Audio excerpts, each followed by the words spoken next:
Ladies and gentlemen, the ringing of that phone bell means mystery, adventure. Nero Wolfe's office, Archie Goodwin speaking. Mr. Wolfe? Yeah, he's right here. Who's this? Archie, hang up. Don't ask questions. You have a what? Archie, it's past your bedtime. Well, I'm afraid, Mr. Wolfe, it's past his bedtime. Your bedtime. It's a client, boss. That's what I was afraid of. Foolish. Hello? Hello? Well, why do you look so bewildered? He's coming right over. He says he's got a date with murder.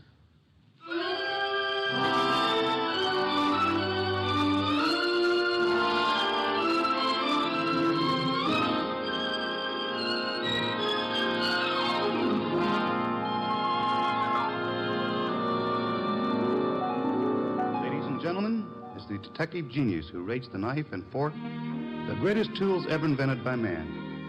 The ponderous, brilliant, and unpredictable Nero Wolfe. Created by Rex Stout and brought to you in a new series of adventures over this NBC network in the person of Mr. Sidney Greenstreet.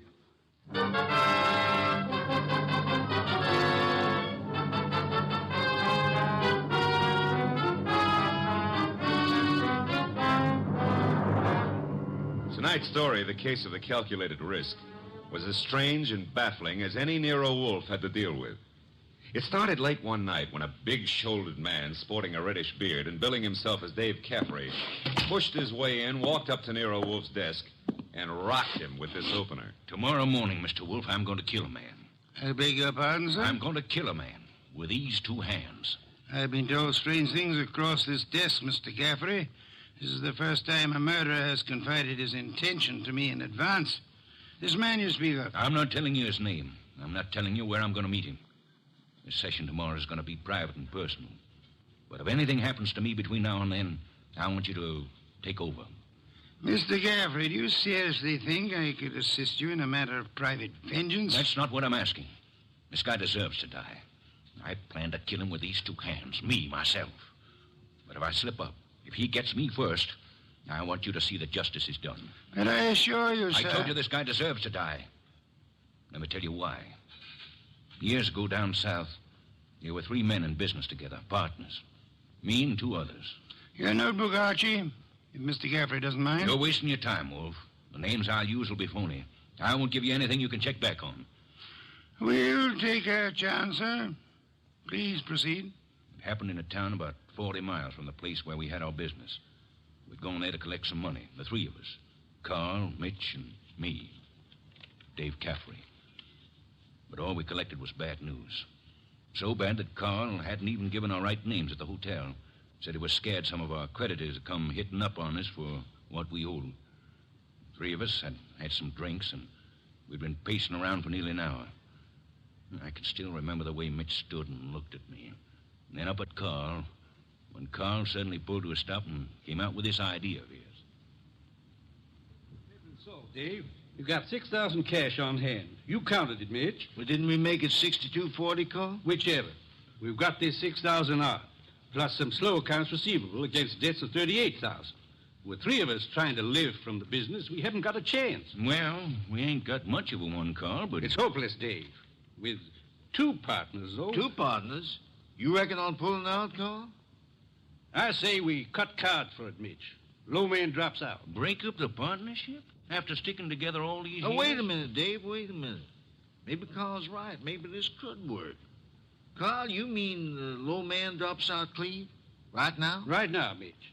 Other two to take over assets and debts and see if they can get this thing back in the black. Okay, Carl. Get the cards out. Dave? Well, that's what you guys want. Okay, then. Here's a new deck. Shuffle them, Mitch. All shuffled. Cut them, Dave. Go ahead, Mitch. You get first pick. Spread them if you like. Here goes. 6. Your turn, Dave. Okay. 9 of clubs. Lucky guy, Dave. That puts you in whatever Carl pulls. I'll pull it fast. There she is. An ace. Sorry, Mitch. That leaves you elected. Well, Mitch, I'm sorry, too. I guess we all had a fair whack at it, but... Hey, wait a minute. Let me see that ace again, Carl. Easy, Mitch. I said I was sorry, Look, but... Dave. Yeah, what is it, Mitch? All the aces are marked. Carl, I'm going to cram this dick right down your crooked throat. Look out, Mitch. He's got a knife. Oh. Carl, you... All right. I've cut him for keeps. What do we do now? What do we do? Look, Carl, I didn't mark those cards. I didn't kill Mitch. And what's more... Shut up, Dave. We're both in and out now. Come on. Let's get out of here.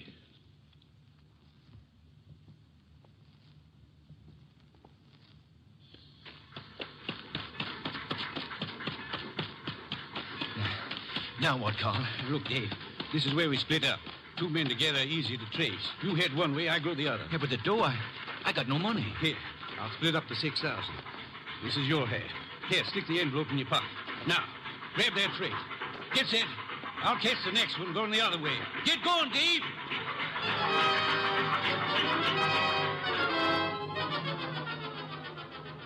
And that's how it was, Mr. Wolfe. It all happened so fast that I... This man you call Carl, he would seem to be one of the world's choice creatures, Mr. Gaffrey. When I thought to look in that envelope he gave me, I found $40 and a few folds of wrapping paper in it. I was mad enough to... Well, I got off the freight and intended to go back, but... Then I picked up a paper. And read all about the murder of your friend Mitch with the statement that Carl had accused you of the crime and that the police believed him in view of your escape. That's it. Classical, but not at all original. Well, I was young then and stupid. And I'd had those drinks to start with. And you spent the intervening years hunting down the man Carl, am I correct? Yeah. I tramped the country from east to west, from north to south. Tramped it for years, searching for him. And yesterday I located him. He's a big wheel these days up on that 37th floor of his. But tomorrow when I get... Yes, Mr. Gaffrey, the 37th floor of... Never mind what building. Now, wait a minute, Caffrey. If you expect Mr. Wolfe to help you... I don't want him to help me. I'll help myself. But if I slip up, I know Wolfe's reputation well enough to know that he'll never rest till this rotten, chiseling murderer is sitting in the chair. That's why I've come here. Just to provide a backstop in case my dear friend of long ago manages to get the best of me. How will we know? You see this envelope? Read what it says. Nero Wolfe, 601 West 35th Street, New York. Delivered to him in case of my death. That's right. And this envelope was $500. Nearly all I've got in the world. Along with it, the full details on that knifing. Real names, dates. The proof you'll need in case I don't finish it up. Go on. Tonight, Mr. Wolfe, I'm going to give this envelope to the manager of the hotel where I'm stopping. I'm calling on, well, Carl. Tomorrow at noon, right after his secretary goes to lunch. If I'm not back in my hotel at 1 o'clock tomorrow afternoon, the hotel manager will deliver this envelope to you. Is that clear? Perfectly. But you don't think I'm going to allow you to go through with this wire plan, do you? You can't stop me. And don't have Goodwin follow me. I'd lose him in 2 blocks. Good night. Shall I try to tail him, boss? It's no use, Archie. Get Inspector Kramer on the phone at once. I want the police to help us head off this murder.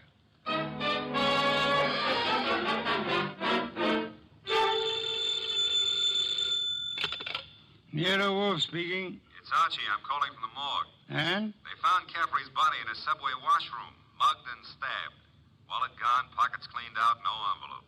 And just 2 hours ago he was here. No envelope, eh? Gone. Witnesses? None so far. Homicide's calling it straight mugging and robbery. As it well might look, except for... Except for a guy named Carl. How much do I tell Kramer? All of it. Ask the inspector to start queries throughout the South on the original killing. The original killing? Look. It's our best chance of getting a description of the man called Carr.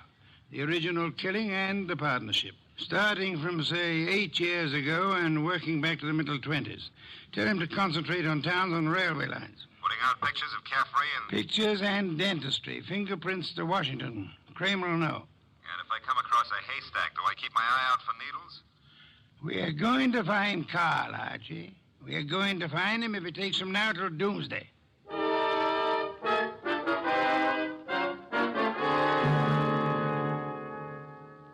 Mr. Wolfe, let's face it, we're licked. Licked, Archie? 3 days now. We found Caffrey's hotel here in New York. No traceable phone calls. Not a witness has turned up on that subway washroom party.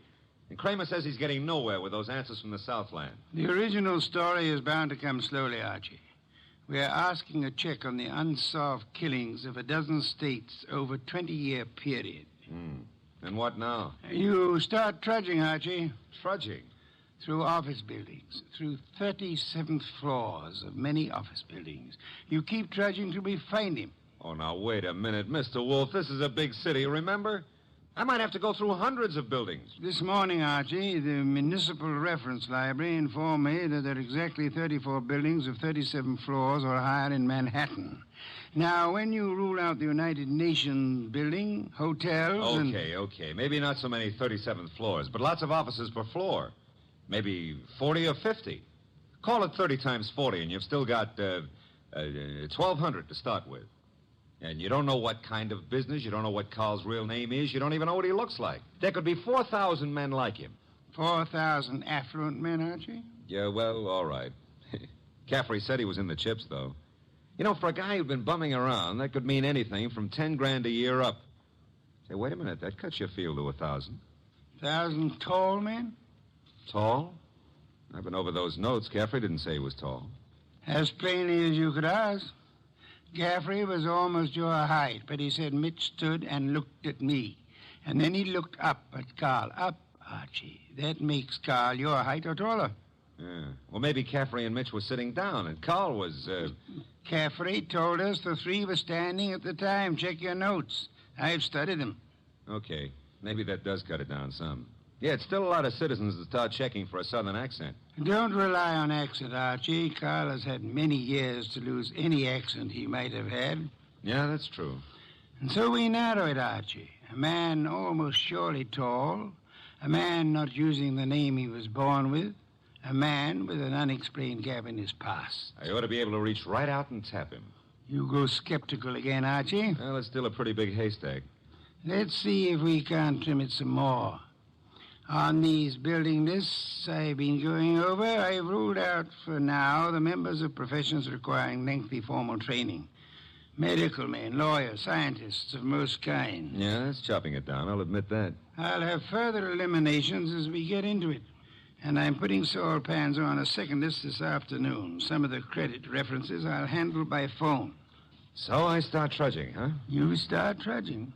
And remember, Archie, since you'll probably be operating through secretaries, you're looking for a murderer named Carl, not for a new set of telephone numbers to brighten your winter.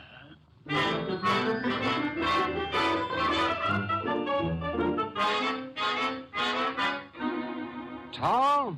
Well, I don't know what you're peddling, Goodwin, but if my boss put his elevator shoes on and stood on a box, he'd still be down somewhere around my necktie.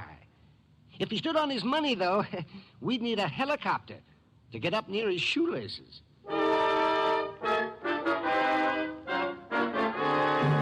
Oh, Miss Tunis, do you mind if I sit down? Why, of course not, Mr. Goodwin. Oh, thanks. You know, I've been in 12 offices on this floor, and you're the first girl who's seen the importance of this survey first crack out of the box. Well, I'm sort of new here, and I try to pay attention. Oh, you're not just beautiful. You've got a head on you. Is Mr. McLean in? Well, he's at lunch right now. Lunch? Oh, that reminds me. Know any good restaurants up this way? Well, I was just going to the downstairs drugstore myself, but I wouldn't say Well, that... come on. Put your bonnet on and let's skip the drugstore. This meal is on the Executive Resources Survey.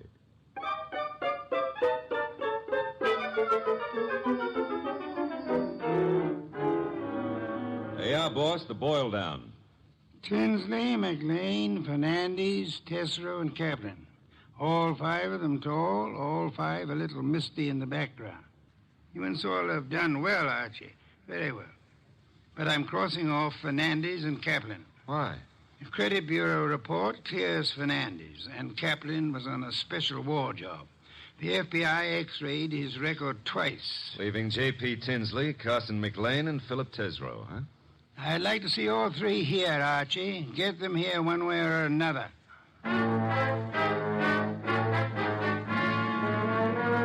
And so you do admit that Tinsley isn't your real name? Mr. Wolfe, are you a blackmailer or what? I'm a licensed private investigator, sir. Any disclosure you make will be kept in confidence, provided it doesn't touch on the case I'm engaged on. You haven't said what the case is. I don't intend to. If you prefer to explain this mysterious gap in your background at the district attorney's office... Well, I'm using the name Tinsley because I've got an undivorced first wife out on the coast. We broke up 20 years ago, but she said she'd see to it that I never married again. And she knew where I was today. Well, I don't say I'm a saint, but she's a vindictive woman. I see. May I have names, dates, and places starting 1924?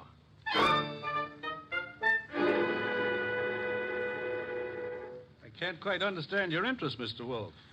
It's rather complicated, to put it briefly, Mr. McLean. I'm working in the interest of a client. Our people have found this puzzling gap in your background, and I'd appreciate such clarification as you may be able to supply. But I told you, Mr. Goodwin, I was raised and educated in the Orient. Until 32, I was in business with my father in China. Where you say your father died? Died. With the Depression, I returned to New York, started this importing business in a small way, weathered through the early 30s, and I think my bankers can assure you of my standing today. They've done so. Carson, McLean and Company has an excellent credit rating. Thank you, Mr. Wolfe. To switch somewhat abruptly, Mr. McLean, would you happen to remember how you spent the evening of the 19th? Of this month? Of this month? Well, I could hardly... Wait. You say the 19th. Would that have been on a Tuesday? Yes, it was Tuesday. Well, that simplifies it. I'm nearly always at the office on Tuesday nights dictating the revisions in our weekly wholesalers' lists. Let me see. Yes, I was there on the 19th. Had a tray sent in. Miss Tunis and I worked till just after midnight. Miss Helen Tunis, the secretary Mr. Goodwin spoke of. She's been with me for 2 or 3 months. Miss Tunis can confirm this dictation on the night of the 19th? Of course. And Mr. Wolfe, your manner is so persuasive that I'd scarcely realize you're asking some extraordinary searching questions. May I ask why in the world you... If you'll indulge me, Mr. McLean, my prying is nearly concluded. You say you were in China until 1932.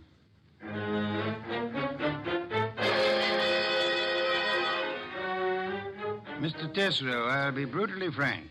We know that your name's not Tesreau. And we know that you served a prison term from 34 to 38 for arson. I'd like some straight answers. I didn't say I wouldn't answer your questions. The past can remain your own, provided... Look, Mr. Wolfe, I've been going straight for 12 years. And this business of mine is on the level. Now, if this is a shakedown... I'm asking where you were on the night of the 19th. And I'm telling you I stayed in town. I ate alone. And I went to a movie. I caught the 11:35 for Stanford. And that's all there is to it. You're denying that you were ever in business in the South? I was born in the South, but I haven't been back there since I was a kid. What about the arson? I put in 4 years squaring for that mistake. Let's start again, Mr. Tesreau. You say you were in Cincinnati in 1931.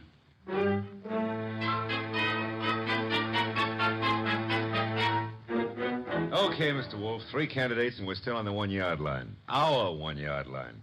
Tesreau, McLean, Tinsley. No, rule out McLean.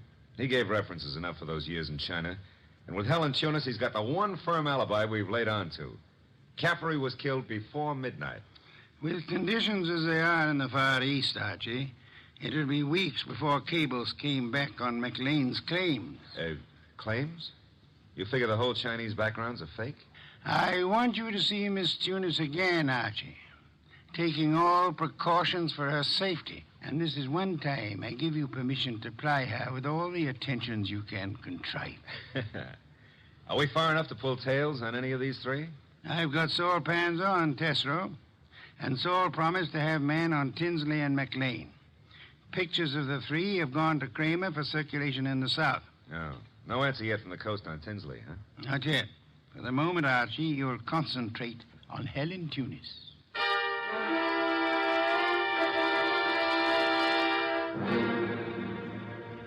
Helen, I've got to see you tonight. I'd love to, Archie. Now, look, but... Helen, I phoned you to come out in the corridor this way because I didn't want McLean to know we're talking. Do you still say you got that new mink coat on your own money? Mr. Goodwin, I don't know what right you Helen, have if you to... get 5 guys to buy your stuff, it's your business, Mr. McLean said his wife might be sending detectives around. Well, you can go right back to your old Mrs. McLean and tell her that I... Easy, Helen, easy. He was dictating to me. You know, baby, the harder you lie, the prettier you look. But if this is a fake alibi, and if you keep propping it up, you're going to find yourself in trouble. Bad trouble. Now, how about it? Do I see you at your apartment tonight, or would you rather come down with me to Nero Wolfe's right now? Archie, All right. I can't go with you now, and I've got a dinner date with my aunt tonight that I can't break, but I'll try to be back at my apartment by 11.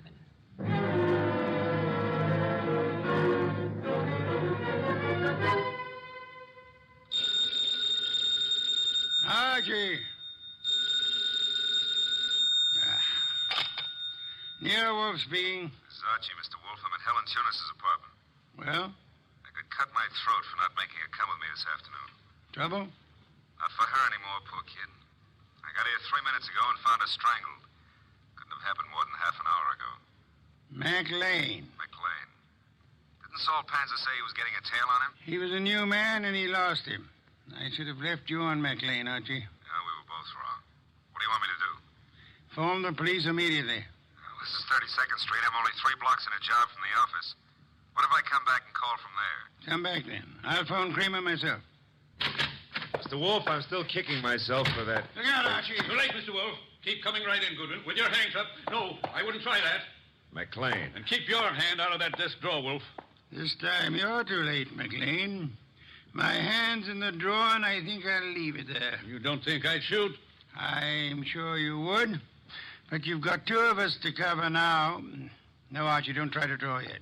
How'd you get in here, McLean? He surprised me after making his way in through the area way below, and of course it had to be Fritz's night out. I caught your fat friend just 2 seconds before he could get in his call to the police, Goodwin. I overheard his talk with you from the hallway here. My apologies for not crying out sooner, Archie. Get your hand out of that drawer. Pull it out without the gun, Wolfe, or I'll let you have it now. I refuse to, McLean. Seems obvious that you mean to kill us in any case. I'm afraid that's true, Wolfe. But when you called me here and Goodwin started making dates with Helen Tunis... Poor kid, I told her not to talk to you. She didn't, Goodwin. I've been scared of you and Wolfe since I followed Colby here that first night. Colby? You knew him as Caffrey. I caught up with him afterward in that subway washroom. No, keep that hand up. And watch that gun of yours, Wolfe.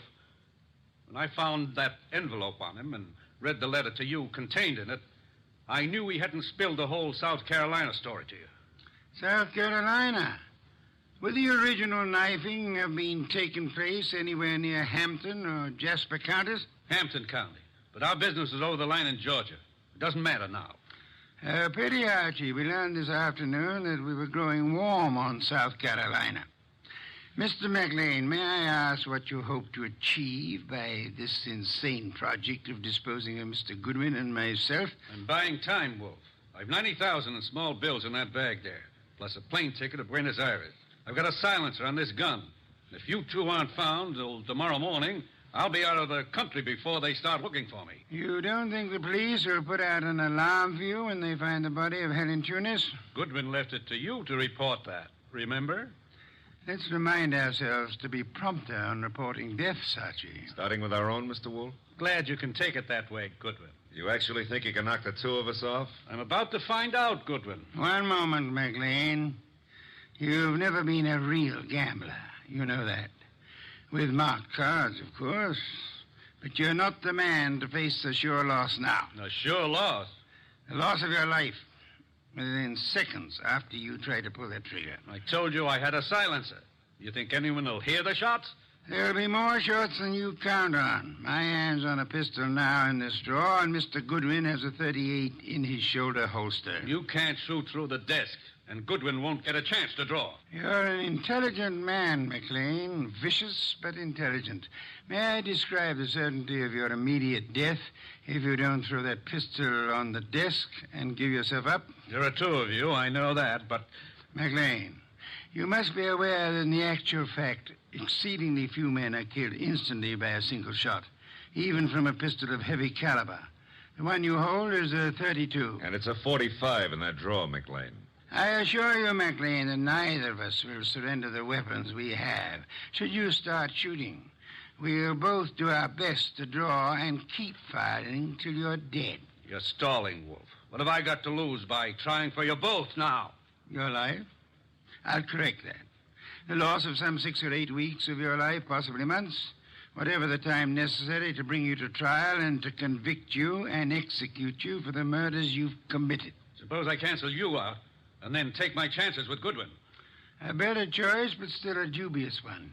I'm fat, exceedingly fat. And for perhaps the first time in my life, I'm thoroughly grateful for that. My bulk affects the calculation, McLean. McLean, you could pull off all 7 shots and still not hit Mr. Wolfe where it counts. If you have to start, you better start on me. You exaggerate, Archie, and I thank you for the gallantry of it.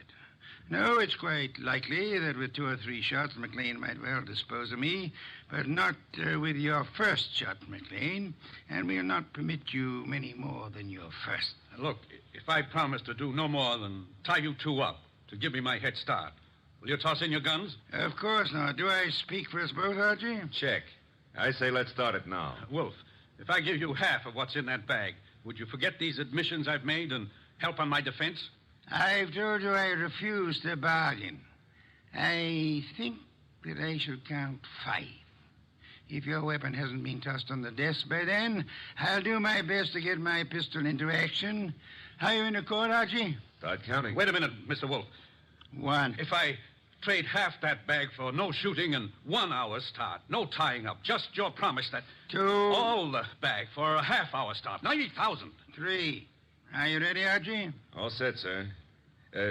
Except if you're the one who walks out of this, call up every number in my little red book, huh? And tell each girl I was thinking of her just before you got the 5. Agreed. I resume 4. Okay. You win. Holy sweet Susan, it worked. A commendable choice, McLean, for us at least. You see, I'm afraid I forgot to mention one slight factor which might have operated in your favor. What's that, boss? I must confess, Archie, that my 45 is in the upstairs den where I took it to oil it last night. Holy cow, you didn't have a gun? Why, you dirty... Take it easy, McLean. I've really got one. Oh, by the way, Mr. Wolfe, signal's off on those women, huh? When my heart gets back down out of my throat, I'll call them myself. I'll trouble you for a beer first, Archie. And then, if you'll be good enough to phone Inspector Kramer, you can bid him pick up his triple murderer. The one-time cutter of cards. Fortunately for us, who's never been a real gambler.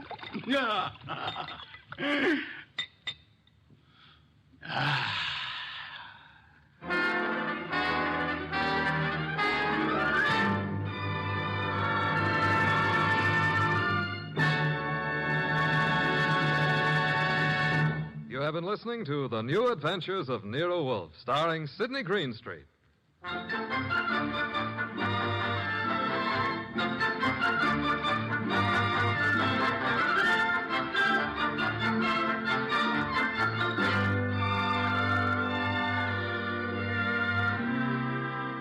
Tonight's transcribed story was based on the characters created by Rex Stout. This is an Edwin Fadiman program produced and directed by J. Donald Wilson. In the cast were Gerald Moore as Archie Goodwin and Lorraine Carter, Bill Johnstone, Howard McNear, Herb Butterfield, and Vic Rodman. Next week at this same time, Nero Wolfe and Archie will bring you The Case of the Phantom Fingers. Don Stanley speaking. 3 chimes mean good times on NBC.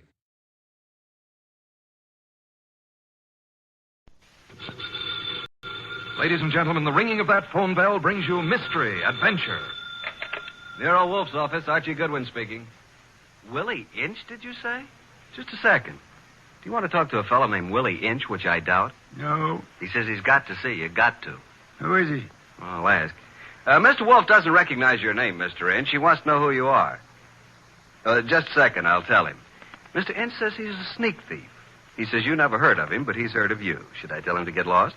Wait a minute, Archie. Ask him what he wants. Inch, Mr. Wolfe wants to know what you want to see him about. A phony murder rap. Says a phony murder rap. It'd have to be, wouldn't it, Archie? How do you mean? Phony, I mean. Did you ever hear of a sneak thief committing murder if it could possibly be avoided? Yes, Archie. Tell Mr. Inch. I'll listen to his story.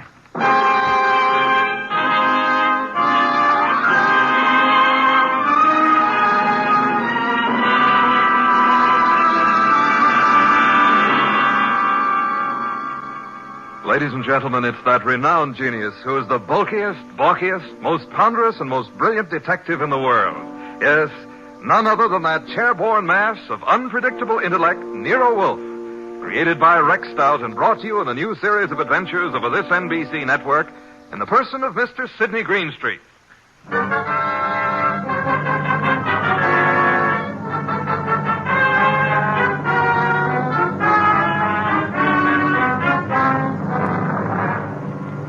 Mr. Wolfe and I talk about this little difficulty, he calls it the case of Archie Goodwin and how he got hooked.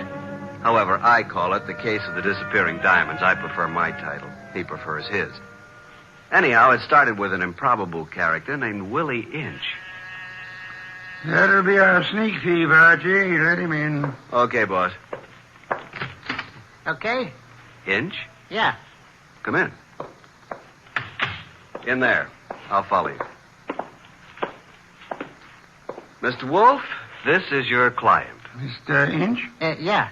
Tall fellow. Must be over 6'6". Sit down. Where? Archie? Here, Mr. Inch. This ought to be comfortable. Well, Mr. Inch? Look, Mr. Wolfe, they're going to claim that I killed a woman I never even touched. And I'm going to fry for something I never even done. All right, Mr. Inch, how did you kill her? I didn't. I never killed nobody in my life. Mr. Inch, you say you're a thief. Can you prove it? I got a record. Why? I was wondering about that bulge in your pocket. Oh, here? It's a silver cigarette lighter, ain't it? I guess it sort of dropped into my pocket as I was going by. You see the way it happened. Never mind, Mr. Inch. Now tell me how you didn't kill the woman for whose murder you will fry. Well, Mr. Wolfe, sir, it was like this. There was a window half open, you see, and I happened to crawl inside the house. But hey, now. Well, Mr. Inch? This is just between us, ain't it? Possibly. How do you mean? Explain, Archie. Mr. Wolfe said possibly. Oh. Well, okay. So I happen to find myself in the bedroom, see? So I happen to sort of roam around, and I hear there's like a party going on. You know, people and music. So I lock the door. So go on. Let him tell it his own way, Archie. Well, Mr. Inch? So that's the mistake I make. Mistake? Maybe I leave my fingerprints on the door. So? So later, a dame gets herself knocked off in the same room, and they look for fingerprints, and they find mine. I'm it. That's all. I got a record. So the chair. I see. Pitiful case, isn't it, Archie? Very, very mournful. Inch. Yes, sir? I presume you came away with some souvenirs? Oh, nothing. It wasn't worth the trouble. You know, just odds and ends, junk. Have you got the junk with you? Yeah. Let me see. Here. Cigarette case, platinum. Lighter, gold. Vanity case, gold. That's all? Positively. Junk, the man says. I promise nothing, Mr. Inch, but it might be better if you told the truth. Me? You. Oh, well. One square-cut emerald ring. I just happened to find it. Here's something more. A pewter ashtray. Look, the room is dark. I can't see. Piles of coats under beds and hats and handbags. I take what I find. Why didn't you turn on the lights? One of these big standing lamps. You know what I mean. Go on. I bump into it, and it scares the living... I mean, it scares me. So? I turn the switch. It don't work. Archie. That sounds like the law, boss. The law. Stay right where you are, Willie. May I suggest that there is a way to find out, Archie? Okay. We don't want any. Good morning, Goodwin. You remember me, your old friend, Inspector Kramer? Two gentlemen with me are also with the department, Pearlie and Ostrakovich. May we come in? What do you want? We want a murderer, and we want some rocks worth $250,000. Does that answer your question? What makes you think you'll find all those goodies here? Come in, men. We know Willie Inch is here. Where is he? Now, just a second. We're coming with you, Goodwin. Okay, Inspector, come along. Well, Archie? The law. That's Willie Inch. Frisk him. No weapons? Okay, just put the cuffs on him. Inspector Kramer. Oh, yes. Hello, Wolf. I want to tell you something about this man whom you and your men have so bravely captured in my office. You don't need to tell me about him, Wolf. We know about him. Do you indeed? Yes. We know he killed Mrs. Florence Avery March and stripped $250,000 worth of diamonds off her. That's all we need to know. I didn't do no such a thing. Where's the ice, Willie? I never even seen none, honest. Take him away, boys. I'll make the charge when I get back to my office. Wait. Mr. Wolfe, sir. Take him. Look, I ain't done nothing, I tell you. Inspector Kramer. Yeah. We're going to have a little talk now, aren't we? If necessary. How do you mean? Explain, Archie. Mr. Wolfe means you're going to have a little talk, if necessary. Very funny. I will now draw up a chair and show you why it's necessary.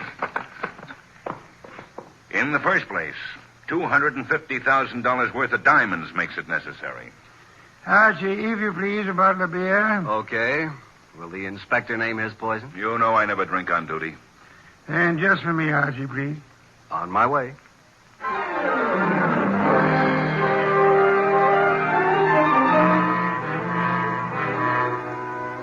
While I opened a bottle of imported beer, it occurred to me that I had something to be grateful for. At least I wasn't in Willie Inch's enormous shoes. And as I went back to the office, I had time to wonder why Mr. Wolfe would stick his fat neck out for a no-good like Willie. Thank you, Archie, and sit down, Archie. Inspector Kramer has a theory that may amuse you. Nero Wolfe's office. It's for you, Inspector. Hello, Kramer. Yeah? A gold cigarette holder? That's all? Okay.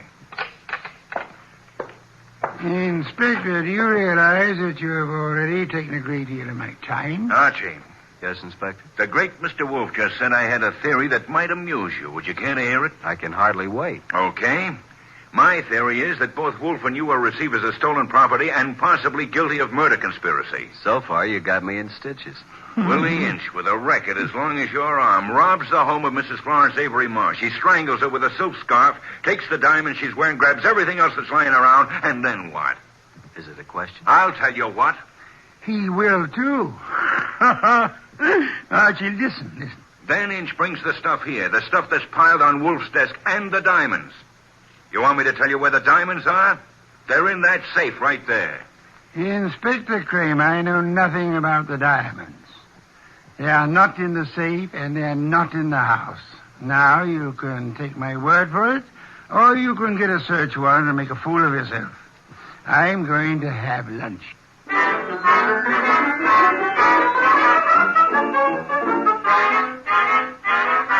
By 2 o'clock, the newspapers were full of the murder of Mrs. Florence Avery March. The suspect was already in custody, caught at the home of Nero Wolfe, well-known private investigator. Some of the stolen jewelry had been recovered, but not the diamonds. Then we had a visit from Mr. Anson Stark, who had opened Mrs. March's door and found her dead. Stark was a big athletic guy of about 30 or so, with the large, capable hands of a surgeon or a laboratory worker. He seemed annoyed at the inconvenience we caused him, but that was only natural. That's the story, Mr. Wolfe. I don't see how I can add anything more to it. You had known Mrs. March for several years, huh? Casually. When you broke the door open, was it difficult? Not very. You were the first into the room? There were 3 or 4 of us. We pushed in together. You saw the body of Mrs. March immediately? She was lying across the bed that was heaped with coats and hats and handbags. You knew she was dead? Of course not. In fact, somebody else discovered that she had been choked to death. And who discovered that the diamonds were gone? I don't know. I didn't. Were there many diamonds, Mr. Stark? No, just a few, but big ones. She wore them on a pendant around her neck. Mr. Stark, I want to thank you again for having been so patient. I have been patient, Mr. Wolfe. I have my own business to attend to. Which is? Oh, I have a small but hopeful enterprise. Electronics, tubes for radio and television, mostly experimental. Oh, that reminds me, Mr. Stark. When you entered the bedroom, was the light on or off? Let me see. Of course, it was on. It must have been on. Why? Just curiosity, Mr. Stark. Oh? Anything more? That's all, except thank you for coming here. Archie, will you take Mr. Stark to the door?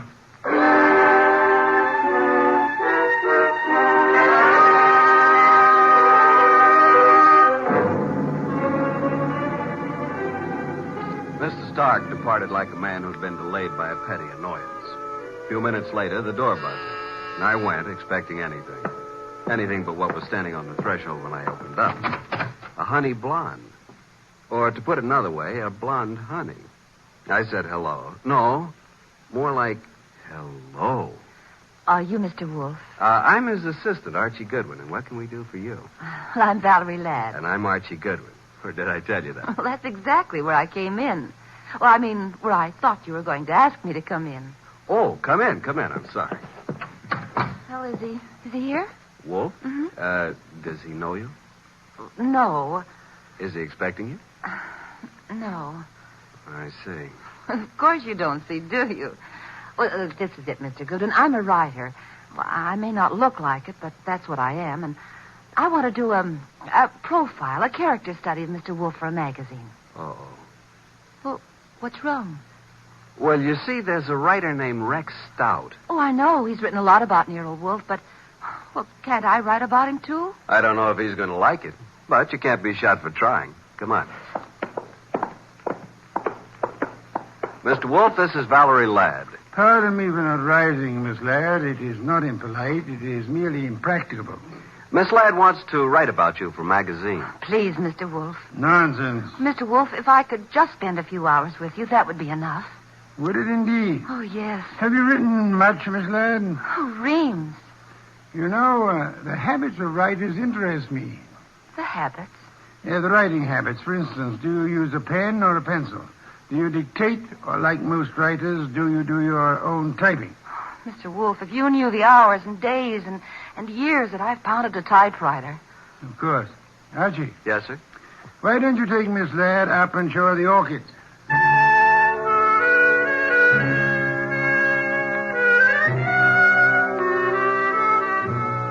You never know about Nero Wolfe. At least I never do.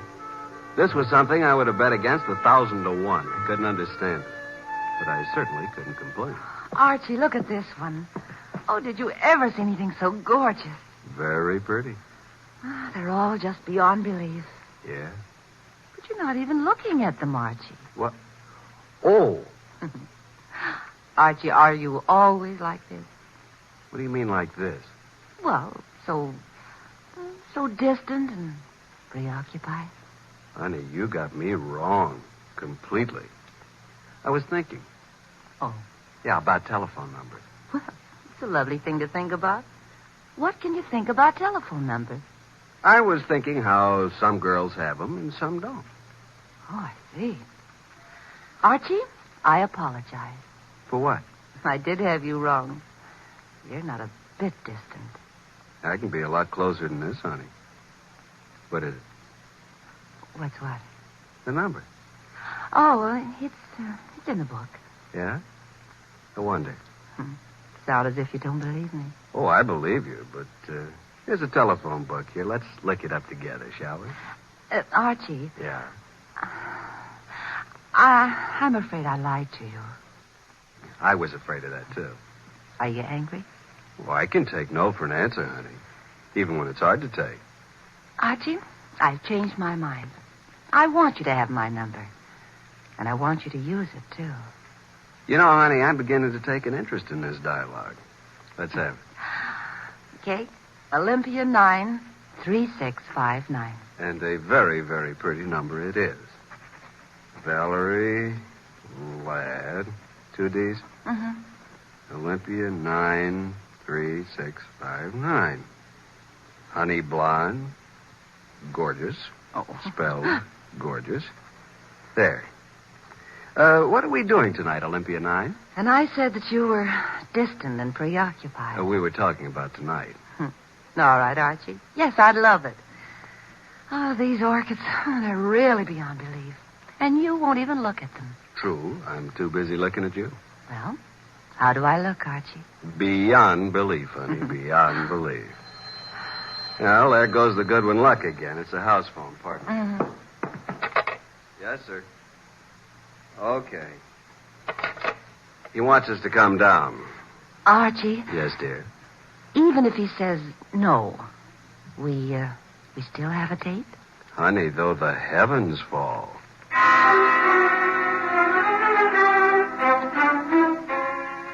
When we entered the office, Mr. Wolfe was frowning over a sheet of letter paper in his hand. He looked up and tossed the paper to me. That is a peculiar thing, Archie. The sheet of letter paper just arrived. Since Miss Ladd is interested in detection, show it to her. Thank you. Well, some sort of code, isn't it? QWERTYUIOP. That's all. What do you suppose it means? You're kidding. Archie. Oh. What? Did I say something wrong? No. Miss Ladd, I'm sorry, but I'm afraid I haven't time for an interview just now. Goodbye, Miss Ladd. Oh, but Mr. Wolfe. Goodbye. Archie? Say goodbye to Mr. Wolfe and let's go, honey. Goodbye. That's the way things can be around here. Well, here's the door, and shall we pause for station identification?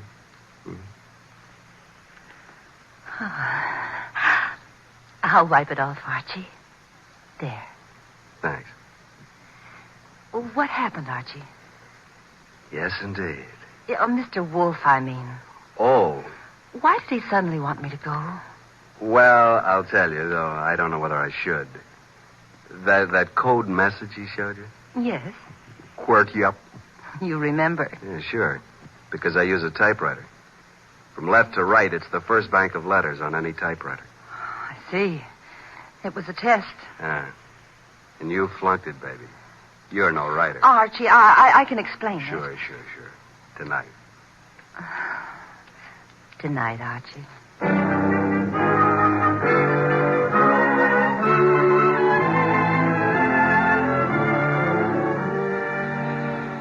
You do believe me, don't you, Archie? Oh, of course, baby, of course. Well, it's just that I was there at the party, when poor Florence was murdered. Then I read in the paper about, how they caught the man at Nero Wolfe. And I always wanted to be a writer, so I thought if I could get an exclusive interview that would be a good way to start my career, wouldn't it? Yes, it would. Pardon me a second, will you, Valerie? I got to make a phone call. There's a booth. It'll only take a minute or two.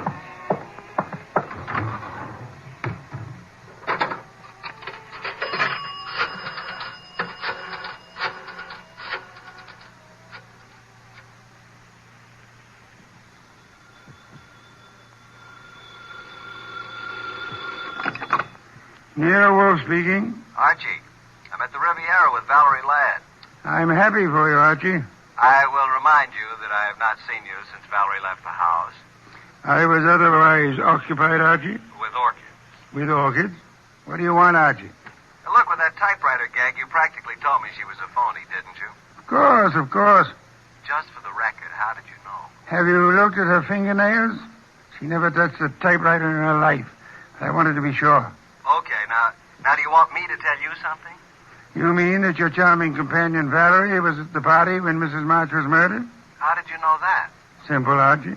I got a list of the guests from Inspector Kramer. Among them was the name of Valerie Ladway. Simple? Ladway. Ladd. Yeah, sure. Okay, what am I supposed to do about it? Just hang on, Archie. Just hang on.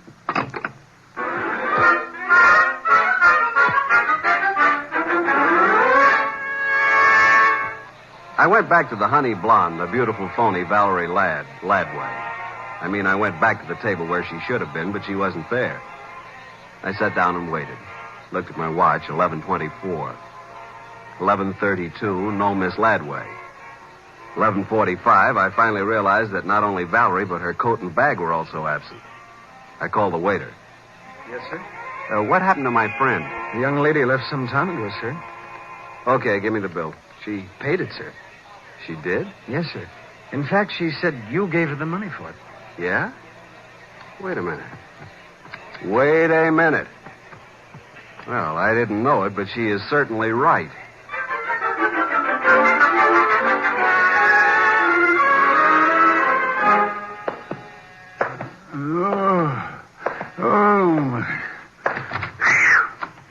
Well, Archie, this is most thoughtless of you. Sorry, I lost my keys. My money, too. Your keys, Archie? Yeah. Glad you were still up. You lost Miss Ladway, too? Definitely. I'm going to bed. Good night, Archie. You think it's funny, don't you? Yes, Archie. Yes, I do. Good night, Mr. Wolfe. Archie. Yeah? Before you retire, one thing. What? Open the safe, will you? And leave it open. Why? Because there's nothing in it of importance. And it's a valuable safe, and I don't want it damaged. Good night, Archie.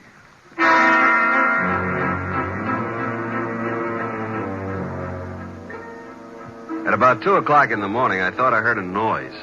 I got up, put on the rest of my pajamas, picked up my gun, and went down to the office. The man had his head in the safe, and everything was scattered all over. I stepped inside the door. Put your hands behind your back and stand up. Huh? Okay. Now, just what are you after, Bud?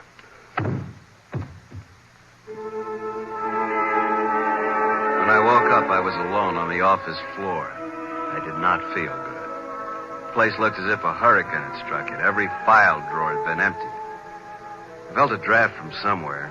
Got to my feet, trying not to joggle my head too much. There was the front door standing open. I closed it gently. Then very, very gently, I groped my way to the kitchen for ice, water, and towels.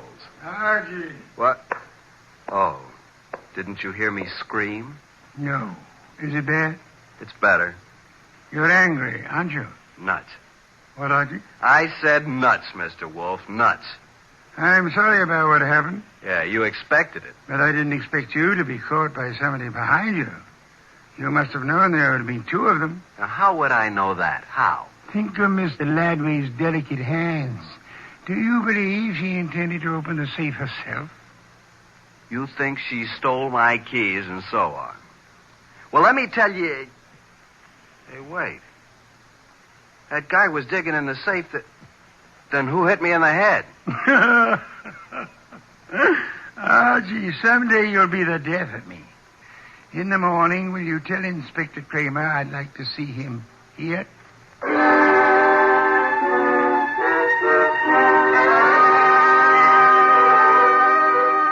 Fuming and protesting, Kramer arrived about 1:30. When I let him into the office, Mr. Wolfe was gazing thoughtfully at the ground floor plan of the house of the late Mrs. Florence Avery March. We'd gotten it from the original architects. Wolfe looked up and almost smiled. Thank you for coming to me, Inspector. You know how difficult it is for me to come to you. Okay. What's up? I take it you haven't found the diamonds. No, not yet. We'll break inch down, though. Don't think we won't. Oh, I'm sure. But this is what I want to ask you, and it's quite serious. Okay. All right, what? After the body was found, your men arrived at the house before anyone left. Right. And before anybody was allowed to go, every person was searched thoroughly. Nobody could have gotten a pin or a needle out of that place. I know something about police methods, and I believe you. Now, how thoroughly did you search the house itself? Wolf, look. We've got that floor plan you're studying now. There are no hidden closets. Every square inch of that house has been examined. The diamonds aren't there. Willie Inch killed the dame and snatched the diamonds. What he did with them, we'll find out. Possibly. Goodbye, Inspector. At approximately 3:15, the postman arrived with an envelope for me. The envelope contained my keys, the bill from the Riviera, and the money left after the check was paid.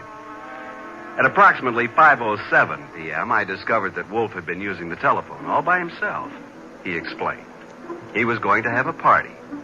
He had invited all of the guests who were at Mrs. Florence Avery March's somewhat fatal party, including Anson Stark, Willie Inch, and Valerie. Nero Wolfe, the natural-born ham, he made an entrance that would have been worthy of Queen Victoria in her heavier days. He sat in his oversized throne behind his oversized desk and beamed at the peasants. Valerie moved toward me. I'm sorry, Archie, but you must know why I did it. Why? Well, you said I wasn't a writer. I wanted to prove that you weren't a detective. Did you take the stuff while we were dancing? I could have, couldn't I? You could have bumped me on the head last night, too, couldn't you? Oh, Archie. Let it go. It was humiliating, though. Ladies and gentlemen, I'm sure you realize the purpose of this party. We want to know who killed Mrs. March and what became of her diamonds. Mr. Inch. Yeah? When you visited the room where the body was found, the room was dark? The bulb was burned out. I tried to turn it on. If there had been a body on the bed, would you have seen it? Maybe.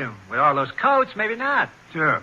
Mr. Stark? Yes, I said the light was on. Perhaps I was wrong. What of it?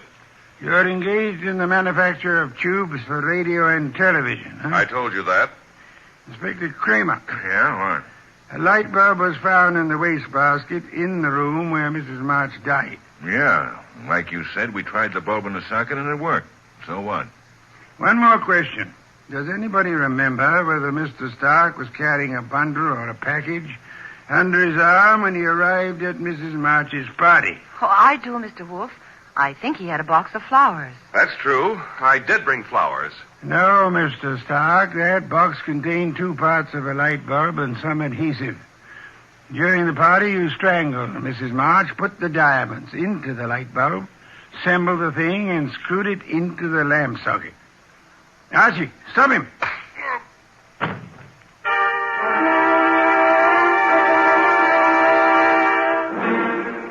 Really, Archie, it was quite simple. Light bulbs are only a stem glass bowl and a brass sheath. Yet nobody, including the police, would think of looking inside one. Mr. Stark could come back and collect his treasure any time after the excitement had died down. What's the matter, Archie? I got a headache. Valerie Ladway, older. She and whoever the man was with her must have thought the diamonds were here. That bump on your head will be better in the morning. A bottle of beer, please, Archie. I'm going to bed. Yes. Why must you place such confidence in women? Remember what happened to Mark Antony and Samson and Archie Goodwin. Good night, Archie.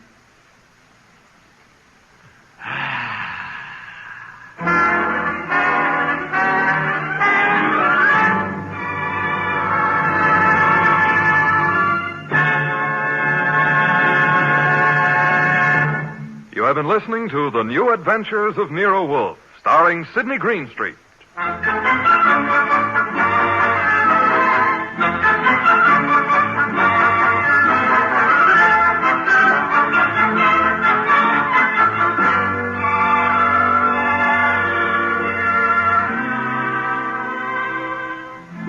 Tonight's transcribed story by Mindred Lord was based on the characters created by Rex Stout, produced and directed by J. Donald Wilson. This is an Edwin Fadiman production. In the cast were Harry Bartell as Archie Goodwin, and G.G. Pearson, Bud Heaston, Gray Stafford, Dick Ryan, and Bill Johnstone. Next week at this same time, Nero Wolfe and Archie will bring you The Case of the Midnight Ride. Don Stanley speaking. 3 chimes mean good times on NBC. 3 chimes mean good times on NBC. You're invited every Saturday over most of these NBC stations to a 1-hour concert by the renowned NBC Symphony. Tomorrow's symphony performance features Metropolitan Opera star Helen Trouble as guest soloist. For tomorrow's broadcast, the orchestra will be under the baton of the widely acclaimed conductor Wilfred Pelletier. For the world's great music, hear the NBC Symphony brought to you tomorrow and every Saturday. Transcribed. Ladies and gentlemen, the ringing of that phone bell brings you mystery, adventure. Nero Wolfe's office, Archie Goodwin speaking. Yes, who's calling? Mr. John Blake? Well, is this a matter of business? That's fine, Mr. Blake. I'll just call him. Archie, I'm not here. Tell him I'm up in the plant room with the orchids. I was going to call him to the phone, but he's up in the plant room with his orchids. What sort of a case is this, sir? Really? Really, is that so? Is it a man or a woman? Oh, I understand perfectly. It's a man. Well, at least that's something different. Yes, sir, very urgent, I understand. And I assure you, Mr. Wolfe will be here waiting for you. The fee? Shall we say about, 1,000? I will not see any client until after dinner. Fritz is having mountain quail on toast. Yes, Mr. Blake, come at once.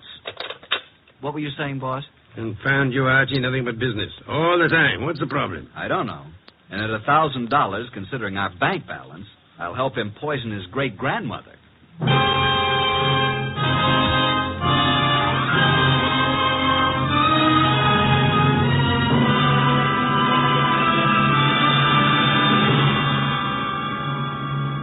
Ladies and gentlemen, it's that renowned genius who is the bulkiest, balkiest, most ponderous, and most brilliant detective in the world. Yes, none other than that chair-borne mass of unpredictable intellect, Nero Wolfe, created by Rex Stout and brought to you in a new series of adventures over this NBC network in the person of Mr. Sidney Greenstreet.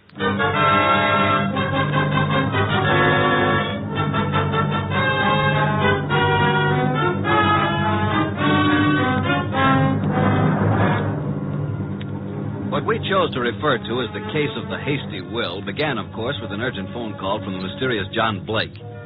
At the moment, Nero Wolfe was seated in his chair, which was specially built for his 300 pounds, and I was giving him a lecture on the importance of money. Archie, that will do. I'm not interested. You will be when you learn you can make no more purchases of beer and Skittles. You've passed up 2 cinch cases now. Each would have meant a healthy fee. Let us hope this Mr. Blake has a nice, fat problem that will take us days to solve. Archie. Yes, sir? Answer the door. Good evening. I'm John Blake. Oh, yes. Come in, Mr. Blake. You have no idea how welcome you are. Archie, show Mr. Blake in and close the door. That draft is unbearable. This way, sir. Mr. Wolfe doesn't care for anything resembling air. Oh, I'm Archie Goodwin. Good evening, Mr. Blake. Mr. Wolfe, I have a little business for you. Now, before you say anything, I know you're not a lawyer. I'm not a member of the bar, let us say, Mr. Blake. Of course. What kind of business, Mr. Blake? I have here a short will, which I have typewritten myself. I haven't signed it yet. Also, I have here a sealed envelope containing a letter which I want you to be prepared to deliver to the addressee. A will and a letter. Very well. Yes. Do you know who I am? Seems that I've certainly seen you before. Same here. I just can't place you. Well, I'm John Blake, president of the Plymouth Building and Loan. Oh, of course. I've seen your picture many times. You have a staff of the best attorneys in the city, Mr. Blake, and this is most assuredly the business of attorney. Perhaps. But in this particular instance, I wanted an individual who had no interest in me, nor previous knowledge of my affairs. I see. Also, I wanted a person who was, well, shall we say, not too well fixed. Well, you certainly could. Archie. Imagine Mr. Wolfe being in need of money. Just why can't your attorneys handle this? Well, you'll know in a moment. But when I leave here, I want you to forget the whole thing, for the time being. Indeed. You have said it. Here's the will. You may read it. Archie. January 25, 1951. To my daughter, Anita Blake, I do hereby bequeath all my property, personal and real, including the portrait painting of her mother, my dear deceased wife, Marcia Blake. This will supersedes any and all instruments previously drawn. So, simple enough, isn't it? That's all. Now, the pen, please, and I'll sign it. Now then, you sign as witness, Mr. Goodwin. You retain the will, Mr. Wolfe, and the envelope here, which is addressed to Hilary Blake, my brother, who is now living in this city. Your brother? He's just recently returned from 25 years in Australia. Though Hilary has written me several times, I have not favored him. We've been estranged these many years over, a certain unpleasant situation which this enclosed letter will clear up. Are you in fear of your life, Mr. Blake? Murder? No, Mr. Wolfe. There was a time, yes, but, not now. You will know what to do with the will and the letter, though, when the time arrives. Now, as to your fee, you said, 1,000? Well, we usually receive... 1,000 will do. Well, here's a check, all made out. If you're thinking of suicide, Mr. Blake, we must warn you. If you don't care to go through with this, please say so. I'm not planning on suicide, I assure you. We have taken the job, Mr. Blake. And good evening, gentlemen, and thank you for your kind indulgence. Well, that's the simplest little 1,000 we ever made. I believe, Mr. Goodwin, you're going to be quite surprised. I want you to get acquainted with John Blake's secretary. You have more than earned this 1,000, young man.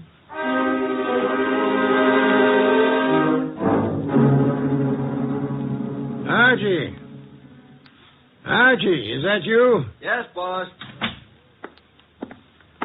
What time is it? It is 6 p.m. The clock is right in front of your eyes. I'm thinking, Archie, it's very interesting. Very. An entire day has passed since the visit from John Blake. Did you learn anything from Blake's secretary? I did. He left his office late yesterday, she said. His daughter Anita is quite upset because he didn't come home. Check his club? Yup. I didn't talk to the daughter, but I learned that she's engaged to a young fellow named Wilbur Martin. She told the secretary that her father had been acting strangely of late, a bit morose. And what does the daughter feel has happened? Anita's afraid he's been kidnapped. You haven't met nor talked to any other than the secretary? Not yet. And so far, no one's called the police. Good. We must, for the time being, prevent that. What did you learn of Blake's brother from Australia? He's been here only a year. They've met only once or twice since his return. The secretary thinks the breakup was because of their love for the same woman. Hillary became very wealthy in Australia. Very well, Archie. It is time for you to visit Miss Anita Blake at her home. I'd love to, boss. She's a mighty purty gal. Boy. Archie, you can do me a great service. Anything. Be sure to close it tightly as you leave. Close what? The coal chute, of course.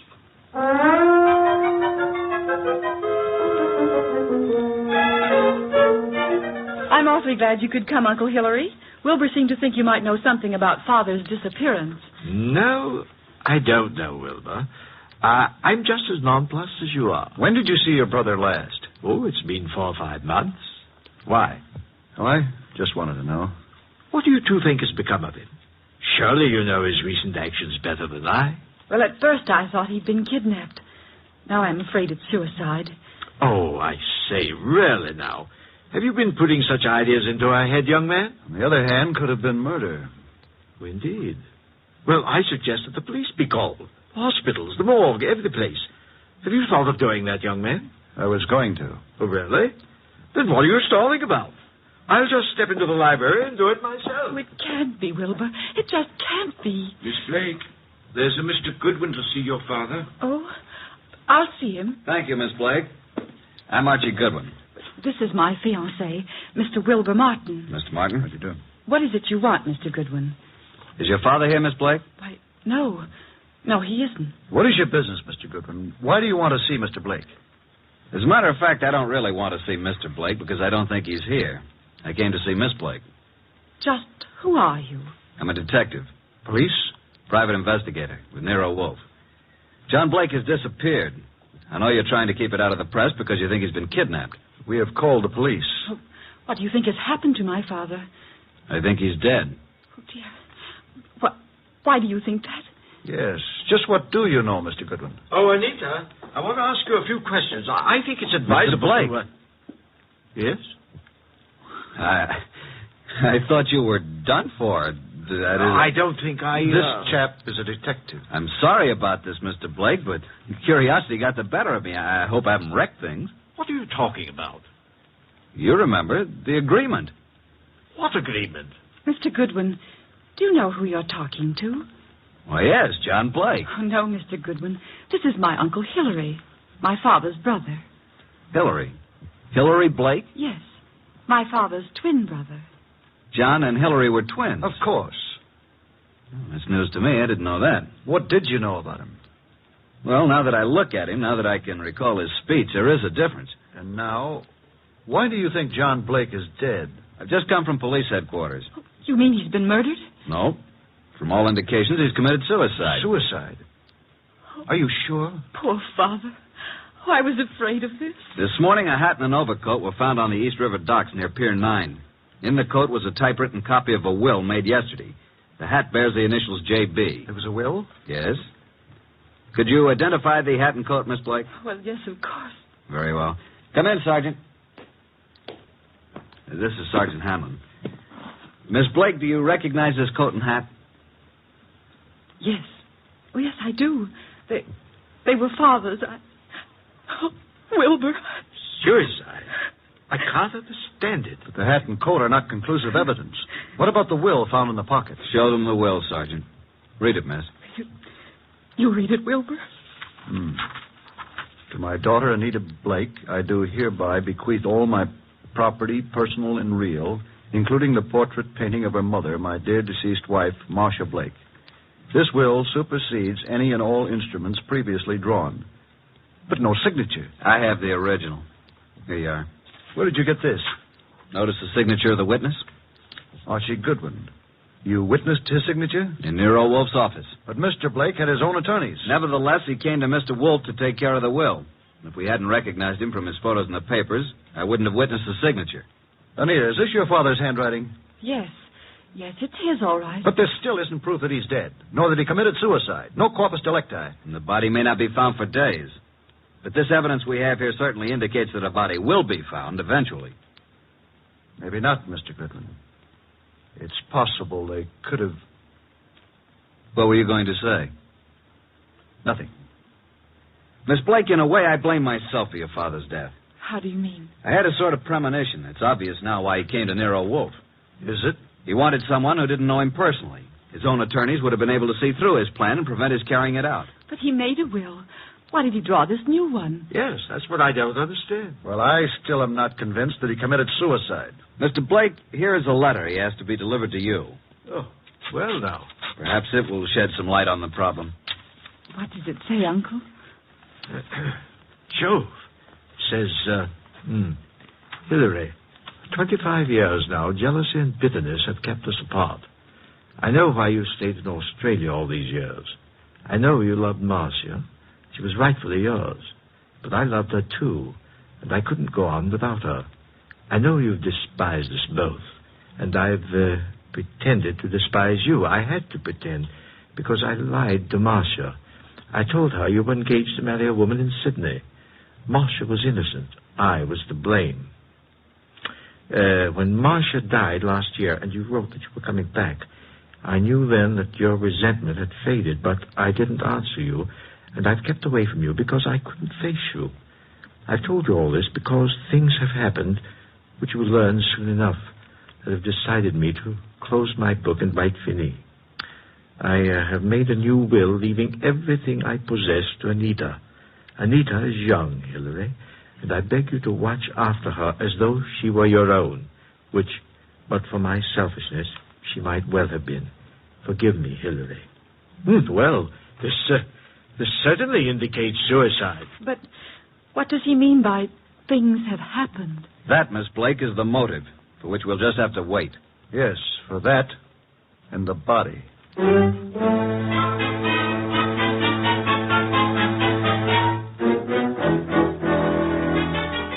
Well, boss, up here in the conservatory a bit early, aren't you? How are the orchids? Oh, it's a nice sunny morning.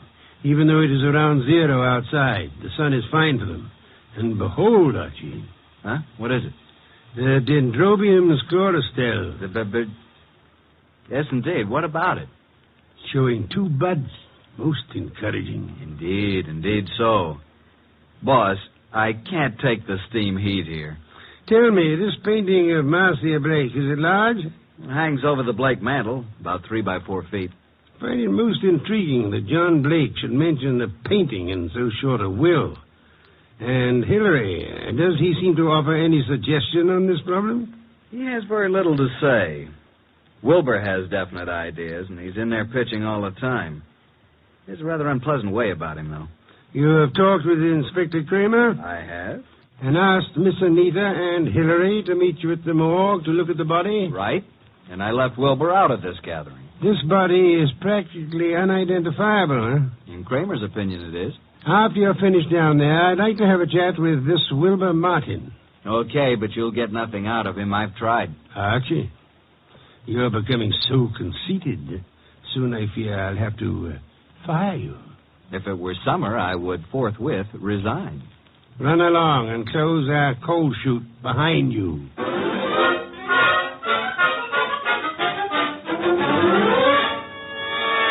Morning, Inspector Kramer. Up early. Yeah, Goodwin.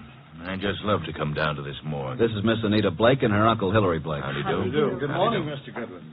I hope you don't object too much to my joining the proceedings. Oh, I know, Wilbur. I suppose it's all right. Please, Mr. Goodwin, what's happened? There's a body here. Rather badly bruised and cut and in a bad condition, but I think you should look at it. Oh, I'm sorry, Miss Blake, but I'm afraid it's necessary. very well. I'll be all right. I'd like to come along. Oh, yes, Wilbur, you must. Well, come on. This way.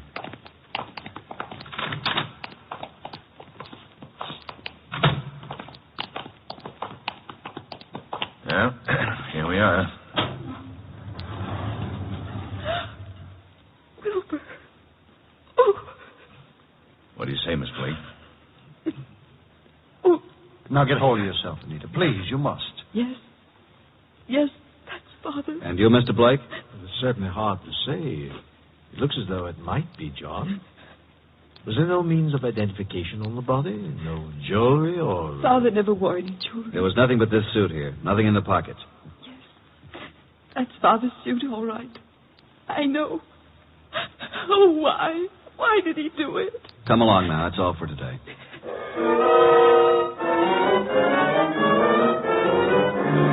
Mr. Wolfe, this is Mr. Wilbur Martin. Ah, yes. How do you do, Mr. Martin? Sit down.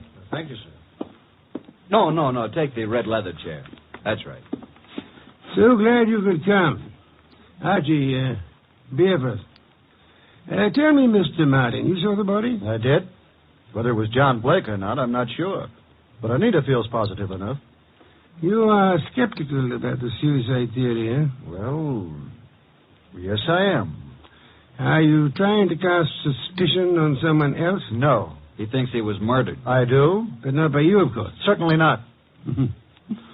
But who would know that John came here, signed the will, and gave us the letter to his brother? He must have contemplated suicide, don't you think? Are you positive it was John Blake who signed the will? How interesting. You think it was his brother Hillary who came here, posing as John, huh? It could have been. But the man was quite gray and had no Australian accent. Hillary could have dropped the accent for a short while and grayed his hair, and they were twins. It's so enlightening, Mr. Martin. Do go on.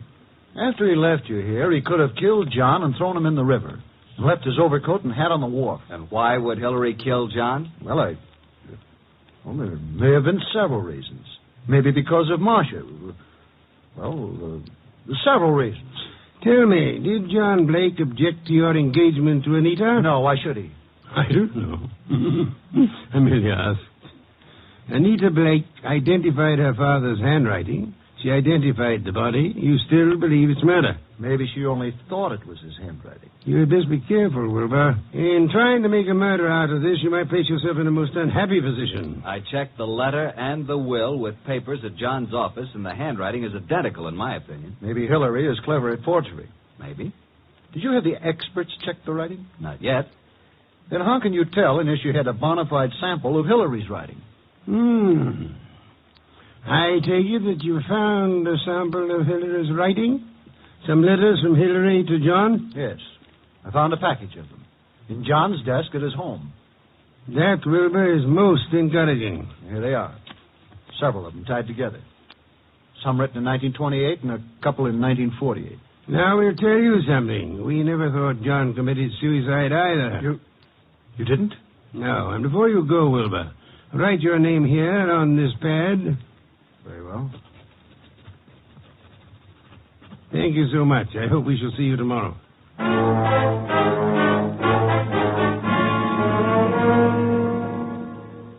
Well, I'm surprised, Inspector Kramer, to see you out in such inclement weather. I like the cold spells. Sit in the red leather chair. Thanks. Good. Have your experts finished checking the will and the letter? Yep, but not all through with the package of Hillary's old letters that Wilbur found. What's the verdict? If this is forgery, it's the cleverest bit of forgery we've ever come across. My men say the will and the letter you received appear identical with the specimens from John's office. Indeed. The will and the letter then do seem to have been written by John Blake. Yes.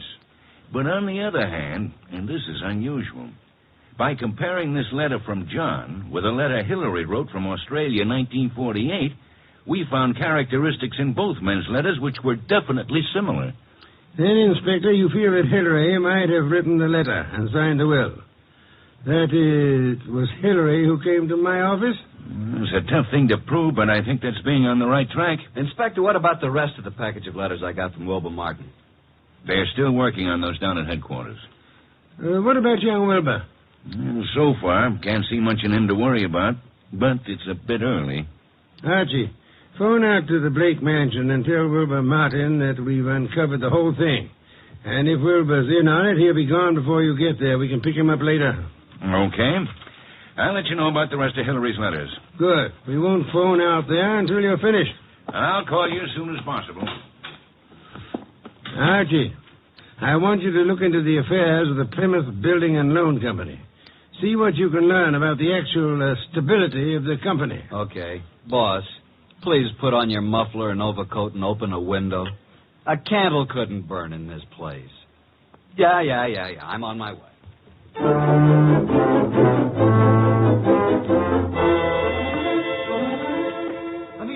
Anita! What is it, Wilbur? What's happened? I came out as soon as I heard. Well, what's happened? Speak up, man. You haven't heard? You don't know? No, what? Look at these headlines.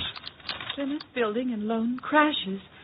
Wilbur, what does this mean? It means your father embezzled the funds of the company and he has gone to the wall. What? Yes, close the doors. Oh, no, Wilbur, no, I can't believe such a I'm thing. sorry, Anita, but there it is in black and white. Then this is the motive for John's suicide. Why? Why? Because he knew he was caught. What else? He could have put the money back, couldn't he? Yes, but maybe he lost it by trying to make more to cover up the shortage. I don't think he lost it. You don't? No. Oh, nonsense. He must have.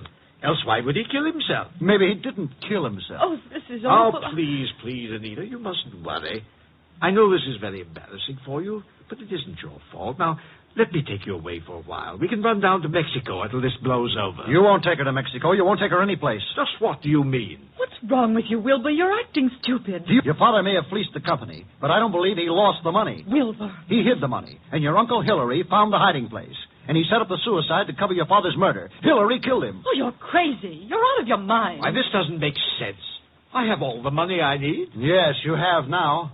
Pack your things, Anita. I'll phone the airport for reservations. You can't leave at a time like this. You won't leave this room. Do you know what can be done to you for threatening people with firearms? I'll call the police. You don't need to call the police. I've just talked to that detective, Mr. Goodwin. He's on his way here. The police have uncovered everything. I know you killed John, and you have the money. Wilbur, you're out of your mind. I know what I'm talking about. Get out of here. Get out! I won't leave. No one will leave till Goodwin comes.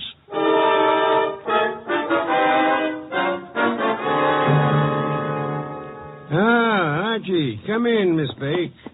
Mr. Blake, Mr. Martin, glad you were all able to accept my invitation. You too, Inspector Kramer. Yeah, I know how glad you are I could be here, Wolf. Please be seated, folks. Hillary was going to Mexico on the next plane and taking Anita with him. Mexico? John Blake stole the money from the company, but Hillary found out about it and killed him. Mr. Wolf, this is utter nonsense. Mr. Blake, Inspector Kramer's handwriting experts have examined the will and the letter left with me. They have also checked them with your recent letters from Australia. Indeed.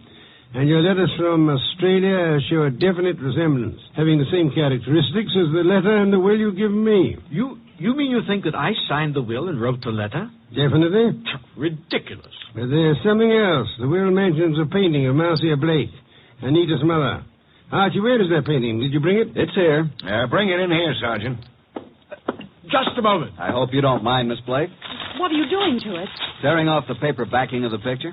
Yes, and there you are. There's the reason for the whole thing. Bonds. Pasted in the back. Thousands of dollars in negotiable bonds. Then Hillary did know about the money. He killed John for all this. He had Anita order the picture to be credited for shipping. I did no such thing. Nevertheless, you didn't kill John Blake. Certainly he did. Look at these two letters from Hillary Blake to John here in America. What are the dates? September and November 1948. Those were supposedly Hillary's most recent letters to John. And look at these letters, June and July 1928. Notice any difference? All are signed by Hillary, but the ones dated 1928 are not at all like the ones written in 1948. Not the least similarity. The ones dated 1928 were written by Hillary. Those dated 1948 were written by John. John? How do you mean? Carry on, Inspector. You're under arrest, Mr. Blake. Not for murder, because there's been no murder. You're under arrest on a charge of embezzlement. Embezzlement? Oh, but how And can you, Miss Blake, are under arrest as an accomplice. What? I don't understand. Mr. Wolfe. Wilbur, you yourself unearthed the old 1928 letters, really written by Hillary from Australia. The recent letters are not in the same handwriting. They were poorly forged by John in 1948. Furthermore, we checked with Australia and learned that Hillary Blake died in Sydney 10 years ago. And this man here is really John Blake, posing as Hillary to escape the penalty for looting the company. Anita. It just doesn't seem possible. Anita knew all about it, and they might have gotten away with it if they hadn't come to us, Archie. What a fantastic plan. I'm giving you back your $1,000, Mr. Blake, but I'm afraid it won't do either of you much good now. Thank you so much, Inspector Kramer, for dropping in.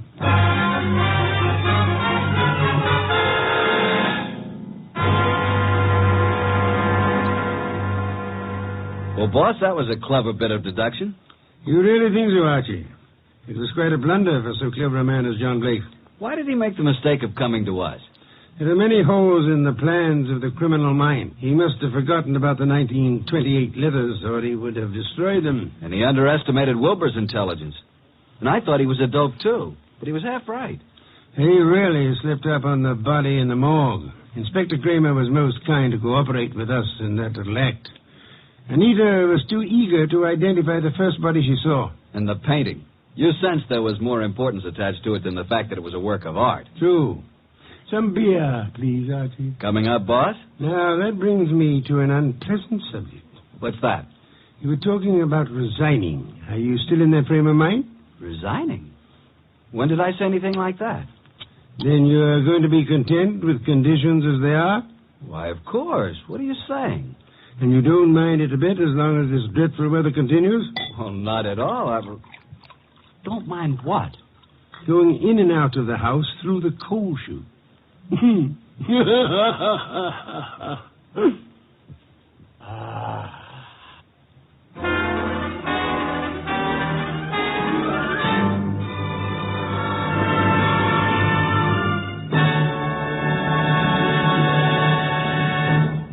You have been listening to The New Adventures of Nero Wolfe, starring Sidney Greenstreet.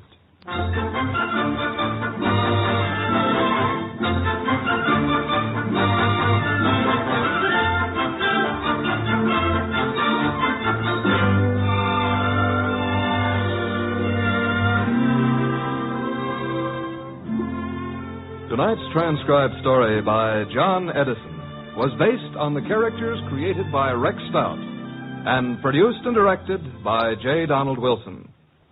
In tonight's cast were Harry Bartell as Archie Goodwin, and Victor Rodman, Louise Arthur, Hal Gerard, and Bill Johnstone. Next week at this same time, Nero Wolfe and Archie will bring you The Case of the Disappearing Diamonds. Don Stanley speaking. 3 chimes mean good times on NBC.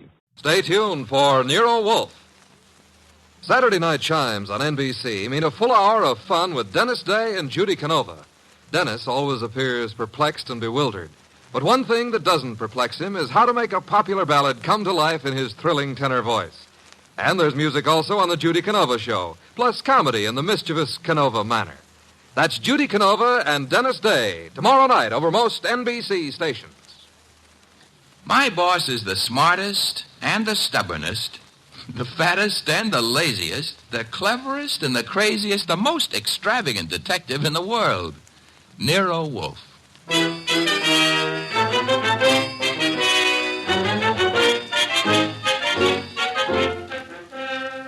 It's the transcribed adventure of The Case of the Careworn Cuff, with that brilliant, eccentric private detective, orchid fancier, and gargantuan gourmet, Nero Wolfe, starring Sidney Greenstreet.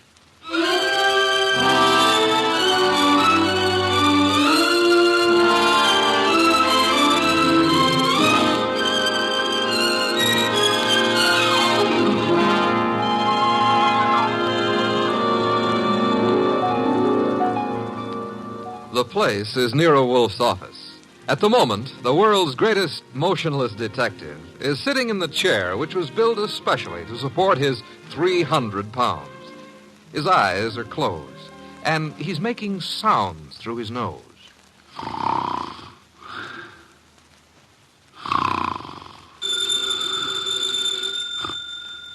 Archie. Archie. Archie! Yes, Mr. Wolfe, what is it? The phone, if you please, Mr. Goodwin. But it's on your desk, only 8 3/4 inches from your left elbow. All you have to do is lean forward. Found it, Archie? What do you think I am, an athlete? Hello. No, wrong number, mister. Well, I'm sorry, Mr. Wolfe, if that old phone awakened you. Wrong number, and I was not asleep. I was merely concentrating. On what? We're out of work. There's nothing to concentrate on. May have escaped your errant attention, Archie. But there are other subjects for thought besides murder.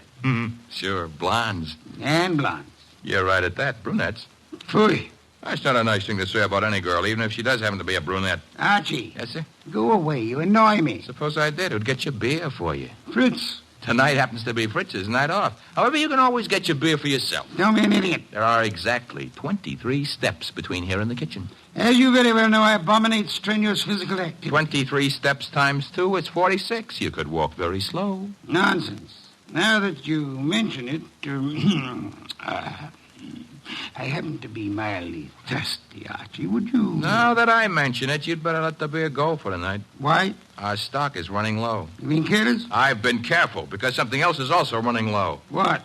Money? Fiddlesticks, there's plenty in the bank. Sure, but very little of it is yours. Mr. Wolfe, do you remember that batch of orchids you bought last week? Of course I do. Magnificent and very rare specimens. I got a magnificent bill for him this morning, too. It was large? It was large. Confound it, Archie. I shall have to do some work.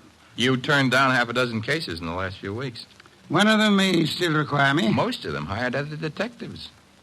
However, there is a Mr. Wenceslas who might still be in need. His problem is what? As I remember, he's being followed by midgets. He wanted you to do something about it. Not that he minded the midgets so much. It was the elephants they were riding. The man needs a psychiatrist, not a detective. Anyone else? I can check my files, but I don't think...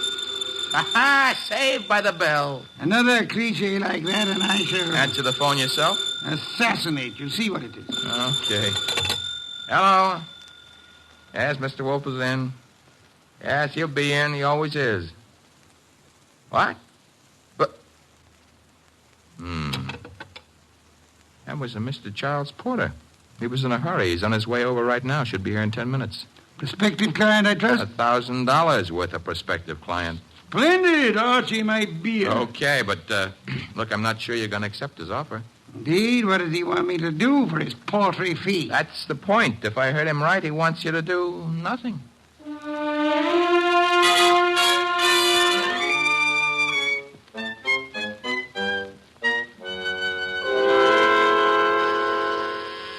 The door, Archie. Yes, sir. I hear it. Mr. Porter? Naturally, I'm Charles Porter. Who else would I be? It's a large field. Never mind. Come on in. I'm Archie Goodwin. Where is Wolfe? Mr. Wolfe is in here. Mr. Wolfe, this is Mr. Porter. Good evening. Fat, aren't you? It's moderately noticeable.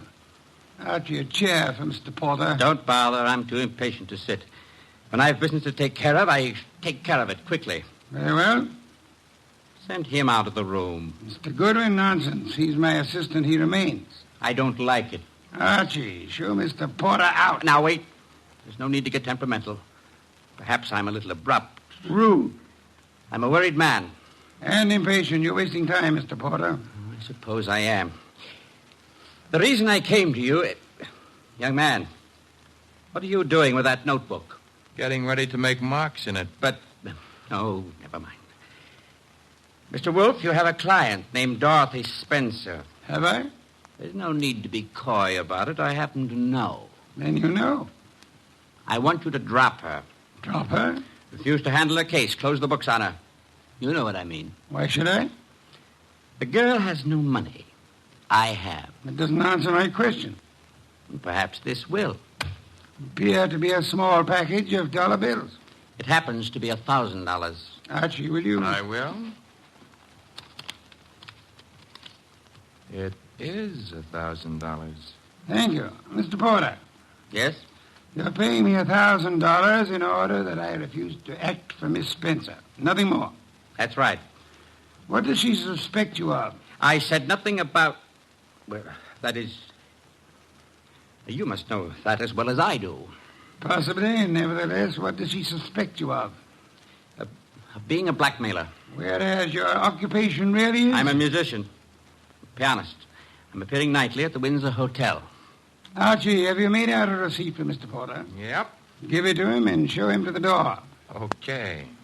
Mr. Porter? Mr. Wolfe, I want your assurance that the entire affair is definitely finished. My association with Miss Spencer, you mean? You have my assurance that it is. You will forgive a classical illusion. The Cavo. Thank you. Good night. Mr. Wolfe, I have a secret about Mr. Porter. He smells. Some perfume or other. More important, his right coat cuff is more worn than his left cuff. And a carver happens to be a musical term meaning start again from the beginning. Oh? Porter thought it meant finished. Therefore, Mr. Porter is a liar. His ignorance of common musical term indicates that he's not a musician.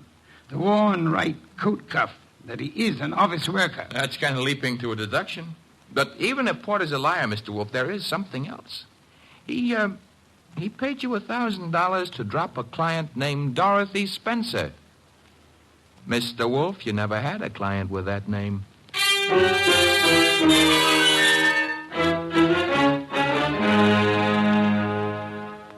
Well, that's that. Dorothy Spencer is not in. Anyway, she's not answering her phone. Mr. Wolfe, I said... I know what you said. That a comment? I'm worried. Mr. Porter may have assumed erroneously that Dorothy Spencer had employed or was intending to employ me. That does not explain why he lied about his occupation. Maybe he didn't lie. After all, your deductions could be wrong. Phooey. Okay. Take care of that right now. I'm phoning her. Hello, Windsor Hotel? Get me the manager's office. Thanks. Could you tell me if a Charles Porter plays the piano? It's... Uh-huh. She sounds blonde. I see. Thanks a lot. What do you do after work? Oh, well, so long. She goes home and beats her husband. About Porter, Archie. Bad news. He does play the piano at the Windsor in the move room. So where does that leave your deductions? Untouched, of course. Let me think. Yes, naturally. Naturally what? I came to the conclusion that Mr. Porter was an office worker. We have just discovered that Mr. Porter is not an office worker, therefore... You were wrong. I am never wrong. Therefore, the man who was here is not Charles Porter. Mr. Wolfe, do you think a man of your weight should climb out on a limb like that? Fiddlesticks. Look up Porter in the phone book and call him. Okay. It'll take a second. Archie, the phone company's best friend. Yep, here he is. What do I ask him? There'll be no need to ask Mr. Porter anything. Just phone. You're the boss. Yeah. I have to say something to the guy. Hello. I'd like to speak to Charles Porter. So would you. Who is... Oh, Stebbins, huh? Yeah, that's right, Archie. Oh. No, don't bother why I called. It's a coincidence. Goodbye. You know who that was? No. That was Sergeant Stebbins, Sergeant Pearlie Stebbins. I might add, as though you didn't know, that Stebbins happens to be a sergeant in homicide. Indeed. You expected this. I still don't know what your conversation was about. It was about Charles Porter, who maybe was a liar, but who isn't going to tell any more lies, on account of he was just shot to death.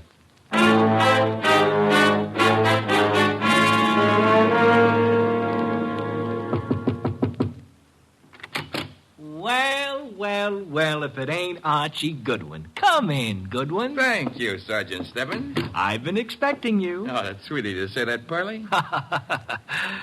Why did you phone Porter? His right coat cuff was more worn out than his left. So for that, you had to kill him? No, actually, I killed him because he didn't know his da capo.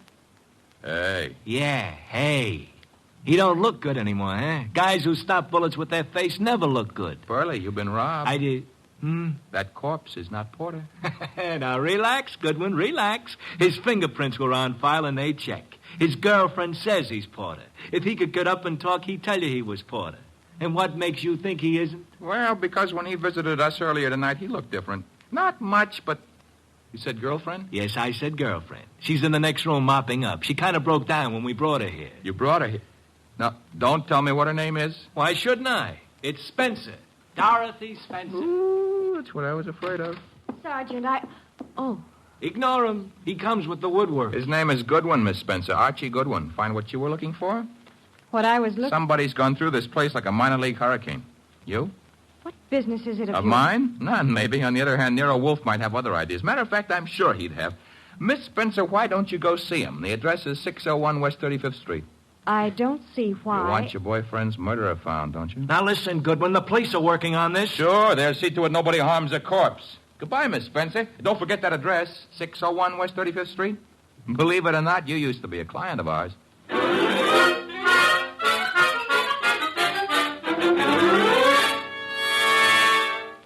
Mr. Wolfe, you're getting to be so brilliant, it's boring. Phooey. That is, All right. Tonight you deserve it. I'll get you another can of beer. But this is the last one. Unless you promise to do some exercise, like maybe standing up and sitting down 5 minutes a day. Thank you. And why should I indulge in such idiotic behavior? Well, after a while, you might be able to see your shoes. I've already seen them. Oh, that was 20 years ago. Things have changed. No more buttons. Hey, that must be Dorothy Spencer. She's undoubtedly young and beautiful. You deduced that from the way she pressed the buzzer? I deduced that from the gleam in your eye, bah. Bah, all you want. I'm going to keep that gleam shining. Hello, Miss Spencer. Come in. Thank you. Mr. Wolfe. Is the large sitting-down gentleman behind the desk. This is Dorothy Spencer, Mr. Wolfe. You will forgive me not rising. It is due to a necessary conservation of energy rather than rudeness. Archie, a chair. Sure. Here you are, Miss Spencer. Thanks. Now then, Miss Spencer, have the police found anything but dust in Mr. Porter's closet? Why, no. You were engaged to Mr. Porter? I was. That ring you're wearing, he gave it you? Yes. May I see it? Well, all right.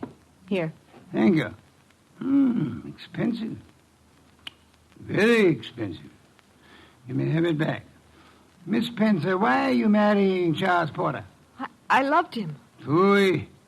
Mr. Porter, according to Archie's description, was twice your age with considerably less than half your attractiveness. Love may perhaps be blind, but it is not astigmatic.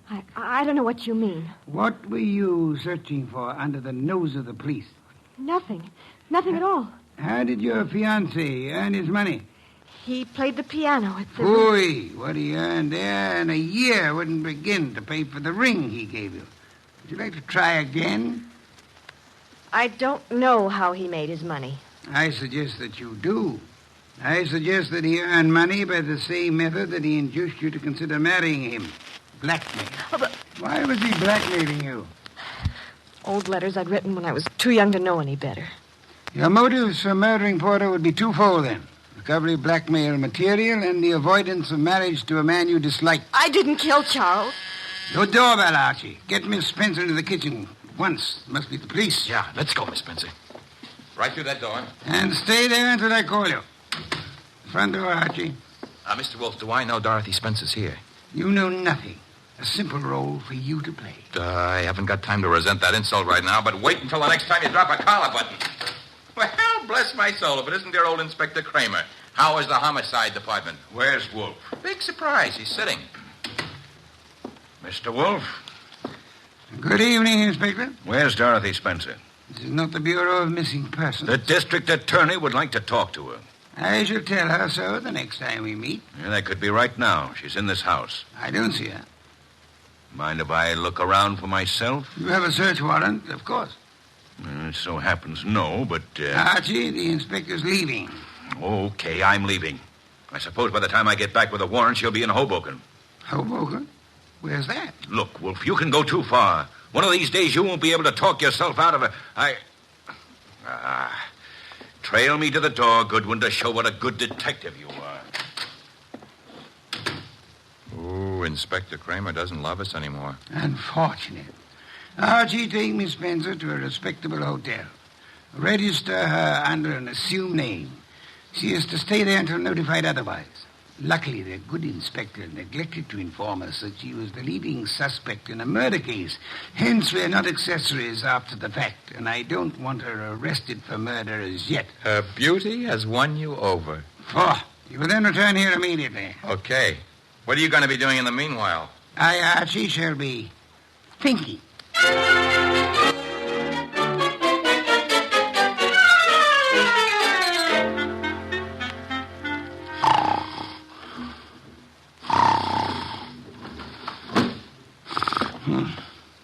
Archie?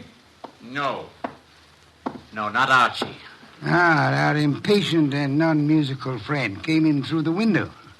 How are you, Mr. Not Porter, of course. Where's the girl? Question is beginning to bore me. I don't know. I think she's here. So did the police. I might add that they were slightly closer to the truth. Incidentally, what makes you think she was Porter's accomplice? She must have been. Nonsense, she wasn't. Porter was blackmailing her, just as he was blackmailing you. In her case, it was letters. In yours, a previous criminal record, perhaps, that your employers might be interested in. I want to know where she is. Maybe this would help you remember. Good heavens, don't point a pistol at me. It annoys me. Ah, the police, I should think, opened the door for them like a good fellow. Oh, no. I'm leaving. But if I don't find that girl, I'll be back. Knock the blasted thing down if it isn't open. All right, Wolf. I've got the search warrant. Also, no doubt, a fine tooth comb. Bah. By the way, Inspector. All right, boys, cover the house. All right, Inspector. Now, what did you want? As your men go through the house, will you have one of them shut the back window? I've just had a burglar, and I suspect he left it open. Unless the matter is attended to, the house might be filled with fresh air. Well, what's the matter with that? Fresh air, deadly poison. It clogs the lungs. And may I point out that the warrant you're clutching in your hot little hand is not a lease on the house. Finish your search quickly, if you please, and then... why not try Hoboken?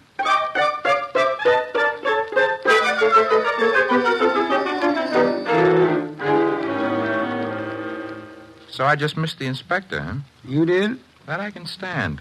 I'm sorry about the burglar, though. Perhaps we can arrange to have you meet him in the morning. He left his calling card with name and address on it? He dropped his handkerchief here on my desk. Oh. It's a handkerchief. It smells. So it does. But, all of our unknown friends' clothes carry the odor. Therefore... Yeah? You will go out immediately to the nearest drugstore, buy a specimen of every cake of soap manufactured in this country.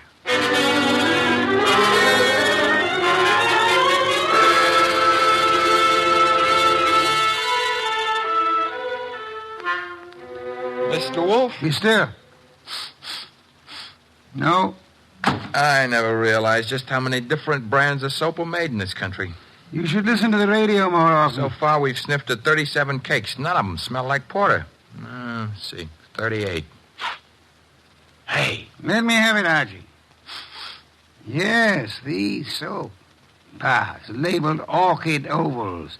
I should say basically mislabeled. Orchids have no odor.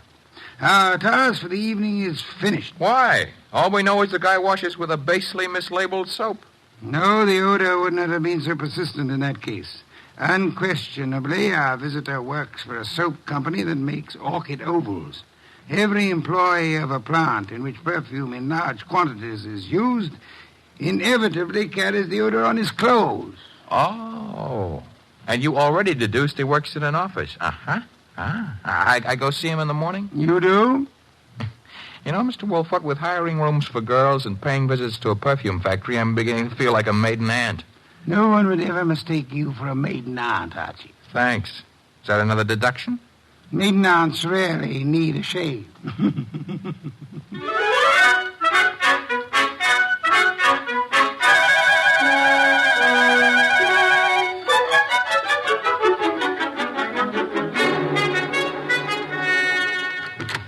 Orchid Ovals, good morning. One moment, please. Oh, can I do anything for you, sir? Yeah. That is, let's postpone that question and slip in another one. I'm looking for one of your office people. In his 40s, 5'10", brown hair and eyes, speaks in a sharp, quick voice. He owes you money, too. Who owes me money? Mr. Wheeler, the man you were describing. He owes everybody money, in spite of the fact that he's office manager and makes lots and lots of money. How much does he owe you? Oh, not an awful lot. It won't break me if I don't get it. Is he in yet? Well, he was, but he went home. He was sort of sick. Sort of? He got a phone call from somebody and rushed out. Too bad. Well, I better scram. Well, you didn't answer my question yet. I'm off at 5. My name's Gwen. Goodbye.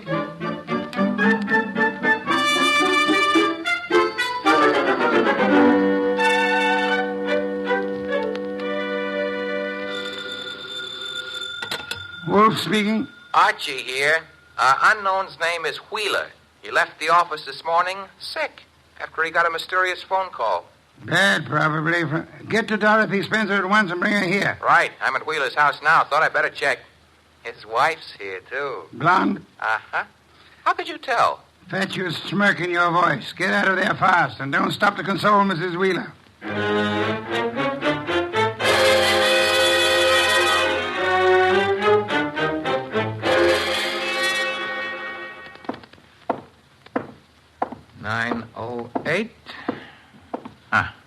909. Miss Dorothy Spencer.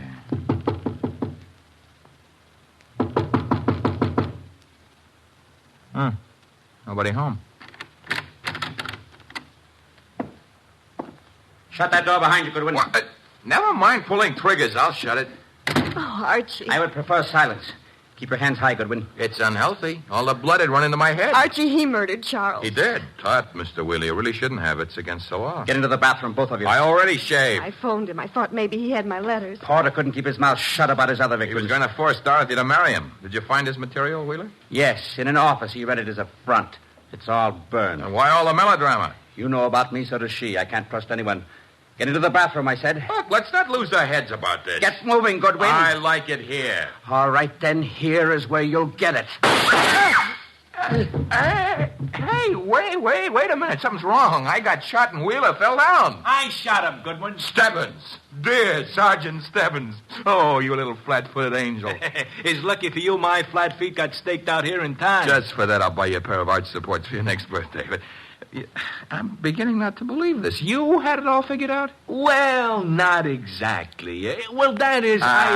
Wolfe sent you here. Well, he kind of phoned in and suggested one of us shoot down here and do some rescue work. That old devil. Hey, you're not kidding. What are you laughing about? Wolfe wasn't sure whether you'd need rescuing from Wheeler or... Stop killing yourself with your own jokes. Or whether Miss Spencer would need rescuing from you.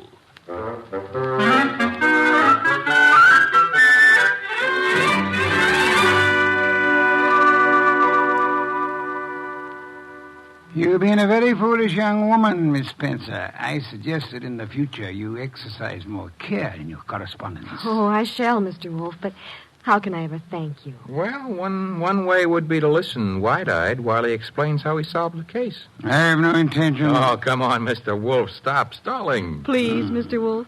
Well, I'd be very happy to. As a matter of fact, I'd like to see anyone try to stop me. A man came to me, offered me $1,000 to drop a client I didn't have. Why? Because obviously he wished to direct my attention to that client. Me? You, Miss Spencer. Now then, he identified himself as Charles Porter, a musician. But I tested him and discovered that he knew nothing of music. Ha! The da capo routine. Precisely. Therefore, he was an imposter. His purpose? Yeah?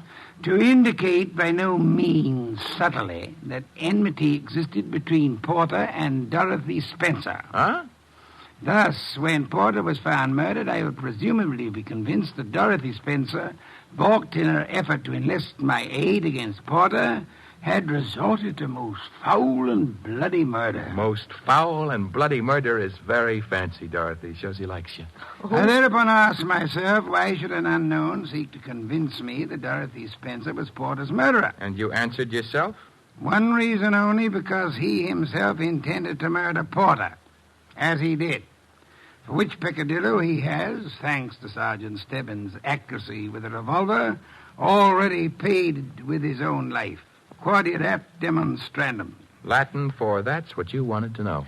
I think you're wonderful, Mr. Wolfe, and I'm going to... Be careful. Kiss you. Archie, Miss Spencer is a very dangerous young woman. Today I feel brave. Do you, Archie? Very brave. What are you doing tonight? Nothing. Let's do it together. Bah. Oh, is that Mr. Wolfe? I said bah.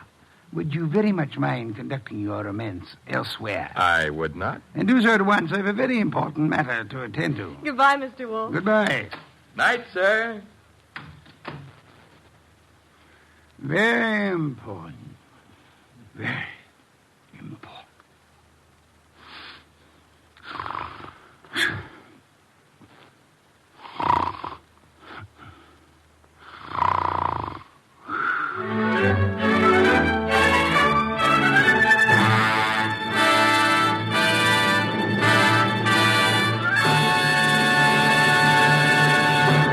You have been listening to The New Adventures of Nero Wolfe, starring Sidney Greenstreet.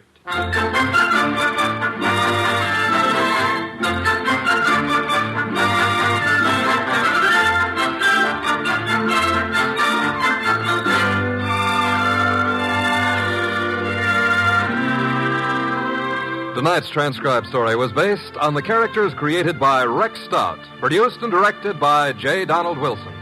In the cast were Lamont Johnson as Archie Goodwin, and Jane Webb, Peter Leeds, Bill Johnstone, and Wilms Herbert. Next week at this same time, Nero Wolfe and Archie will bring you The Case of the Dear Dead Lady. Don Stanley speaking.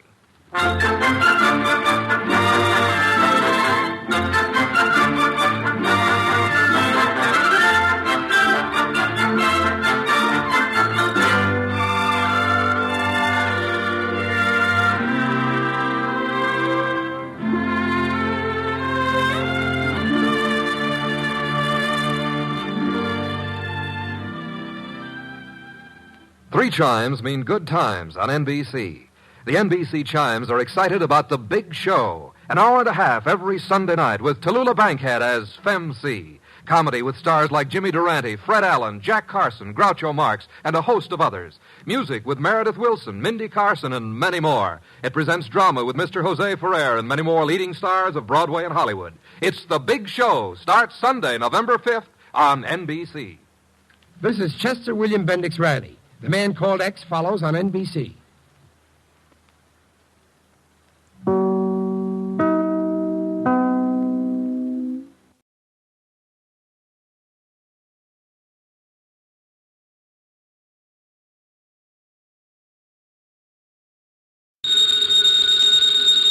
Ladies and gentlemen, the ringing of that phone bell means mystery, adventure. Nero Wolfe's office, Archie Goodwin speaking. Yes? Yes, I know that in 48 hours it's going to be Christmas, but who is this? Who? Look, I'm a big boy now, so... Okay. Tonight at 8. Goodbye. What the devil was that? This may come as a shock to you, Mr. Wolfe, but that was Santa Claus. You've been drinking? Uh-huh, the usual, milk. He's coming to see you at 8. He's got a problem. Indeed. It seems that some low, not to mention murderous character is going around slaughtering Santa Clauses.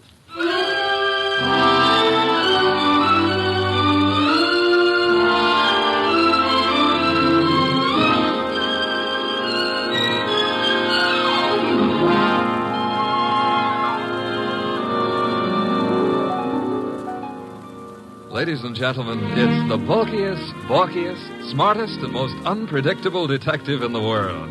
That chair-born genius, Nero Wolfe. Created by Rex Stout and brought to you in a new series of adventures over this NBC network in the person of Mr. Sidney Greenstreet.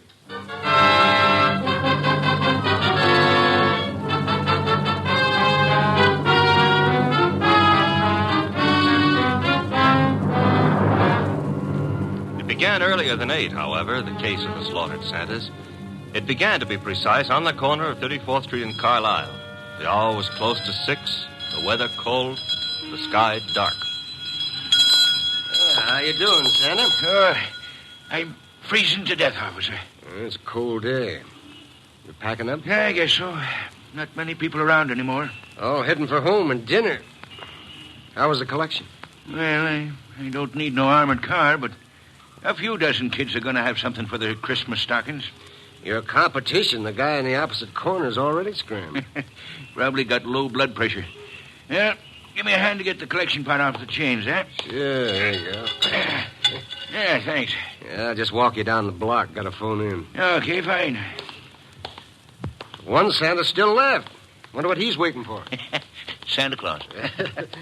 Well, watch yourself going down those chimneys tonight, eh? Sure. Well, I'll cut across the avenue here. Be seeing you.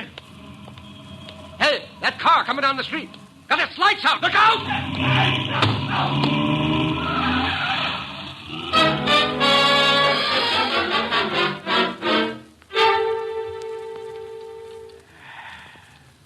Hey, Peg. Huh?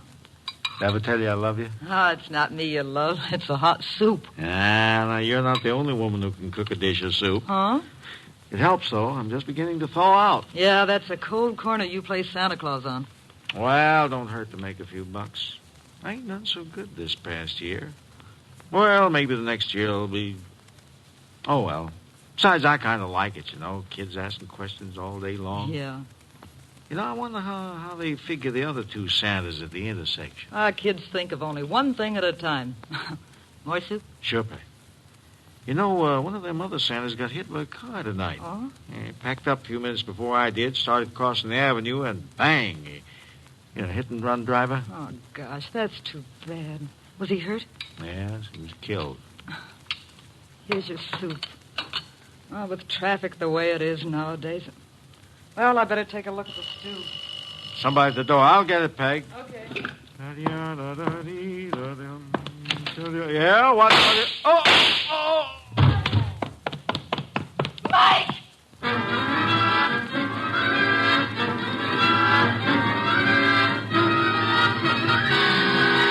Mr. Wolfe? Yes, Archie? I've been thinking. Good heavens. Oh, I admit it won't bring about a national emergency. But, Mr. Wolfe, Christmas is only a couple of days away. If you're hinting about your present... No. I was just imagining you behind a team of reindeer. Your imagination is morbid. You'd make a wonderful Santa Claus. Phooey. You've got the perfect build for it. Of course, as for character... Archie. Yeah? Can you picture me scrambling down a chimney? Well, I might have to build bigger chimneys, but... Bah. There's that, too. However... That is the front door. True. I was thinking... You might see who it is. Well, if nobody's been lying to me on the phone, that'll be Santa Claus. Let him in. But I haven't decided what I want for Christmas yet, Mr. Wolfe. For example, should she be blonde or brunette, tall or short? Archie. On my way. Good evening. I dislike dawdling on anyone's doorstep. Well, stop dawdling. Come in, please. Mr. Wolfe has been warned of my arrival? He has. Through here. Mr. Wolfe, this is Santa Claus? My name is Barton, John Barton. How do you do, sir? I have no time for the social graces, Mr. Wolfe. I'm about to be murdered. Hardly in my house. I have objections. I'm a frightened man, Mr. Wolfe. Indeed. This costume you see me in is responsible for it all. Why are you in it? I had a notion it might be, well, entertaining to play Santa Claus in public. I'm a wealthy man, sir. I can afford to have whims. Therefore, I have assumed this masquerade. However, it apparently is going to be the death of me. Mr. Barton, you have adequately conveyed an atmosphere and an emotion. I suggest you concentrate on facts now. Very well. I have been acting as Santa Claus for the Tuberculosis Fund. My station is the corner of 34th Street and Carlisle Avenue. I might add the northeast corner. Why? Because at that intersection there have been two other Santa Clauses. One on the southeast corner and one on the southwest corner. 3 Santa Clauses, then, on 3 corners. Yes. Now then, earlier tonight, the man on the southwest corner started home. He was crossing the avenue when he was run down and killed by an automobile. A regrettable accident. The car was running without lights. It deliberately ran the fellow down and then vanished. Not an accident, Mr. Wolfe. You saw this yourself? I did. 1 Santa Claus dead. The man on the southeast corner got home all right. According to the radio news flash, that's where he was killed by bullets. Coincidence? Possibly, but I wouldn't want to risk my life on the chance. This is Friday night. In the nature of things, you would have made 2 more appearances. Very well, Mr. Barton. I'll write you a check as a retainer, then hurry along home. I'm late now. No. I beg your pardon. You will neither hurry home nor notify anyone at your home of your whereabouts. But you will remain here until such time as I think it's safe for you to leave. The house is well guarded. I can't do that. In which case, I cannot accept you as a client. I fail to understand. Mr. Barton, it is very easy to murder someone. Avoiding the consequences of such an action is something else again. However, I'm assuming that you're not primarily interested in what happens to your murderer after you're dead. Of course not. Therefore, you will remain here. Archie? Yep. First, the corner of 34th and Carlisle, a complete report. But that's nonsense. The corner will be deserted now. Mr. Barton, you're hiring my intelligence. You therefore permit me to use it as I see fit. A complete report, Archie? Right, sir. You will then visit Inspector Kramer at headquarters. You will, in whatever manner you find effective, collect all the police information about the 2 already murdered Santas. Fine. The manner, I think, will be applying a blowtorch to the inspector's toes. Your levity is ill-timed. The inspector is likely to throw me out of my ear. Your problem. My ear?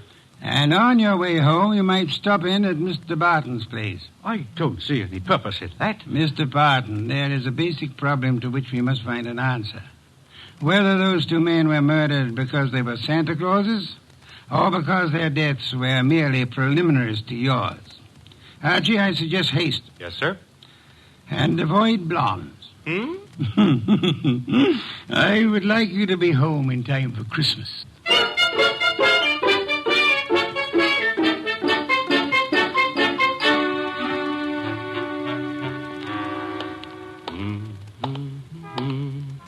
Hey, Bud.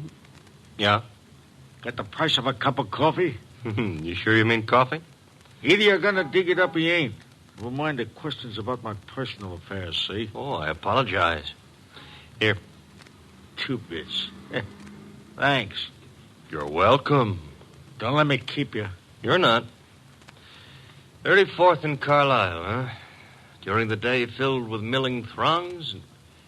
Hey, that's a nice phrase. I'll have to remember it. Milling throngs. And now desolate and deserted. Well, that's life. Is that a fact? That's philosophy. Yeah?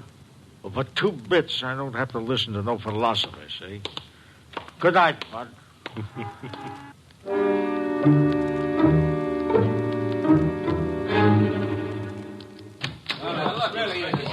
Uh-oh. The inspector's got company. If all you reporters will shut up and ask your questions one by one, I'll answer them. Inspector Kramer, it's true a couple of Santa Clauses have been knocked off tonight?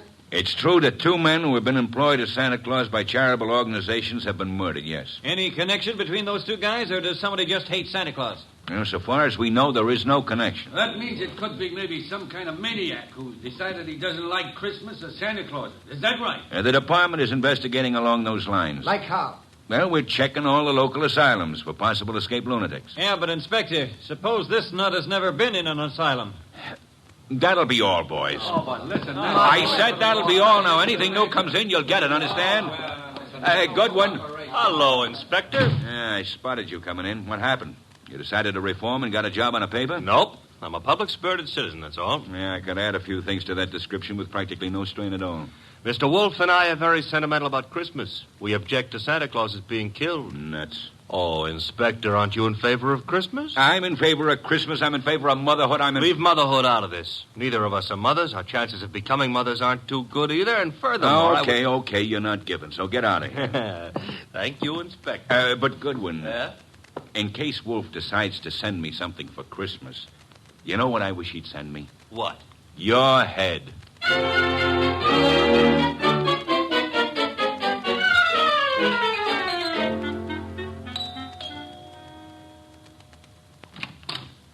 Well, Oh. now I know what I want for Christmas. What did you say? I said my name is Goodwin and it's cold on your doorstep. Oh, I'm sorry. Come in. Mm-hmm. You didn't mention your name. I'm Laura Barton. Mrs. Laura Barton? No, Fine. That is, what relation are you to John Barton? his niece. Why do you ask? Oh, you've got a beautiful voice. All this marble and no butler? Well, I don't know where Pleasant is. He should be here. Have him shot at sunrise. Oh, Laura. Wayne, this is Mr. Goodwin. Never heard of him. What does he want? Well, I don't know. Wayne what? Stevens? Uh-huh. Friend of Mr. Barton? Half-brother, but we seem to be doing all the answering. How about your answering some questions, Goodwin? I'll try. Come into the library.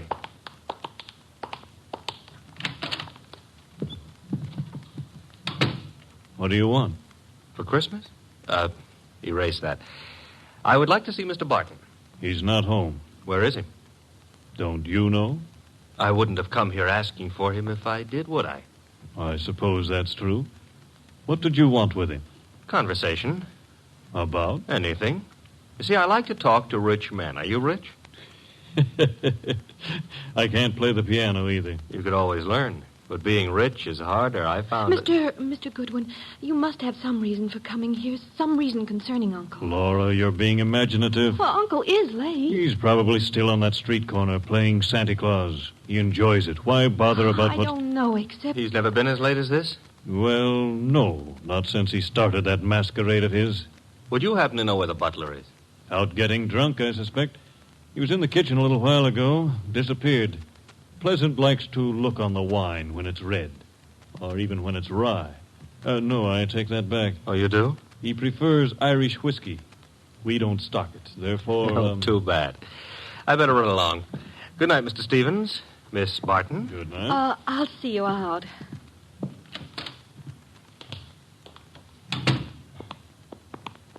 Prettiest butler I ever saw. Blonde. Now, old Dr. Tidmouse always said, beware of blondes because... Mr. Goodwin, Well, I'm waiting. Well, Mr. Goodwin, you must know something about Uncle. Something you didn't want to tell us. Makes you think so? Well, otherwise your visit was just pointless. Let's suppose I know.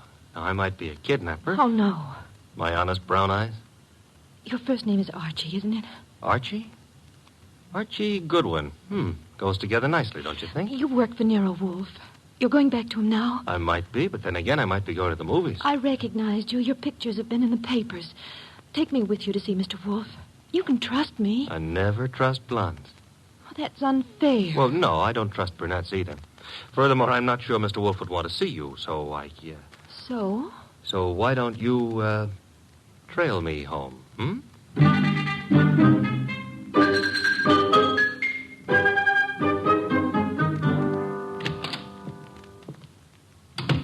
Is that you, Archie? Archie? Where's Santa Claus? Guest room. He was tired. What, I've been trailed home. Indeed? By a blonde. Phooey. All right, I admit I didn't make any strenuous effort to shake her off, but she trailed... Where is she? Outside. Good. Your report. Oh, but she might freeze to death out there. That's her problem. Your report, Archie. It's short and simple. It would be simple. I haven't got time to resent that. A blonde is dying. As for the report, corner of 34th and Carlisle is a very quiet spot at night. No one was around, but a bum who got into me for a quarter. For coffee, he said. You will not put that quarter on the expense account. Stop worrying. That was a private gesture. There were 4 corners. Corner number 1 had a dress shop on it. Corner number 2, a drugstore with a beautiful redhead in the window making with a hair rinse. The ad said her name was Noreen, but it didn't give her phone number. Archie. 3rd corner was devoted to a shoe store, and the 4th corner had a bank on it. A bank? Kind of thought we'd have a pause at that point. Mean something? Inspector Kramer's information consisted of... Oh, you're being coy. Kramer furnished the information the police could find no connection between the 2 murdered Santas. Except for the fact that they were both playing Santa Claus. Well, isn't that a little on the obvious side? This is an obvious case. The Barton home, Archie. Marble and old lace. The butler, his name is Pleasant, was among those missing. Among those present, Laura Barton, the old man's niece, and Wayne Stevens, his half-brother. Ah. Yeah, only for Laura. Stevens was not at all pretty. It was Laura Barton who followed you here. It was Laura. Archie, go upstairs and... Oh, now, wait a minute. The girl, the weather, common humanity demands that you have... Louis, you speak for yourself, not humanity. I'm human. On occasion, a debatable point. Very well. Let her in. Oh, thanks. Laura, yes? Come in. Laura Barton, Mr. Wolfe. How do you do? How much money do you inherit on the death of your uncle? What? That is known as the shock treatment. However, I need an answer. Uncle isn't dead, is he? That, for the moment, is irrelevant. How much? Half his estate. The other half? Wayne, Uncle's half-brother. Very well. Archie, will you go upstairs and inform Mr. Barton that his niece is here? Uncle is here? On my way.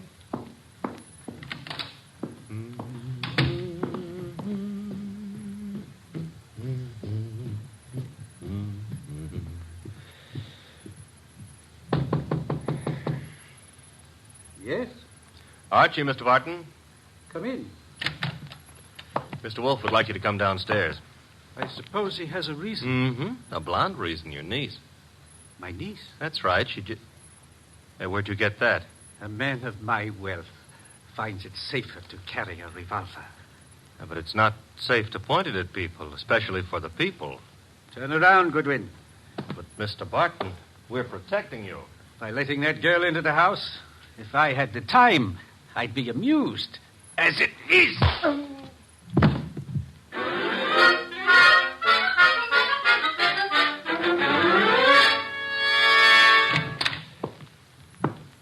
Archie, you been gone?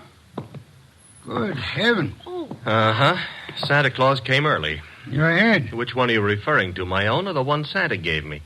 You had better sit. No, I had enough trouble getting up a little while ago. I'm staying out of any positions in which I might have to do that again. Mr. Barton is among the missing. Indeed. Mm-hmm. Hit me on the head and used the back exit. I checked with Fritz in the kitchen on the way here. He offered a reason for his peculiar behavior? Laura Barton. So? I don't understand. Uncle wouldn't do... Uncle apparently has. He also, would appear, fancies himself in costume. Well, he used to be very much interested in the stage. He acted for a while a long time ago till the family objected. Archie? Got it.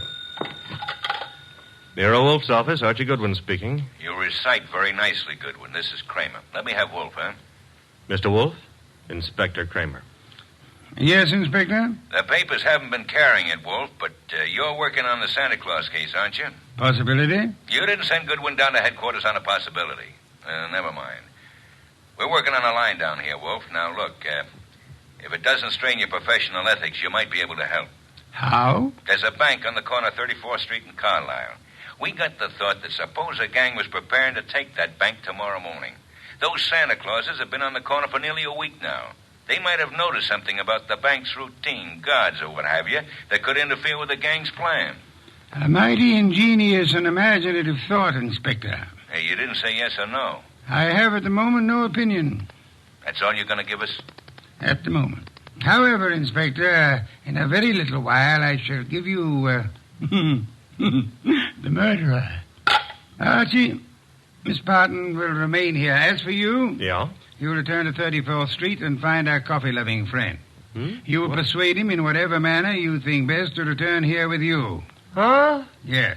You know, I think it possible you may be able to put that quarter on the expense account after all.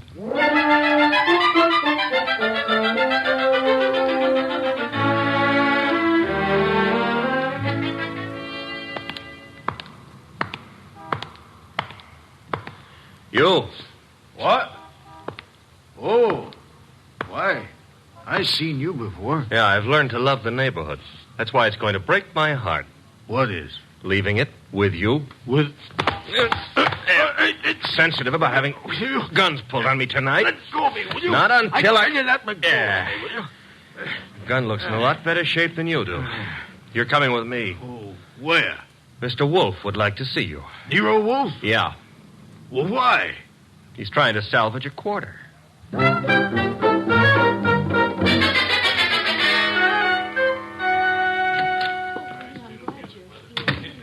Archie. Uh-huh. Complete with, he wouldn't give his name. He did have a gun to it, though. This one. Yes. Archie, you know Miss Barton, of course? Hi. And Mr. Stevens? He joined us a moment ago. Miss Barton thought she'd be happy if he were here. Hello, Stevens. That's not the only reason I came. My brother is still missing. I'm concerned. Yes. You, sir, will you sit down? Watching people stand makes me uncomfortable. I don't have to. You do. Archie is stronger than you are. All right. That's better. If you don't mind, Mr. Wolfe, I've never been here before, never met you. But you look as though you could handle things. I think my brother's been kidnapped. Possibility we shall have to consider. Miss Barton, perhaps you have a theory, too? Well, I don't know. Uncle's been behaving strangely for weeks now. What way? Well, I'm not sure. Wayne... Well, of course, John's always been a little peculiar, but I'm afraid I saw nothing especially strange. Outside of this Santa Claus stunt, of course. I see. Miss Barton, your uncle played Santa Claus all week on one of the corners of 34th Street in Carlisle. I know. On two other corners, two other men indulged in the same activity. Those two other men are now dead. Oh, no. Well, wait. Mr. Wolfe, you mean they were killed by mistake for Barton? It is true that one man made up of Santa Claus looks very much like any other man similarly costumed. But the answer is no. One of the two men was shot in his home after he had removed his costume. Well, then, what connection?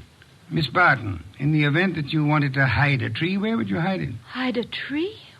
Why, I wouldn't even begin to know. If you were very clever, you would hide it in a forest. If you wanted to hide a murder and were very clever, you would adopt the same principle. Wait.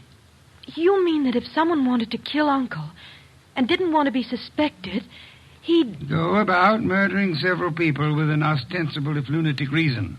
He would, let us say, go about killing Santa Clauses. I get it. Then people would think the man he really wanted dead for a special and private reason had been killed for something that didn't point to him. True. That was why 2 Santa Clauses were murdered tonight. The third Santa Claus, however, the real object of the murderer's attention, was luckier or suspicious. He fled. Do I have to hang around here and listen to all this? You do, my unwashed friend. Mr. Barton fled, and the murderer was in a quandary. He had, so to speak, invested in 2 murders merely to make the third one confusing. But he found himself unable to commit that third murder. He couldn't find his victim. Could he ask the police to do so? Hardly. But he might try to inveigle a private detective such as myself into the job. That makes sense, Mr. Wolfe, but why would my brother have deliberately fled from your house? I mean, he was protected here, so... But do I make myself clear? Very clear, Mr. Stevens. Archie, that gun you took from the dirty gentleman, you still have it? I still have it. Then would you mind pointing it at Mr. Stevens here until the police remove him?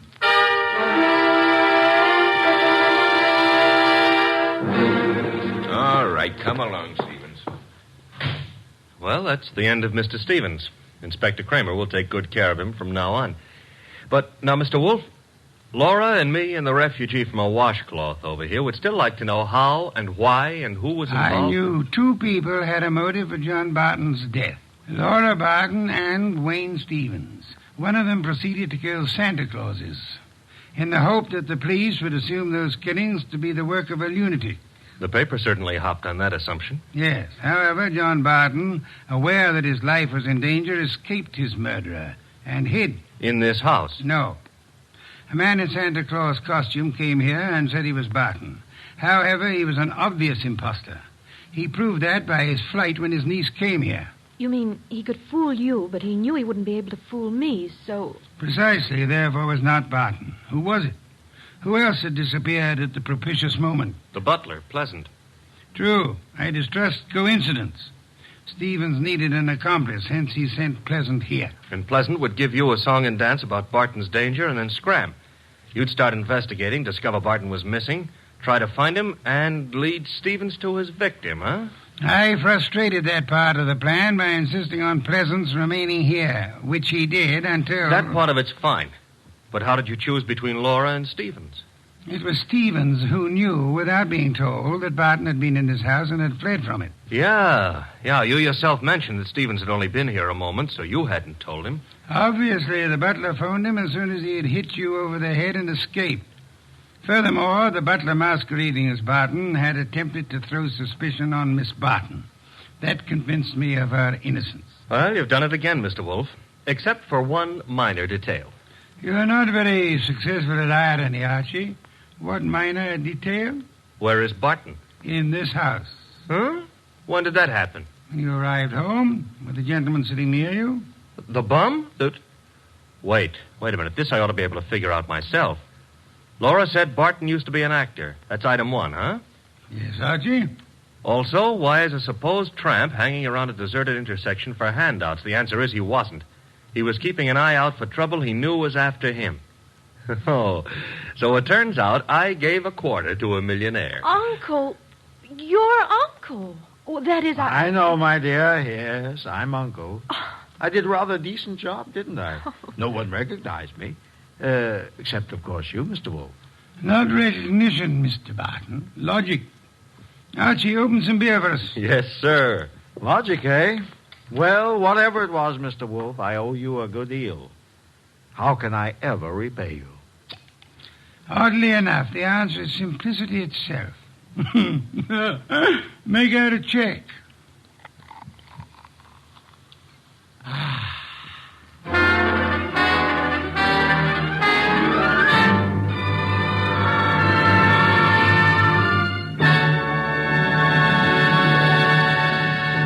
You have been listening to The New Adventures of Nero Wolfe, starring Sidney Greenstreet.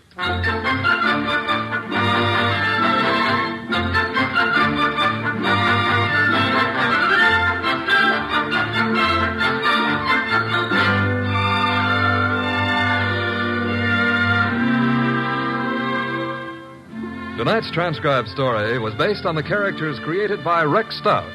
This is an Edwin Fadiman program produced and directed by J. Donald Wilson. In the cast were Larry Dobkin as Archie Goodwin, and Howard McNear, Grace Lennard, Vic Rodman, Herbert Butterfield, Bill Johnstone, Gene Bates, and Bob Bruce. Next week at this same time, Nero Wolfe and Archie will bring you The Case of the Bashful Body. Don Stanley speaking.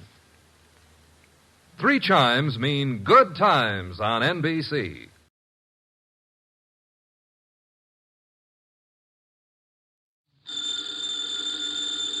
Ladies and gentlemen, the ringing of that phone bell means mystery, adventure.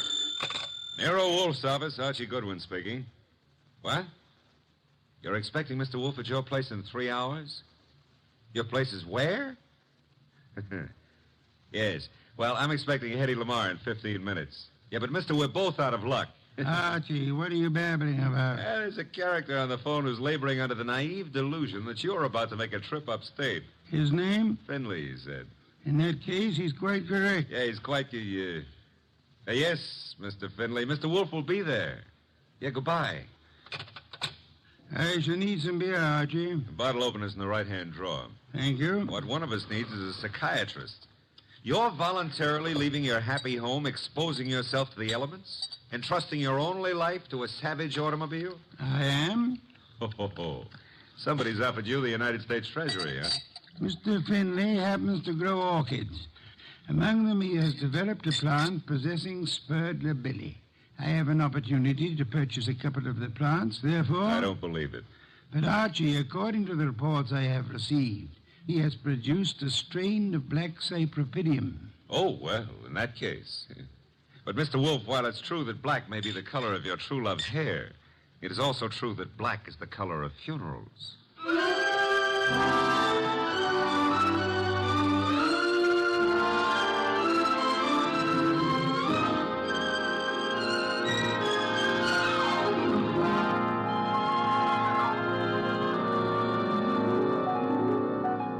Ladies and gentlemen, it's the detective genius who rates the knife and fork the greatest tools ever invented by man. The ponderous, brilliant, and unpredictable Nero Wolfe. Created by Rex Stout and brought to you in the person of Mr. Sidney Greenstreet.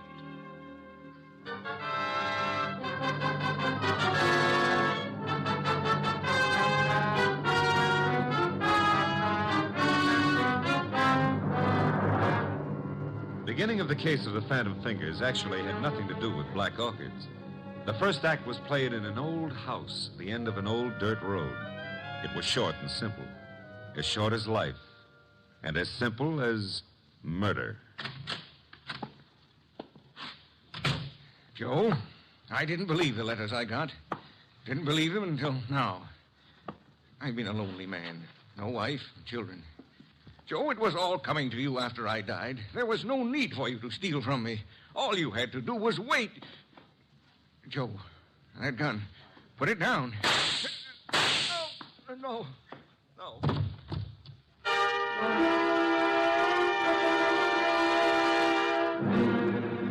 Archie. Yes, Mr. Wolfe. How much longer? Oh, an hour, maybe. Why? I'm a fool. Yeah, well, payday's tomorrow. I refuse to agree with you. Besides, the trip's been fine so far, huh? So there's snow on the road, but, Phooey. Well, it's nice snow. Pretty soon it'll be spring, and in the spring... If you mention old Tidmas once more, I shall strangle you. No, it's against the law. But you know, that snow melts much faster, the trees won't look so pretty. Trees, are they really necessary? Uh-huh. People cut them down and make paper out of them. And they take the paper and make dollar bills. Mr. Wolfe, we're surrounded by future thieves. I prefer the finished product. What on earth is that? Sounds like a river. Indeed. Except there aren't any rivers around here. Hey! Yeah? Up ahead. What? Huh? It's a river. Only it isn't a river. It's wet. Yeah, it's wet and it's got waves on it. Had to start raining, too. Nature. Phooey. The road behind us is covered with water. We'll just have to keep going onward and upward. Would you like to recite Excelsior to me? Why, sure. Shades of night were falling fast when through an alpine village passed... An idiot of your caliber, no doubt. Oh. That infernal engine has died. No, the road dips up ahead. And where it dips, there's a junior Mississippi growing up. Splendid. Not so splendid. We can't go back and we can't go forward. Why not? They didn't build this model to swim. No foresight. What do we do now? Well, we could abandon the car and, Walk, are you mad? Are you seriously suggesting I indulge in a foot race with the flood? Yeah, well, not seriously, but, You've decided to give the car a swimming lesson? No. There's what looks like a cow path leading off the highway. To your right. Maybe it's a road. We progress. We now follow the footstep of the cow. Ah, it is a road. An old dirt road. Not only that, it goes up. Is that good? Theoretically. We might get above the water that way. And if the theory fails? Mr. Wolfe, how are you on the Australian crawl? Hey, there's been another car on this road before us. You can see the tire tracks in the mud. Interesting. An indication that there are other maniacs about. I myself would not have chosen this particular spot to picnic in. Well, it's not that. There's somebody lying on the road.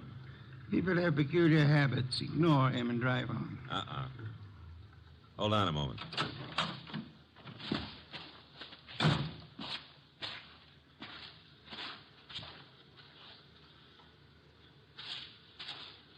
Mr. Wolfe, you better come out here. My madness has its limits. The answer is no. Serious, Archie? Very serious. Oh, very well.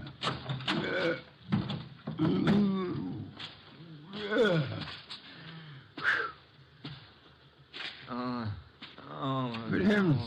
Yeah, still alive, but... The man's been shot. He's mumbling. Joe. He's yelling for Joe. Be still. Don't forgive stealing. Don't. So much for that. Pick him up, Archie. Put him in the car. Might be bad for him to be moved. No.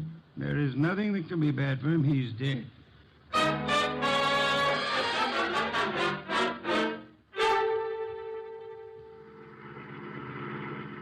Is this blasted road leading anywhere, Archie? Well, seems to be a clearing up ahead. Maybe... Hey, it's a house. Splendid. I'm not so sure. It's perched up on top of a cliff, surrounded on three sides by nothing. On the side facing us, there's a deep ravine and a small wooden bridge. An island in the air. Yeah. High enough to keep above water, maybe, but... Now, that bridge doesn't look too good. Rain may have weakened it. I have no choice, Archie. I have no intention of being drowned in these barbaric surroundings. The bridge, Archie. Okay, hold on. No, the thing's collapsing under us. How momentum, sir? Well, if it doesn't, 37 blondes are going to be wearing black. Correction, 38. I forgot the one in Gimbel's bargain basement. Hey, we made it. The bridge will never be the same, though. There's a car ahead of us in front of the house. The car from which our dead friend, was thrown. Only one set of car tracks in the mud along the road, and here... And all we have to do is walk in, ask for the owner of the house, and, Possibly, and possibly not. Archie, go through the corpse's pockets. Oh, that's not cricket. Yeah, all right. I'm going through. Not much on him. Handkerchief, silver, driver's license. The name was, James Miller. Address Garner Lane, Walden. You know, I've got an idea this is Garner Lane, Mr. Wolfe. In which case, someone named Joe was looking after the house for him, committed theft, and murdered Miller. Miller's body was then dumped on the road in the hopes that the floods would wash the body away. No one at the house seems to have noticed our arrival. No. Well, let's go in and ask for Joe, huh? Very well.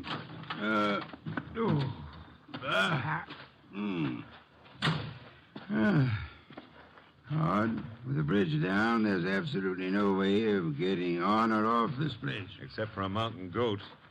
I don't know any mountain goats. I used to know a plain goat once, though. Indeed. Yeah, he ran at the 5th at Jamaica. Stop maundering. I never maunder. Also, I never win bets on horse races. That's why I continue to work for you. That is also why you had better ring the doorbell. Okay. Nobody's going to break a leg rushing to open the door. I suppose you try it. I have had more than enough of the weather. Is that polite? Besides, the killer may have some more bullets in that gun.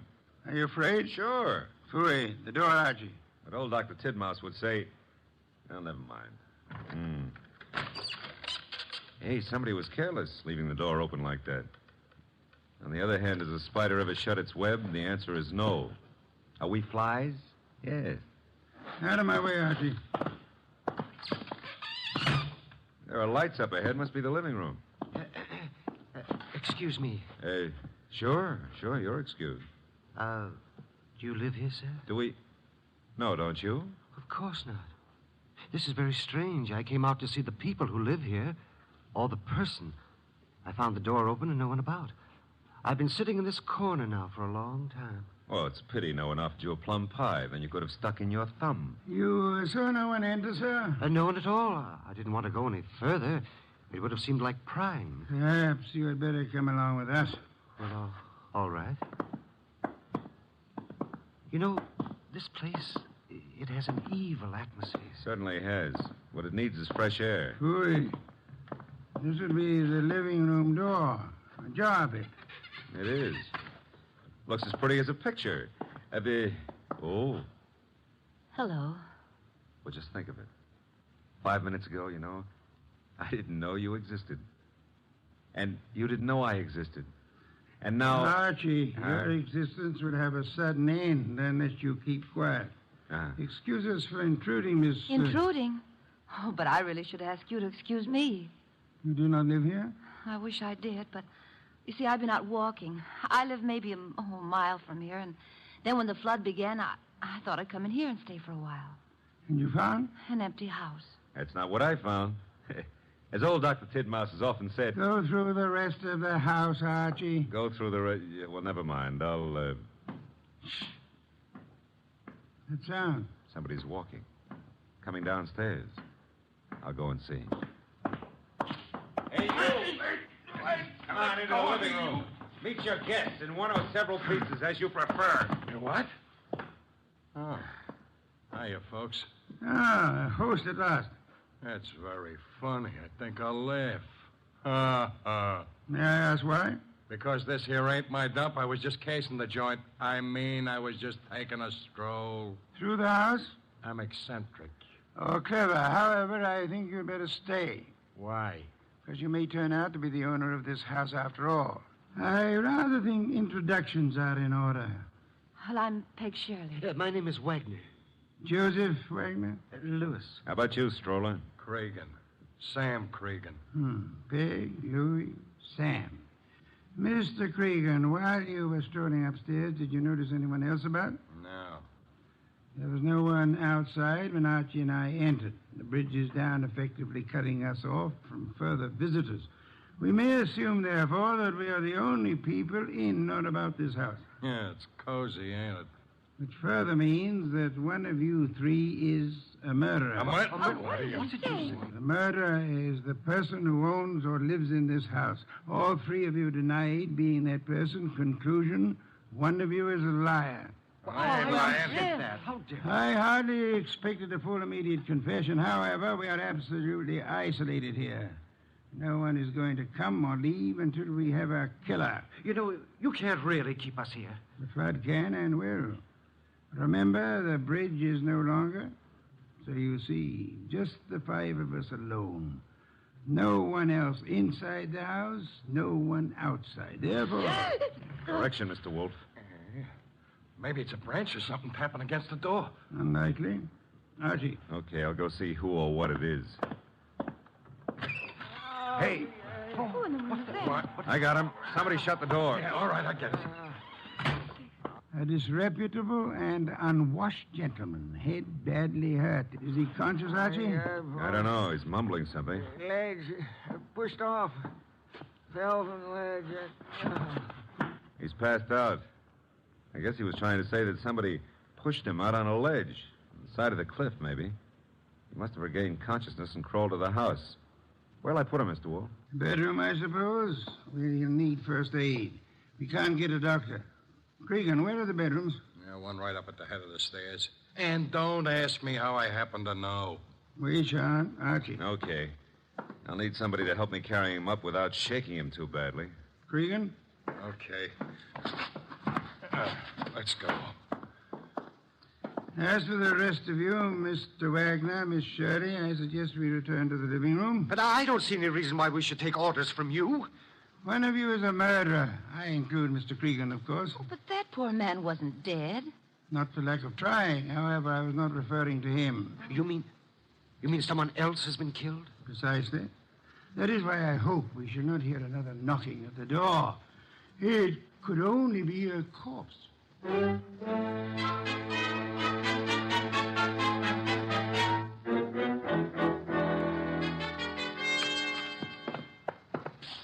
Archie. And Cregan. Yeah. The injured man? Still out. Probably got a concussion. Did he say anything further? Well, he babbled a bit. I don't know if... we shall assume we're among friends, Archie. Exactly what did he say? Well, he was pushed over the edge of the cliff because he saw Miller killed. Did he also see who? No. Passed out before he had a chance. He's an old tramp, Mr. Wolfe. He was bumming his way through the country when he saw the murder. He must have decided on a touch of blackmail and receiving a concussion instead, which may last for hours or for days. Somebody's playing with the lights. Some fool. The switch was over this way. Lights are on again. Whose idea was that? I had nothing to do with this. Me neither. Miss Shirley, why did you scream? Well, someone brushed against me in the darkness. You were standing? Near the table, this table. Archie? No, nothing on the table except a bunch of keys on a ring. Hey, something screwy. Why should a guy put the lights out just to deposit a bunch of keys on the table? Obvious. Without doubt, those are the keys of this house. Possession of them would have disclosed which of you lives here and which of you therefore killed Miller. It's late. I shall sleep down here, lacking an elevator to transport me upstairs. The elevator's lacking. Yes, the rest of you should be able to find bedrooms upstairs. Good night. Archie. Yeah? Follow them upstairs. Spend the night awake. Okay. Good heavens, Archie. On my way.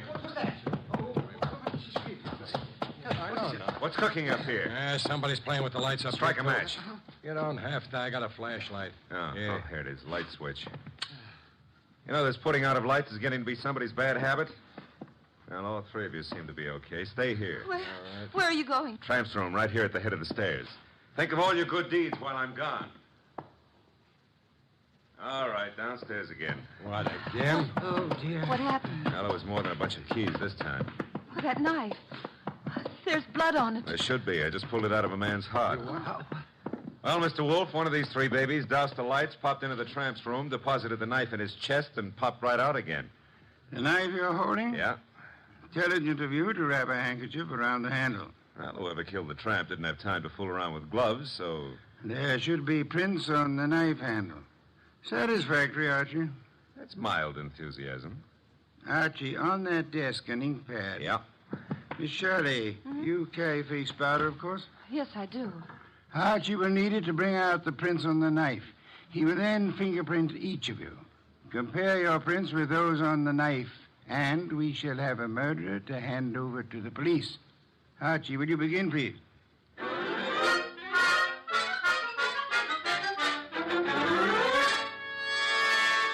they are, Mr. Wolfe.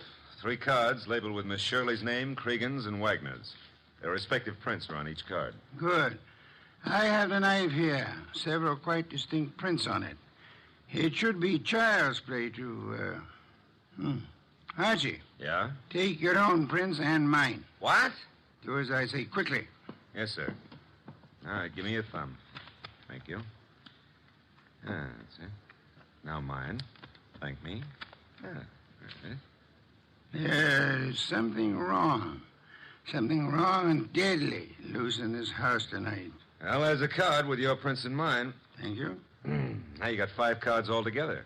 So I have. Archie. What now? Take the ink pad and a fresh card with you. Where am I going with them? Upstairs? But, Mr. Wolfe, there's nobody upstairs except the corpse. Precisely. It is his prints I want.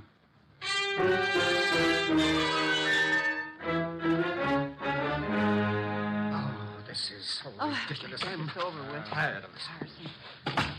Archie? Yeah, I got the dead man's prints. Will all of you please sit? All right, but it's... Good heavens, young woman, be careful. We want no accidents. Sorry, I caught my high heels in the rug. Archie, the card with the corpse's prints on it. Yes, sir. Thank you. You know, I've had quite enough of this nonsense. Have you, Mr. Wagner? Yeah, and so have I, Mr. Wolfe. Also, I don't think you know what you're doing. Perhaps not. However, I have something rather interesting to tell all of you. There is no one in this house besides yourselves, except, of course, for the dead man upstairs. There is no one on the rock on which this house stands, except for another dead man in our car. Look, we already know all that. Bear with me. We may rule out secret passages, unusual hiding places, or anything of that esoteric and childish nature. We may also rest assured that no one has come to or left this house or rock within the last few hours. Well, that means we're kind of hermetically sealed here, huh? Meaning also that whoever was here when the tramp was killed is still here. Still here in this room. Correct, Archie. Now then, I have checked the dead tramp's prints against those on the knife. Theoretically, suicide was possible. However, the prints do not match. That guy was in no condition to kill himself anyway. True. And I checked Archie's prints and mine against those on the knife. No similarity. Oh, but no one suspected either of you. Thank you, but I had to be thorough. That left only the three of you. I compared your cards and the prints on them with the prints on the handle of the knife. And? I want you to remember one thing very clearly. We are the only living people in this house or on this rock of land. No tricks are possible and may be ruled out. All right, so what? This. The prints on the handle of the knife that pierced the heart of the man upstairs do not match his prints or the prints of anyone in this room. Yeah, I knew mine wouldn't match. Would you mind saying that again? He doesn't have to. And those cards, Mr. Wolfe, has the prints of everybody here. And yet none of them match the prints on the knife handle. But, well, in that case, who or what killed him? Why, there must be someone else in the house. I give you my word, there is not. Hey, you thinking about ghosts or something? Ghosts never leave fingerprints. I've got to get away. I can't stand this. Me too. Come on, lady. But I'll come along with you, if you don't mind. Mr. Wolfe. Let them go. The bridge is down. They can't get far. Okay. But I don't get it. Get what? Well, the fingerprint business. And who killed Miller plus the tramp? The identity of the killer, Archie, is quite obvious. It is? To who? To whom? Who's whom? That's a joke. Yeah, I'm stalling for self-respect. You know? Of course I do. I have no conclusive proof, however. I had hoped the fingerprints would be of assistance there, but they proved to be phantoms. I'm still smarting about the other thing. You know, it's at times like this that I almost agree with you about my intelligence. Lack of intelligence? Yeah, well, don't rub it in. Don't rub it in. Just go ahead. Yeah, well, maybe you better rub it in. From now on, you may refer to my brain in the negative. In the negative? Bless you, Archie. What I've just done, I don't know, but can I have a raise? No. I'll take it back. You can't. Get the others in at once. Mr. Wolfe, you now have the appearance of Mr. Wolfe being surrounded by several dozen bottles of beer. What have I done? You've explained the fingerprints, Archie. Hurry. I don't want to keep the killer in suspense.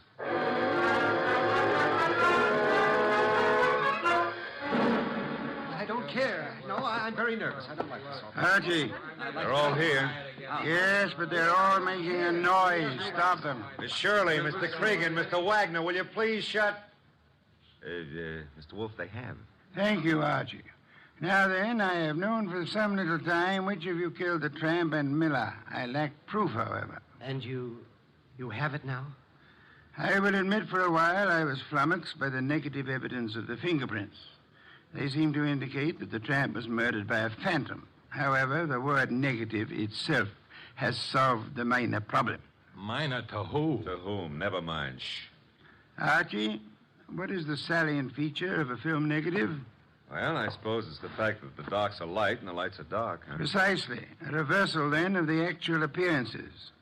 Now, are there any similarities between filmed images and fingerprints? Oh, in a way. You could call the whorls and hollows that determine the individual characteristics of a fingerprint the lights and darks, huh? You could. I shall. Miss Shirley, would you help in an experiment? Well, of course. Thank you. Archie, I want you to take Miss Shirley's fingerprints once again. Okay. Pad and card.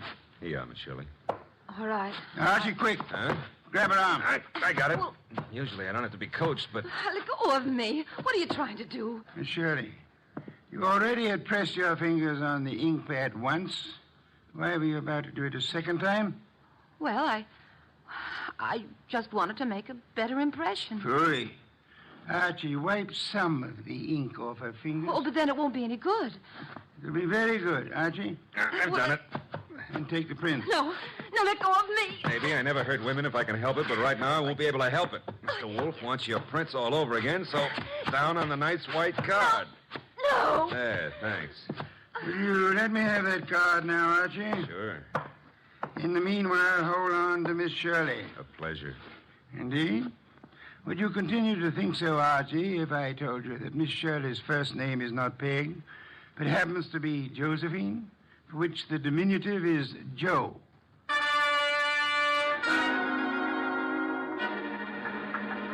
Glad they're fixing the bridge. I was beginning to think we'd be here forever. Phooey, we have been. You know, if those black orchids have been holding their breath waiting for you, they're going to be red in the face. Hey, new breed, red orchids, huh? Archie, must you talk? Well, it's fun. Also, you've been holding out on me about the case. I surrender. Okay. You know, when we compared the new prints of Josephine with those on the knife, you could have knocked me over with a sash weight. They were identical. Naturally. She stabbed the tramp. Yeah, but what was the fingerprint gag? She merely loaded her fingers so heavily with ink that she falsified the markings. She filled up the hollows and walls with ink. The result was that ridges became hollows and vice versa, in the same fashion that a photographic negative falsifies lights and darks. You got that when I mentioned the word negative? It works, huh? Try it sometime. Yeah, the very next bank I robbed. But you said you knew who killed Miller and the tramp even before you exposed the fingerprint gimmick. How? We knew Miller's murderer lived in this house, had been stealing from him and so on. Uh-huh. Stealing what? Cash, of course. He, as the girl admitted, was an eccentric, kept his money on the property. Cregan had probably heard of it, hence his casing of the house. Yeah? Our problem, therefore, was to discover who lived in this house. All three suspects denied it. Josephine Shirley told us, as you may remember, that she'd gone for a walk and then been driven by the flood to this house where we found her. Well, that's what she said it could have been. No, because as you may also remember, she tripped at one point over the living room rug and mentioned why. Sure, she said she was wearing high heels. Uh-oh, because out in the country there are no pavements, so girls don't go for a walk in high-heel shoes. Therefore, she hadn't gone for a walk. Therefore, she was lying. Therefore, she killed Miller, and... I should have noticed those heels myself. You should have, Archie. Your trouble, I suspect, was that you didn't notice the feet for the legs.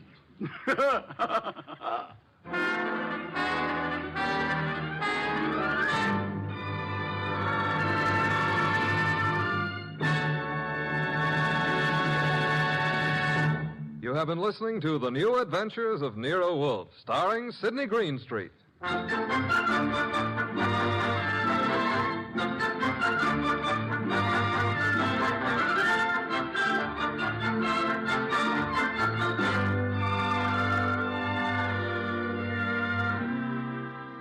Tonight's transcribed story was based on the characters created by Rex Stout. This is an Edwin Fadiman program produced and directed by J. Donald Wilson.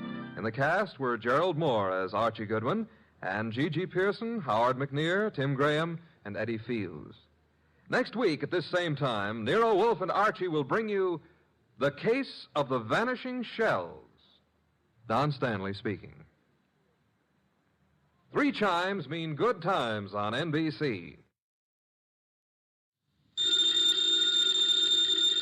Ladies and gentlemen, the ringing of that phone bell means mystery, adventure. Nero Wolfe's office, Archie Goodwin speaking. Mr. Wolfe? No, he isn't. Huh? Oh, well, for you, maybe he is. I'm not here. Oh, yes, yeah. He's always here. I've gone out. No. He seldom ever goes out. I won't start on anything tonight. Oh, sure, he'd love to start on a case tonight. What's your name? Oh, that's a beautiful name. Address? Archie, it's another woman hang-up. No, honest. I'm not Mr. Wolfe, but I'm his agent. Yeah, I'll be right over, miss. Goodbye. What's her trouble? Where are you going? Well, she said she's received some threatening notes and she's afraid to leave her hotel. So long, boss.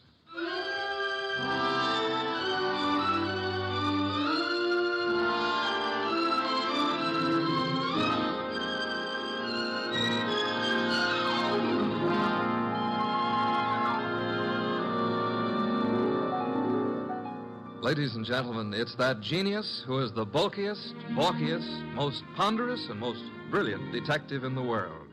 Yes, none other than that chair-borne mass of unpredictable intellect, Nero Wolfe. Created by Rex Stout and brought to you in a new series of adventures over this NBC network in the person of Mr. Sidney Greenstreet.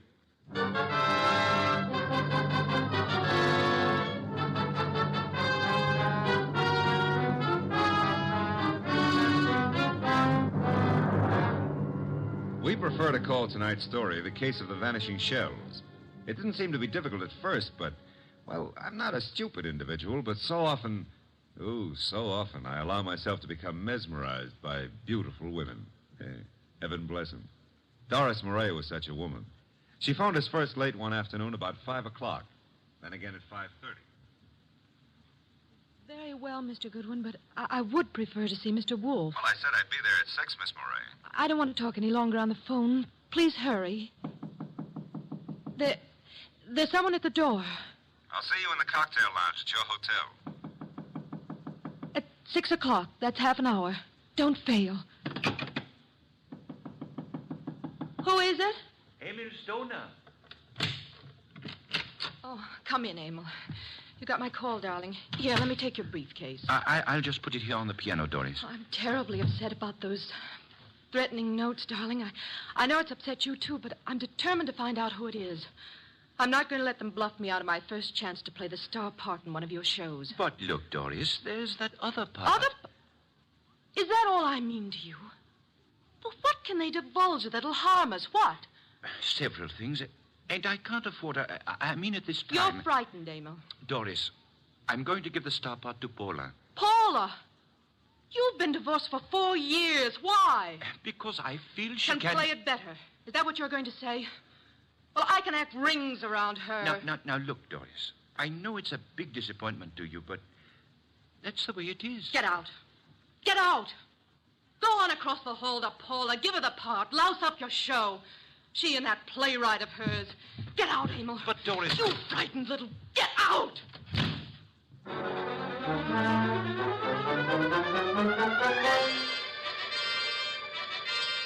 I believe, Mr. Wolfe, you're making a great mistake in not coming along. Indeed. I'm sure that what attracts you could not possibly be of interest to me. A gal needs help. Money is money. Girls, money, phooey. Yeah, well, we could have dinner out for a change. They have one of the finest chefs in town at that hotel. You're most impolite. I'm trying to read this book. Poetry. Archie. Yes, sir? Shut up. But we need money. That filthy green cabbage is necessary to our existence. This may be a tough case, you know. You're sufficiently intelligent. Sometimes. If I sat around like you do, I'd weigh 500 pounds, too. Archie, leave the room. Besides, it's only 300. What a way to run a business. Orchids, beer, books. Don't keep the charming client waiting. Okay, I'm going. And always remember there is a telephone.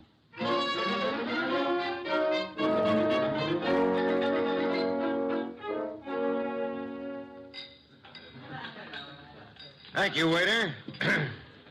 Oh, good evening, Miss Moray. I'm Archie Goodwin. Well, I didn't expect... please sit down. Well, I think I should explain the absence of Nero Wolfe. There's so much of him that it's not too convenient to transport it about. I do all the outside work. And I'm sure you do it well. Mr... Well, you know, some women call me Goodwin and some call me Mr. Goodwin, and, Yes? The unattached call me Archie. Hello, Archie. Oh, splendid. I'm glad to hear it. Now we can get right down to the nasty old business that's troubling you, Doris. First, here's the 500 retainer fee. Well, thank you. Now, what's the note about? Well, there are 2 notes, both printed by hand. Uh-huh. Oh, will you hand me my purse, please? Oh, sure. Thank you. Oh, I see. Doris Moray. If If you fail to withdraw from the cast of Stoner's next production by start of rehearsals Monday, both you and Stoner will have a blasted reputation and perhaps other injuries from which you will be unable to recover. The other one is like it, only more vehement. Someone or a group of someones are intent on keeping you out of Stoner's shows, huh? It's too bad. His next one is said to be a sure smash hit and a star-making part for the leading woman. Yes, Emil Stoner wants me to play it. He's been planning on it ever since David Banning wrote the play. What does David Banning think of you playing the part? Well, I don't think he's too enthused about it. You see, Mr. Stoner and Paula Kenyon have been divorced for 4 years, but she has continued to be his top leading woman. Now she's engaged to David Banning, who wrote this play. Oh? Makes things a bit difficult. Well, of course, Rick Hunter, Stoner's director, is... Hunter's somewhat in favor of your playing the part. Well, Rick Hunter is very fond of my work. And very fond of you as well, huh? Yes, unfortunately. I like Rick Hunter tremendously, but Emil Stoner has been of greater interest to me. In fact, we're more or less engaged, Mr. Goodwin. Oh, well, had any words lately with the ex-Mrs. Stoner? Paula Kenyon, is that her name? Paul and I were great friends when I first joined the Stoner Productions, but I don't know, I don't think she appreciated the fact that Mr. Stoner and Rick Hunter, the director, took such an interest in me. Tell me, did you ever think you were in love with Rick Hunter? Yes, at first I was thrilled by his artistic imagination. And then as time went on, I realized that he was subject to melancholia.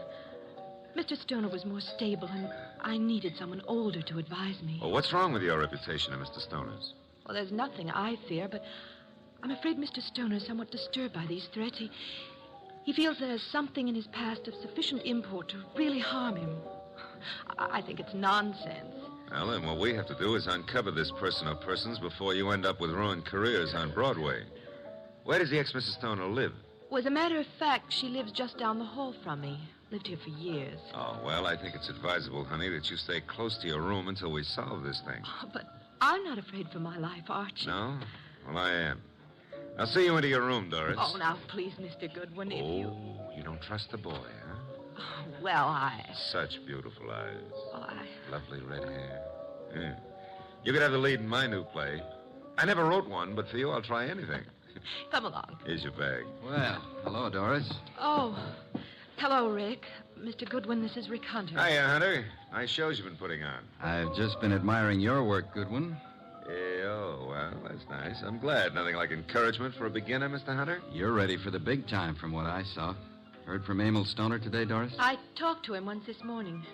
Have you been sitting in the cocktail lounge all afternoon? Yeah.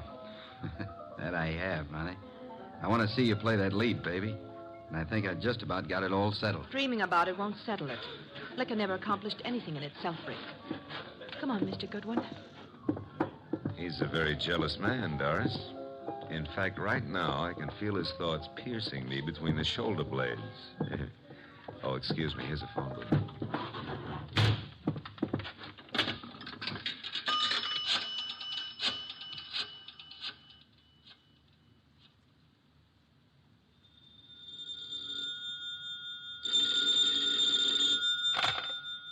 Yes, Archie? How do you know it's Archie? I felt the time was exactly right for you to call. I wish you felt it was time to earn some money. Is this a worthwhile case? Well, she's a beautiful redhead, and, That, of course, makes it very worthwhile. Yeah, well, I got 500 as a retainer. Phooey, a pittance, and probably all you'll ever get.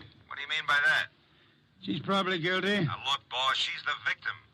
Received notes threatening her reputation and her health if she plays the star part in Emil Stoner's new production. Also, they threatened Emil Stoner likewise.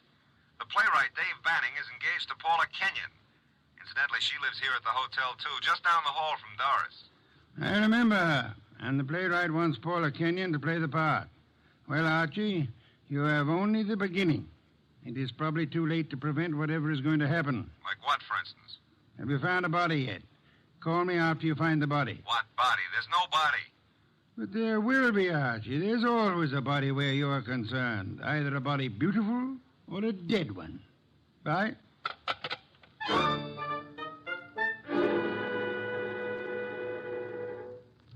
Thanks for seeing me to my room, Archie. Oh, I'm not stopping here, Doris. I'll take a look inside. But I'm not... Oh, I insist. Part of my job, you know. If I fail to take every precaution, Mr. Wolfe would never... Well, look in that chair. Emil. Emil? Emil Stoner? Oh, 3 red dots on his shirt front. Doris, hold on. I'm all right. Yes, I'm all right. All right, sit down. That's it. Oh. Now, let's see. The body's still warm. What's this crumpled in his left hand? A horoscope. Between the fingers of his right hand, an unlit cigarette. Monogram PK. Paula Kenyon. This horoscope is for March. Something he picked up from your desk here? I don't believe in astrology. Where'd he get this cigarette with Paula Kenyon's monogram? Poor Emil. Poor Emil. I didn't believe anyone would really harm us. Oh, why was I so stubborn? When did you see him last? Please, shouldn't we do something? Call the police? No, not yet. When did you see him? Why, I saw him this morning. I'm so shocked I can hardly think clearly. Doris. Yes? There's a briefcase here on the piano with a newspaper on top of it. What? Oh, it is. Yes, it's Emil's. He must have left it here this morning. That's strange. Emil Stoner was bald, but... But what? Well, I'm sure he's a man who always wore a hat, but I see no hat. He must have come up the elevator as I went down to meet you. Who would know he'd come up here? Your director, Rick Hunter, he said he'd been in the bar all afternoon. What else was it he said? Thought he had everything just about settled. Oh, no, Rick couldn't. He just... Oh, Mr. Goodwin, I couldn't believe that. I can believe anything about anybody. I learned that the hard way. In my book, everybody's guilty until proved otherwise. Even you, baby. What? Even you. Yeah. A Herald Tribune newspaper. Are you sure you haven't seen him since this morning, Doris? What are you doing? Absolutely nothing. Someone came in here and shot him. Call the police. I insist. Maybe... What? Maybe I did leave my door unlocked. Why did I do that? Well, they couldn't have opened the door otherwise, could he? No.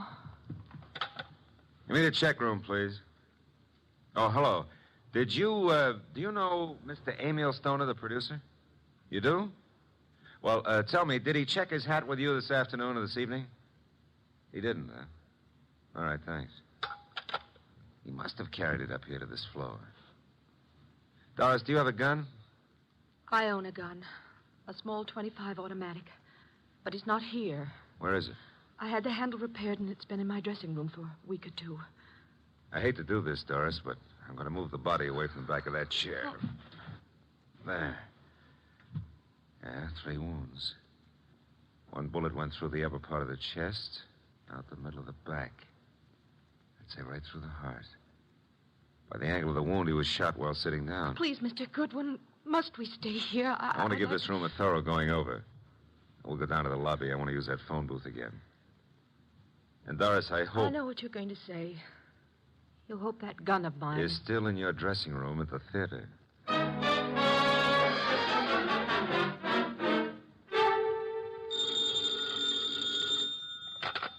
Nero Wolfe speaking. Oh, Mr. Wolfe, may I have your autograph?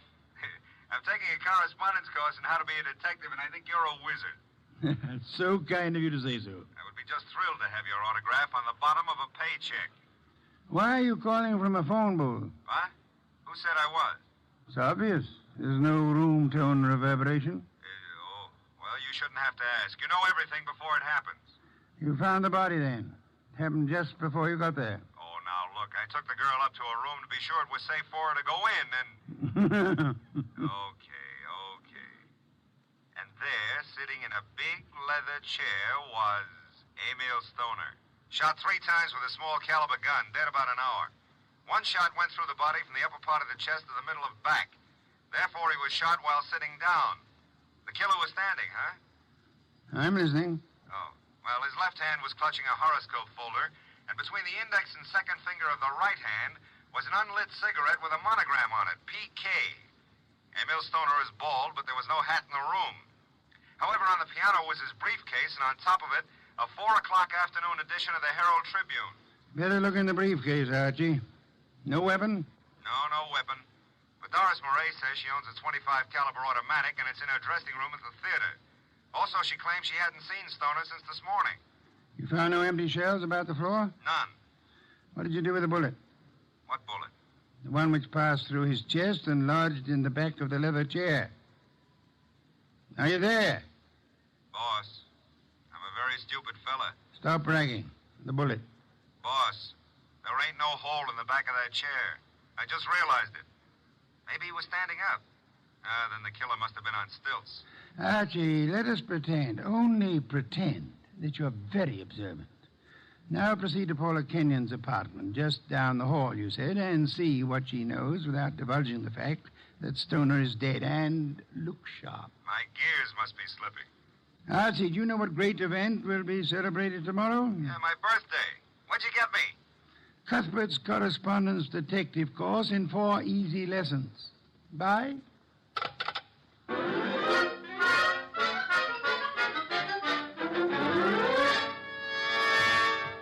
This is Paula's apartment.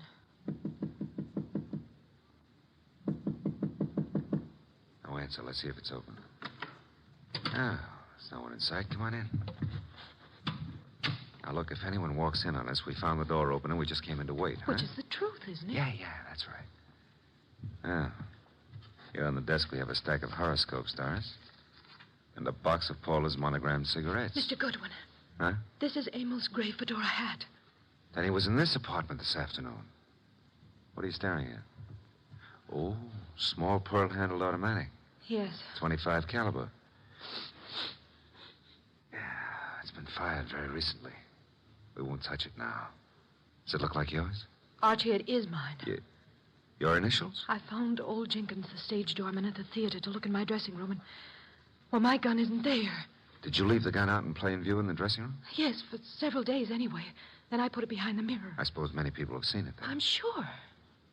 I hope, Doris, that your fingerprints are not the only ones on that gun. If they use my gun to shoot him in my apartment, why would they bring the gun back here and leave it in plain sight? Maybe they didn't do it just that way. No? His hat's here, the gun is here, and yet he's dead in your apartment. How can you answer that? Well, maybe he was sitting here waiting for Paula, and someone called him out and over to your place and shot him. That's no good. Doesn't make sense. Now, if he was sitting in this chair here and someone entered that door... Hey. What is it? Look in the chair back. Huh? Little round hole. Start looking for some empty shells around here. You find something? Now, I want to make a call. He was shot with this automatic. 3 shells were ejected. They certainly vanished. Nero Wolfe speaking. Archie, I'm at Paula Kenyon's. She's not here. Found his hat, a stack of horoscopes on the desk, box of monogrammed cigarettes, a .25 automatic which belongs to Miss Moray, recently fired, but not an empty shell in sight. No blood, but a single small hole in the back of the chair near the desk. Doris Moray is with me. I will call Inspector Kramer now about the body and have ballistics check the bullets with the gun. And the bullet in the chair back? Did you find anything of particular importance in Emil Stoner's briefcase? Yes, I found... Never mind. Bring the girl here at once. Okay, boss. Say, don't you think I'd better wait for Paula Kenyon? Uh-oh, here she is. Bye. Bring her along, too, if you can. Goodbye. Hello, Paula. Well, Doris, what are you doing here? I wasn't aware that I left the door unlocked. Seems to be contagious this evening. I left mine unlocked, too. Hello, Dave. Miss Kenyon, Mr. Goodwin. Hello, Doris. Hello. Archie, this is Dave Banning, the playwright. How are you, Mr. Banning? How do you do? I've heard all about your new play, and I wanted to meet you. Doris thought you might be over here, and the door was ajar, so we, well... I just walked in. I hope you don't mind, Paula. Certainly not. I'm used to people just walking in. We were here a while ago and went down to the cocktail lounge for a while. When does the play open, or have you cast it yet? Mr. Stoner handles that part of it. Are you a prospective investor, Goodwin? Oh, I've had a number of flings in the business. Matter of fact, I expect to see Mr. Stoner tonight. You do? Tonight? Here? I don't understand. What's this fencing all about? Doris, you're not just visiting me. We've hardly spoken for... Oh. Is that your gun, Miss Kenyon? It's yours, Doris. Yes, that's right, Paula. It was in my dressing room. When did you see Mr. Stoner last? But I haven't seen him today. I had lunch with him. Why? What hat did he wear at lunchtime, Mr. Banning? Why, the gray fedora. How did it get here? That's Emil's. What is this? What are you two doing here? Where is Emil? Come on, cut out the melodramatics. Mr. Stoner is dead. He's what? Paula. And without any further explanation, I shall have to ask you to accompany me downtown. Police? If you will, please.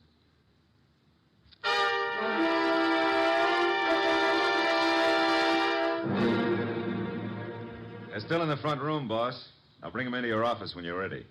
Yes, Archie, I'm sure they're all anxious to talk. They've been sitting there for an hour now. Maybe we ought to make some sort of explanation to them, huh? Why? This sort of technique should work very well in this particular instance. Yeah, but I don't know about that director, Rick Hunter. He may be difficult. Does anyone know that you found the completed and signed contract in the briefcase? No one. Mm-hmm. Good. Now we have the threat notes, the contract, the afternoon newspaper, the briefcase, the fedora hat, the gun, no ejected shells, the horoscope, the cigarette, and the 2 chairs. One with a small hole in it. Come in. Ah, Inspector Kramer at last. What have you? Well, we covered every inch of that place and didn't find a single empty shell. There were 2 bullets in the body and the one that passed through him into the chair back in Paula Kenyon's place. They were all 3 fired from Doris Murray's little automatic. Any fingerprints on the gun? None but Doris Murray's. Not unexpected, to say the least. The bullet that was lodged in the chair in Paula's place went through his heart. Now, he was apparently shot in her room, but... But how did he get into Doris Murray's place? I'll be able to explain that when we locate those 3 empty shells, Inspector. Bring our guest in, Archie. Come in, please. Ladies and gentlemen, Mr. Nero Wolfe.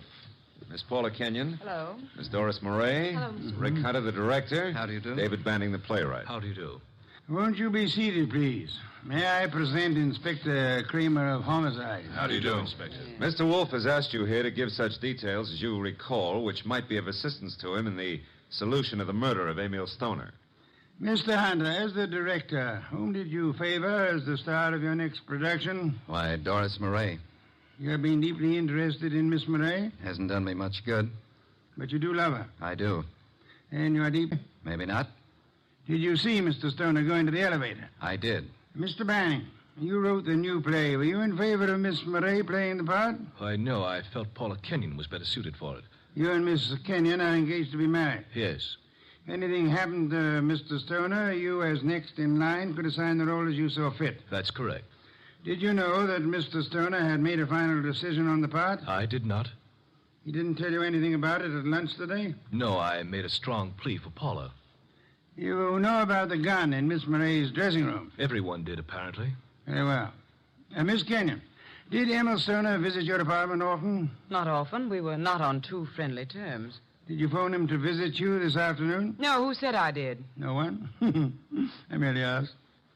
Were you, by any chance, still in love with Emil Stoner? Now, see here, I don't appreciate that kind of talk. Just relax, Mr. Banning. I was not in love with Mr. Stoner. That was over. You and Doris Murray were one time very friendly. Yes. Till I found out how two-faced she was. Emil was a fool to fall for her, but you couldn't tell him anything. All she's interested in is a career. You're not interested in your career, Miss Kenyon? Well, yes, in a way. You wanted the star part. You phoned Stoner this morning. Yes, but he said he was going to give it to her. You knew about Doris's gun? No, I You didn't. recognized it immediately, boss. Well, yes, I knew. What if I did? Then you wrote these threatening notes to Miss Murray. I did not. I did not. You didn't know the contract had already been signed? No. Then you still had a motive to kill him. I wrote those notes. She had nothing to do with it. You can check them on my typewriter. We know, Mr. Banning. We've already done it. I know how it looks, but Paula didn't do it. I knew he was coming to her place. I called him. I knew Paula was out. I did it. If so, what did you do with the ejected shells? I threw them away. How many? 3. Oh, no, David, please don't. I don't believe you, Mr. Banning. Miss Murray, did you know the contract had been made out and signed? No. You're lying, Miss Murray. You said you didn't see Stoner this afternoon. I didn't. You called him and asked him to visit you. You did get the threat notes, and they frightened you. But you didn't know they would frighten Stoner. I did not phone him, nor did I see him. Yes, you did. His briefcase was on the piano. And he was there in the late afternoon because he brought with him a 4 o'clock edition of the Herald Tribune. What if he was there? I didn't kill him. He told you then about his decision. He left Saturday, forgot the briefcase, and went to Paula's apartment to wait for her. That's not true. That's not true. Filled with rage, you got your gun, which you said had disappeared from your dressing room, then calmly put it into your bag, walked across the hall, and shot him as he sat reading a horoscope. No. Archie, a handbag. Thank you. Notice, I run my finger through a hole in the corner. She fired through the bag. And see, 3 empty shells. No. And here's a contract made out to Paula Kenyon. Too bad, Miss Murray.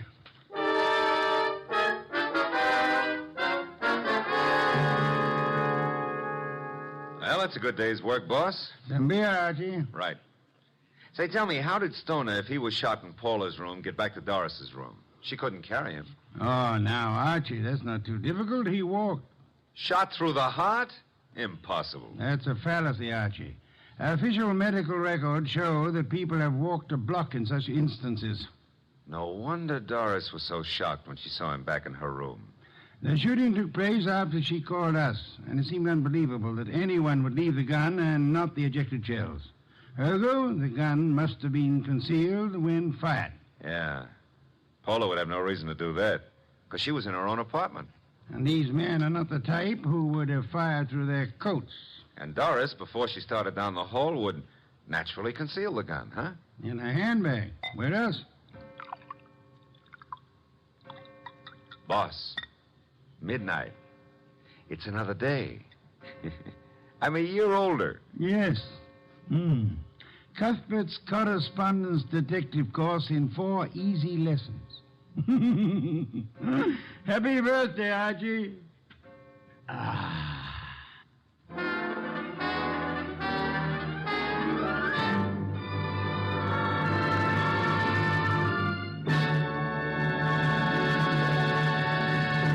You have been listening to The New Adventures of Nero Wolfe, starring Sidney Greenstreet.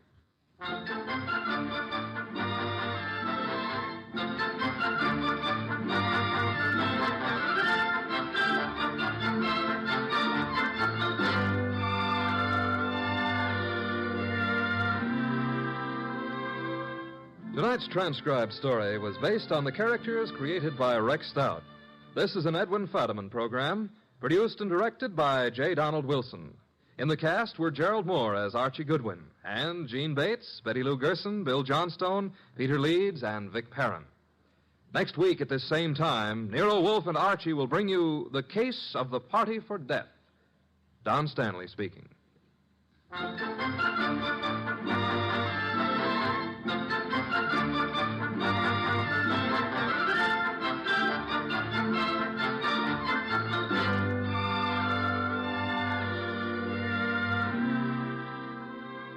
Three chimes mean good times on NBC.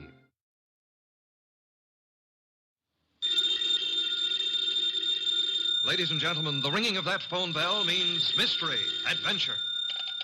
Nero Wolfe's office, Archie Goodwin speaking. And you've lost your... Oh. Archie, the answer is no. Hold on a second. The answer to what is no, Mr. Wolfe? I shall not attempt to find a blonde for anyone. You've got the man on the phone a little wrong, Mr. Wolfe. He's not looking for a blonde. He's looking for a prize fighter. Indeed. Have him come here. Okay. Mr. Wolfe will see you at 8. So long. I was all set to argue with you about taking the case. You gave in too fast. Nonsense. I'm fascinated by the thought of anyone misplacing a prize fighter. They're usually quite large, aren't they? They are. But what this guy is worried about is not only finding his boy, but finding him alive.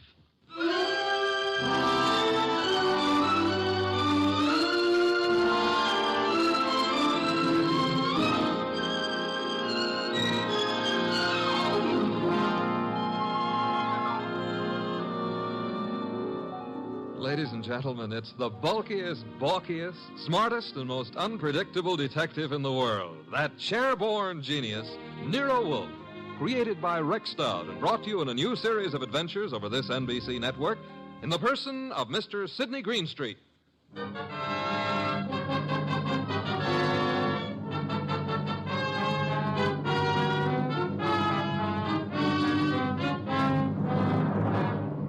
The case of the deadly sellout. That's what my boss, Nero Wolfe, called it. And it almost meant curtains for the firm of Wolfe and Goodwin. But let me give it to you straight right from the beginning. Although you ought to know that it wasn't until it was all over that I knew the very beginning of it myself. It all started in the New York flat of one Brock Rainey. Yes? The name is Jerry Fay. I'm supposed to know you? Being a very good friend of Pepe Gatto's, it's time you got to know me. May I come in? Sure. You've got a problem, Miss Fay? Pepe took a fall at the garden last night against a coffee and bum named Eubanks, right? As far as I know, Sister Gatto met his match. Please, Mr. Rainey, do me a favor. Skip the sausage meat. It happens I saw the $1,200 you counted out to him to take a quick dive in the first. You did? How else would I know? Okay, then here's my wrist. Slap it, Miss Fay. I'm a bad bull. Now, look, who's kidding who? I don't care if Peppy makes himself a few deals on the side. I should worry whether he gives those meat eaters on the benches a run for the ducats. What's it to me? If you're not worried, Sugar Plum, then neither am I. Also, I'm a very busy man. Not too busy to pay off, I hope. Pay off? To who? To me? For what? For keeping it to myself that you collected $5,000 from the Eubanks crowd for getting Peppy to take that dive. Certain people might not like to hear it. Miss Fay. Yeah? Drop dead. I don't think we understand each other. Which is just as well. Now get out of here. There's something Blow, else. bimbo. Okay, Mr. Rainey. Have it your way. I'll go find someone with a more sympathetic ear. Someone like Lawson. Arnold F. Lawson. So long. Wait. Where does Lawson come into this? You asking is stalling. Lawson dropped a sizable piece of change on last night's two-step. No. Close the door, Jerry. Oh, yeah. $25,000 to be exact. That's a lot of corn to lose because a cheap fight manager arranges a frame. At least Arnold Lawson might think so. Sit down. Who's tired? Look, Mr. Rainey, it goes very simply in only one way. Lawson at yet knows from nothing except that your boy Gatto lost the fight. He may suspect, but he don't know. And he really don't have to know. Glad to hear you say that. And I'll be glad to see the shade of 3,000 long green banknotes. How much? You heard me, $3,000. Get out. Okay, I'm going. To the next phone and call Lawson. Look, Jerry, give me time, huh? I haven't got that kind of dough right now. Tell it to Lawson. When he gets through with you, you won't need any kind of dough. You know, I've got Gatto set for a go with Mellish, the title contender. Gatto can take him. Please believe me, he's going to take him. So? So after what happened in the Eubanks fight, the odds on Gatto will be like a war debt. We can clean up. Listen, we can make Heel, I wouldn't trust you from 11:59 to midnight. Get it up. Now. I'll give you 6 hours. After that, Lawson. So long.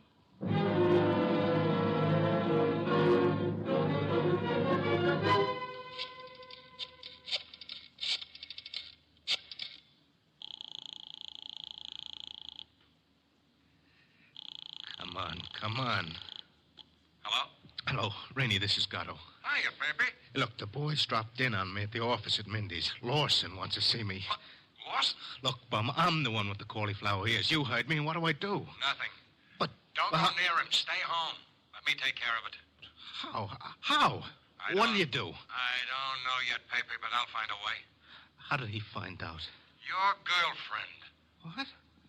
She wouldn't do that. She hates the guy. Hate him or love him, she told him. I can't believe it. I suggest you call our little doll Jerry and give her your regards for the double cross. Meanwhile, stay put in your apartment. Don't move. But, Rainey... Hello? Hello?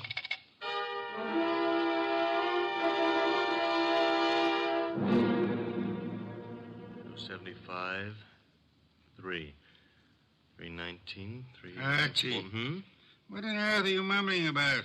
The high cost of blonde. Indeed. Oh, you can say that again. I have no intention of doing so. Okay, be smug. But there must have been a time even in your life when knickknacks from Tiffany figured on the budget. Phooey. Not to mention steak dinners and champagne. Or what did you feed your girls? Peppermint lozenges? Nonsense. Nonsense? They preferred lime. Oh, I'm dying, and he laughs. Mr. Wolfe? Yes? I have decided that you are giving me a raise. Archie, this is not a period in which unilateral decisions are wise. So I'll be a dope and get a raise, huh? As for your future mental attainments, you may be right. As for a raise... You want to drive me to gambling? Like betting on fights or going... Okay, it's the doorbell, and I'm answering it. The name's Rainey. You're Goodwin? I'm Goodwin. Come in. Is Wolfe in? Mr. Wolfe is always in. Unlike prize fighters, I guess. Come on. Thank you. Mr. Wolfe, this is Mr. Rainey, the man who lost his prize fighter. How do you do, sir? I'm not doing so good. Mr. Wolfe, you gotta help me. That would depend. On what? The fee? I digress. Your problem is what, Mr. Rainey? Mr. Wolfe, I manage a fighter named Gatto. Maybe you've heard of him. I have not. However, that is of little significance. You are having difficulty with this Mr. Gatto? I'm not having difficulty with him. I can't find him. Maybe you better let me give you the whole picture, huh? Very well. Well, Gatto is an up-and-coming boy, Mr. Wolfe. He had a little upset last week with a guy named Eubanks. But everybody knows in spite of that, Gatto's heading for the big time. I think he'll prove that when he goes against Mellish. Mr. Mellish being another pugilist, huh? That's right, Mr. Wolfe. Now, Pepe, that's Gatto. Pepe was due at the turf club this afternoon to meet the opposition management and go over the setup. He was due, but he didn't show.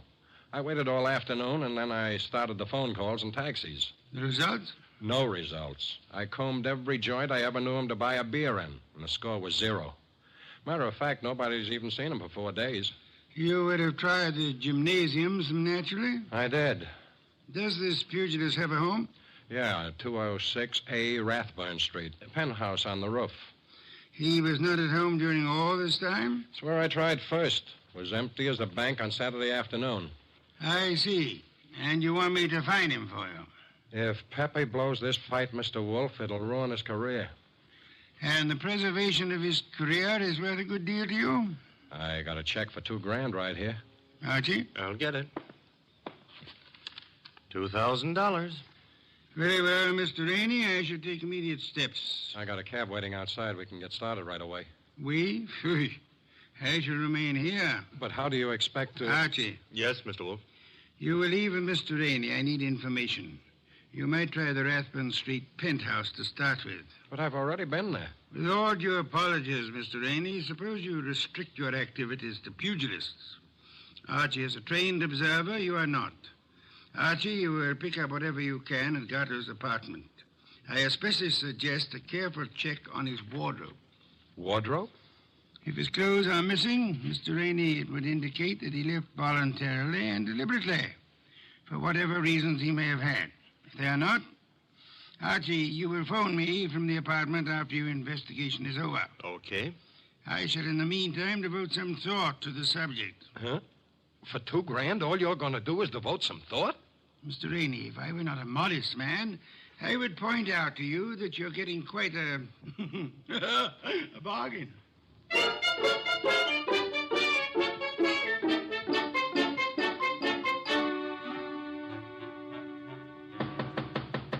Gatto? Gatto? He's not here. I told you that. I was up here before. He left the door unlocked? I had a key. Guess I forgot to lock up after I left. Let's look around. Bathroom? Yeah. Empty. It's a nice penthouse. That a closet? Yeah. What do you think? He's playing hide and seek? Try it. Okay. Anything in there? Nothing I'm looking for. What's that you found? A hat. Well, let's see. Lady's hat. Yeah, smart and expensive. Label reads a Madame Yetta original. That bunch of lace and feathers cost somebody a fast $50. Yeah, probably one of his girls left it behind. And maybe she'll call for it. Come on, we'll take a gander out on the roof. I took a gander out there. It's bare as a bone. What have we got over there by the chimney? Where? Over there. Just an old awning. Got blown down in the storm last month. Be right with you. What are you doing? Looking under it. Oh, brother. You found him? Yeah, we found him, chum. A little late. 2 holes in his dorsal development and dead as a clay pigeon. Yeah. Well, what have you got to say? Now at least the bookies will cancel all bets. We both save our dough. Yeah. I got a phone, Mr. Wolfe.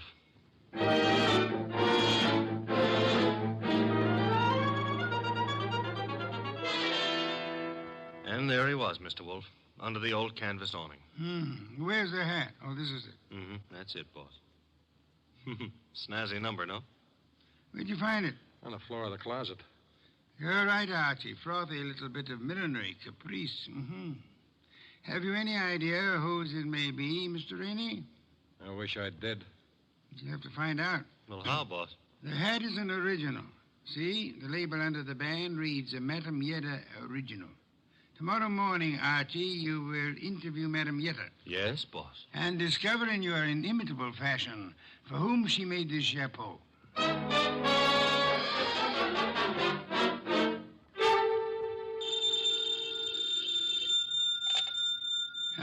Archie again, Mr. Wolfe. Per your instructions, I have just talked to Madame Yetta. What did you learn? Madame Yetta tells me she made that hat for a Mrs. Lawson. Who is Mrs. Lawson? Wife of an ex-beer hustler who's in the chips and puts on airs. Lives in a penthouse of the Bradford Arms. I was just about to hop a cab and go up there, boss. Good. Keep this up, Archie. And through sheer practice, you may yet develop a full-blown intelligence. Well, I'm trying, Mr. Wolfe. And after the Lawsons, I do what? Return here immediately and hurry. How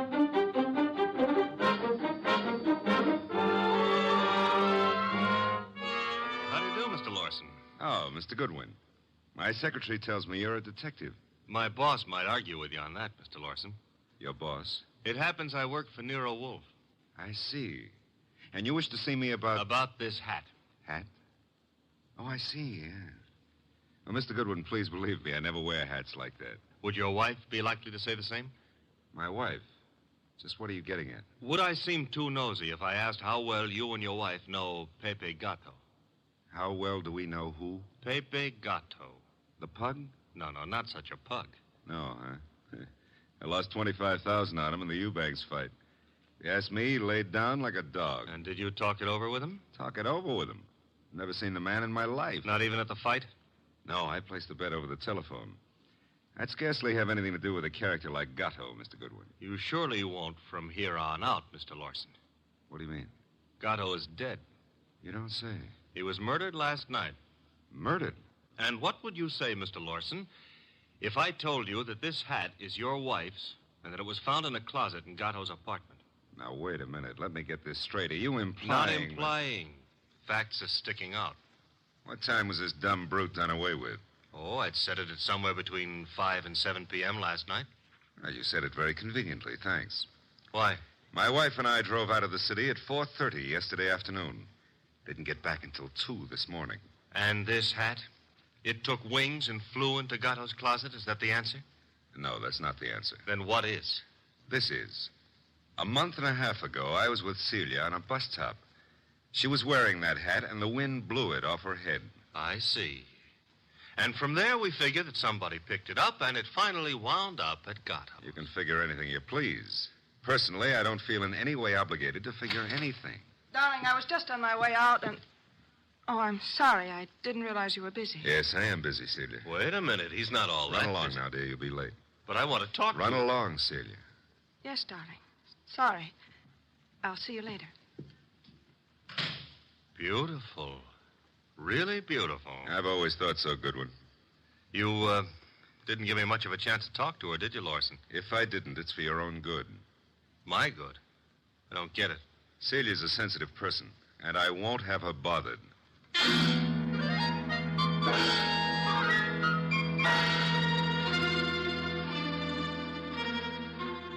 And do you mean to tell me you let him scare you? Let him scare me? Say, will you stop being so fearless with my life? The guy said don't bother my wife, so I didn't bother his wife. It was that simple. Apparently his wife is not blonde. Answer the phone, Archie. No, you answer it. Now you've hurt my feelings. Oh, well. Hello? I want to speak to Mr. Nero Wolfe. Mr. Wolfe speaking. Oh? Is it true that you're interested in the Gatto murder? Who are you, and how do you know he's been murdered? The second question is none of your business. And as for the first, call me Jerry. J-E-R-I. How do you do, Jerry? J-E-R-I. Where do you call? Would you like to come to an auction? An auction? You know, going, gone, to the highest bidder. And what are you placing on the auction block, Miss Jerry? A few facts. All in good condition and guaranteed to make it a cinch to snag the Gatto killer. Sounds promising.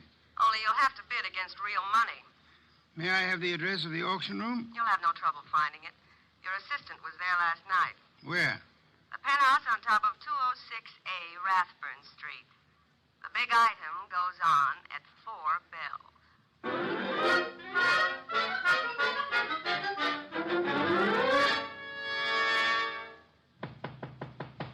Yeah? Who is it? Man named Wolfe sent me. Just a sec. You're Jerry, huh? I was expecting the man named Wolfe. Unfortunately for me, honey, when he's expected, I usually show up. Come on in. You? See, I'm the legs of the combination. He's the brains. It makes a nice division of labor. I see. You came in plenty of time. On the nose is our custom. Where are the rest of the bidders? Any second now. Mm-hmm. How many besides me are coming? One. Small auction. But big action.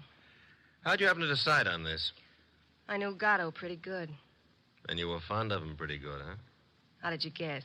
Well, you've got a key to this place of his, or you couldn't let yourself in. It adds, no? Gee, you should have been a detective. Just what I keep telling Mr. Wolfe. Look, tell me, Jerry, darling, this other person who's coming to the auction, who? The killer? You don't say. You sure the killer isn't here already? Look, I didn't kill him. The story you would like me to believe is that you witnessed the killing, huh? Called the killer and Mr. Wolfe and said, come on, kids, you can get me either to talk or shut up, depending on who pays the most. That it? Something like that. Mm-hmm. Okay, prove you know what you're talking about. Who is the killer? Is it Block Rainey? Should also have your head examined, pretty boy. I talk for dough and only for dough. Not that I'm mercenary or anything, but... Okay, tell me this. How come you saw the killer in the act? Simple. I was here with Gatto. Called me to come see him. While I was here, the shot came through the window there from the roof. You know something, sweetheart? What? I can't understand how a girl like you, a pretty nice girl under all that paint and powder and Broadway shellac, how you could do a thing like this. You were in love with Gatto, I know that. Everybody does. And still you're willing to keep your mouth shut if the killer pays enough. How come? What's the matter, honey? Did I hit a tender spot? I don't think you understand. Sure, I was in love with the goof. Then along comes this other dame. She's rich and beautiful, and she has everything to give him. Ooh, do I know her? Of course you do. She... Jerry! Oh. Jerry.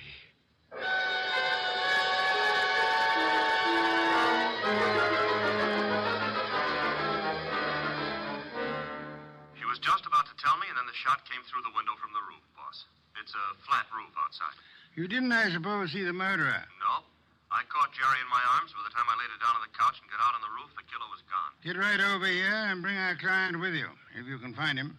Rainey? That's right. He has a right to be in on the kill. Okay, boss. But keep away from that beer till I get there. Don't be impertinent. I shall be busy phoning Mr. and Mrs. Lawson. Meanwhile, I want them here, too. Besides, one bottle won't do any harm.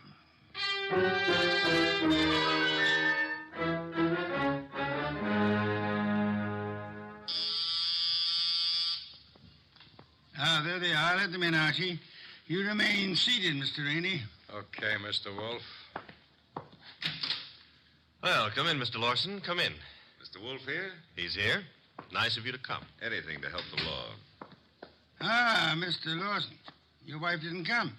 No, Mr. Wolfe. She was out when you called. Sorry, I forgot to tell you. I left word with the butler, however. Mr. Lawson, about 20 minutes ago, a girl named Jerry Fay was killed. So?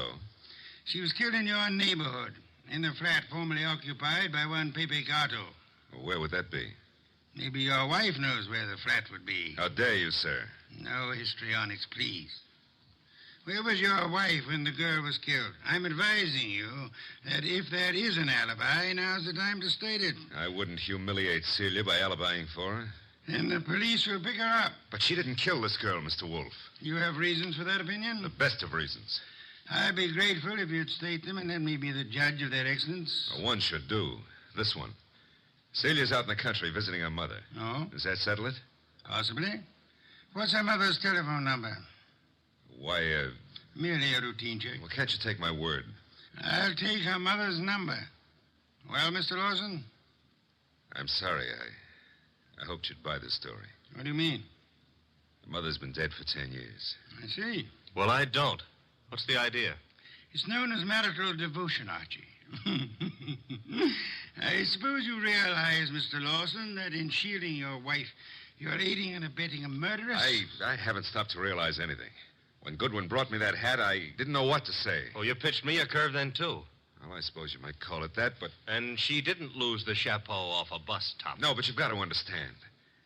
Celia's the dearest thing in life to me. Yeah, so's a lady rattlesnake to its husband. I suggest it is time for you to be objective in this matter, Mr. Lawson. What do you want to know? Tell us where she can be found. I have no idea. When is she expected to return home? Never. Oh? You see, we had an argument. I doubt that I'll ever see her again. Then we're quite on our own, Archie. To do what? Make a journey to Gatto's apartment. Gatto's apartment? She probably has a key to that popular abode. But she wouldn't go there, boss. On the contrary, I am of the opinion that that's just where she would go. Give me my hat. Don't tell me you're going to stir yourself. It's a most unpleasant necessity, Archie. But the lady in question is dangerous and not at all hesitant about indiscriminate gunplay. Get out the car, Archie. We'll make the journey to Rathbun Street penthouse with the hope that Celia Lawson will show up in time to mourn her lost love. You want me to go along with you, too, Mr. Wolfe? Yes, indeed, Mr. Rainey, I do.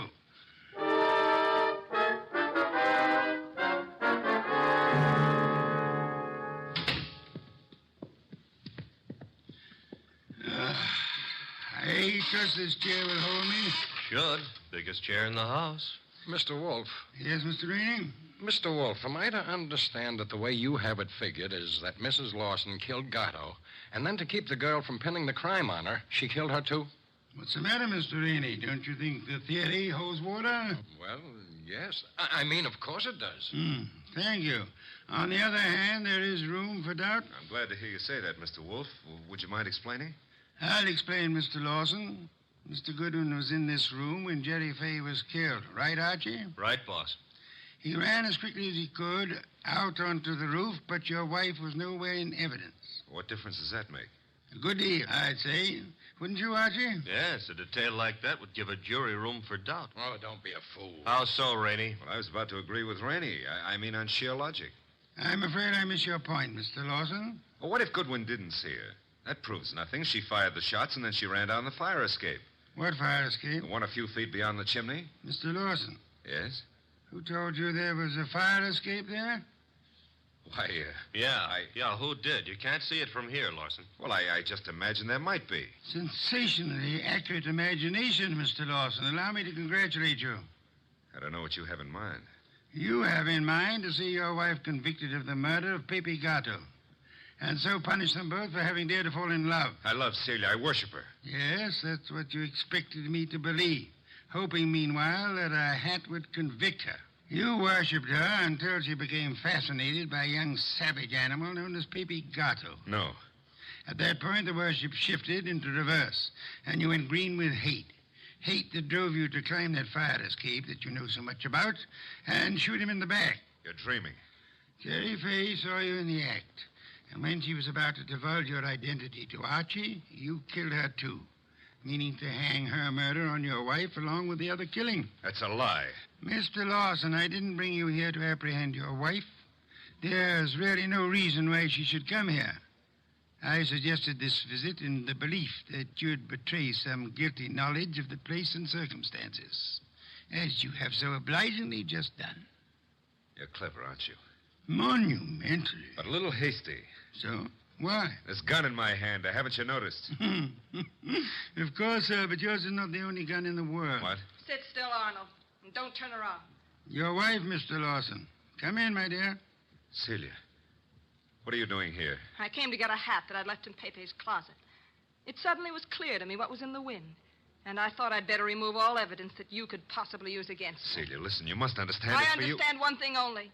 Pepe's gone, and you took him away. Listen, please, if you let me explain, you'll understand. Yeah? Please, honey, help me. Sure, I'll help you. Celia!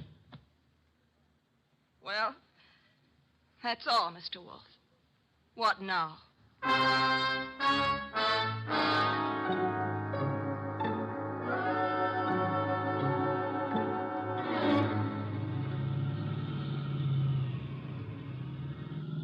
Archie, why is it when you drive it always gets so crowded outside? Will it go tough on her, boss? Why not?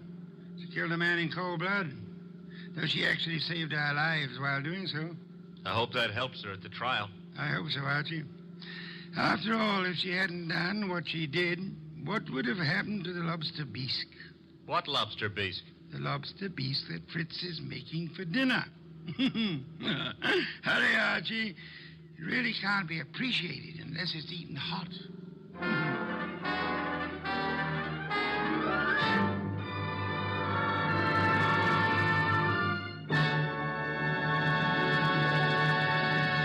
You have been listening to The New Adventures of Nero Wolfe, starring Sidney Greenstreet.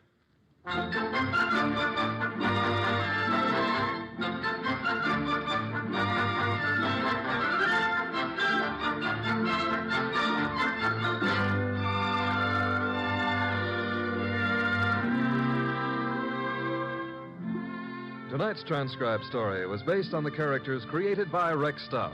This is an Edwin Fadiman program, produced and directed by J. Donald Wilson. In the cast were Larry Dobkin as Archie Goodwin, and Ann Diamond, Charlotte Lawrence, Gerald Moore, Don Diamond, and Eddie Fields. Next week at this same time, Nero Wolfe and Archie will bring you The Case of the Killer Card. Don Stanley speaking. 3 chimes mean good times on NBC.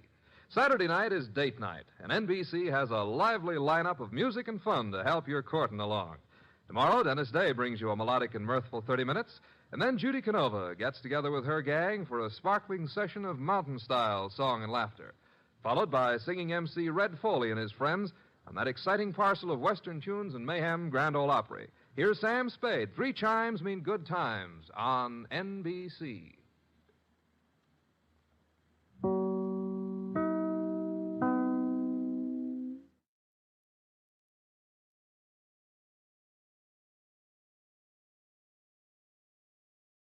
Stay tuned for Nero Wolfe, transcribed in 30 seconds.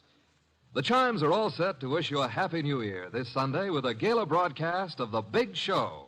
The unpredictable Tallulah will MC with a host of leading stars of stage, screen, and radio, including Ken Murray, Gloria Swanson, Margaret O'Brien, Jose Ferrer, and many more. And there's a carnival of fun with Theater Guild on the Air also this Sunday when the sparkling Lockhart family, Jean, Kathleen, and daughter June, co-star with Van Heflin in Theater Guild's presentation of the exciting story, State Fair. Ladies and gentlemen, the ringing of that phone bell means mystery, adventure. Nero Wolfe's office, Archie Goodwin speaking. Who? Oh, I see. Oh, and you think Mr. Wolfe might be interested in going over and... Hold on a minute. Archie, I'm not interested in going anywhere. Ill-considered movement is the curse of our times. Not to mention the mania for fresh air. Phew. Bottle opener, if you please. Here you are. But that was Zabro's flower shop, Mr. Wolfe. Indeed. Got a new shipment of orchids from upstate. In that case... Mr. Wolfe, remember the curse of our times? Not to mention the mania? I'll be there. He'll be there. After all, a man must risk his life sometimes.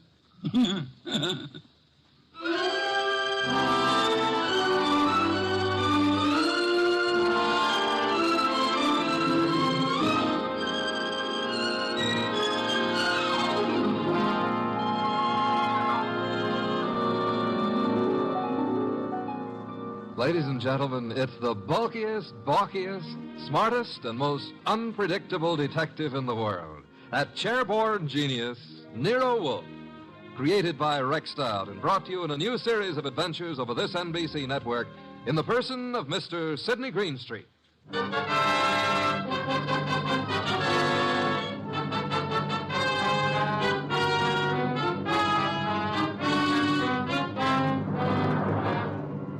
Orchids don't grow up overnight. They have to be carefully planted, tended, watered, and watched. And the same thing goes for murder. Take Zabro's flower shop minutes after we got that phone call. Zabro! Oh, Mr. Hansen, I did not notice you are here. I'm here, and what's more... You like the way I display your orchids, hmm? I don't like the way you've been avoiding meeting your obligation. Please, it is better not to shout. It'd be still better if you paid me what you owe me. Mr. Hansen, business has not been so good. I will pay. You'd better. I intend to... My lawyers aren't going to be satisfied by intentions. Your lawyers? I've no particular desire to own a flower shop, but it looks as if I'm going to. unless you raise some money. Mr. Hansen, I have worked years. I have given of my blood to make a success of this establishment. You cannot take him from me. You are a rich man. I intend to stay rich, too. You've got 24 hours, Avro. A man can accomplish a lot in 24 hours. Yes, Mr. Hansen. Even maybe murder.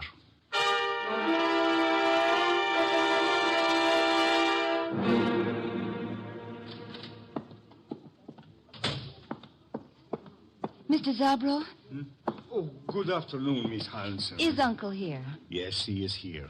At the display, towards the back of the store. Thanks. How is he? Oh, I mean... He is the way he always is. Hard, vindictive. Mr. Zabro. I am sorry. Excuse me now. Uncle, What is it, Enid? have you seen my display? The lilies? Uh-huh. Yes, pretty. Oh, thank you. He's not here. Well, I didn't say... You didn't have to. John Arndt is not here. Why he is not here, I don't know. His job was to look after my display. Perhaps he doesn't need a job anymore. You know he does. Fiddlesticks. After all, if he marries my heiress... Uncle! My dear girl, John Arndt is a fairly capable man with orchids. Outside of that, I have no use for him whatsoever, especially in the role of your husband. Well, isn't that for me to decide? Of course it is, except that, pretty as you are, John Arndt is seeing you through a golden haze. To be precise, the money that will come to you from me when I die. That's nasty. It's the truth. Well, you can't know that. I'm going to find out. What? I saw my lawyers this morning. Among other things, I instructed them to draw up a codicil to my will. A codicil to the effect that all my money goes to you on one condition. Oh, you couldn't. I did. The condition was that you refrain from marrying John Arndt, either now or at any time in the future. Well, that's not fair. It's a very good way of discouraging Mr. Arndt. What'll you bet his ardor cools off quickly, You told him? Yes. Probably why he hasn't appeared as yet. He's sulky. You really signed that codicil? I will, as soon as the papers are drawn up. Where are you going? I don't know. I've got to get away someplace and think. Very well. Think about forgetting John Arndt. Best thing in the world for you. Uncle, do you really think you can manage other people's lives for them? I don't see why not. No? Well, people don't like to be managed. They get desperate sometimes. And sometimes they kill.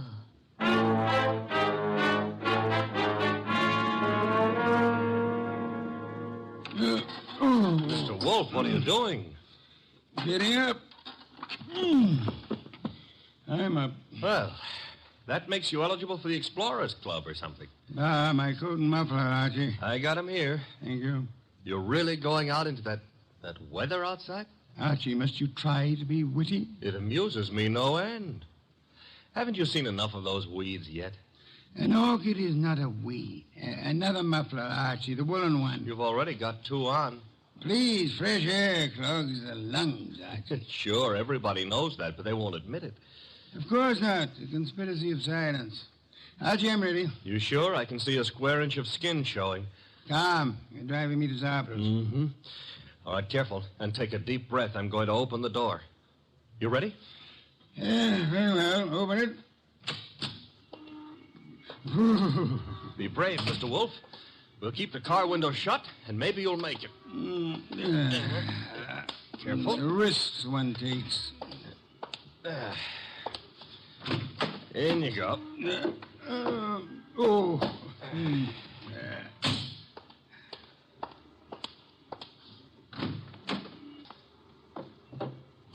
Well, okay, boss. Now, where is Zabro's? 45th Street. Gee, 10 blocks. Grit your teeth, Mr. Wolfe. We're off.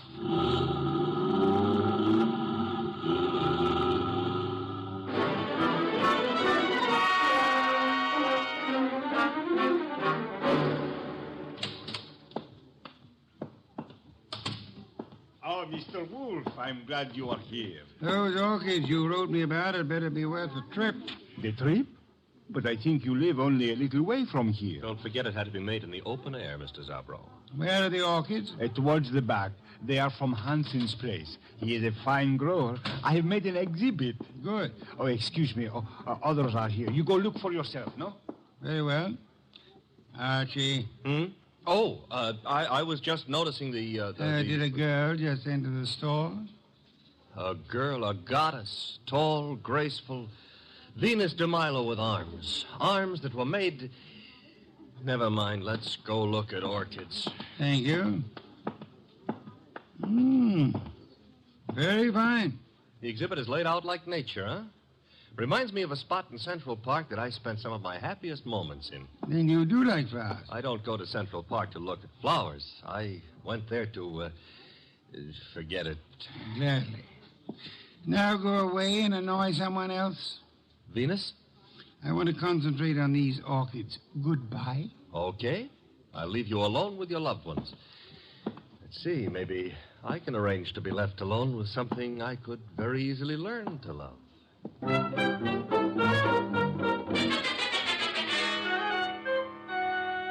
Hey, boss. Don't bother me, Archie. Oh, this is serious. There's a lily display just like this one over at the other end of the store. Nothing connected with lilies could possibly be serious. Maybe not, but there's a corpse planted among these lilies. Indeed? A lot of ferns were banked up in back of the display. I saw a foot sticking out, so I slipped back, lifted a few ferns, and found a body. Fresh? Very. The wound was still bleeding. Knife wound. Sad, very. Now run along. Aren't you going to do anything about it? Why should I?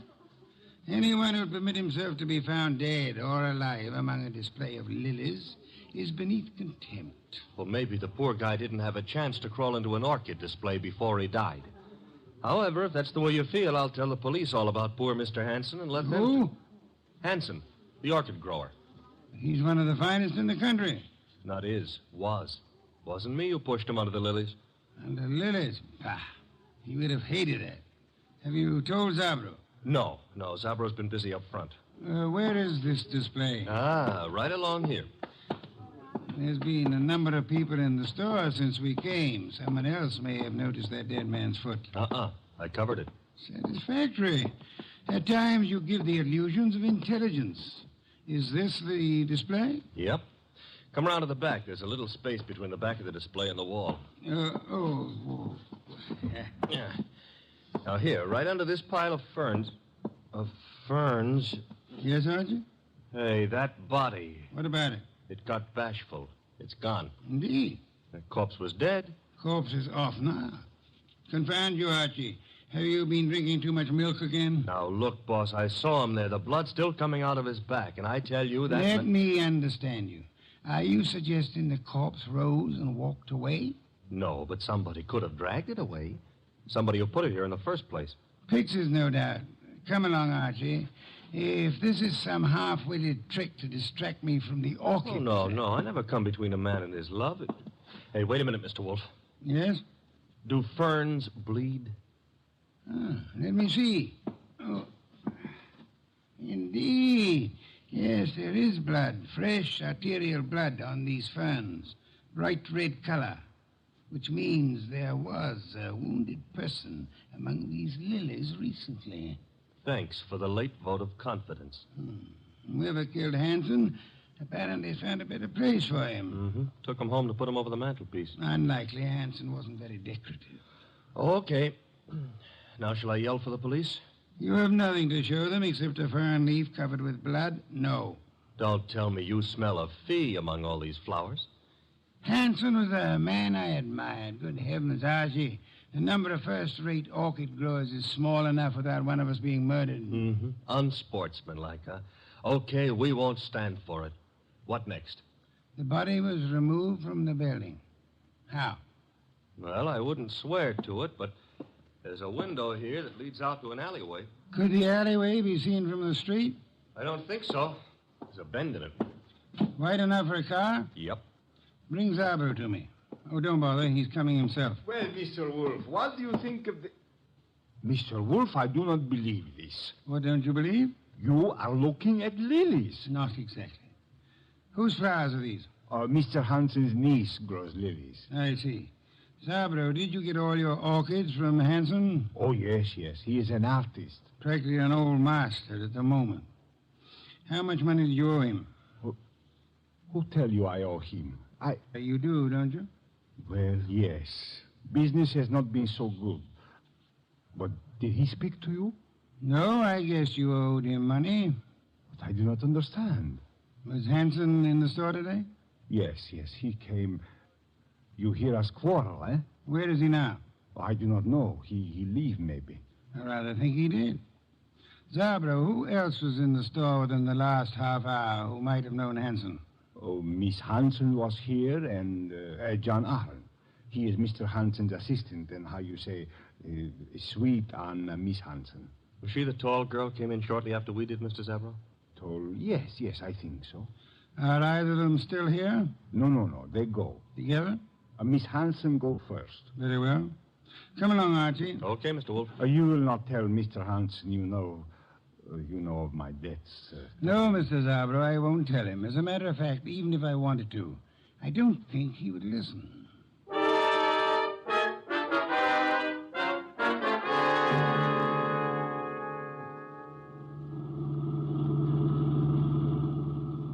I love these long drives in the country. Where are we going? Hanson's place. Oh. You think he returned to it to haunt it, huh? He was returned there, I suspect. Uh-huh. In order to cast suspicion on himself. Miss Hanson lives with him. Mr. Arndt works for him on the premises, therefore... Miss Hanson will be there? I imagine so. Why? Oh, nothing. Nothing at all.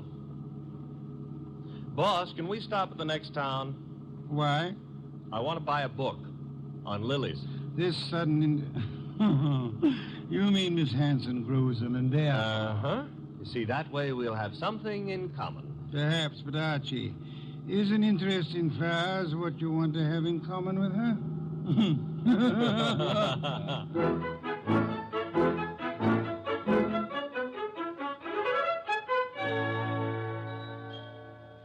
So this is the house that Orchids built, huh? Snazzy. Very handsome country home. For streamlined zombies, Hello. I take that back. Miss Hanson? Yes. I'm Nero Wolfe. The person ogling you is my assistant, Mr. Goodwin. Oh. Well, Uncle's spoken of you, Mr. Wolfe. Oh, come in, please. Thank you. I was not ogling. I was merely tracing a resemblance. Oh, between Uncle and me? Between you and my heart's desire. Archie, stop being poetic. It doesn't become you. In here, please. My uncle isn't at home yet, but... Oh, John, this is Mr. Wolfe, Mr. Goodwin. John is Uncle's assistant. How do you do? How do you do? Mr. Hanson hasn't returned from town yet, Mr. Wolfe. Are you quite sure? Why, yes. Unless Enid saw him. No, I didn't, John. Indeed. In that case, if you don't mind, we'll wait for him. Well, of course, we'd be delighted. Sure. Excuse me, won't you? I've got some work to do. On orchids or lilies? The orchids. Well, then go right ahead. See you later. Oh, can I get you something to drink? Beer will do, thank you. I'd better help you bring the bottle in, Miss... Archie. On the other hand, maybe you can manage alone. Well, of course I can. I'm a big girl, Mr. Goodwin. I noticed. I mean, why not call me Archie? It takes less time. Oh, I'd like to, Archie. Swell. Remember what old Dr. Tidmouse said? I want a bottle of beer. Said, I want a bottle... Oh. No. Never mind, Enid. You better go gather some beer for Mr. Wolfe. All right. I'll be back in a minute. So much of her and all so nice. Archie, are you forgetting why we're here? I don't care why you're here. We're waiting for Uncle. Uh-huh. Mr. Wolfe, it's unlikely that Uncle is going to walk in through that front door. True. That is why you're sneaking out the back door to find him. How do you know he'll be around here? This is where he lives, isn't it, Archie? Yes, but if you'll remember, Uncle gave up living earlier this afternoon. You mean he was persuaded to? Nevertheless, I rather think he'll be around, body and all.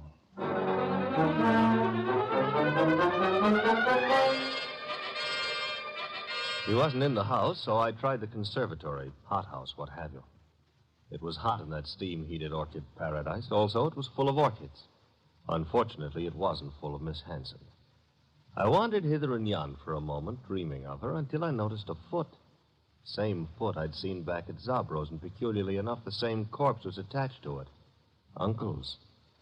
I was bending over to take a closer look when I felt a thud. I realized that thud was the sound of something hitting my head, and I began to realize, too, that I'd been knocked almost unconscious, which the second blow did.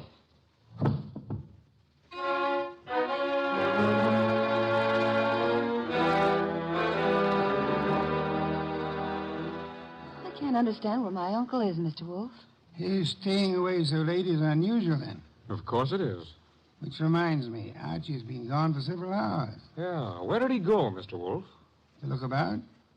Were you in the hothouse, Mr. Arndt? No, I was packing some plants. You, Miss Hanson? Well, after I brought your beer, I went upstairs and rested for a while. Why? Because if either of you harmed Archie, I shall personally murder you. Oh, Mr. Wolfe. Come on, we got to find the boy. Why should either of us want to harm him? Because he probably found your uncle's body. His body? Huh? What are you... I don't understand. Mr. Hanson has been murdered. Oh no. Enid. Oh, stop that, Miss Hanson. You're a perfectly healthy young woman. There's no reason for you to swoon. Now, look here, you. Besides, I rather suspect she lost no love for him. Am I right, Miss Hanson? He was my uncle. You're aware of the fact? He opposed your marriage to Miss Arndt here, huh? That's none of your business. Which means he did oppose it. Mr. Arndt, Mr. Hanson was a friend of mine. I intend to find the murderer after I find his body. It shows a lack of proper respect to transport a corpse about the countryside. Come, both of you, we must find Archie.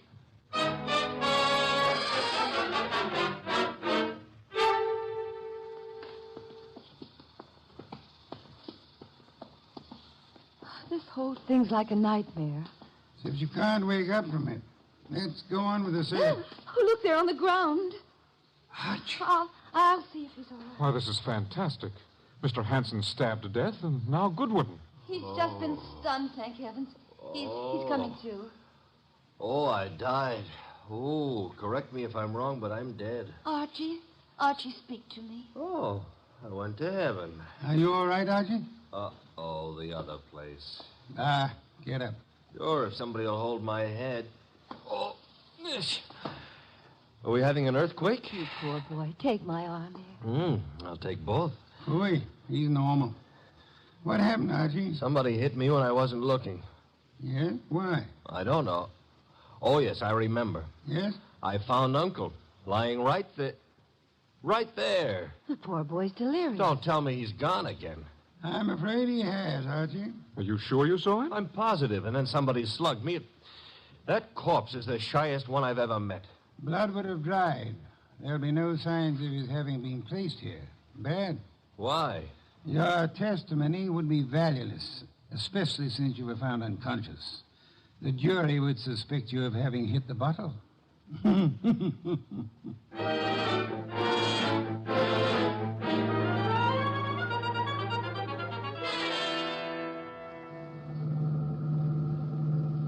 Why didn't we stay the night? I'm a sick man. Enid would have nursed me. You're not sick. And I won't have you taking advantage of that girl. In my condition, I couldn't have. But maybe she would have taken advantage of me. Ooh. Is that what they call it in your day? There's Zabro. Stop the car. Okay.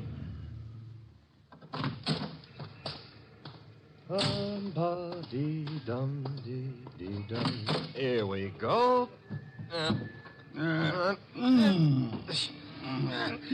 Oh, I can manage. I'm not entirely helpless. Yeah. Place is closed. Dark. I was afraid it might be. Don't tell me Zabro's gone traveling, too. Possibility, Archie. You mean he killed Hanson to cancel the debt he owed him, and then followed us out to the country house and dumped Hanson there, hoping to pin suspicion on Enid and John? Perhaps. Uh-huh. Slugged me when I found the body too soon, and then...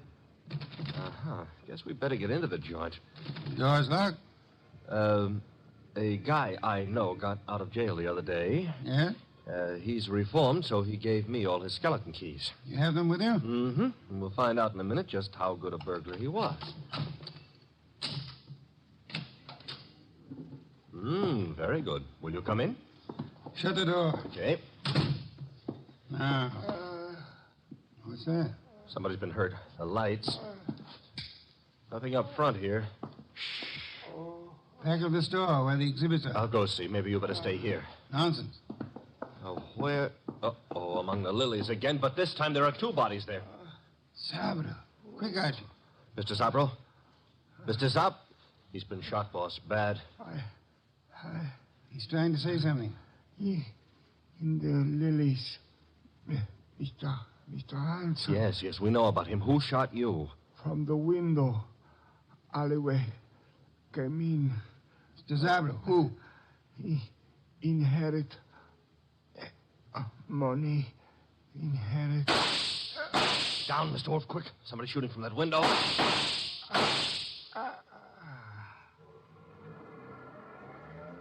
Archie. All in one piece. Are you all right? Yes, that car. It's gone. Brought the body here and... Zabro. He couldn't duck. He's dead. Yes. Police, boss, this time we've got more than a fern leaf smeared with blood to show them. Not yet, Archie. I'd prefer handing the murderer over to them along with the victims. I'm going home. Archie, get Miss Hanson and Mr. Arndt there as soon as you can. Well, suppose they don't want to come. Knock them unconscious and drag them there. Not Enid, boss. Enid's... Hey, what Zabro said about inheriting. Don't anticipate, Archie. When you get them to my office, we'll identify the murderer then.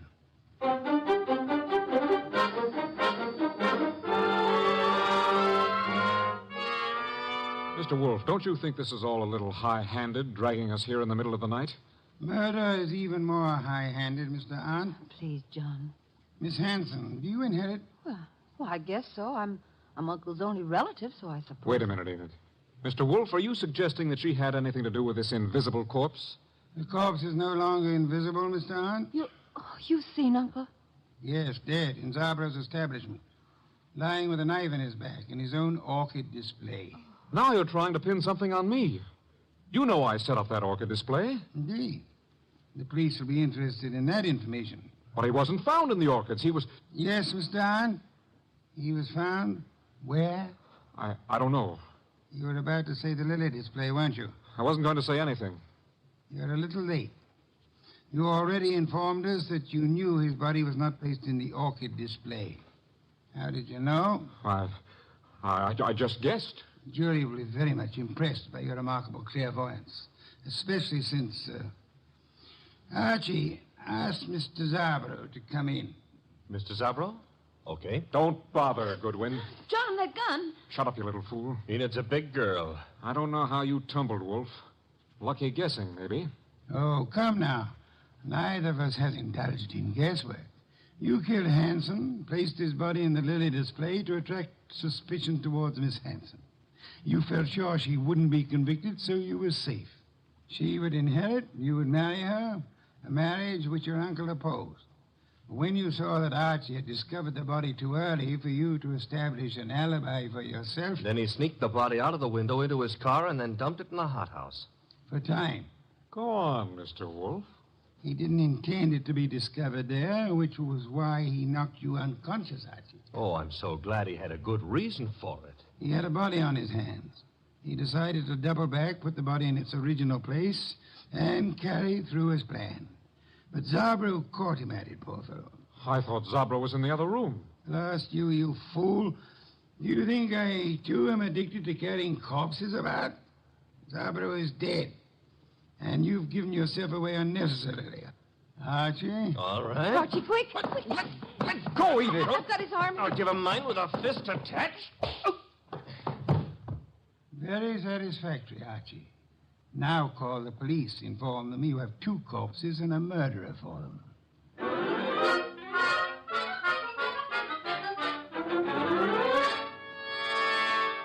You should have heard Mr. Arndt's language, boss, when the police took him away.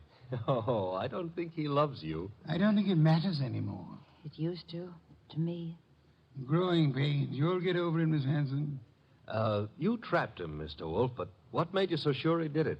At the hothouse, when you were unconscious, Archie, Mr. Arndt deplored the fact that Mr. Hanson had been stabbed in the back. And no one had mentioned how he was killed. Therefore... The reason Arndt knew was because he himself had killed Mr. Hanson. Murderers seldom get away with it, no matter how tightly they button their lips. Well, mine, however, are not buttoned up. Archie? Oh, the beer is on your desk. Thank you. Miss Hanson, stop brooding. Try some of this beer. But, Mr. Wolfe, my heart's broken. As a man who has lived a good many years, Miss Hanson, permit me to assure you that the easiest way of mending a broken heart is by filling the stomach. Ah.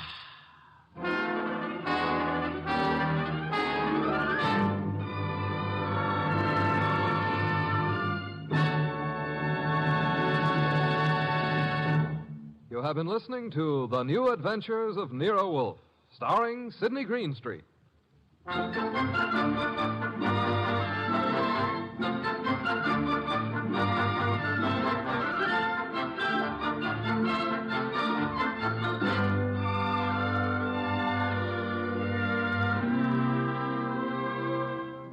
Tonight's transcribed story was based on the characters created by Rex Stout. This is an Edwin Fadiman program produced and directed by J. Donald Wilson. In the cast were Larry Dobkin as Archie Goodwin and Gigi Pearson, Jay Novello, Herb Butterfield, and Byron Kane. Next week at this same time, Nero Wolfe and Archie will bring you The Case of the Deadly Sellout. Don Stanley speaking.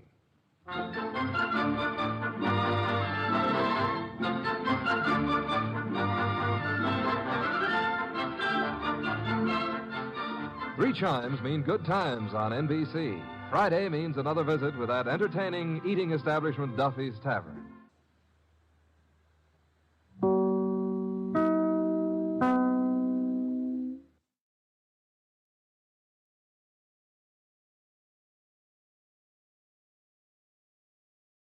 Stay tuned for Nero Wolfe, transcribed. Later this evening, the unique Mr. Monty Woolley stars once again in the new comedy series, The Magnificent Montague, the delightful saga of an embittered Shakespearean ham. After many triumphant years on the stage, the Magnificent Montague now portrays Uncle Goodhart, the hero of a radio serial, and his trials and tribulations are 30 minutes of delightful listening over most of these NBC stations. And today being Friday means another visit to Duffy's Tavern, where Archie the manager presides over another sparkling session of mischief and madness. Ladies and gentlemen, the ringing of that phone bell means adventure.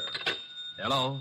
Hello. The young man answering the phone is Archie Goodwin. Yes, this is Nero Wolfe's office. The mountain of a man in the oversized armchair, staring at Archie with a beady eye, is Nero Wolfe. Mr. Wolfe is in. Mr. Wolfe is always in.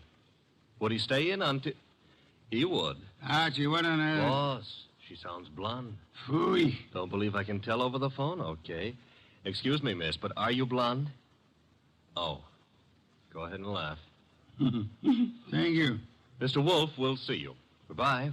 I did not say. No, but you will. Besides, she wasn't blonde. And I want you to see red.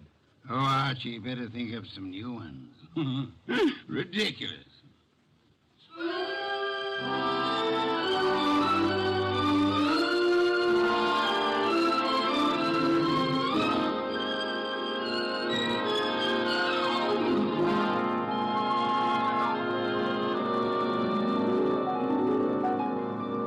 Ladies and gentlemen, it's the bulkiest, balkiest, smartest, and most unpredictable detective in the world. That chair-borne genius, Nero Wolfe, created by Rex Stout and brought to you in a new series of adventures over this NBC network in the person of Mr. Sidney Greenstreet.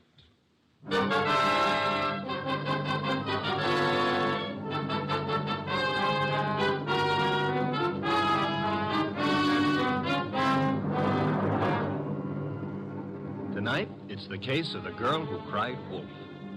In the old brownstone house on 35th Street, my boss, Nero Wolfe, with all his 300 pounds, sits at his desk from which he runs his world. We have been patiently waiting for the lady client.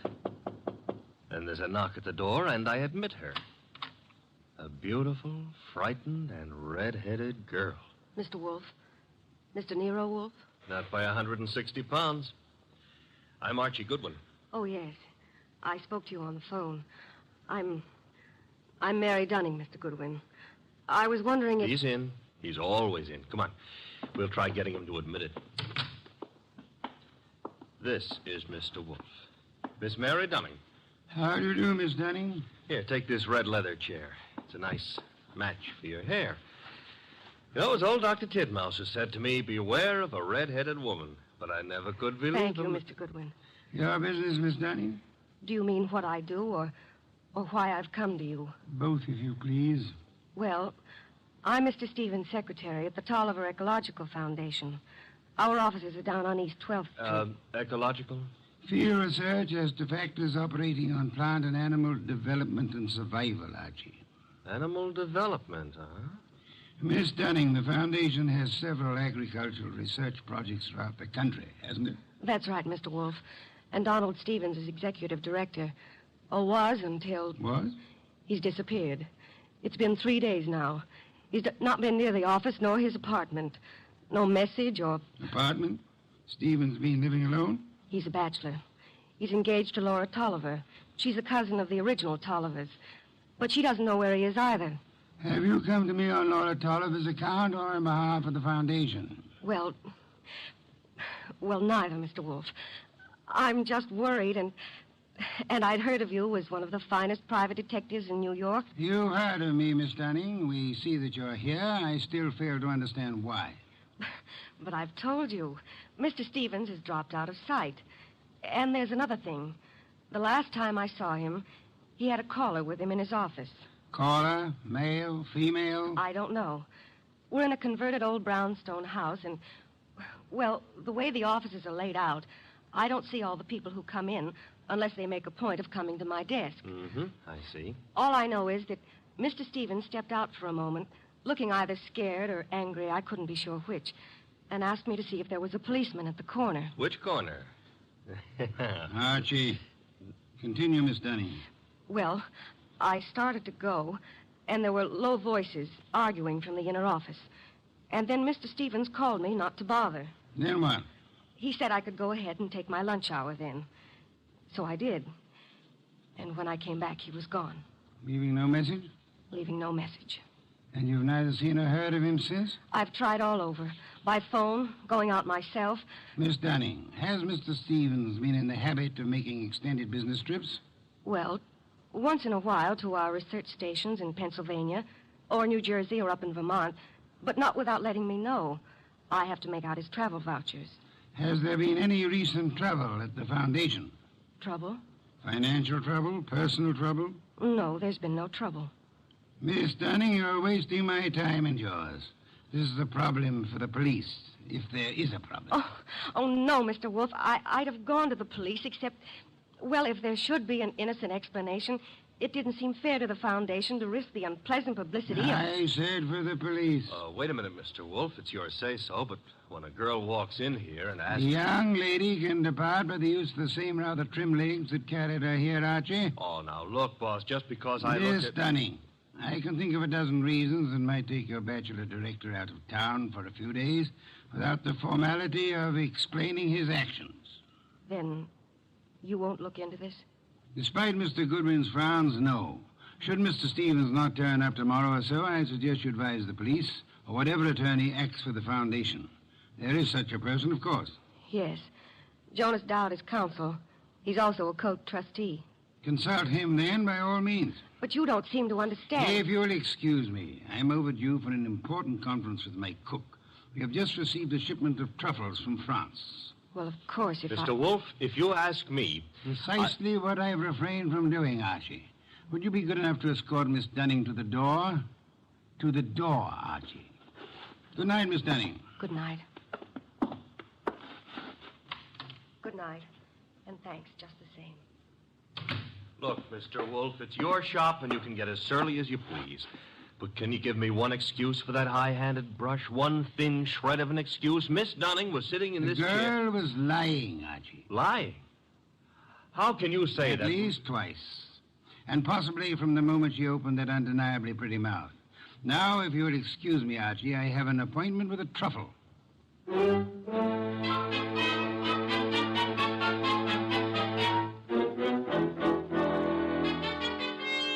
You say you have a surprise for me, Archie. Enough to yank you 3 inches out of that chair.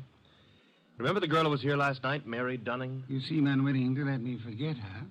Well, I took off on my own this morning to check up on that Foundation setup. Good, Archie. I ventured a small bet with Fritz that you would. All right. See if your bet included this. I found Stevens down there right in his office. Missing executive director. Yes, and the missing Mr. Stevens claimed he had just been on a business trip.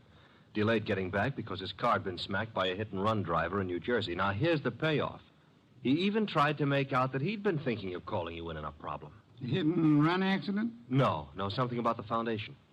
But I didn't waste time letting him cloud it up for us. The point is... Archie, you brought him here, of course. Stevens? No, he's still down there. We'll want to grab him before the day is out, but I had something more important to run down first. It took me 3 calls on the way up here, but you can take it as confirmed. We've still got a disappearance case, and this one you're not sitting out. Indeed. And who has disappeared now? Mary Dunning. Stevens is back, but Mary's gone. Not at the office, not at her rooming house, and none of her clothes are taken. How'd you get going? Put a police call out on Mary? Back to 12th Street and get Stevens out of that office and up here as fast as you can. I'll phone him. You are on the way.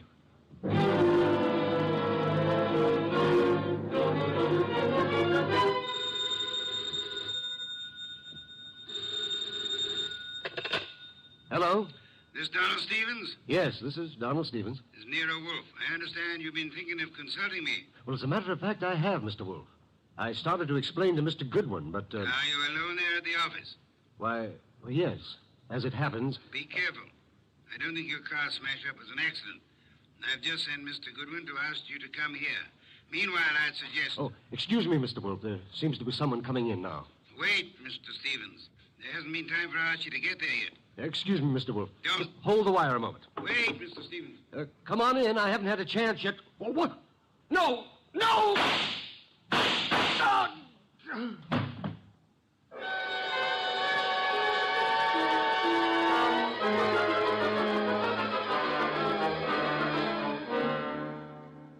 And that's all Inspector Kramer has been able to make of it, Archie? Not to hear him tell it, but that's all he's got. Stephen dead and the girl still missing. Did you find anything helpful at the office? I think the murderer started to tear up some account books and project ledgers, but I must have scared him away when I rang the bell. Couldn't have been more than 3 or 4 minutes after the shooting when I got there. But you saw no one? The murderer can cover a lot of ground in 3 or 4 minutes. You were naturally by accident. It is mildly illegal. You had a good look at the dead man? A very good look. Not to mention his pockets. Anything particular? Well, there was a half-eaten package of lifesavers in the left-hand trouser pocket. What's particular about that? The flavor was lime. I hate lime. Phooey. Archie, I called Jonas Dowd last night. The foundation lawyer? Yes, he set up the original charter under which Donald Stevens operated, with an annual fund of $90,000. The ecology has its attractions. 90,000 attractions, to be precise. It indicates a possible reason for Stevens' murder. He was in sole charge of that money. Somebody donated 338 caliber bullets to him. Hardly a token of appreciation. Perhaps not. However, the shooting followed the attempt to stage an automobile accident. Archie, I've sent Saul Panza on an errand for me. Saul, huh? He's expensive. True, he's the best man in the shadow job there is. You've got something, huh? Possibility. An angle I can't handle? Apart from your natural preference for curves, you've more than work enough here in New York. Finding Mary Dunning for a starter. Or her body? Or her body, as it may be. Is that what Saul's on, picking up a line on Mary? Among other chores, Saul is buying me some special groceries at the city market. You frown, Archie. I glower. But okay, play it cozy. You can send Saul off to Stockholm for smorgasbord for all I care. I'm still asking, what about Stevens and what about Mary? Where do we start? I'm expecting Laura Tolliver, the heiress, and the son of Jonas Dowd here within a few minutes. Jonas Dowd himself proved as difficult to pry from the office as you generally are from this one. Oh, good for old Jonas. Wait a minute, though. You said a son was coming. Would that be Peter Dowd? It would be. Could I trouble you to pass that second bottle of beer? It's your third. Stop auditing me, Archie. You reacted to the name of Peter Dowd. May I ask why? Kramer is ahead of you on that pitch. He's had Peter Dowd downtown already. And learned?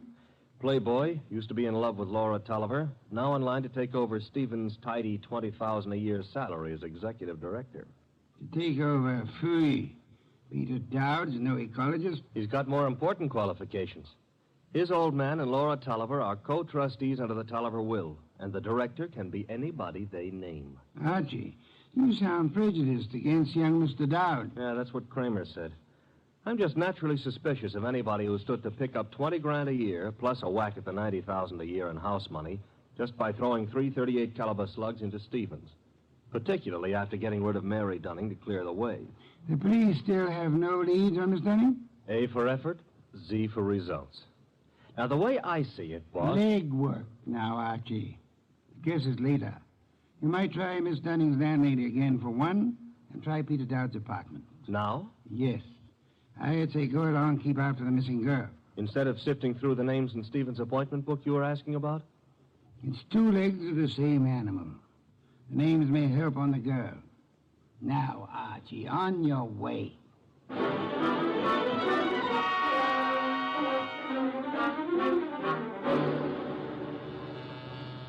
Come in. Mr. Wolfe? Yes, come in, Miss Tolliver, Mr. Dowd. Sit down. It's good of you both to come. Miss Tolliver, I'm profoundly sorry of your loss. You were to marry Mr. Stevens, as I understand it. Yes, 3 weeks from today.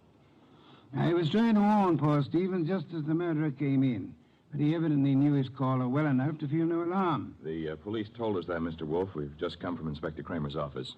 I know, Mr. Dowd. Did you gather the inspector meant to see you again? Why should he? How could anyone think that Peter could have anything to do with this horrible business? I see that you have no doubts about Mr. Dowd here, Miss Tolliver. Easy, Laura. Yes, Mr. Wolfe, I gathered that Kramer was interested in me. He's got a man outside here watching us now. You're alert, Mr. Dowd, Oh, what? Or aware that Inspector Kramer may have grounds for keeping you under surveillance. Look, Mr. Wolfe, I didn't come here to be put through the jumps again. First Kramer and now you. I'm acting for the Tolliver Foundation, Mr. Dowd. I have been since your father retained me last night. Why jump on me, then? Young man at my age and weight, the chances of my jumping on anyone are about as likely as unlikely as to expect that you're not still in love with Miss Laura Tolliver here. Mr. Wolfe, we haven't admitted that we... Miss Tolliver, your concern a moment ago at the possibility that this young man might be charged with Stephen's murder... Now, wait a minute, Mr. Wolfe. Climb back on me if you want, but let Laura alone. If you're trying to I'm no longer trying, Mr. Dowd. You both confirmed the point for me. All right. I am still in love with Laura. And I think Laura's known ever since she accepted Stephen's ring that their engagement was a mistake. What are you going to make of that? Did Stevens know you hadn't given up on Laura? I told him twice. I even went down to the foundation just... Just when, Mr. Dowd? This morning while I was telephoning Stevens, for example? I haven't been near the foundation office for days. I've been out of town. Mr. Wolfe, you've no right to twist and turn everything Peter says. I do love him, but Laura. Well, that's the first time you've come right out with it since... I'm sorry, Peter. I've wanted to tell you 1,000 times. But, well, you kept going away on all those trips, and I never knew whether it was for some other girl or... Mr. Dowd, Miss Tolliver, could this tender exchange be postponed till you two find yourselves alone? Go ahead, Mr. Wolfe. Ask anything you want, as long as I know it's all right with Laura here. Roundly spoken, Mr. Dowd. May I ask about Mary? What's Mary Dunning got to do with this? I'm glad you're aware of the Mary I meant. Well, I've met her at the foundation, of course. We've all heard she's missing. You couldn't suggest where she might be. How would Peter know? Let's return to Mr. Stevens. Can either of you explain his 3 days' absence from the city? I've been out of town myself. Miss Tolliver? He could have been inspecting any one of the research plants. He didn't tell me, if that's what you mean. Stevens said this morning he had been wanting to consult me. You can't suggest why? Well, no, I can't. About foundation business or personal business?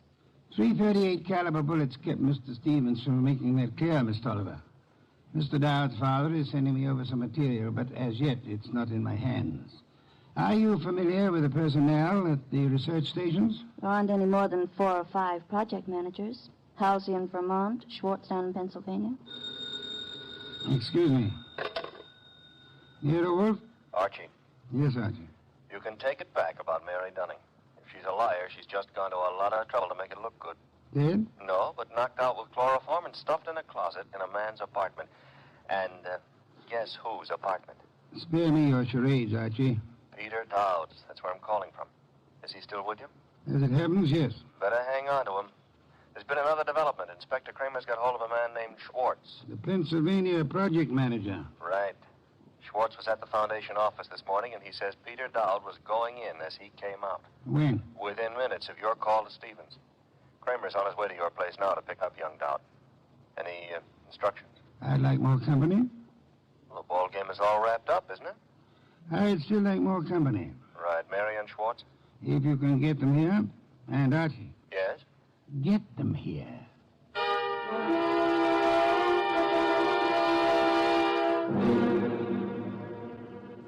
have that fifth bottle of beer, Archie? 7th and quarter for the night.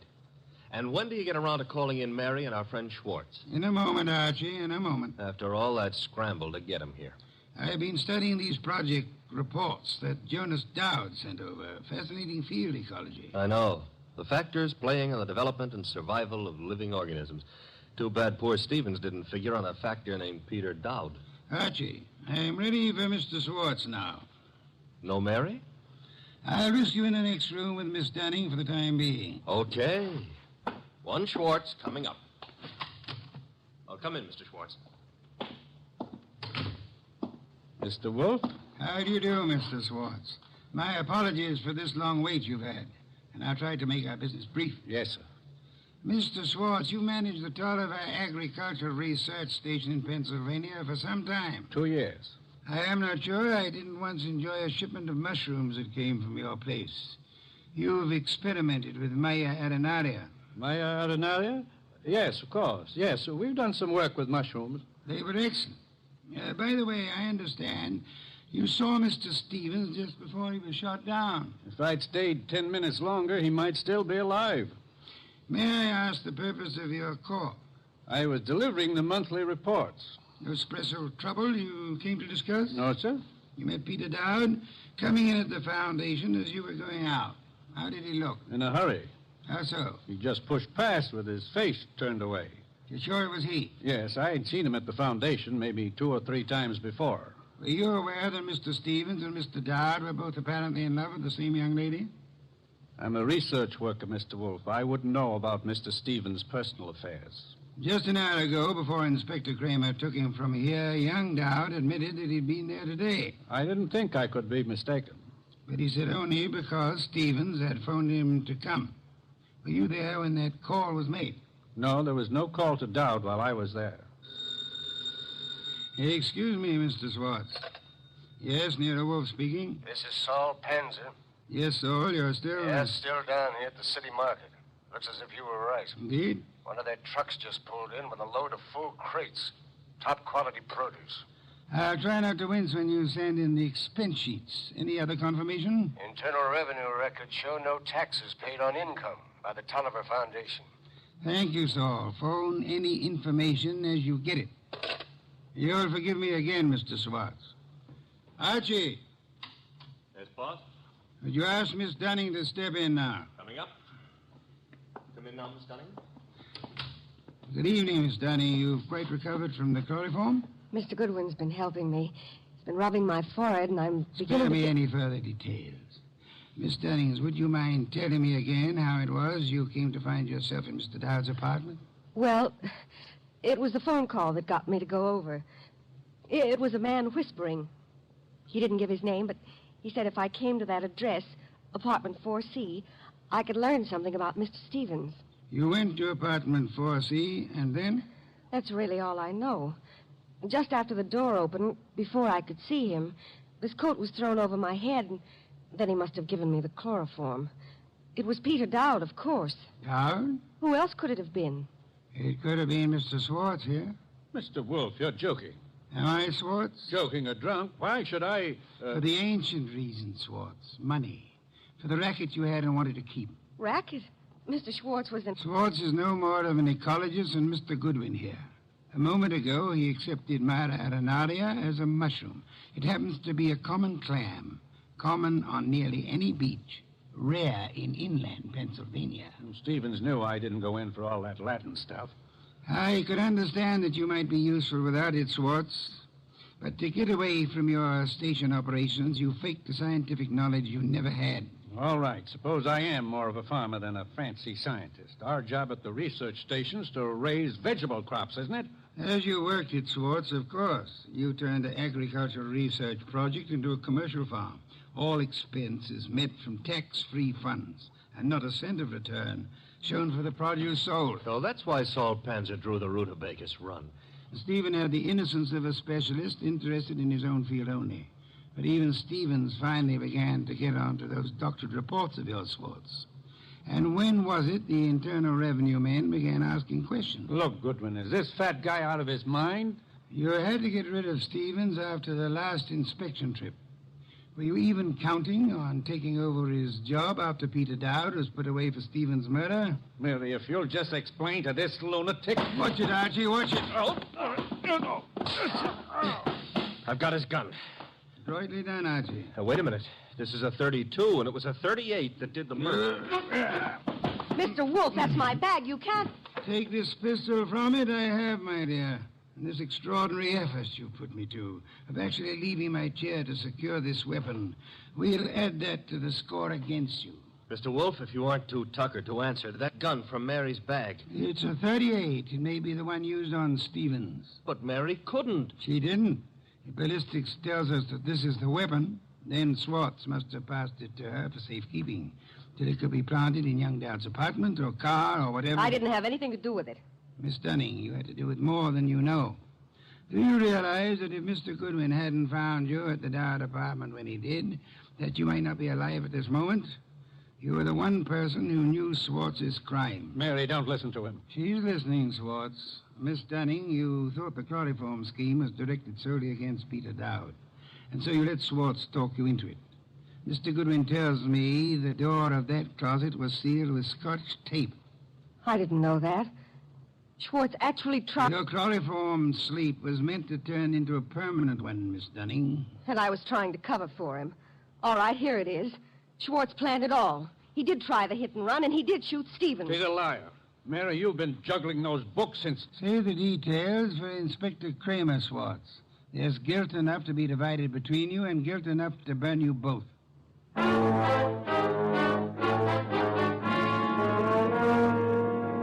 All right, you're being noble and not rubbing it in. Don't I merit a full explanation? Archie, I'm concentrating on truffles. Do we take out a bird, or shall we have them in an omelet again? Mr. Wolfe, look, I've got a white flag up, and I'm asking. All right, Mary and Schwartz wanted Stevens out of the way. And all right, they tried to hang it on Peter Dowd. But why'd Mary come here and try to get you into it in the first place? As far as she knew that night, Archie, Stevens wasn't to get back to New York alive. Swartz hit and run ambush in New Jersey was supposed to take care of Stevens on his way back from Pennsylvania. By luck, Stevens survived the accident, and Swartz had to follow him here to finish him off. Yes, but I still don't see why... Mary came here to establish her innocence by pretending to seek our help. Oh. And she thought to keep suspicion from Swartz by creating the imaginary figure of a threatening caller at the office several days before. She knew Stevens meant to consult me about Swartz, and she could guess Jonas Dowd would call me in eventually. Well, Stevens said he wanted to consult you that morning when I... That morning when you couldn't hear Stevens out because you were seeing him as Mary Dunning wanted us to see him. Oh, a trick operated with two vanishing acts to explain. Stevens's and Mary's. You have it, Archie. And both fake. A straight business trip branded a run-out or a snatch only by Mary's account, and then the chloroform act at Dowd's apartment. You have it in full. Mm-hmm. Except how you knew she was lying to start with. Point one, the girl offered no fee, no prospect of a fee. Mm-hmm. Stay at that. Could anyone claim knowledge of my reputation, Archie, and still seriously expect that I would take an arduous labor for the love of it? Oh, I'm ashamed of myself. Point two, she told us of a caller coming to see Stevens. Of Stevens asking her to fetch a policeman, then changing his mind. When asked to call a policeman, what woman's curiosity would be satisfied by being told not to bother? How utterly brilliant you are. Yes. Archie, a bottle of beer. All right.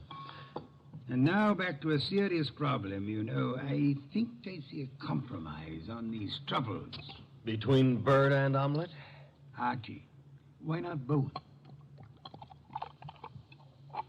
Ah.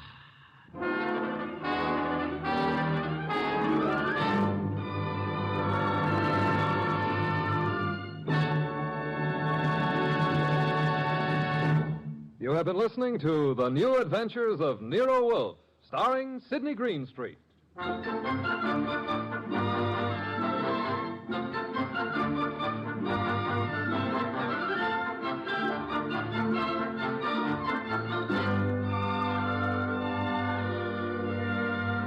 Tonight's transcribed story by Charles O'Neill was based on the characters created by Rex Stout.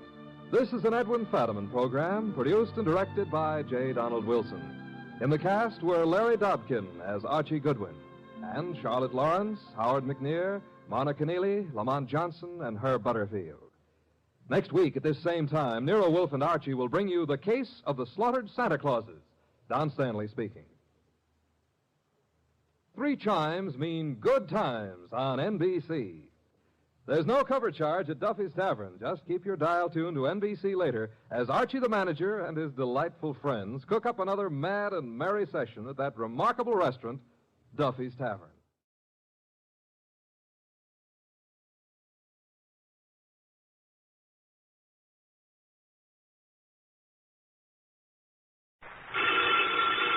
Ladies and gentlemen, the ringing of that phone bell brings you mystery, adventure. Nero Wolfe's office, Archie Goodwin speaking. Who? Oh, yeah. Hello, Doc. How are you? What? In trouble, you? More trouble. You attract trouble, Archie. Hang up. It's our dentist, Dr. Trummig. Let him wait. We never can find him when we need him. Tell him it's after office hours. Doc, you're talking so fast I can't make head nor tails of it. Look, listen, Doc. Come on over here and we'll be able to hear you. It'll only take you a few minutes. Right. You consistently disobey me. I want to work on my paper about odontocosms. Doc Trummig has a friend who's in some trouble, and he needs our advice. Besides, we owe Doc a fair-sized little bill, remember? Money again, Archie. Money is the curse of our times. Yeah, man. Bring on all the curses that is available.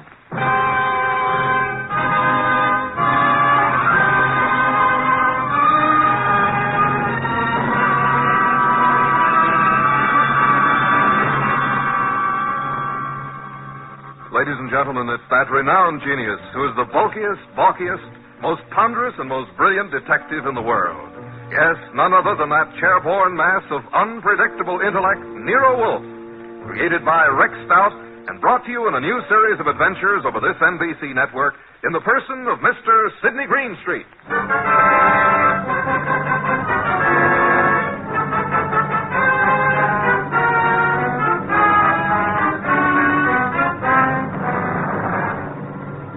This story is one we refer to as the case of the Midnight Ride. Oh, yeah, there was a ride, all right. But it would never have happened if we hadn't received another phone call a few minutes after our Dr. Trummig phone. It was late in the evening, and Nero Wolfe was studying his paper on orchids while I was absorbed in playing some phonograph records. Archie, not so loud. I can't possibly think when you play that infernal thing at such volume. What was that you said, boss?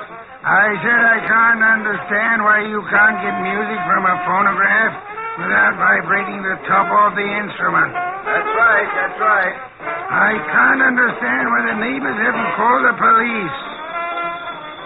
Do you hear that, Archie? Archie! All right, I'll answer.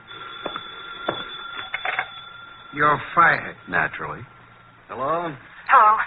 Is this Archie Goodwin? I know, Mr. Wolfe. What? Me? Archie. Yeah, who is it? I need help, Archie, please. Come at once. Please. Oh, please. You and Nero. Who is this? This is Gloria, but... No, don't. Gloria who? Ronaldo West. Hello? Well, did you hear that? Another female bar. What happened? Boss, who do you know named Gloria? Gloria? I know nothing about anyone named Gloria. She said her name was Gloria something. I couldn't quite get the last name. But she did say Ronaldo Road. Well, it's quite possible that she resides on Ronaldo Road. First, she asked if this was Archie Goodwin speaking, and before I had a chance to say anything, she asked me to come to her at once. She needed help. And for you to bring me along. For me to bring Nero along. You don't even know what you're talking about. Well, she said she was Gloria Bar or Mar or something like that, and then she said Ronaldo Road West, and then the scream, and that's all there was. The usual pattern of your experience with women. Sounded like a hand was slapped over her mouth, or she was grabbed by the throat. Bring Nero with you. I am taking no more assignments this week. Ronaldo Road West. Where is it? I don't believe there is a Ronaldo Road West. If I remember correctly, Ronaldo Road runs north and south and is approximately 12 miles long. But she said west. What she probably tried to say when she was interrupted was Ronaldo Road, Westchester. Westchester, of course. Asked Inspector Kramer to try to check on that phone call. I'll ask him to try. By the way, do you expect to find this Gloria alive, Archie? I certainly hope so. And are you aware that if someone strangled her, then they must have heard her speak your name? Yes, and yours, too. Shall I open it, boss? Why not? Let us face it, Archie, huh?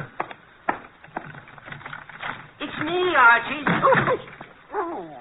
Wait till I slide the night chain off, Dr. Thrumming. My nose. I forgot all about you, Doc. Where have you been? It's only been 3 or 4 minutes. I have never had such a disturbing night since I had my first patient.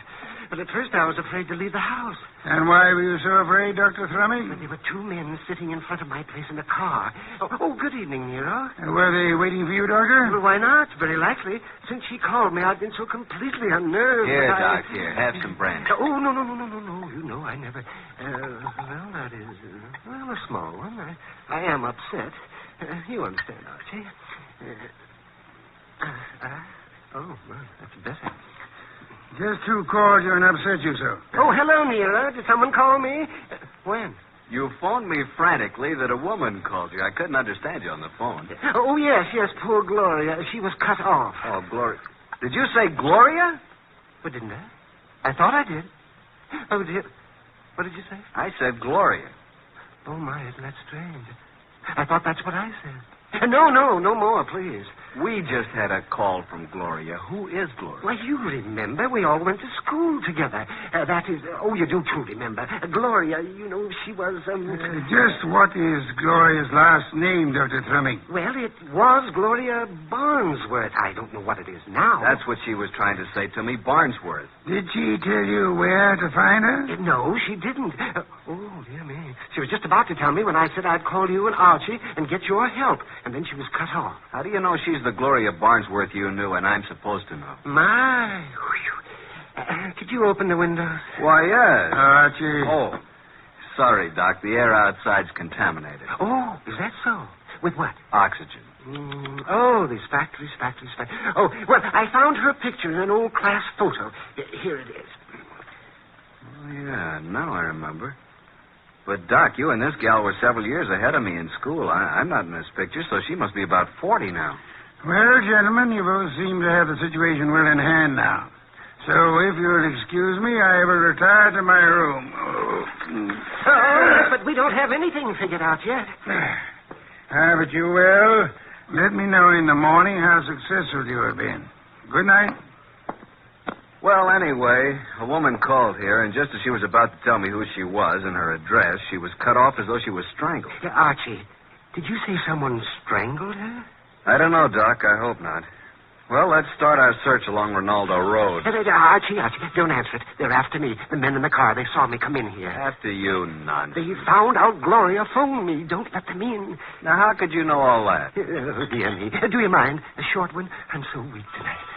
Please, Archie, don't open it. I warn you. Just relax, Doc. I'll handle it.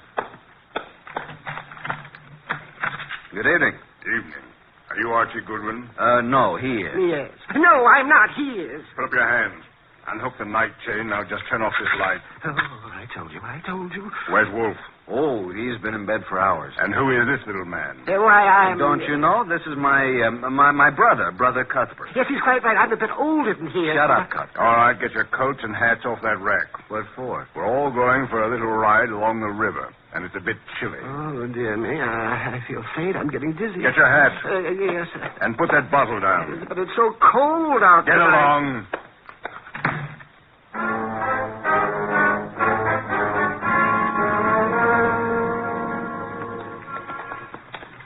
Here's the car. Now, Mr. Goodwin, hand over that gun in your pocket. But I haven't got... Okay, there you are. Thank you. Now get in the car. You get in the front seat with the driver, Goodwin. Your brother can get back with me. Okay, you know where we're going, driver. Yeah, but what? Get going. But do you know who this guy is? I do. Why? Well, now, look, Well, this guy is Archie Goodwin. What if he is? Well, this won't work. I mean, I didn't know it was going to be Goodwin. He's with Nero Wolfe. What's your name, pal? I can't see you, but I seem to recognize your voice. Well, you see, it was like this. I was in on... Are you that going to little shut up deal- and start driving? Okay, I'm going.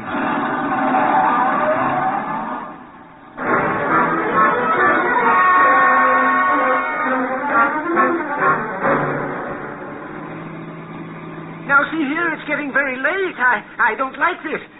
Where are you taking us? Keep calm, Doc. Yeah, don't get excited. Just take it easy. Listen, Goodwin, I got a record Shut up, for you. you two. What's the idea back of all this, friend? Pull off the road here, driver. Yes, but we're way out in the country. Now, we'll all get out here. Now, wait a I minute. said get out. You too, driver. Oh, no, wait a second. What's the big idea? Now, all of you start walking over to that clump of trees. Go on. What's he going to do? What do you think? Okay, that's good. Just stand there. Now, get out your gun, driver. Oh, no, wait a minute. This isn't Get the out way your you... gun, and don't turn around, driver. Now, let him have it. Go on, or I'll kill you. I don't go in for this kind of stuff. Besides, Shoot Goodwin and is... empty your gun into them. Go on. Now, just drop your gun on the ground. There. Now, I will take Goodwin's gun, and after I finish with it, I'll just toss it over beside his body. You what? Hey, now, wait a You minute. will notice I have gloves on.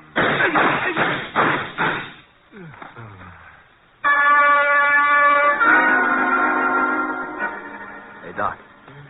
Dr. Thrumming. You all right, Doc? Oh, Archie, I'm sorry. I'm sorry I got you into this. I can't last long. Where are you hit? Tell Nero I make him a present of his new bridge work I put in. Let me have a look at you. I wanted to die in my bed with my friends around You're me. not bleeding. I wanted the choir to sing. What? I'm not bleeding? No. Are you? No.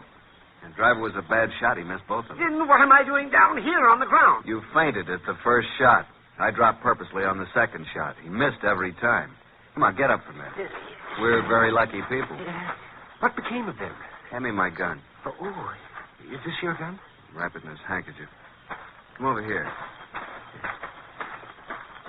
Yep. Here he is, the driver. And he's dead. This is dreadful, Archie. What do we do now? You got a lighter? Here's my pocket flash. Well, here's his gun beside him. Don't touch it. Have a look through his pockets.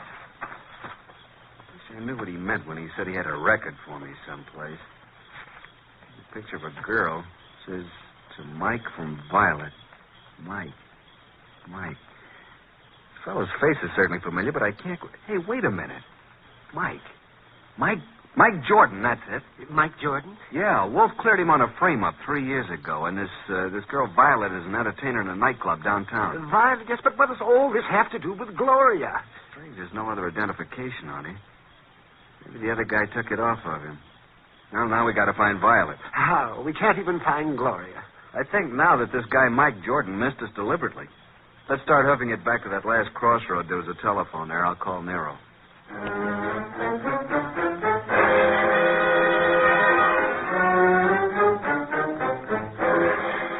So that's the story so far, Mr. Wolfe. Sorry to wake you up, but we wanted you to know. Yes, we did. Oh, such a night. What was your reason for telling the man that Dr. Thrumming was your brother? Well, I didn't want him to know that it was Doc because Gloria had called Doc, and he must have known about it.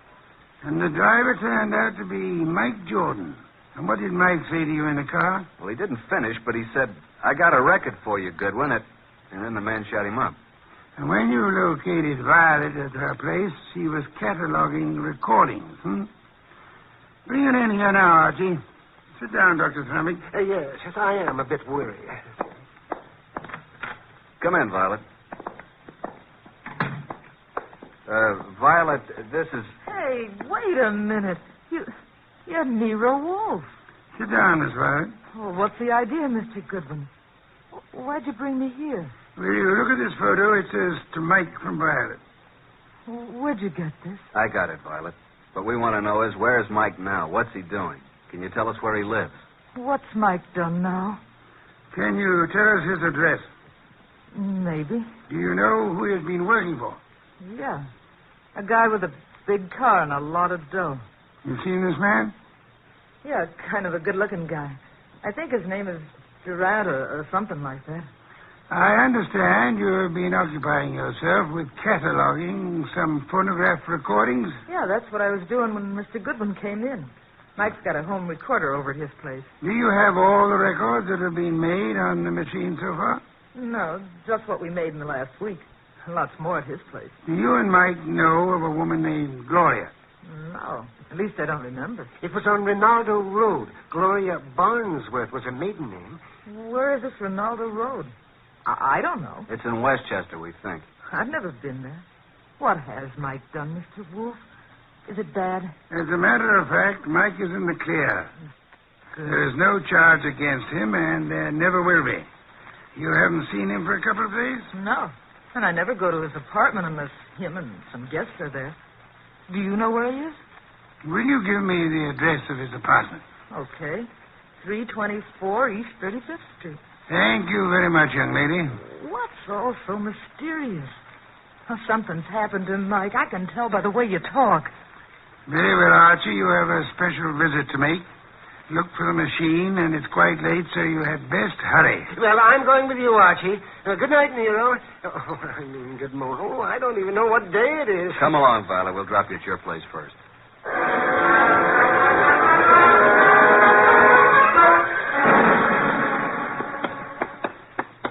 Well, there we are, Doc. Yes, has his name right on it. Mike Jordan. Well, we're fairly certain that no one's in there. Hey, what do you know? It isn't locked. The lights are on. I know. Listen. Yes, a light humming noise. Huh. But where is it coming from? Over in that corner, those wall cabinets.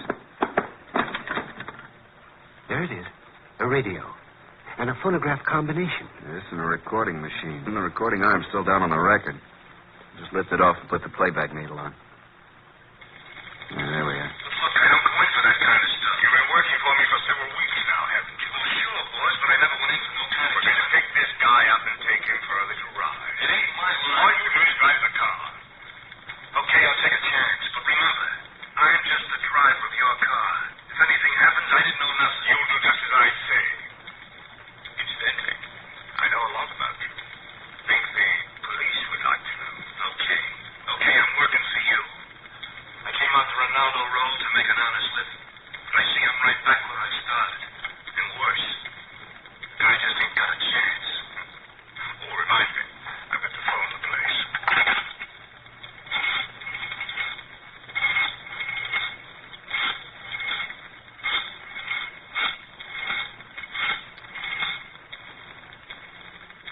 Hello?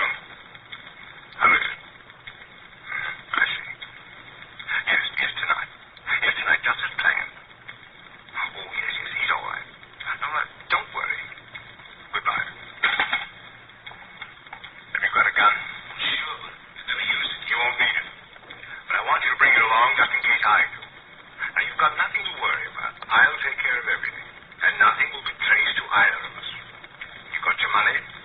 Let's go, Mike. It's getting late. Well, Doc? He did say Rinaldo Road. That's where our Gloria called from, so they're all tied in together. Come along, Doc. We're going back to Mr. Wolfe again, and we'll just take this record with us.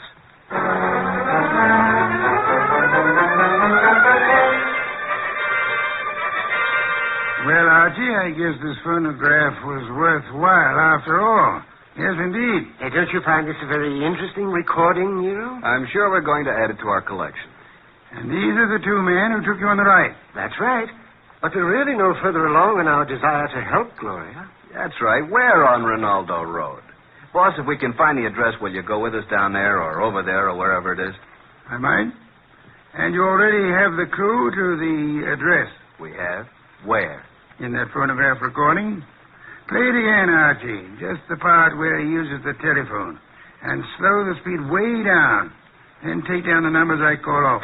Okay, boss.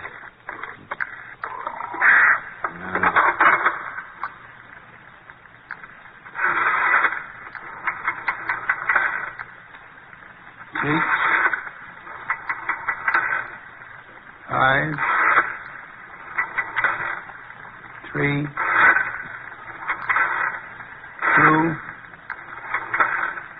2, 3. That's enough.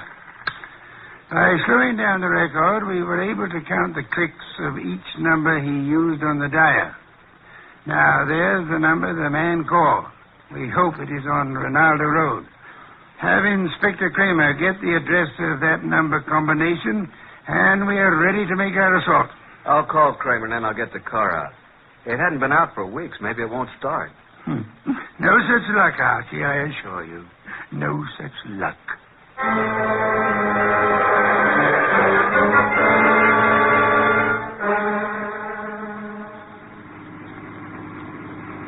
Oh, here it is. I think we must go through this big gate. Yes, there's the number. 23 Ronaldo. Slip up to the entrance as softly as possible. Turn out your headlamps. Here we are, boss. Easy now getting out. Don't pull, Doctor. Don't pull on. There we are. Now come along. Yeah, spooky sort of place, isn't it? All big houses are like that. Must be 20 rooms. Yeah. Not a light in the place. Use the knocker, Archie.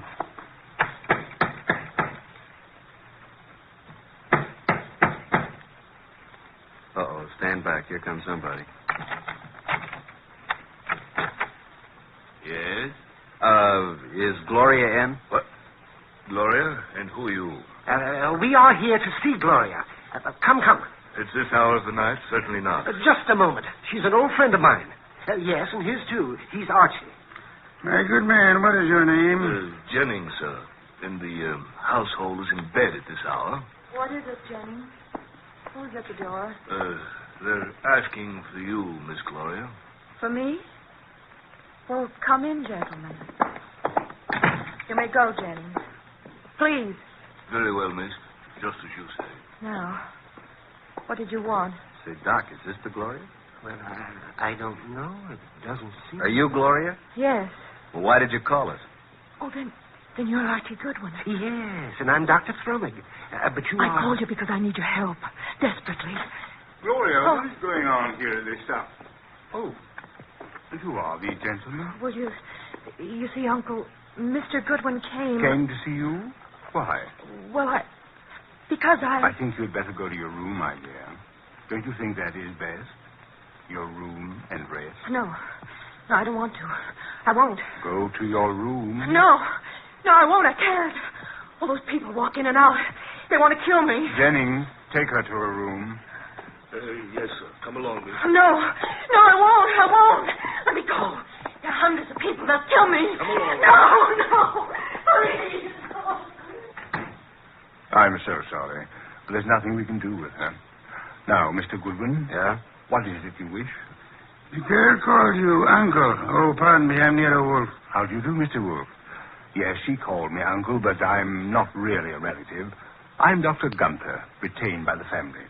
As you can see, the girl is quite ill. Oh, well, we're old friends of Gloria's, and we'd like to see her. But you just saw her. We don't refer to this young lady. We have in mind the elderly Gloria. Now, come, Dr. Gunther. You know to whom we refer. What? You mean the girl's aunt?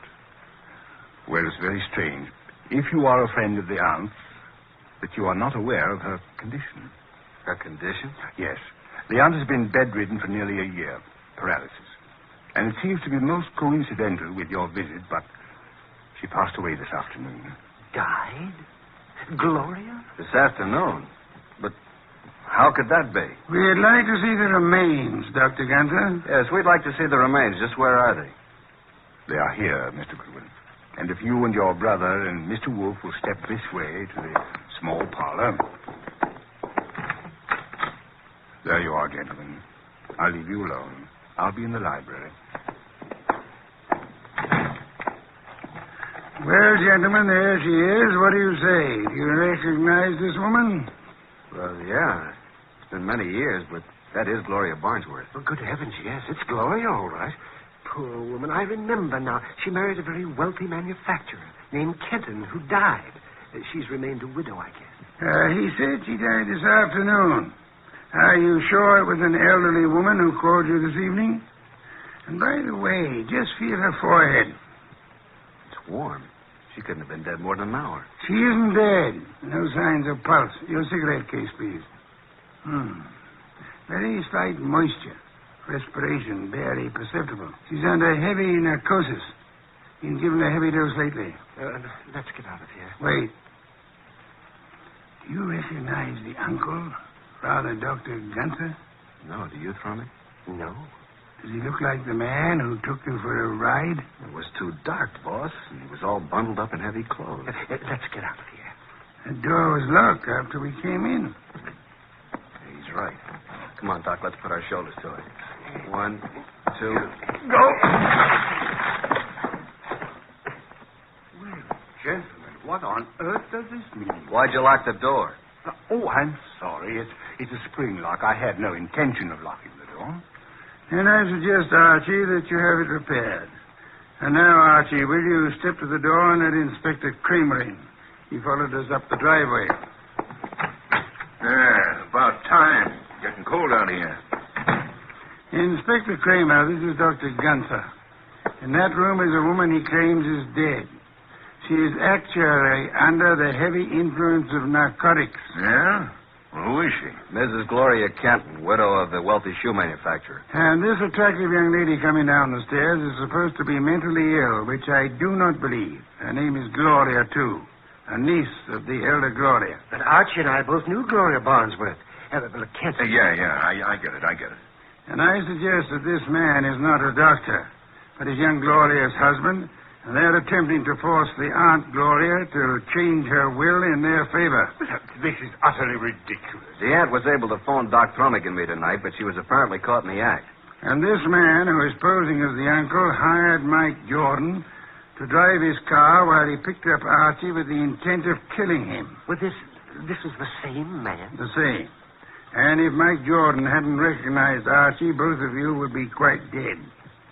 This man double-crossed Mike and killed him, believing that the whole thing would be blamed on Mike. Mike deliberately missed. All right, so what are you going to do about it? Come on, let's get out of here fast. Look out, he's a cop.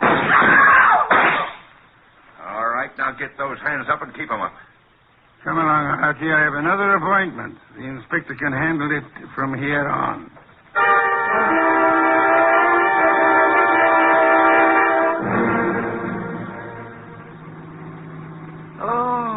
Oh, dear me. What happened? Am I all right? Yeah, you just fainted again when the shooting started. It's really quite fortunate that Mike Jordan recorded that conversation.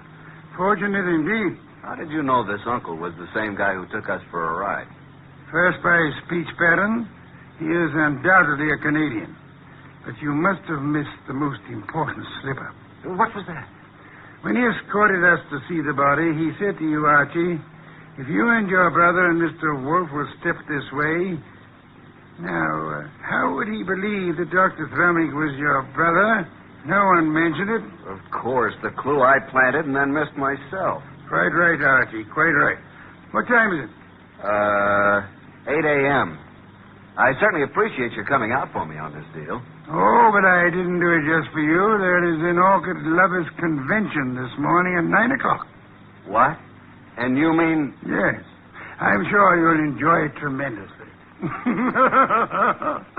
Both of you. Oh, brother.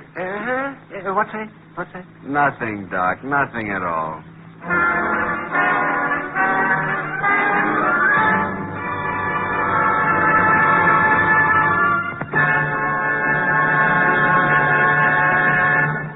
You have been listening to The New Adventures of Nero Wolfe, starring Sidney Greenstreet.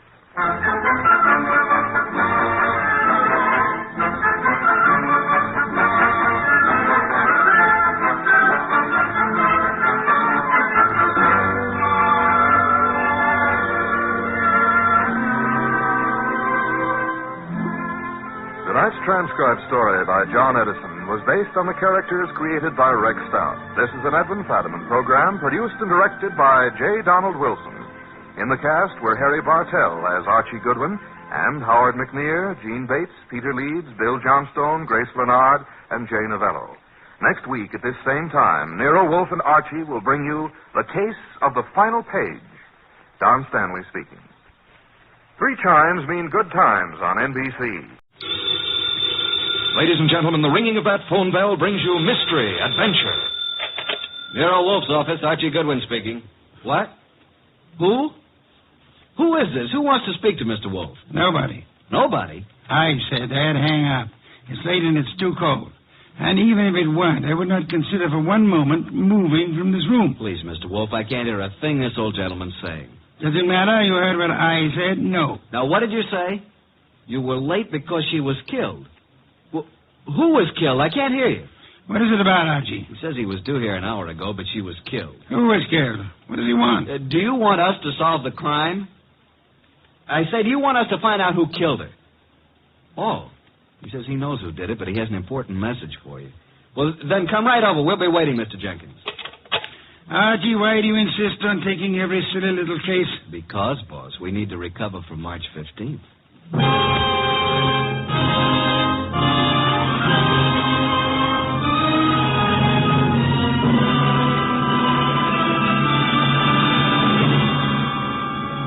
Ladies and gentlemen, it's that renowned genius who is the bulkiest, balkiest, most ponderous, and most brilliant detective in the world. Yes, none other than that chairborne mass of unpredictable intellect, Nero Wolfe, created by Rex Stout and brought to you in a new series of adventures over this NBC network in the person of Mr. Sidney Greenstreet.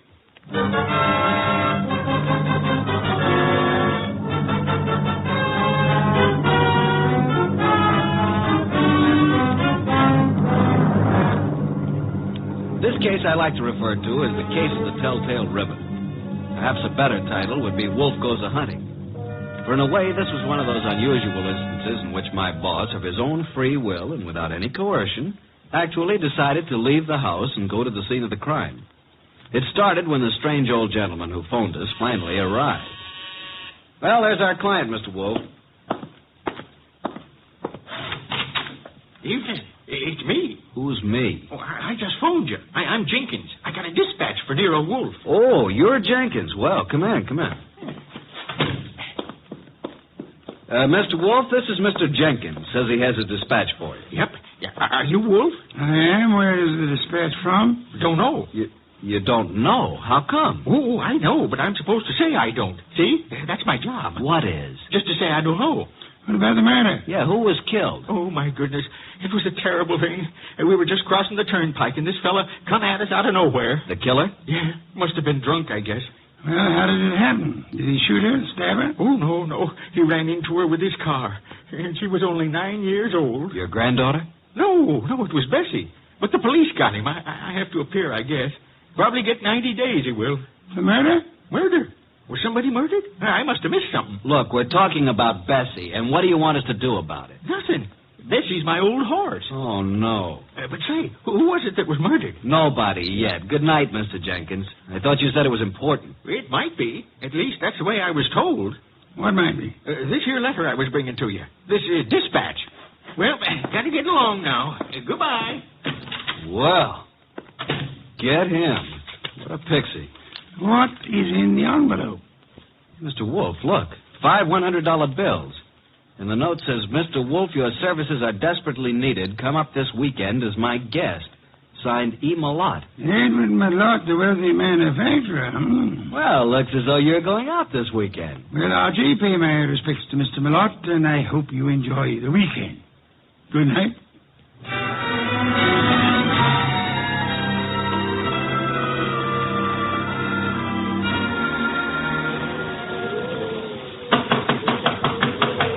Something certainly phony about this. There's no party going on here tonight. Yes? What is it? Is this the Malott place? It is. What do you want? My name's Goodwin. I'm a guest of Mr. Malott's. A guest? Yes, he invited me down for the weekend. Weekend? Oh. Well, you better step in, please, Mr. Goodwin.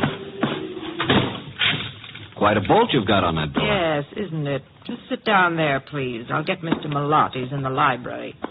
Oh, here he is. It is Mr. Goodwin, sir. Says he's come down for the weekend. Mr. Goodwin, good evening. You've come for the weekend, you say?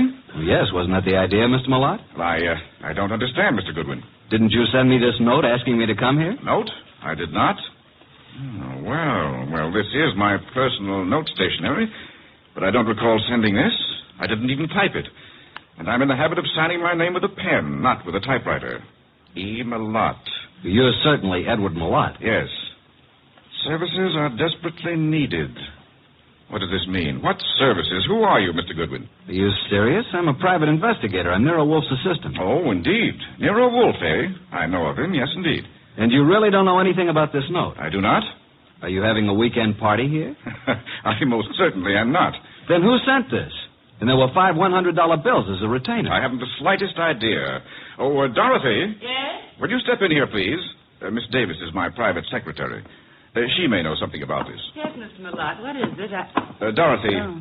Dorothy, this is Mr. Goodwin. How do you do, Mr. Goodwin? Well, how do you do, Miss Davis? Yes, well. Mr. Goodwin is assistant to Nero Wolfe. You don't say. Nero Wolfe, the detective? Well, I've heard a great deal about him. And about you, too, Mr. Goodwin. Well, now, I'm mighty glad to hear you say that, Miss Davis. Mr. Goodwin has a note here. Is anything wrong, Edward? I heard voices. Oh, do we have company? Nothing is wrong, Eva. I was calling Dorothy, that's all. Oh, this is Mr. Goodwin, Eva. My wife, Mr. Goodwin. How do you do, Mrs. Malott? Mr. Goodwin, yes. How do you do? Now, as I was about to say, Dorothy, Mr. Goodwin... What's going on? Mr. Goodwin, this is my son, Larry. Evening. What's wrong? Mr. Goodwin has been invited here for the weekend. He has an invitation supposedly written by me. At least it's on my stationery. Look at this, Dorothy.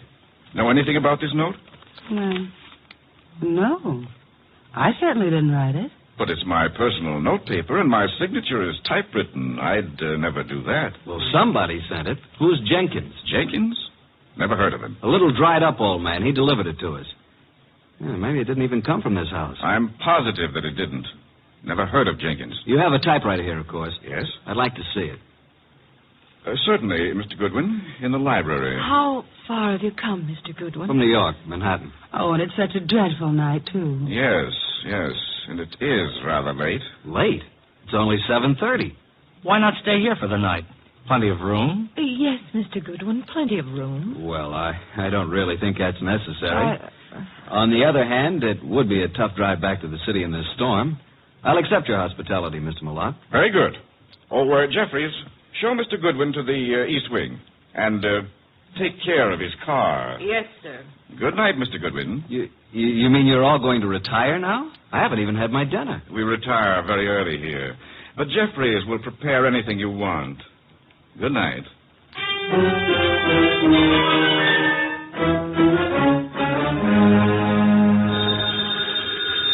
Oh, dear, who moved that phone? Hello, Wolf speaking. Archie, boss. Well, I'm here at Malott's place, but there ain't no party. What happened? Are you in the right house? I'm afraid I am. They've all gone to bed. Weird bunch.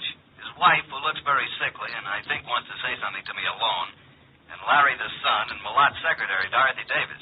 She has me bothered a bit. How unusual, especially if she's pretty. A beauty. But she seems to know all about me.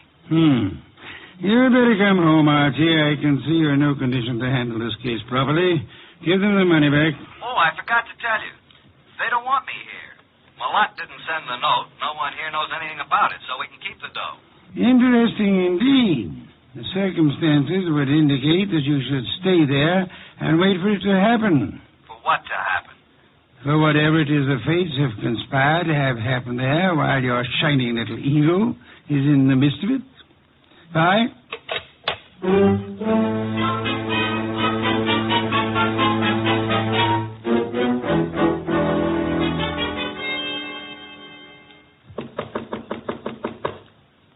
Who is it? It's Archie Goodwin, Mrs. Malott. Come in, please. I saw you give me the eye when I was about to leave. I've been waiting till I felt sure they were all asleep. Now, what's up? I wrote you that note. I sent for you. How do I know that? Old man Jenkins is a scissor and knife sharpener who happens along every month or so. They wouldn't know him. I put 5 $100 bills in the envelope. Okay, why? My life is in danger. I've been threatened. I received 3 notes through the mail. They were all postmarked in New York City. Could I see them? Here they are. All typewritten. The first one reads, "There is no love for you in Grey Gables." The second, "Why stay on in the face of death?" And the third, "The time is shorter than you think." Do you think this is an inside job, Mrs. Miller? At first I didn't. But lately I've come to think it is. What caused you to think that? For some time I've been having severe spells. I thought it was indigestion. But then it occurred to me that I always broke out in cold perspiration. I was left horribly weakened, terribly thirsty. Thirsty? You fear you're being poisoned? Yes. And since the thought came to me, I've been living in fear. Fear of every bite of food or drink. It's so shattered my nerves that I have to take these yellow sleeping capsules to even close my eyes. Well, here's your husband, and his secretary, and your son, Larry. Larry is my stepson. Which one do you suspect? The secretary, Dorothy, or my husband, or both. What's the motive? Well, they're in love. She's been here over 2 years, and they've spent most of their time together. The idea never occurred to me till last week. And when I watched them, it was quite obvious. Anybody else know about these 3 notes? Oh, no. Then I'll keep them for a while. Good night, Mrs. Millot. And don't worry.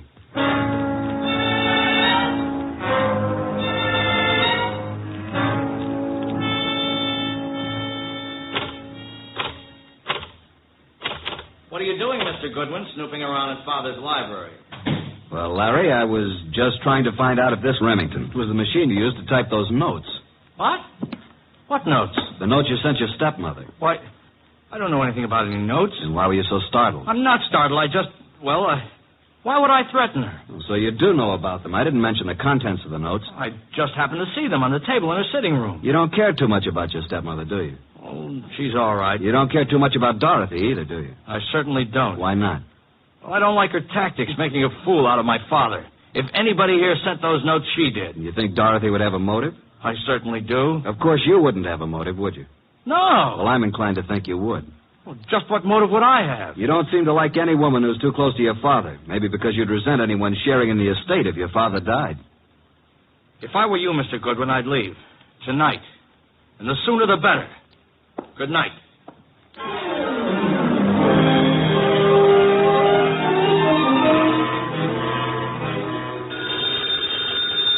Archie. Oh, confounded boy.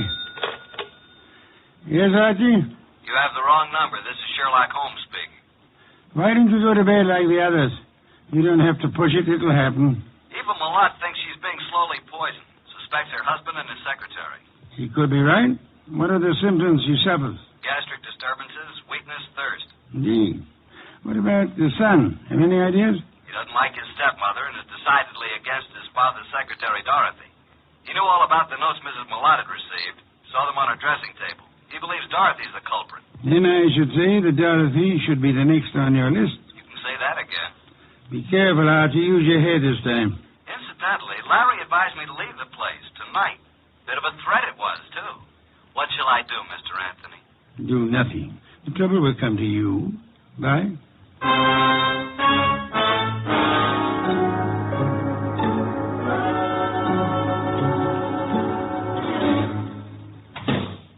Oh. Hello there, Mr. Millot. I thought you'd turned in for the night. It's quite obvious you thought so, Mr. Goodwin. What are you doing in the library? Just looking for something to read. You'll find the books all around the walls, not on my desk. Well, I was looking for a particular kind of book. I'm very much interested in poisons. Poisons? Yeah, a hobby of mine. You happen to have any books on toxicology? I do not. And what's that book on the 4th shelf right beside you? Why, Where did that come from? Never saw it before. Perhaps it was in that assorted collection I bought a couple of weeks ago. I hadn't noticed it. Larry probably put them on the shelf. Mr. Millot, how long have you known Dorothy, your secretary? A little over 2 years. Did it ever occur to you that she might be, infatuated, in love with you? What? Well, of all the... Now, see here. I don't know what you're up to, and I don't know how you got hold of my stationery to write that fake note. It isn't a fake note, Millot. I'm only trying to find out what's back of it. Mr. Goodwin, there is nothing going on here that requires the services of a detective, and Dorothy is not in love with me. I didn't say she was. I asked you if you thought she might be. Well, since this conversation seems to concern me, I suppose I am at liberty to come in. Oh, you're still up too, Miss Davis. Did you hear what this man said, Dorothy? Yes, I did, Mr. Millot. And I'd like to have a few words alone with Mr. Goodwin, if you don't mind. Mr. Goodwin, would you mind coming with me for a few minutes? No, not at all. And, well, it's rather late, Mr. Millot. Don't you think you should retire? It's a heavy day tomorrow. Well, yes. Yes, I suppose I should. And please, don't let this upset you. Mr. Goodwin has been misinformed. I'll straighten him out. Come on, Mr. Goodwin. The bar is right across the hall. I'll fix you a nice, soothing drink. That'll be nice. Well, now, what would you like, Mr. Goodwin? In the way of drinks? Oh, well, some 7-Up. Really? Just sit down over there. Okay, what do you want to talk about? Well, where did you get the idea that I was in love with Mr. Millot? First, suppose you tell me if you are in love with him. Yes, I am. But until a few minutes ago, he wasn't even aware of it. I worship him and his work. I never wanted him to know because he's married. It would have caused trouble, and I'd have had to leave here. But now he knows it's true. Well, now that he knows, what will happen? I'm going to leave tonight. Now. I see. And since I don't own a car, Mr. Goodwin, I'm going to ask you to do me a very great favor. Will you run me into New York? I want to leave without a word. If I wait till morning, I'll have to explain to Mr. Millot, and, well, that would be most embarrassing, Archie. Oh, now it's Archie. You don't really mind, do you? No, I guess I don't. I should, maybe, but... Don't you like your drink? What'd you put in this drink? What do you mean? What'd you dope it with? Archie, why would I do that? Might be several reasons. There's nothing in that drink. No? Then suppose you drink it. Why? Give it to me. I'll throw it out. If you want another drink, fix it yourself. I'll have my things ready in 5 minutes. Are you going to take me? Sure. Certainly I'm going to take you. But are you sure you have to go tonight? I must go tonight. Now. Wish I knew why. Mr. Wolfe's always so right. What? Just talking to myself. Dorothy! Larry! Jeffrey! Come upstairs. What's happened? Call Dr. Hauser. Something terrible has happened to Eva.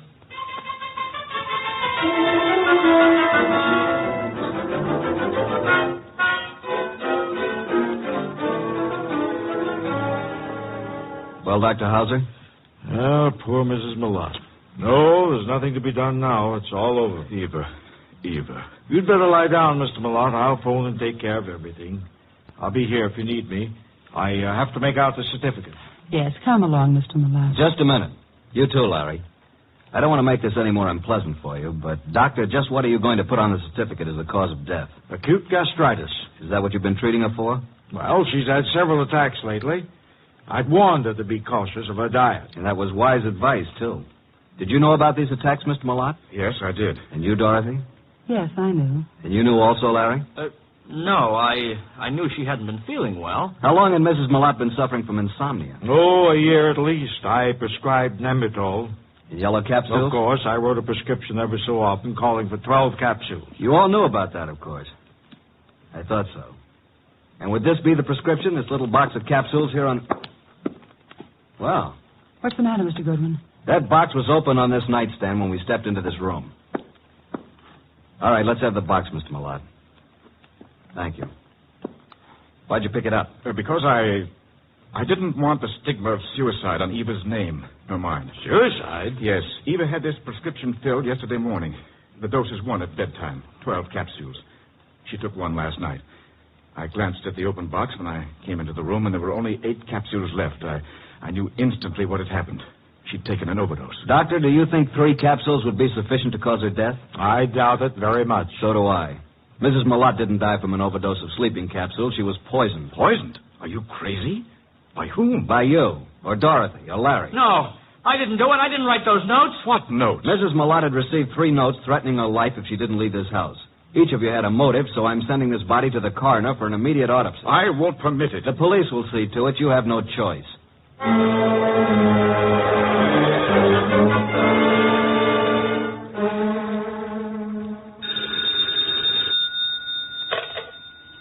Yes, Archie. What now? Do you know who did it? How do you know anything's happened? Let us call it extrasensory perception. Well, Mrs. Millot was right. She's dead. Her doctor knew nothing about the spell she was having as being caused by anything but indigestion. How about an autopsy? It's all in the works. Looks like a metallic poison, all the symptoms. Oh? Did you search the house carefully for such a poison? I did. and I'll check the drugstores in the morning. Somebody in that house will purchase some poison. Let me know when the autopsy report is in. Right. Let's see now. We have Mr. Malott, Dorothy Davis, and Larry the son. He's Mr. Malott's son, but not the child of Eva Malott, remember? Yes. Is it true that Dorothy is in love with Malott? Yeah. Dorothy admitted it to me, but claimed Malott wasn't aware of it until the night. And earlier this evening, Dorothy tried her best to get me out of the house, insisted that I drive her into town. She tried to give me a drink, which I think might have contained knockout drops. You don't say. Archie, I should have Fritz drive me up to the Malott place at once. Archie, are you there? No, boss. I just fainted.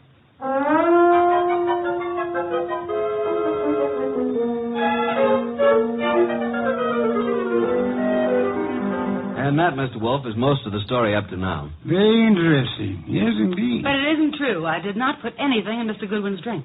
Then did you ask him to take you into town? Yes. And I might have been found in a ditch. Oh, it's ridiculous.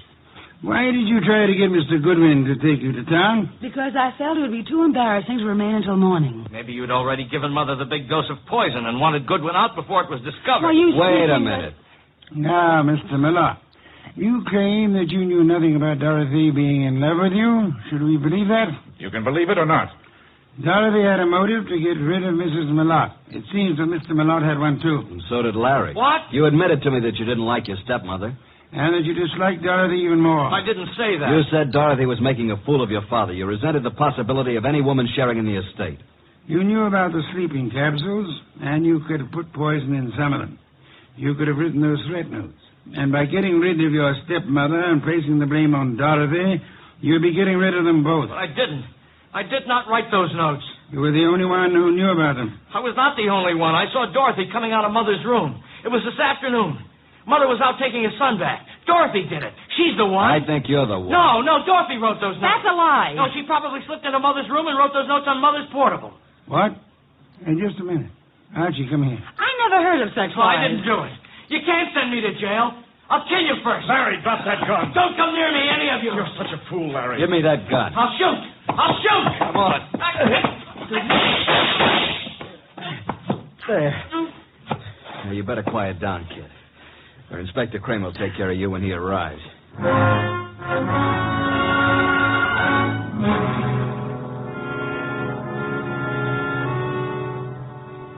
Well, Mr. Wolfe, what goes on here? Where's Goodwin? I sent him upstairs, Inspector Kramer, upstairs to Mrs. Malott's room to check on something. Here he is. Yeah? What have you been doing, Goodwin? This, Inspector, is the pièce de résistance. This is what Mr. Wolfe has been waiting for. This little black box contains a typewriter, a portable noiseless Remington. Mrs. Malott's typewriter. What? I didn't even know she had a typewriter. Larry knew she had one.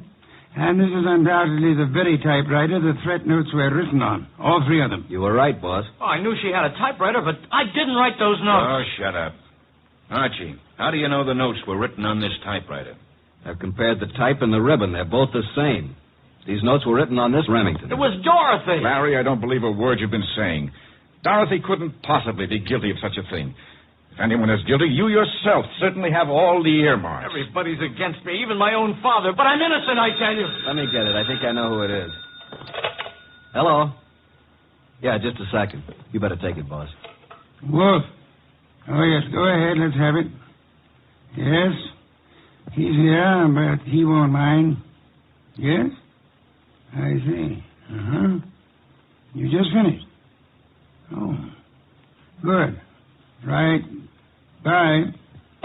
Was it the coroner? The coroner, reporting that poison was found in the sleeping capsules. And the body. Did they find poison? They did. You're right again, boss. I'm going up to Mrs. Malott's room for a while. I want you to come along with me.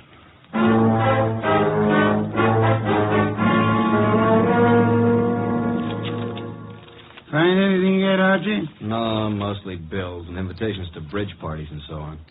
Ah. You find something, boss? Yes and no. This pocketbook detective story. What about it? I'm just flipping through the pages, and I find this corner turned down. Well. What is it? Look and read. Why stay on in the face of death? Interesting. The very words used in one of the notes. Give me the book. Of course, this doesn't prove a thing either, but it does confirm what I was... Oh. What now? This cinches it. Get them all up here, Archie. Tell Kramer to bring them all to the bedroom.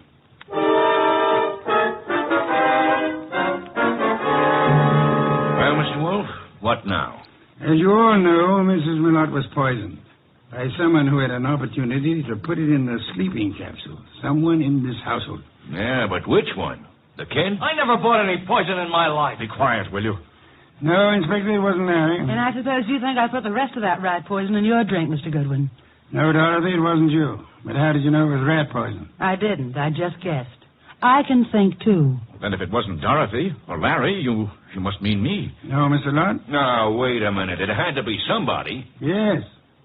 This is going to be painful for you, Mr. Millot. Well, you mean that Mrs. Millot did commit suicide? It was more than suicide. It was suicide with an attempt to have both you and Dorothy convicted of murder. She planted things? She did. I can't believe it. Show him the pocketbook, mystery. Here's the proof. Some of the threat notes were lifted bodily from this novel. But look on the back cover.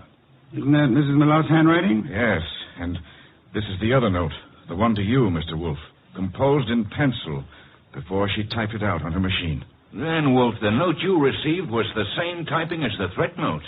See for yourself, Inspector. Then why the dickens didn't Archie compare them right away?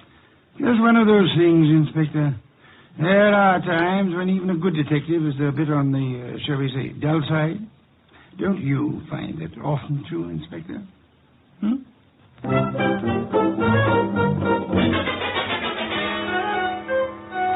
Nice of you to go all the way out there, boss. I was a bit stuck.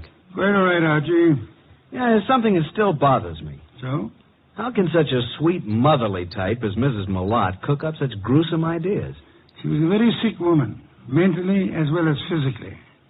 She probably felt she was going to die.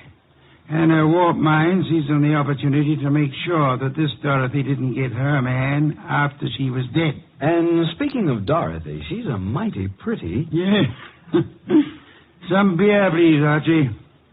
If you were so certain that Dorothy wasn't guilty, what was the idea of spending so much time questioning her? Huh? Why, I... Never mind. The raised eyebrow department. Answer the question. Well, there are certain rules a good detective always follows. Some are in the book, others aren't. You mean there's nothing in the book which says a good detective shouldn't spend a few minutes with an attractive brunette, even though she is a murder suspect? The author of that book can be none other than the incomparable Archie Goodwin. Good night, Archie.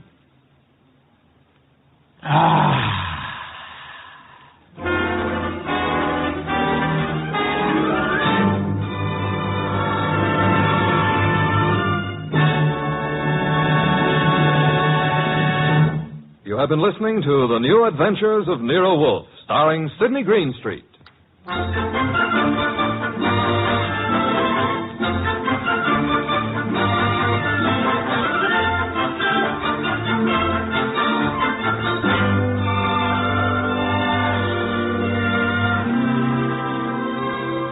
Tonight's transcribed story by John Edison was based on the characters created by Rex Stout. This is an Edwin Fadiman production, produced and directed by J. Donald Wilson.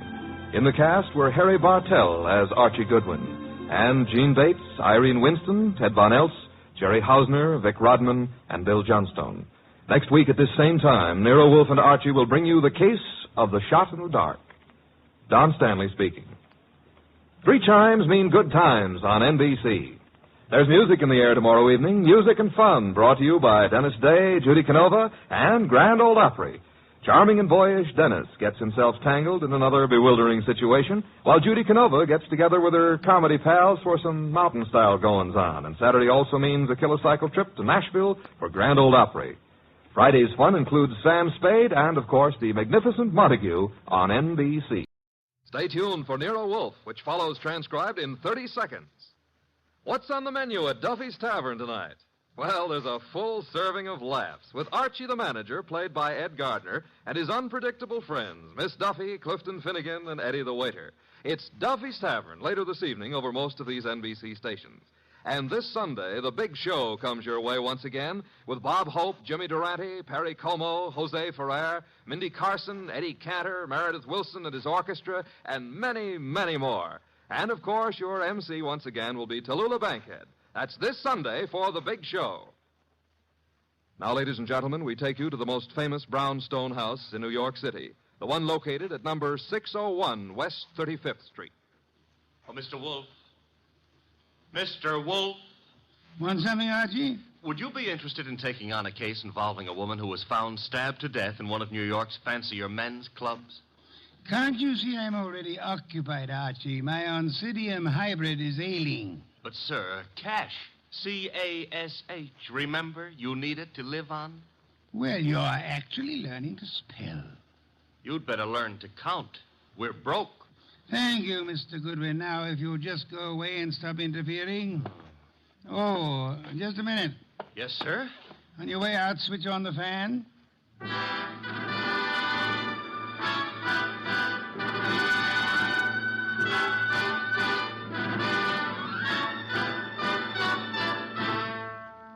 Yes, ladies and gentlemen, it's that one and only man of moves, the most famous detective in modern fiction, that corpulent, orchid-raising, beer-drinking gourmet who also happens to be a genius.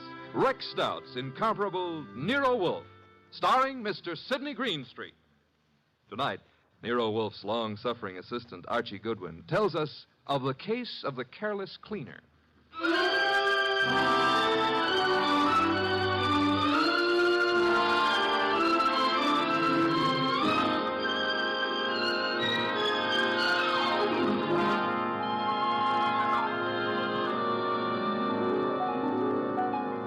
We didn't know Clay Michelson very well at the time, though Mr. Wolfe had hung one of the Michelson's paintings on the library wall. But then I guess we should have considered ourselves lucky not to have known him or his wife, Phila. 2 weeks ago, they had a quarrel. Oh, Clay, darling, I didn't expect you home so soon. I thought you were going to the museum to see the Van Goghs. I decided not to, Phila. Oh. Well, if you plan to paint this afternoon, I'll get out of the studio. I want to run some errands anyway. Why don't you make your phone call from here, Phila?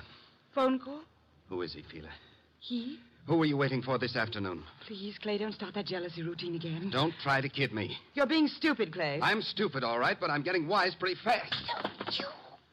I'm through, Phila. I've had enough. I'm leaving you. So stay out of my way and keep your boyfriend out of my way, too, whoever he is, or I'll kill him.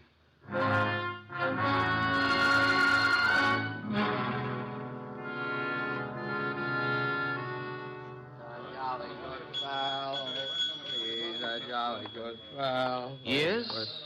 What can I do for you? Sleepy. I want to have a drink and go to bed. I'm sorry, sir. The Garrison Club's a private establishment. No rooms available to the public. You think I'm drunk? Oh, no, sir. Why do you suppose I came here? And I'm sure I wouldn't know, sir. I'll tell you why. I came here to see my old pal Lou Saunders. That's why. You know Mr. Saunders? Do I know?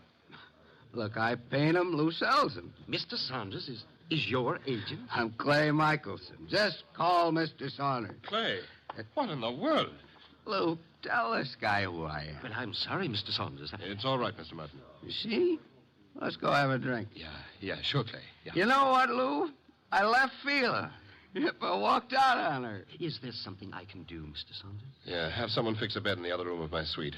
Mr. Michelson will be staying with me. At least for tonight.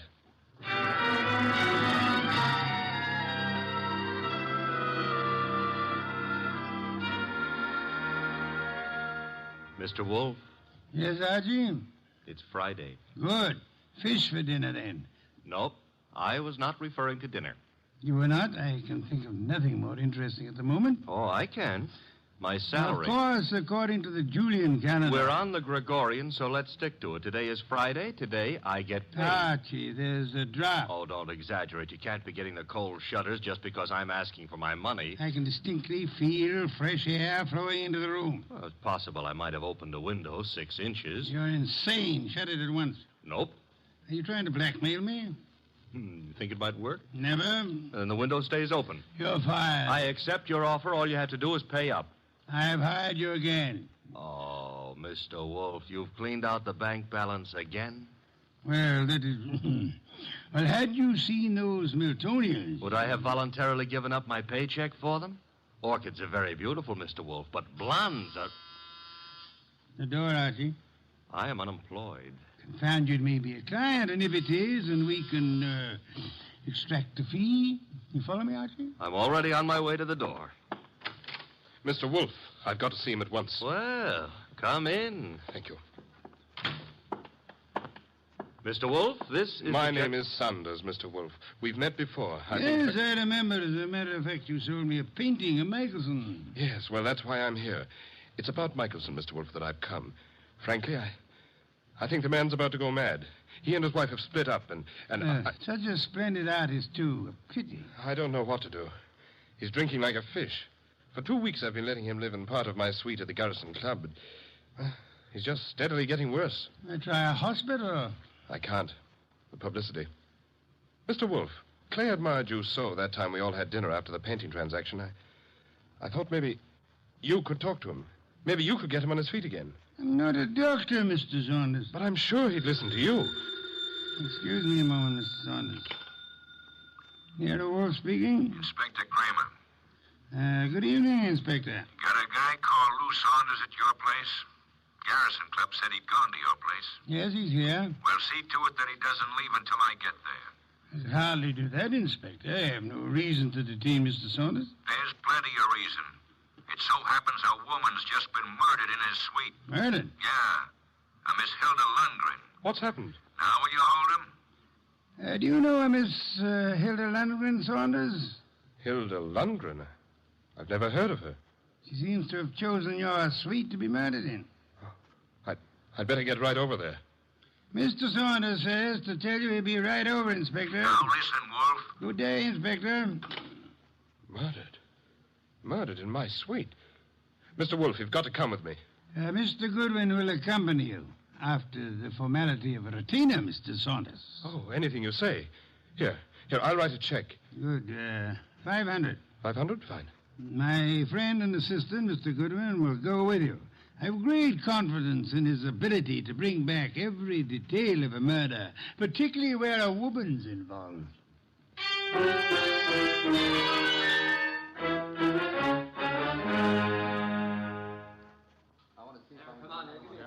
Okay, you photographers, picnic's over for tonight. Pick up your stuff and get out of here. You sound real mean today, Inspector Kramer. Well, if it isn't Nero Wolfe's favorite stooge. What are you doing here, Goodwin? I got bored with my knitting. Look, I wasn't asking for humor. I'm Louis Saunders, Inspector. Saunders? Ever seen that woman before? Yes, I believe I have. I can't remember where, but the face looks familiar. Lovely-looking woman. Blonde and really built. Well, she ought to look familiar. She's one of the cleaning women here at the club. She is? Cleaning? Well, since when have gals like this been reduced to cleaning floors? What's happening to the world? There ought to be a law. Yeah, there is. She was killed with a knife, or haven't you had time to notice? That's not a knife, Inspector Kramer. That's one of Clay's Chinese letter openers. What was that? Well, nothing. Nothing at all. Yes, it is a strange knife. What were you saying, Mr. Saunders? Just said that looked like one of the letter openers belonging to one of my friends. Who is this Clay? Clay Michelson, the artist. But you can't possibly think he'd do a thing like this. I think everybody did it until we know otherwise. When were you last up here, Mr. Saunders? Me? Why, just a little while ago. I changed my clothes just before I went to see Mr. Wolfe. She wasn't here then? Well, I don't know. I didn't come into this room, just in my part of the suite. Your part? Who occupies this room? Mr. Michelson. He's been staying with me. Strange wound, no blood. What do you think you are, Goodwin, a medical examiner? Oh, but Yeah. The killer probably wiped the blood away. Saunders, have you any idea where your artist friend might have run off to? I haven't seen Clay all afternoon. He spends a lot of time down in the bar. Well, he'd hardly sit in a bar if he's killed somebody. Why would he pick on the cleaning woman? Oh, this is no ordinary cleaning woman. Get a load of that figure. Watch it, Goodwin, watch it. You're liable to stretch your brain. But you're wrong. In spite of everything, Clay's still terribly in love with his wife. He wouldn't... Hello, Lou. When did you get in? Yeah, who's this? Clay. We're your friends, Lou. They won't serve me any more liquor down at the bar. I gotta find my flask. Mr. Michelson, may I introduce you to Inspector Kramer of the police? Who's this guy, Lou? He's Nero Wolfe's assistant. Wolfe? Police? Well, what do you all want? Somebody park overtime? Where's my flask? The one with my initials. I just bought it this morning. Mr. Michelson, do you know that somebody was murdered here in your room? Murdered? Why don't you guys go away and joke with somebody else? Where's my flask? You better get hold of yourself. I said there's been a murder. Understand? You serious? Yep. And I wouldn't be surprised if Inspector Kramer here considers you top suspect. Me? They think I did it? You better pull yourself together, Clay. Yeah, because I got a lot of questions. Excuse me, the phone. Now, sit down, Mr. Saunders. I'll answer it. Hello? Hello? Hello? This is Fila. Who is this? This is Inspector Kramer. Hello? Hello? Who is Fila? Anyone know? Well, that's my wife. Your wife? I want to speak to her. Come back here, Michelson. Let me alone. You're not going anywhere. Now, stay back there. You're wrong, Inspector. I am going somewhere. Junior's got a gun. Yes, Inspector. You should be more careful about your gun when you shove people. Now, look, Mr. Michelson, I'll see Mr. Wolfe myself. Stay back, Inspector. You haven't got a chance. We'll nab you before you get a block away. Well, then I'll just jerk these phone wires. There. And I'll lock the doors. That should hold you long enough. Good night.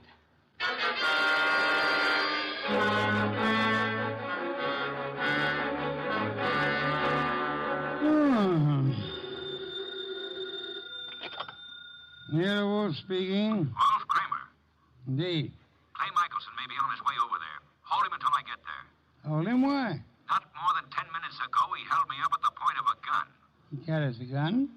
It was my gun. Careless of you, Inspector. Goodbye. Come in. Mr. Wolfe? Yes? My name is Clay Michelson. Yes, I was rather expecting you. You've got to help me.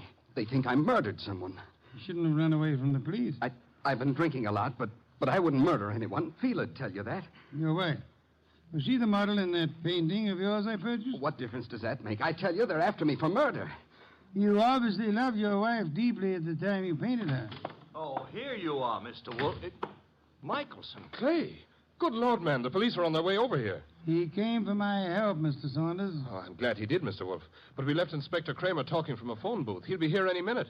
And we have only a minute to decide why anyone would want to kill a cleaning woman. I didn't kill anybody. She was a beautiful woman, Mr. Wolfe. I gathered that, Archie, from your unusual interest in the case. She was stabbed with a letter opener from Mr. Michelson's house. Which might add Mrs. Michelson to our suspect list. Fila? You can't suspect Fila. You're very gallant, Michelson. Just how was this beautiful young cleaning woman, this Miss Lundgren, stabbed? In the heart.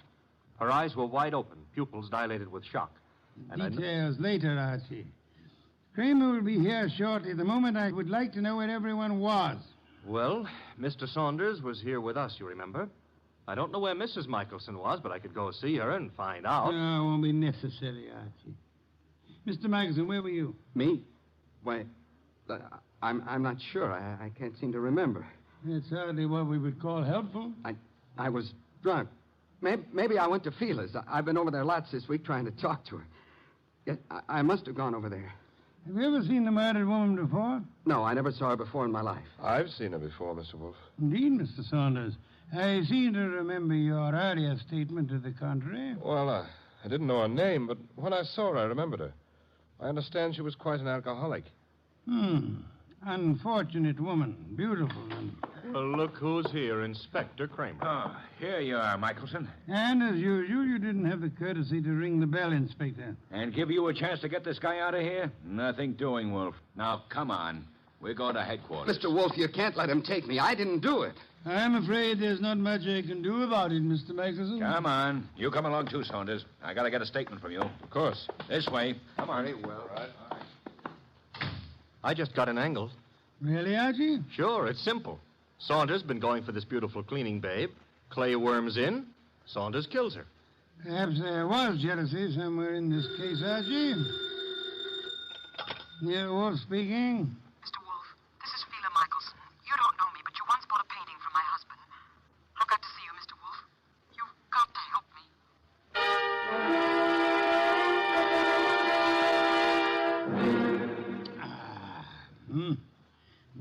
Michelson, have some of this delicious beer. Another can, Archie. And now, Mrs. Michelson, may I ask how you found out there was a murder in the first place? A policeman came to see me. He told me what had happened, that they were looking for Clay. I don't know what to think. He's temperamental, he's jealous, and he's sometimes violent, but I can't imagine anything like this, not Clay. Maybe some of those friends of his, but... You don't care for your husband's friends? No, they all live off him. They're leeches. Mrs. Michelson, did your husband come to see you this afternoon? This afternoon? No. You're quite positive? Oh, yes. Because that was his alibi for the time of the murder. He said he went to see you. Of course, he was fuzzy, usual effect of alcohol on the brain cells, but... Mrs. Michelson, might I be a little indiscreet for a moment? Indiscreet? Have you been seeing some other man? I don't know what you're talking about. Please, Mrs. Michelson, I'm afraid your face gives away more than you tell. I thought we were here to talk about a murder, Mr. Wolfe. Indeed, but your husband's jealousy might well fit into that category. Clay, imagine things. You're a very beautiful woman, Mrs. Michelson. Now, if you will try telling me the truth, perhaps we can accomplish something. But I tell you... All right. So I thought I was in love with another man. Your husband suspected but didn't know, huh? No. Clay didn't know. He wouldn't have given me a divorce anyway. You sound as though you want your husband back. I did, but I didn't even know where he went. Indeed, Mrs. Michelson. Archie informs me that the murdered woman was quite lovely. What are you trying to suggest? You said yourself you wanted your husband back. Yeah, one woman jealous of another, that's always murder. Why, that's stupid. Clay wouldn't play around with a maid. That's stupid. Clay loves me. I'm not jealous of anyone. No one, do you understand? Archie, if you'll see Mrs. Michelson home... Yes, sir. Thank you. I can find my own way. I'd prefer Archie took you, Mrs. Michelson. You wanted my help, didn't you? Thank you. Thank you, Mrs. Michelson. If you will just wait outside for a moment, please. What have you got in mind, Mr. Wolfe? Try exercising your own judgment just once, Archie. You mean she's the one who's jealous? Perhaps, Archie. Perhaps she may want us to think she was jealous. Perhaps she actually doesn't want her husband back at all, only to pin a murder on him. Oh. You see, in this case, it would be simpler than divorce. Yeah? Yeah, she might just be trying to get rid of him. She might, Archie.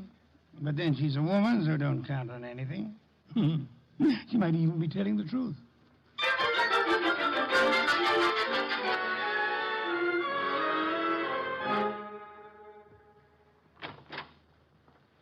This is where I live, Mr. Goodwin. Nice. Very nice.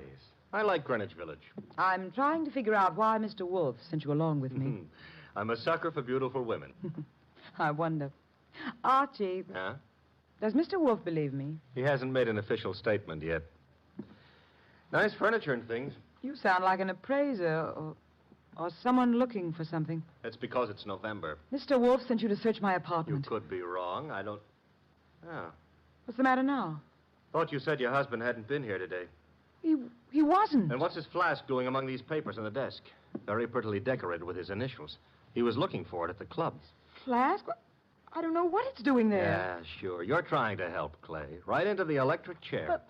His only alibi was his being here this afternoon, and you said he wasn't. Then what is his flask doing here?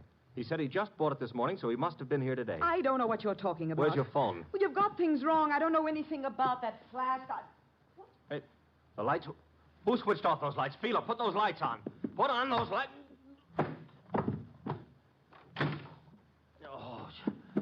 Oh, the lights are... Get to the lights. That flask... Gone.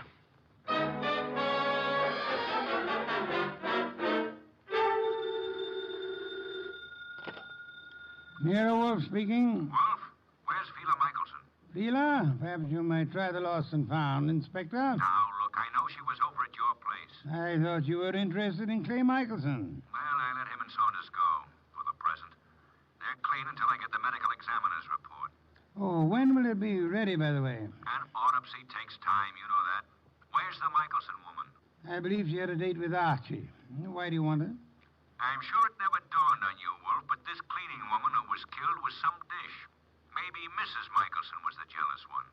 Your thinking is beginning to bear an amazing resemblance to Archie's, Inspector. Also, it maybe never dawned on you that Fela Michelson hasn't offered an alibi for the time of the murder. You're right, Inspector.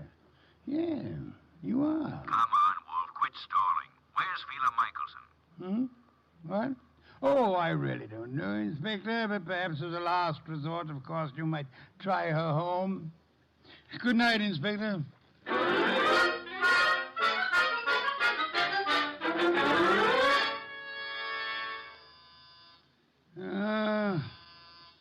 Inevitable. The moment I'm comfortable. Come in. Mr. Wolfe. Oh, thank heavens you're here. I always am. Where's Mr. Goodwin? I don't understand how it happened. I swear I don't. What happened? I haven't got any idea how it got there. Got where? Calm down, Mrs. Michelson. Now, just what got where? Clay's new flask. Your assistant, Archie. He came home with me, and that new initial flask was there. He thinks Clay was there this afternoon, and that I'm trying to frame him or something. Oh, here you are. She's here, therefore. This is our gal, Mr. Wolfe. She's been lying right down the line. I tell you, Clay wasn't there. Then why did you give me this clout on the head and grab the evidence and run? I didn't hit you. I ran, but I didn't hit you. And I didn't take that flask either. Oh, next thing she'll say there wasn't any flask. Stop gaping at Mrs. Michelson, Archie, and open the door. Yeah, sure. Well, Mr. Wolfe, they let Clay and me go for the... Fela, what are you doing here? After your visit this afternoon, Mr. Saunders, she decided to come down and see me. After my visit? What makes you think I was at Fela's? It was Mr. Saunders, not your husband, who came to visit you this afternoon, wasn't it, Mrs. Michelson? I don't have anything to do with Mr. Saunders. Then might I ask why you called him today? I wasn't calling him. I was calling Clay.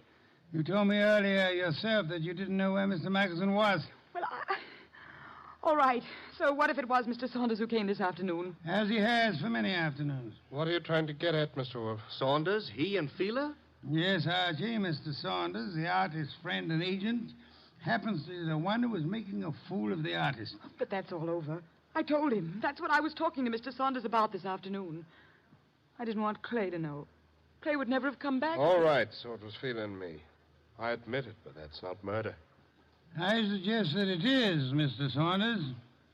I suggest that one of you two murdered the cleaning woman. Whichever one of you carelessly left the whiskey flask in Fela's apartment. This is murder, Mr. Wolfe. Not a joke. Not at all a joke. You see, our cleaning woman was not murdered by the knife found in her body.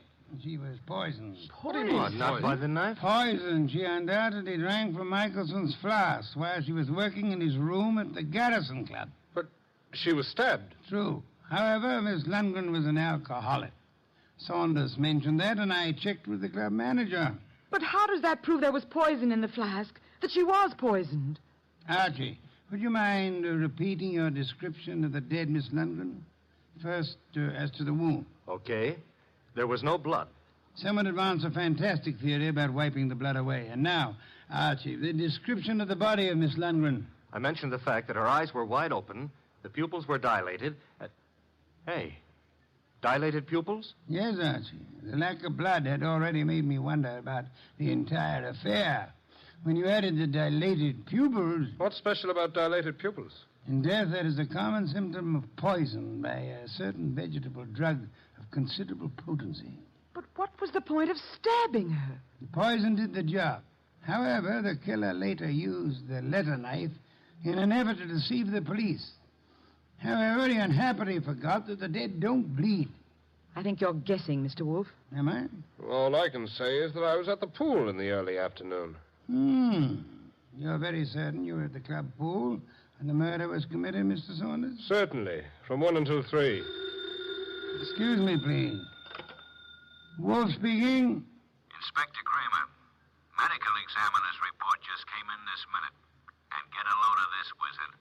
The dame didn't die of stabbing at all. I know. You know? She died of drinking a fatal dose of poison known as deadly nightshade. What? How do you know that? Inspector, do they know what time she died? Time? The medical examiner says 2:30. Thank you, Inspector. Oh, incidentally, if you care to drop over here, you may pick up the murderer. Goodbye. I heard him, Wolf. She died at 2:30. As I told you, I was in the pool at 2:30. Which is exactly how you prove yourself a murderer, Mr. Saunders. Oh, I proved myself... Even the police didn't know what time she died. Until just now. And the body wasn't found until the evening. How did you know she died between 1 and 3? I didn't know, but... You probably were at the pool at the time. The maid drank the poisoned whiskey you put in the flask of your friend Clay Michelson. I tell you, you're crazy. You planned to get rid of Clay, who stood in the way of your marrying Fila. When you came back to your room at 3 and found that the maid had drunk it instead, you stabbed her with Clay's letter opener to cover up the real cause of the murder and throw suspicion on Clay. Oh, this is nonsense. Ridiculous. And then, when you learned that the woman for whose love you were willing to commit murder was through with you, you took Michelson's new flask to Fila's home, confident that it would be found there. Yes, and then he attacked me and stole that flask again in order to make it look like Fila had done it. Exactly, Archie. Mr. Saunders, the chances are that your fingerprints will be found on that whiskey flask, and they'll be able to trace the poison to wherever you purchased it. The chances are... Oh, no, you don't. Careful now, all of you. Guns bore me, Saunders. Oh, yeah? I'm leaving. You are... Clay! Oh! Clay. Yes, Mrs. Michelson, your husband has been there for some time. Clay, are you all right? Yeah, I'm all right. Well done, Mr. Michelson. I think you proved that an artist's life may indeed be exciting. I've been an awful fool, Mr. Wolfe. Mr. Michelson, you might remember for the future that unreasoning and unjustifiable jealousy sometimes creates the very conditions that it fears.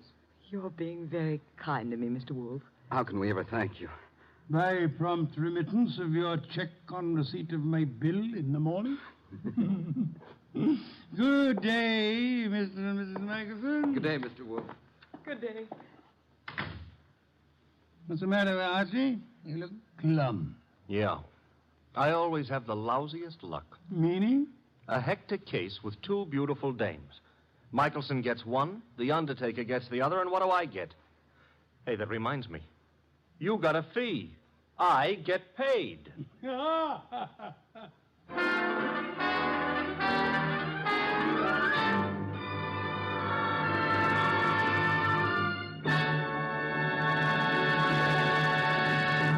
You have been listening to The New Adventures of Nero Wolfe, starring Sidney Greenstreet.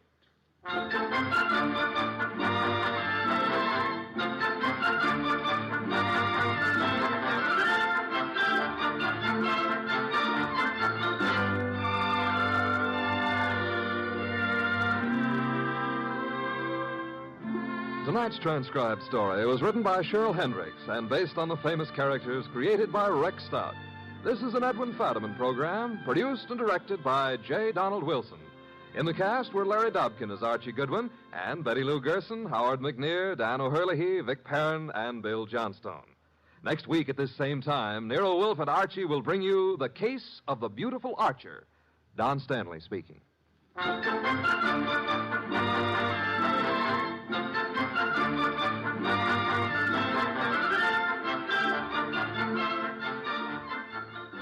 Three chimes mean good times on NBC. There's fun and laughs with the chimes later this evening when Ed Gardner stars in Duffy's Tavern. As usual, Duffy won't be there, but Archie the manager will definitely be on hand to spread his whimsical advice where it'll do the most damage. Tomorrow night, there's action on NBC with Herbert Marshall starring as the man called X in another exciting battle against the forces of international intrigue. Next, Sam Spade. Later, William Bendix on NBC.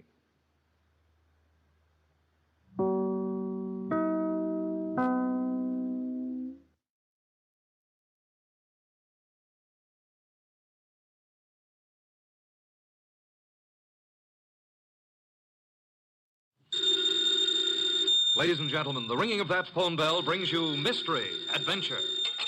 Nero Wolfe's office, Archie Goodwin speaking.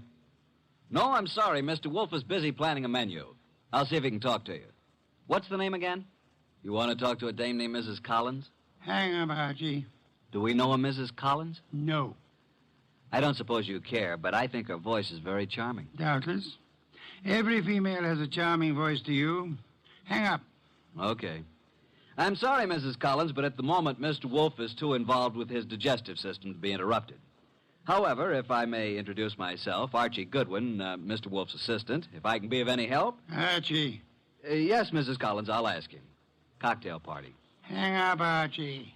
Mrs. Collins, I'm afraid it would be better if you didn't expect Mr. Wolfe. Goodbye. Cocktails. Phooey. Absurd. Perfectly absurd. She says you promised to come to her cocktail party, and why aren't you there? Because you are going to attend the cocktail party and the probable unpleasant ending.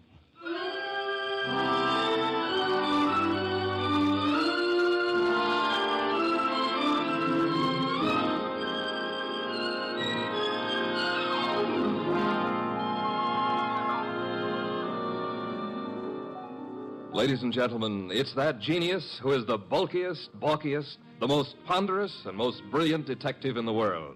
Yes, none other than that chair-borne mass of unpredictable intellect, Nero Wolfe, created by Rex Stout and brought to you in a new series of adventures over this NBC network in the person of Mr. Sidney Greenstreet.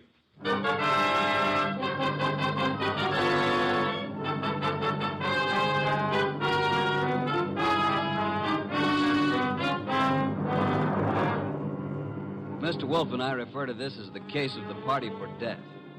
Nero Wolfe really should have gone to the party since he'd accepted, but I was delegated. I can't complain now, since it was there that I met Georgia, the most beautiful redhead. Well, that's my weakness, redheads. Yeah, blondes and brunettes. Well, anyway, Mr. Wolfe was adamant about going to the party.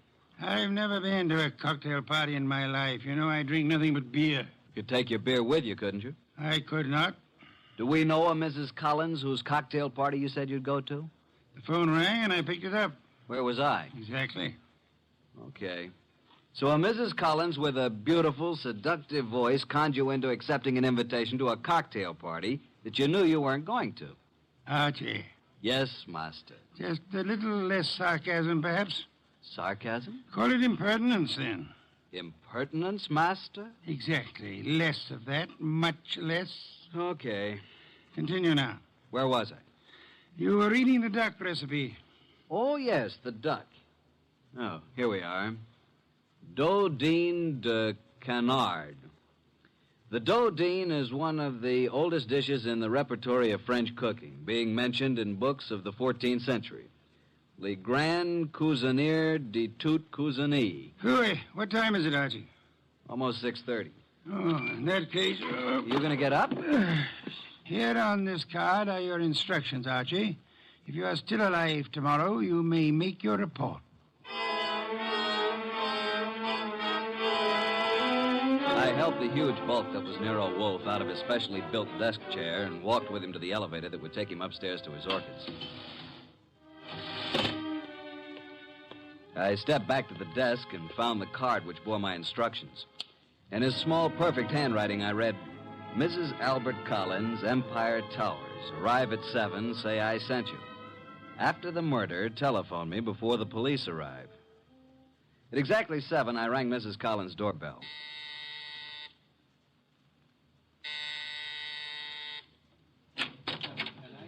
Mrs. Collins? I'm Mrs. Collins. I'm Archie Goodwin. We talked on the phone a little while ago. Oh, yes. Well, come in, Mr. Goodwin.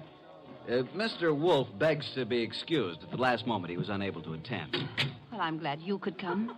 You're not disappointed? No, I don't think so. I'm rather upset. I'm afraid, Mr. Goodwin, for my life. That's why I called Mr. Wolfe. Oh, just drop your hat and coat there, Mr. Goodwin. May I tell you something, Mrs. Collins? Well, of course, Mr. Goodwin. Archie will do. Archie?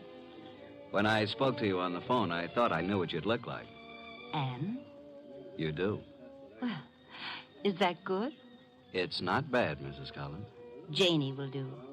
Janie will do. Archie, Mm-hmm. I think it would be best if I say you're an old beau of mine. From where? In Hollywood. When I went to Hollywood High School and you went to USC. Okay, but don't expect me to remember much about it. Well, I'll be flattered if you remember anything about it. I want you to keep your eyes and ears open. Observe everything tonight. Well, now shall we join the party? Oh, Albert, this is Archie Goodwin. Archie, this is my husband, Albert. How do you do? Hello. And this is Joe Boyce, my husband's partner. How do you do? Boys? I've told you about Archie, Albert, but well, I guess you probably don't remember, do you? No, I don't. When I was in high school and he went to USC. Oh, yeah, sure. What'll you have, Goodwin? I'd like a plain lime and soda. Oh, now, really? A teetotaler now? Yes, I used to overdo it, remember? So you knew my wife in Hollywood? Quite a while ago, though. Uh-huh. Been here long? Oh, a while. Did you and my wife run into each other again just lately? Yeah. A few days ago? About. Joe Boyce here is my partner, chemical business. Makes this sort of an old home week, doesn't it, Joe? In a way, Al. I guess it does at that. Joe knew my wife back in those days, too. And they're still very friendly. Yes, indeed. You two have got something in common to talk about, haven't you, Goodwin? Mrs. Collins, you mean? We never knew each other very well. No? Okay, Goodwin, let it go. Why, look. Look what I found. A new man. Just what I need. I'm Georgia. Archie. Archie, dear, will you fix up my drink, please? Anything for a lady. Let's go to the bar. Eh, Archie? I'm determined, Joe. It were only the money, our only Jane. I might listen. Oh, Al, can't we talk about it later? I like talking about it now, Joe. You're going to be sorry about this, Al. I am already. But you'll have 20 years or so in prison just being sorry. I've got the papers you forged right here. You're hysterical, Al. Let's face it. The firm went broke, but I suffered too. So let's forget it. Yes, Joe. The firm went broke, but you didn't. And I don't think my wife did either. The two of you had everything figured for yourselves. Well, I'm turning the papers over to the DA tomorrow.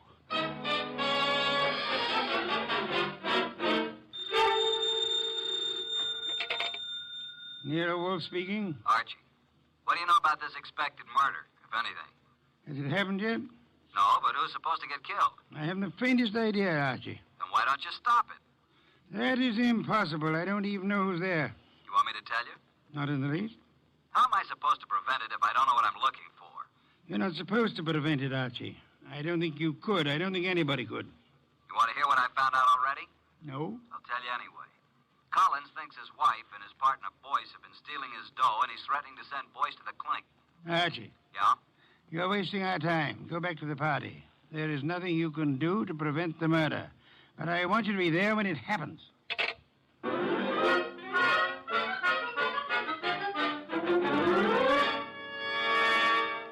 Now that all the guests have gone, let's sit down here, Georgia. When Janie was in Hollywood, she must have had more good-looking boyfriends. Let's get personal about this, Georgia. Yeah, let's. When you say good-looking, do you mean me? I don't mean anybody else, Archie. You know, I think you're pretty, too. You'd better not let Jane hear you say that. You think she'd care? I thought you knew Jane. Only slightly. You don't like Jane too well, do you? Why? Why? Why what? Why don't you tell the truth about it?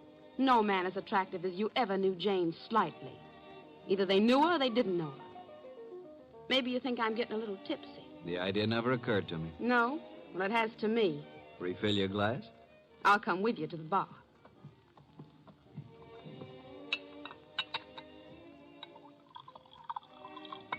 Here's your drink, Georgia. Oh, I find there's no ice left in the ice bucket. Janie? Hey, Janie, no ice. Oh, well, I'll get some. Here, give me the bucket. Mrs. Collins, Janie, I mean. Yes, Archie. May I use the phone in the bedroom again? Oh, of course. You excuse me for a minute, Georgia? I'm coming with you. Why don't you just stay here until Jane brings the ice? Well, why don't you go talk to Joe Boyce? I don't want to talk to Joe Boyce. I don't want to talk to Joe Boyce ever. Now, look, Georgia. I'm coming with you, Archie. Is that clear? Okay, come on. Here's where the phone is. I could have found it myself. You don't want me with you, do you? Just sit down here on the edge of the bed and listen, if that's what you want to do. Nero Wolfe speaking. Archie, boss. Well, Archie, what? Just a bit of a report. Go on. At this moment, I am sitting on the edge of one of two twin beds in the apartment of Mr. and Mrs. Albert Collins. Sitting next to me is a gorgeous redhead named Georgia. Georgia what, dear? Boyce. You mean you're the wife of Joe Boyce? Of course. Didn't you know? I'm sitting next to the gorgeous red-headed wife of Albert Collins' partner, Joe Boyce. Archie, you annoy me. From what I just learned, I can see there's another friction going on. You mean Georgia and Jane? Yep, fireworks between them. This one no like other one. Have you anything more to say? When I called, I was going to ask if there's any reason why I shouldn't come home now. I wrote your instructions for you, Archie. After the murder, call you. Yeah, that's perfectly clear, isn't it? But what if there isn't any? Don't call me. Simple, isn't it? Hello. He hung up. Archie, What? that was a strange conversation. Do you want me to explain it to you, honey? What was that business about murder? Shall we join the party? Murder. Archie, wouldn't you be surprised if there was one? Yeah? Who's going to do what and to whom? I don't know.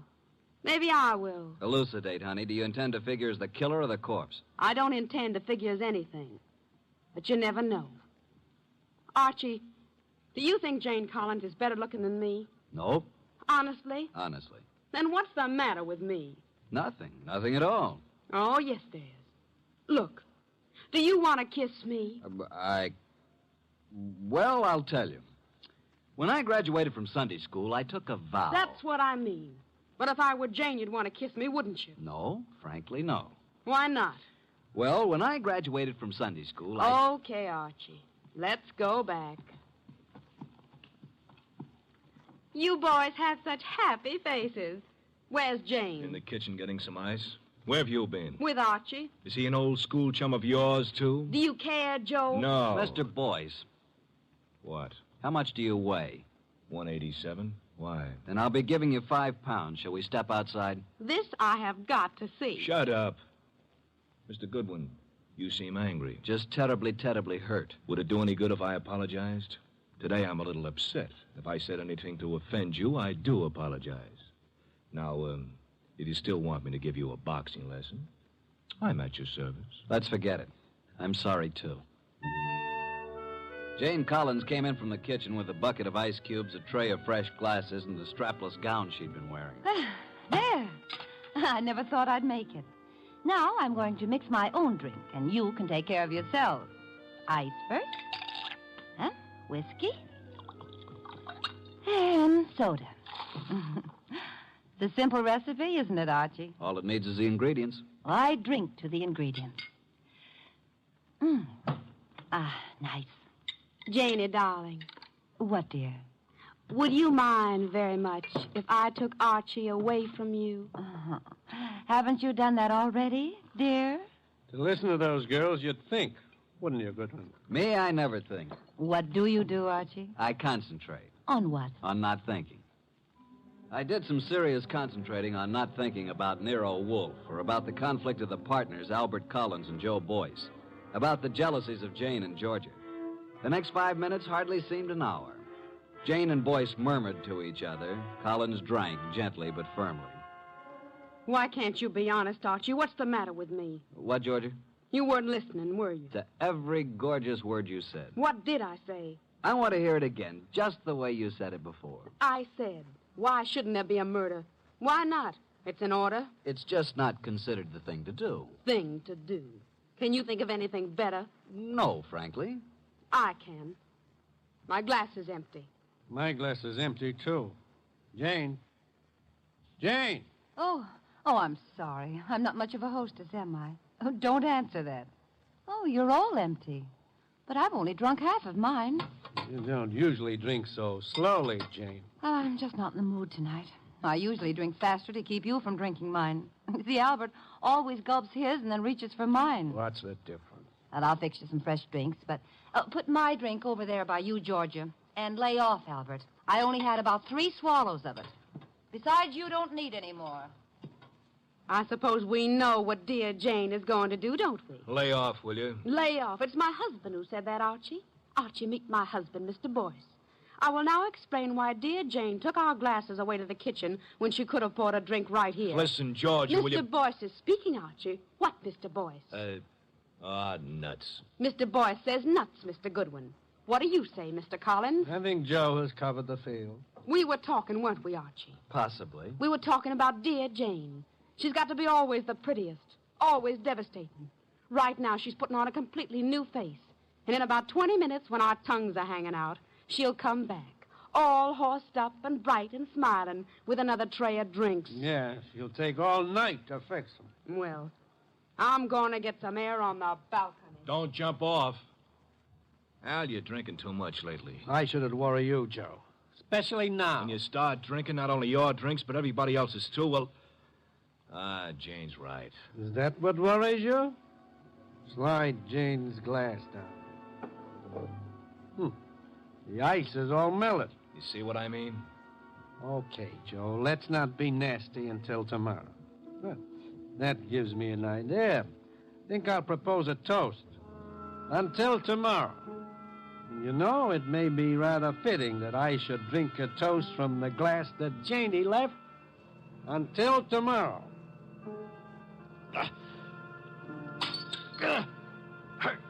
Go! Al? Al?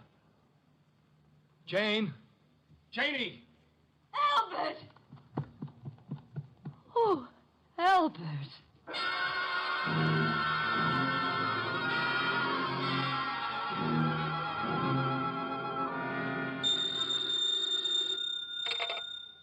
Nero Wolfe speaking. May I come home now? Oh, hello, Archie. I said, may I come home now? Have you sent for the police, Inspector Kramer? Of course. Who was killed, Archie? Albert Collins. How, Archie? I don't know. You were right, though, weren't you? Naturally. About what? Murder. Oh, that. We can talk about it tomorrow. Good night, Archie. Come home when you can. What do you mean, come home when I can? You'll be held as a witness, won't you? Try not to wake me with the elevator when you come in.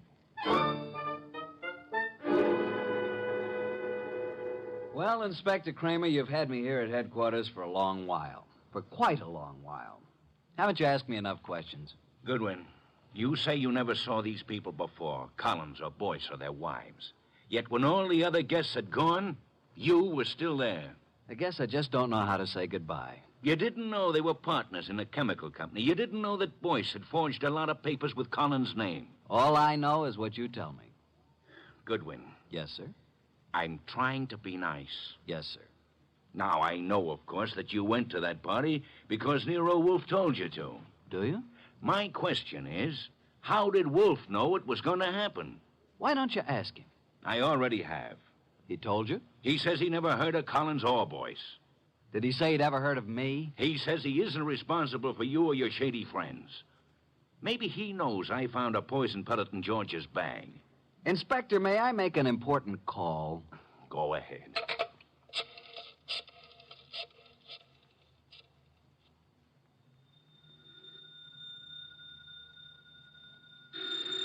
Archie. Confounded light. Hello? What time is it, Master? Confounded, Archie. I'll tell you what time it is. It's a little after 4 a.m. I'm at Central Headquarters, and Inspector Kramer has been chatting with me about my shady friends. Kramer is a jackass. Just a second. Pick up the other phone, will you, Inspector? Sorry, Mr. Wolfe. What was that you were saying about Inspector Kramer? I said Kramer is a jackass. Thank you. Wait a minute. Wolfe, Oh? Eavesdropping, Inspector. I was just talking about bringing you down here for a little questioning, Wolfe. Phooey. What's that? Phooey. It can be spelled in several ways. I spell it P-F-U-I. Phooey. You think I won't bring you down here as a material witness? Yes, I think you won't. I think you'd be making a great mistake if you did. A great mistake? Why? Because I might not tell you who killed Collins. Then you wouldn't know which one of these people to prefer charges against. Now send Archie home. Even he needs an occasional night's sleep. What do you think of that? He hung up. So it seems.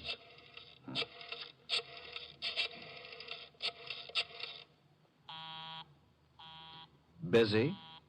He's probably left the phone off the hook, Inspector. By now, he's probably asleep again. You know I can go out there, don't you? Sure you can. More important men than you have tried it. And where are they now? Goodwin? Yes, sir. I'm going to let you go. I'm sure Mr. Wolfe and I are very grateful, Inspector. You want to know why I'm letting you go? I know why. Why? Because if you're nice and cooperative and don't make too much trouble, Mr. Wolfe will solve this case for you and tell you whom to prefer charges against. Goodwin. Sir? Get out. Thank you, Inspector.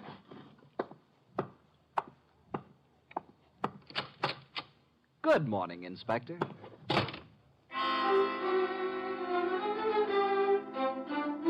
At 3 o'clock the next afternoon, I was rearranging the furniture in Nero Wolfe's office while the great man sat behind his desk watching me perspire. Are you finished now, Archie? Yeah, I guess so. And tell me where they sat. There were 2 couches, like this, in front of a fireplace. Collins and Boyce were sitting together on one couch. When Georgia and I came in, they were looking at some canceled checks. Where was Mrs. Collins? I told you she was getting ice and fresh glasses. Why was she getting fresh glasses, Archie? Where were the empty ones? I don't know. Maybe they were the same ones she brought back, washed and polished. Archie, I trust your powers of observation absolutely. That's why I sent you to Mrs. Collins' cocktail party. Okay, how did you know there was going to be a murder? If it was a murder. It was a murder, Archie. But isn't it obvious? How is it obvious? Suppose Collins slipped a few drops of the poison into his drink himself. It's very strong, very deadly poison, with a remarkably strong odor. Like almonds, I know. I smelled it when I picked him up. Archie, was anything found on the body that might have contained the poison? A fountain pen, whatever? Not even that. Inspector Kramer found a poison pellet in Georgia's handbag. He thinks she poisoned Collins' drink. Say, could be. But it wasn't his drink, it was his wife's. Then Georgia was trying to kill Jane, and Collins got it by mistake. We shall soon see, Archie. I was expecting a murder because you told me to expect it. I watched every move that everybody made. There's no possibility that Jane's glass, the glass with the poison in it, was tampered with by anybody. This I believe. Okay. Archie, you're sore, aren't you? Have you ever spent the night with Inspector Kramer? He's really a good man, too. Why did you say he was a jackass? Because he didn't know who killed Collins. Do you? Of course. Was there ever any question about it? Just a moment, please. The only trouble is it may be difficult to prove. That's why we are giving this little cocktail party this afternoon with the help of Inspector Kramer. By the way... Yes? Call Mrs. Collins and tell her to bring a bucket of ice from her refrigerator. Why? Because our refrigerator's broken down. No, it hasn't. I was just out in the kitchen a minute ago. Our refrigerator has broken down. And it would be very helpful if Mrs. Collins would bring a bucket of ice cubes. What makes you think she'll do it? She will. Call her. 6:45. There we were in Wolfe's office doing a repeat performance of last night's smash hit. 2 couches faced each other, a cocktail table between them. On one couch, red-headed Georgia and me. On the other couch, it was a big one, Joe Boyce, Jane Collins, widow of the lately defunct Albert, and Nero Wolfe. Jane had been drinking a little slower than the rest of us. Our glasses were empty. Hers was still half full. Wolfe said... Archie. Yeah? At this point in last night's party, Mrs. Collins got up and left to get some fresh drinks. Repeat what she said. Approximately? Approximately will do. I think she said something like this. She said, put my drink over by you, Georgia. Lay off, Albert. I've had about 3 swallows of it. Besides, you don't need any more, Albert. Am I right, Jane? Close enough, Archie. But what of it? Now, what is this nonsense all about, Wolfe? Mr. Wolfe is trying to make something out of nothing. I think Mr. Wolfe is going to turn up something mighty interesting. Don't look so perturbed, Joe. Since I am playing the part of the late Mr. Collins, pass me Jane's glass. I'll keep my glass, Mr. Wolfe. I haven't finished my drink. You're a very clever woman, Mrs. Collins. Would it be too much if I ask what this is all about? What worries you, Archie? You make it sound as if that drink she's holding is poison. But it can't be, because as yesterday, she's already drunk half of it herself. When our freezer broke down, she was more than willing to bring a bucket of ice cubes, wasn't she? So? What would happen, Archie, if you froze a gelatine-coated pellet of poison in the center of one particular ice cube? Mrs. Collins hasn't finished her drink. Notice the ice is all melted now. She hasn't taken one sip since the ice melted completely. She came prepared in case she was exposed. Smell it, Archie. No, Archie, stand back. I can easily swallow this before you can reach me. Mr. Wolfe, in a few seconds, I'll drink it. tell me something first. Tell me how you knew. Jane, listen to me. I knew there was going to be a murder last night because you said so. I knew that it was you who would commit the murder because it was you who invited me. You hoped an expert witness would prove that you couldn't have killed your husband. So I sent Archie Goodwin, whose observations are always exact, even when he doesn't know the import of what he's observing. She brought back clean glasses. She poured the drinks out of bottles already open. And if anybody had put anything in or touched one of those glasses, I would have seen it. Exactly. The poison pellet was frozen in a certain ice cube. Mrs. Collins put that cube in her own drink, drank it until the ice had almost melted down to the poisonous pellet center. And then she took all the other glasses away, leaving only hers half full. And as usual, her husband drank it. No, Jane, don't. Too late, Joe. Too late.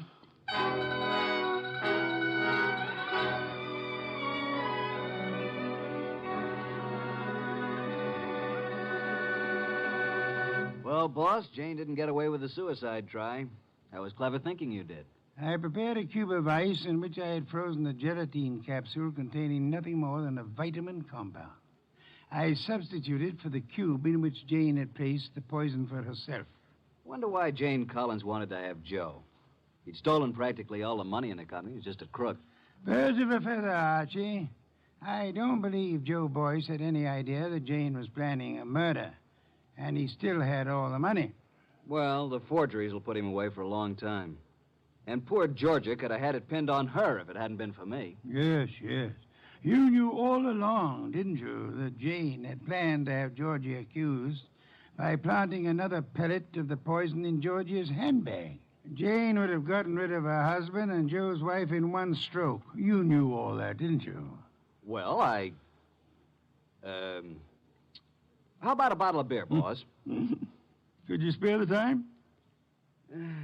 Georgia. Beautiful redhead. Wonder where she is tonight. I'm sure I haven't the slightest idea, but in case you do... Well, just be quiet with the elevator door when you come in.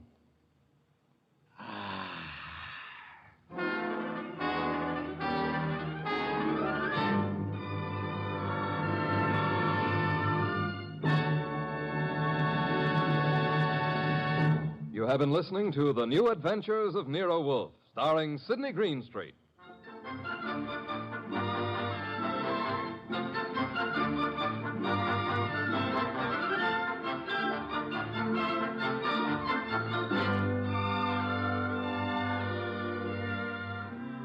Tonight's transcribed story by Mindred Lord was based on the characters created by Rex Stout.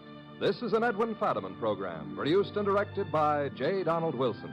In the cast were Harry Bartell as Archie Goodwin, and G.G. Pearson, Herb Butterfield, Peter Leeds, Evelyn Eaton, and Bill Johnstone. Next week at this same time, Nero Wolfe and Archie will bring you The Case of the Malevolent Medic. Don Stanley speaking. 3 chimes mean good times on NBC. Stay tuned for Nero Wolfe, transcribed in 30 seconds. Tomorrow, you're invited to a 1-hour concert by the renowned NBC Symphony. The orchestra will be under the direction of Bruno Walter for tomorrow's performance, and celebrated violinist Joseph Szigeti will be featured soloist. Selections for tomorrow include the overture to Mozart's Marriage of Figaro and the same composer's brilliant concerto for violin and orchestra. You're invited every Saturday to a concert by the NBC Symphony. Ladies and gentlemen, the ringing of that phone bell brings you mystery, adventure. Nero Wolfe's office, Archie Goodwin speaking. Who? Mr. Hal Horton, United Industries? Oh, I see. Well, I must warn you, Mr. Horton, Mr. Wolfe doesn't take kindly to big industrialists. Says their great wealth upsets his digestion. Why do you want to see him? The connection's bad. I don't hear you. Who? Who? Mr. Horton, who? We're cut off. What is it, Mr. Goodwin? Mr. Hal Horton called. I understand that. I won't see him. Tell him what money I have to invest I put into orchid plants. Mr. Horton wasn't promoting anything. And what did he call you for? The great Horton needs a detective. Maybe just my occupational reflex, but I thought he said somebody'd been murdered.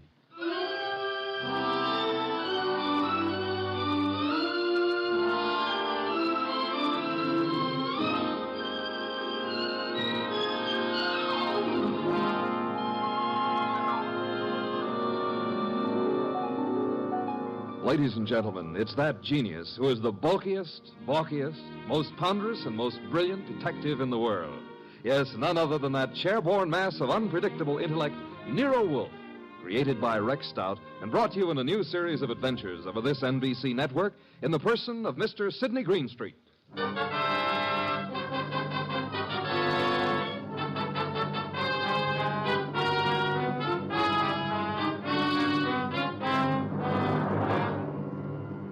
It turned out that what Horton had said had been murder, which became celebrated in the case of the malevolent medic. But its solution wasn't a simple matter of following up his accusation. It had false clues mixed all through it like raisins in a pudding. The man we came to know as the malevolent medic was young Dr. Benjamin Sloan. The case began on the sunny afternoon when Grace Banks, his nurse, came into his private office. Waiting room's finally empty, I take it? Well, there's one more patient, darling. I'm sorry, doctor. Mrs. Horton's here for another of the thiamine chloride shots you ordered for. I said you could give her those, Grace. She doesn't have to wait to see me. Oh, she's hung up her mink coat, parked her orchid and her alligator bag, and filled up all the ashtrays with lipstick cigarette stubs. Mrs. Horton prefers to wait for you. She seems very upset. I hoped she'd get hold of herself. Mrs. Hal Horton with all that money. Whatever gives her such jitters? Darling, if I ever get in that condition after we're married, please shoot me. I've advised her to go to a specialist. Hers isn't a true medical case. Well, I'll do what I can. Get a needle ready, will you, Grace, and show Mrs. Horton in. Yes, darling. I mean, doctor. Mrs. Horton, will you step in now?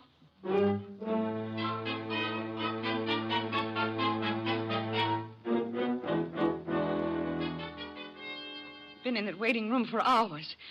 Ben, I wrote you every day this week. Why didn't you answer me? You say your health hasn't improved, Leslie. I'm worse. Much worse. Still chain smoking, drinking, and the sleeping pills? I have to take something. I can't walk the floor all night, can I? Thinking. Why are you so unhappy, Leslie? You have what you always said you wanted. Money, clothes, excitement. You have the right to say that. But don't. Please don't. I'm only pointing out facts you should face. I told you from the beginning you need a nerve specialist. I need you. Nobody else can help me at all. Leslie, you went over this the last time you were here, and in all those letters you've been sending. Now, let's cross it off for good, shall we? Don't talk like that. You don't mean I'm no longer a lovesick dope, and you're the wife of one of the biggest industrialists in the country. Yes, Hal Horton. I despise him. He thinks his money makes him God. He thinks he can buy anything that he bought me. He made me think I was getting the world with a fence around it. Everything I want is on the other side of that fence. You don't know what you do want. I want us the way we used to be, happy in love together. Leslie, please be quiet. Why? Miss Banks is in the laboratory. She can hear you. What of it? I'm not ashamed. I'll tell her. I'll tell everybody. Imagine Hal's face when he finds out I'm leaving him, that I'm coming back to you. He already knows about you. I told him you were in love with me, that you're jealous. He doesn't like it. Leslie, you're raving. Now stop it. You always said I was the most attractive woman in the world. You made your choice. Now get this into your head. I'm really in love now. In a few weeks, I'm going to be married. Now I'll get your medicine. So it's really true. You are going to be married. Yes. I'd heard it, but I didn't believe it. Going to marry a nurse. All my friends have known and been laughing at me. Please, now that's enough. I made a plan, a wonderful, beautiful plan about us. Ben, you love me. Ben, say you love me. Mrs. Horton, that is all over. Don't love me. No longer. You're here as my patient, and that's all. After this treatment, I must ask you to get another doctor. A wonderful, beautiful plan for us. And now she threatens to step in and spoil it. Well, maybe I'll spoil a few plans. How would you like that? Threats will accomplish nothing. I can ruin things for you, Ben. All those fancy ideas of yours about having a fine practice, being a great doctor. Do you want to give those up? I can arrange it so that maybe there won't be any wonderful future for you. Are you prepared to face that possibility? Because I'm prepared to make it a reality. And I mean it. You'll regret this day as long as you live. I'll get your medicine, Mrs. Horton. Hand me my bag. Thank you.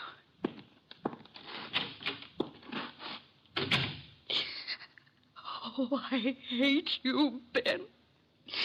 I hate you both.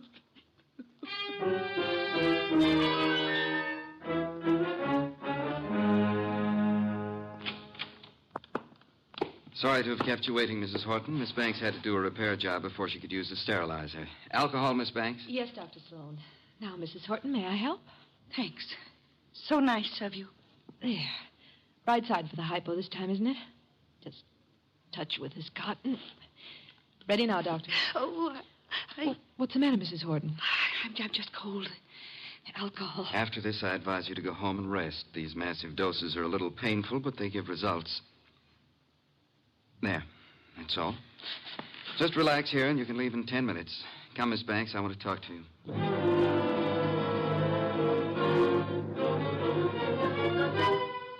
Doctor! I feel sick. I feel very sick. You might as well stop acting. I can't get up. My feet. Ben, look at her. Something's happened. Hysteria. No, her face. Oh, Ben, she's falling. Mrs. Horton, hold on to me. I've got you. Hold her up. Leslie, what is it? Pain. Terrible pain. Where? What from? Sick everywhere. Pain, everything's pain. Pain in my head, pain in my feet. My feet. My feet.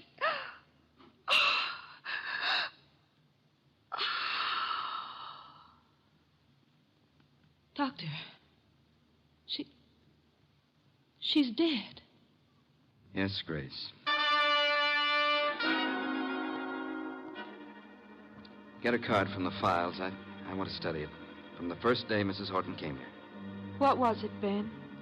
What happened to her? Symptoms are of a heart condition from which it seems the patient has just expired. Then you must call her husband. Grace, did you hear me? Yes, Dr. Sloan.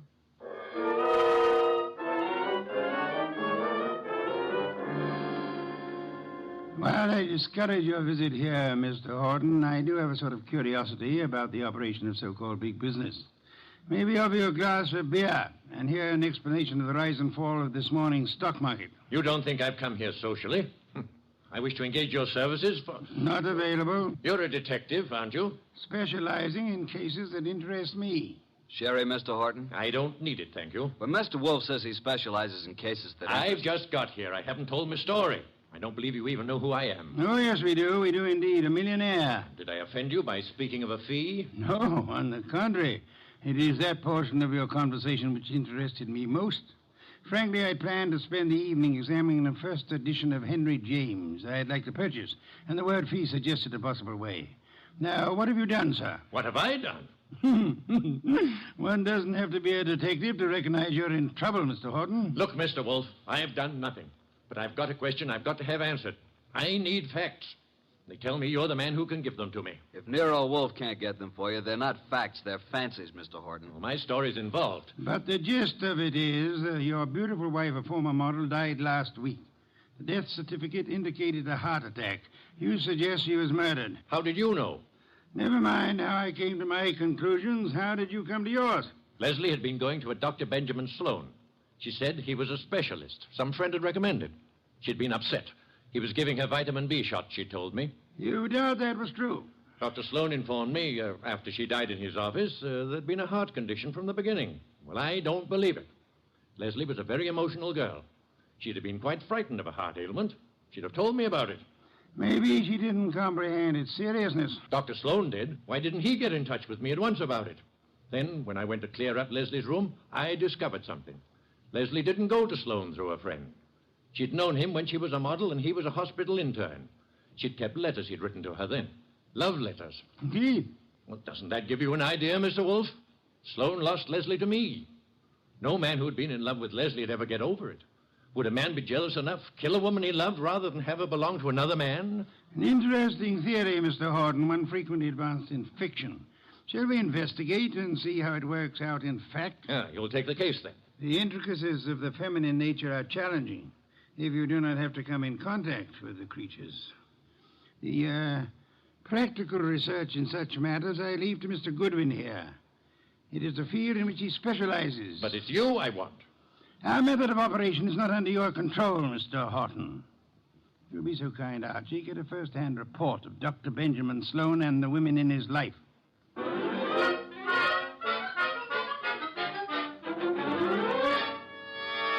Just came to ask a few routine questions, Dr. Sloan. I don't understand your interest in the Horton case, Mr. Goodwin, is it? That's right. The death certificate was signed and a report made to the medical inspector. Detectives are a snoopy lot. Detectives? Are you from the police department? No, I'm employed to note some details before we close up the Leslie Horton estate. Sudden deaths have to be double-checked. I'm afraid I can't add a thing to what I've already reported. Well, thanks for seeing me anyhow. Been a pleasant visit. Ever have a patient die in your office before, Dr. Sloan? No, but I've seen similar cases in the hospital, of course. Was Mrs. Horton warned about her heart condition, Dr. Sloan? I discussed her case with her fully and frankly. And her husband, wasn't Mr. Horton alarmed? He didn't know. Mrs. Horton's ailment was, well, not to bore a layman with medical details, was not a fatal one necessarily. She might have gone on for years. Just played in bad luck, huh? The worst. Mm-hmm. When'd you first meet her? Several weeks ago. And you saw her how many times? It's all on the record. She was nervous. I prescribed thiamine chloride. Her medical report card shows that. You read it for yourself. Well, I guess that's all, Dr. Sloan. Won't bother you further. Miss Banks will show you out. Yes, Dr. Sloan? Sort of a modern Aladdin arrangement, isn't it? I wish I could press a buzzer and have a beautiful girl like you up here. Mr. Goodwin is leaving. Oh, this way, Mr. Goodwin. You can use the side door. The waiting room's full of patients. So long, Doctor. This way through the lab. There's a door from it into the corridor. Cozy place, all those bottles. I suppose there's enough stuff in here to kill an army. To cure one. Miss Banks, may I say that you're the kind of a nurse that patients dream about? Make it a pleasure to go to a hospital. Blonde hair, blue eyes, winkers an inch long. Are they real? If you'll excuse me. What do I have to come down with to persuade you to take care of me, huh? I don't take cases. I'm a technician. Good day, Mr. So you work just for Dr. Sloan? That's too bad the way he's involved in this Horton case. It looks serious. Mrs. Horton simply died of a heart attack in Dr. Sloan's office. If you wanted to help your boss, Miss Banks, you'd stop rushing around and answer a few questions. I'm sure Dr. Sloan gave you the necessary information. Guess he doesn't realize the trouble he's in. If you can supply any details that'll change the picture, you'll be doing him a great favor. He's a nice guy. I want to help. What is there to say? The report... Let's get it in your own words. Just what really happened here that day. Well, Dr. Sloan gave Mrs. Horton the vitamin B shot. That was routine. Mm-hmm. But she didn't get up afterward. She said she was sick. And then she fell and I caught her. And Dr. Sloan administered emergency treatment. What did that consist of, Miss Banks? All that is in the office record. What would bring on such an attack? It could have been several things. Could it have been something she ate? Acute indigestion affects the heart. Maybe Mrs. Horton would be here now if the doctor thought to use a stomach pump. He did use one. He did everything there was time to do. She certainly went in a hurry. Suffer a lot? She said she was in pain. Where? Her stomach? No, not her stomach. Where then? Well, she seemed to be in pain all over. Reflex, maybe? When it was over, what did you do, Miss Banks? Called Mr. Horton. Must have been a blow to the great man. I understand she was younger than he is and quite a sultry gal. I've talked to you professionally because you said it was necessary to help Dr. Sloan. Is that all, Mr. Goodwin? I guess it is for now. Unless you'll have dinner with me. Thank you, no. I'm handsome, hardworking, and harmless. I'll bring you references from my employer. What do you say? The express elevator's the one on the right. Must be there's another man. Wouldn't be the doctor, would it? Well, you'll fit better in a Pullman kitchen than here among the test tubes at that. My reluctant congratulations.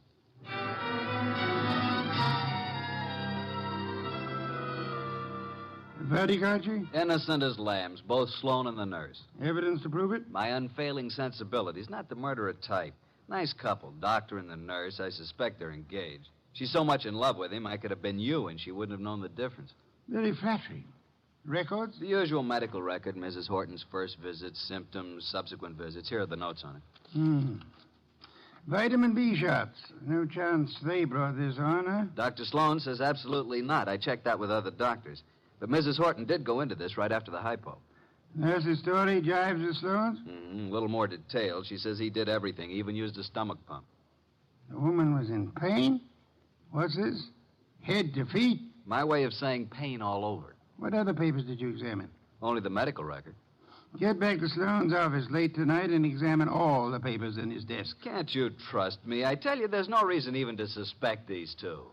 When you have one of your adolescent infatuations on, blood dripping from a dagger in a girl's hand would look to you like crushed rose petals. With this Grace Banks out of the way, maybe you can recognize evidence. Sounds like a long, bleak evening. Hand me that medical book, and then be on your way. I want to think.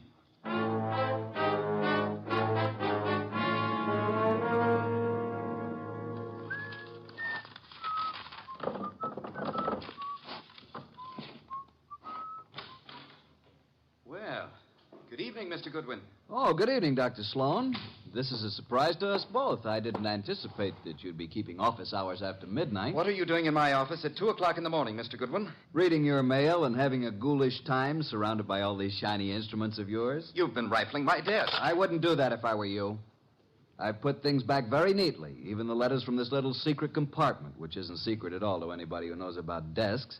I've kept only Give one. me that Easy. It's the "My darling, mine first, shan't ever give you up one way or another" one. You remember it? I'll bet that nice little nurse you're engaged to never wrote that, did she? What do you intend to do with it? Mark it Exhibit A in the Horton murder case. Maybe you'd like to come with me and explain it to Nero Wolfe. Very moving, very flattering, very interesting if you like women, but also very incriminating, Dr. Sloan. What does it prove? A silly woman with a nervous breakdown imagined she was infatuated with me. A woman who is now dead, you must remember, under, shall we say, unusual circumstances. You signed a death certificate which stated Mrs. Horton died of a heart attack. As you signed it, Dr. Sloan, did you remember she had threatened you and heave a sigh of relief that fate had done you such a good turn? I didn't bear Leslie any ill will. I was sorry for her. You felt adequate to the situation. You called no other doctor, though there are several in your building. My first thought, of course, was that it was some extraordinary allergic reaction to the vitamin dose. It was not until an hour or two after she was dead you decided she expired from a heart attack. Yes. How did you explain the pain? I reported no pain. Miss Banks said Mrs. Horton had pain from her head to her feet. Grace said that? Well, not in those words, but that was the general Dr. idea. Sloan, why did you use a stomach pump on a heart case? Why, I told you I tried everything. Sometimes an acute digestive disturbance. I suggest you did it because to you, as to any qualified physician, the pain in the feet suggested poisoning, particular kind of poison, an inorganic poison. There wasn't any in her stomach. You maintain that? Archie, get the medical examiner on the phone. Tell him the body of Miss Hal Horton must be examined for any evidence of poisoning. I know you think Mrs. Horton was murdered, but it's impossible. There'd been no one near her. Miss Banks? Miss Banks couldn't have done it. She was working with me constantly. That's what I thought you'd say, Dr. Sloan.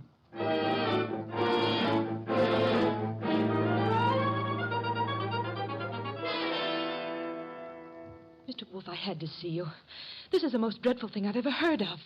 Trying to accuse Dr. Sloan of murdering a patient. It appears he had a reason to want Mrs. Horton dead, Miss Banks. She was that thing the poets write about, a woman scorned. She had sent him this hysterical letter threatening scandal if he rejected her. He couldn't control her.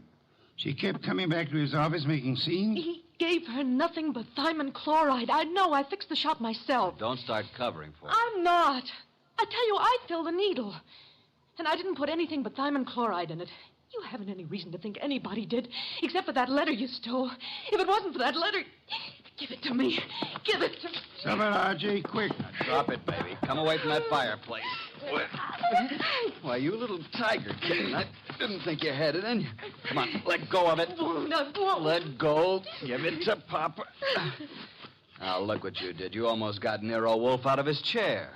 Destroying evidence is a serious offense, young woman. She kept coming to the office, writing and pestering him. I heard her from the laboratory. You read her letters, too, didn't you? You knew if something didn't stop her, Dr. Benjamin Sloan was a ruined man. But he didn't kill her. I know he didn't. I don't believe he did. You don't? Well, then who? You've just provided an excellent motive for having done it yourself, Miss Banks.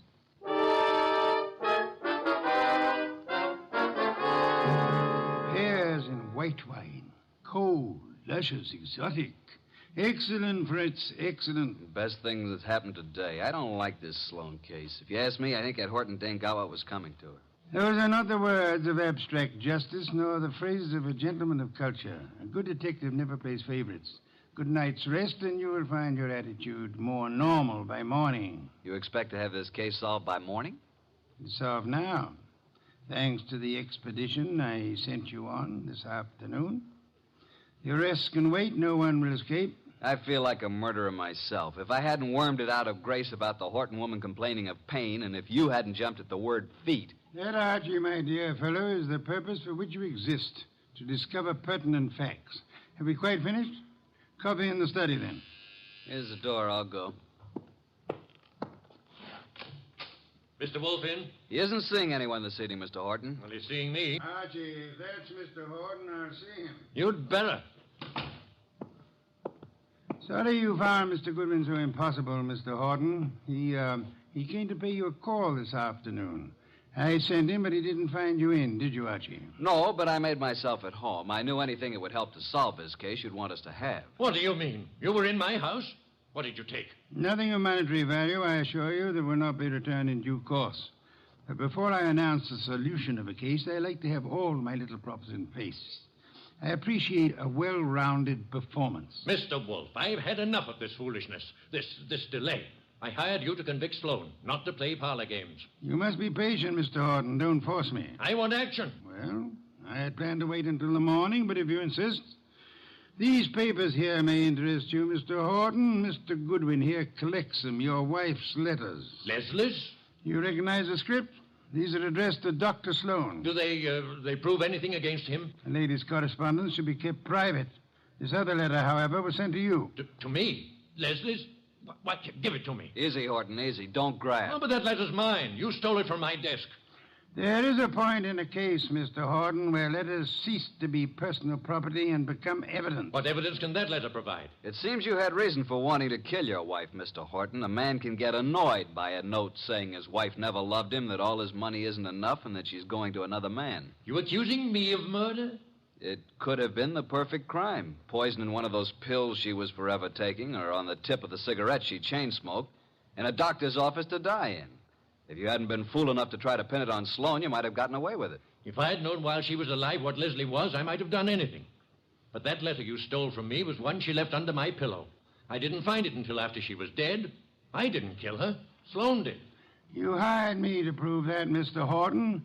Suppose you let me go about my business. Nero Wolfe's office. Yeah? Oh, you did? Good boy. We'll expect you. I'll tell Mr. Wolfe at once. Medical examiner's officer. Just as you thought, they found poison in the body. Listen to me. Inspector Kramer's picking up Dr. Sloan and Grace. They'll be here any minute. Kramer's set to make an arrest. I told you. The police know it's Sloan. Put the letters in Mrs. Horton's bag on my desk, Archie. Leslie's alligator bag? You stole that from my house this afternoon, too. Those things are mine. Inspector Kramer will want to take them with him. What, do you think I wanted made public what Leslie did to me? Kramer can't have them. Maybe the inspector will want to take you, too, Mr. Horton. Let them in, Archie. Come in, Inspector Kramer. Dr. Sloan, Miss Banks. Wolf asked me to bring them here first before I locked anybody up. Mrs. Horton was murdered, all right. I'm sending a man for Horton, too. You won't have to. Mr. Horton's waiting here to join the party. Come into Mr. Wolfe's office. Good evening, Inspector. Good evening, Wolf. Will you all please range yourselves around the room as I indicate? Miss Banks here. Dr. Sloan, Mr. Horton. Archie, you stand between the two men, if you please. Mr. Wolfe, this is a dreadful mistake. I swear the doctor didn't... Stop thinking about the doctor. What about you? If you're accusing Miss Banks, I might as well tell Hold you it, now. Dr. Sloan. From here on, anything you say will be held against you. That's what I want. Let Grace go home and I'll... For heaven's sake, why don't you arrest the man? Isn't it obvious he's guilty? You and your trumped-up charges against me. I'll do the talking now, Mr. Horton.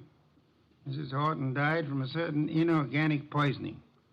Poison administered in your office, Dr. Sloan, with a hypo syringe. Let's get it over with. I gave her the hypo. But I filled the needle. There you are. They're both guilty. Which would solve the case if they weren't lying. Miss Banks believes Dr. Sloan killed Leslie for her sake. Dr. Sloan thinks Miss Banks put poison in the hypo to save him from professional ruin. They're trying to protect each other. The fact is, the hypo they gave was perfectly harmless. It did not kill Mrs. Horton. Then what did? Mrs. Horton came to your office in desperation, Dr. Sloan. But she came prepared for the worst. You see this handbag? Can any of you identify it? Yes. It's hers. Is it Mr. Horton? It's Leslie's. The bag she carried to the office the day she died. Open it, Archie. You will see it contains her change purse, billfold, cigarette case, matches, her handkerchief, nothing more. That is, not unless you look closely. Then you will observe this lining has a double fold. A secret compartment. Exactly. We open it this way, and there we find it. A hypodermic needle with which the unhappy woman committed suicide. Miss Banks, Dr. Sloan, you can stop protecting one another. Mr. Horton, the world need never know you were a betrayed husband. Mrs. Horton killed herself while in a confused state following a mental breakdown. The case of the malevolent medic is closed.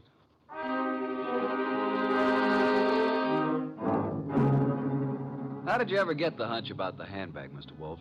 I know nothing about women, but on my occasional trips abroad, I have been forced to observe their handbags. Monstrosities. They hold anything and everything.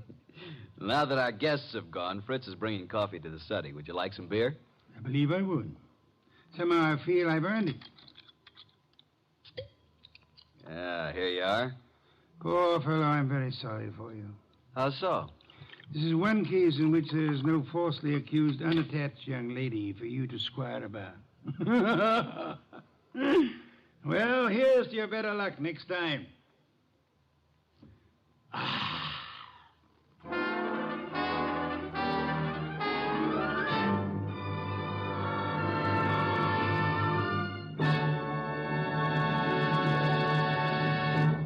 You have been listening to The New Adventures of Nero Wolfe, starring Sidney Greenstreet.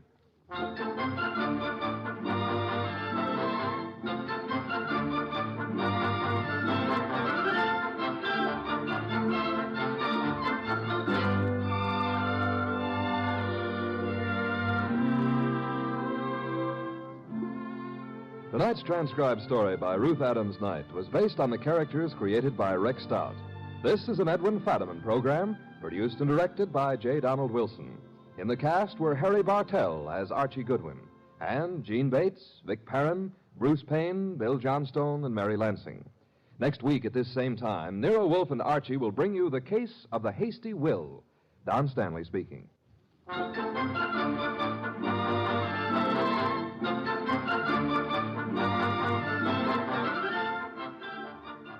Three chimes mean good times on NBC. There's music and mystery for you every Saturday evening on NBC. For music, tomorrow, your hit parade brings you the top tunes in the land with Snooky Lanson, Eileen Wilson, and Raymond Scott's orchestra. And for mystery, Herbert Marshall stars as the Man Called X, a man in search of adventure who travels wherever there is intrigue, danger, and romance. More good mystery at Sam Spade next on NBC.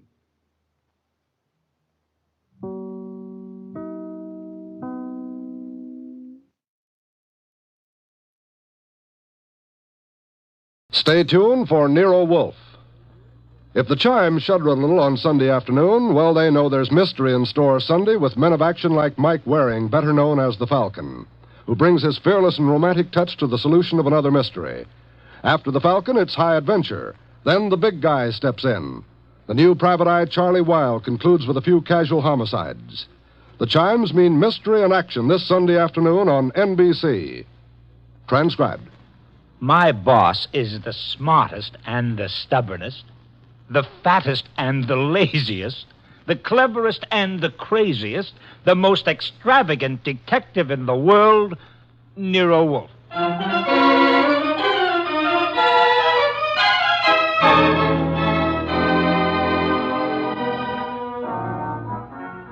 It's the adventure of Stamped for Murder, with that brilliant, eccentric private detective, orchid fancier, and gargantuan gourmet, Nero Wolfe, starring Sidney Greenstreet.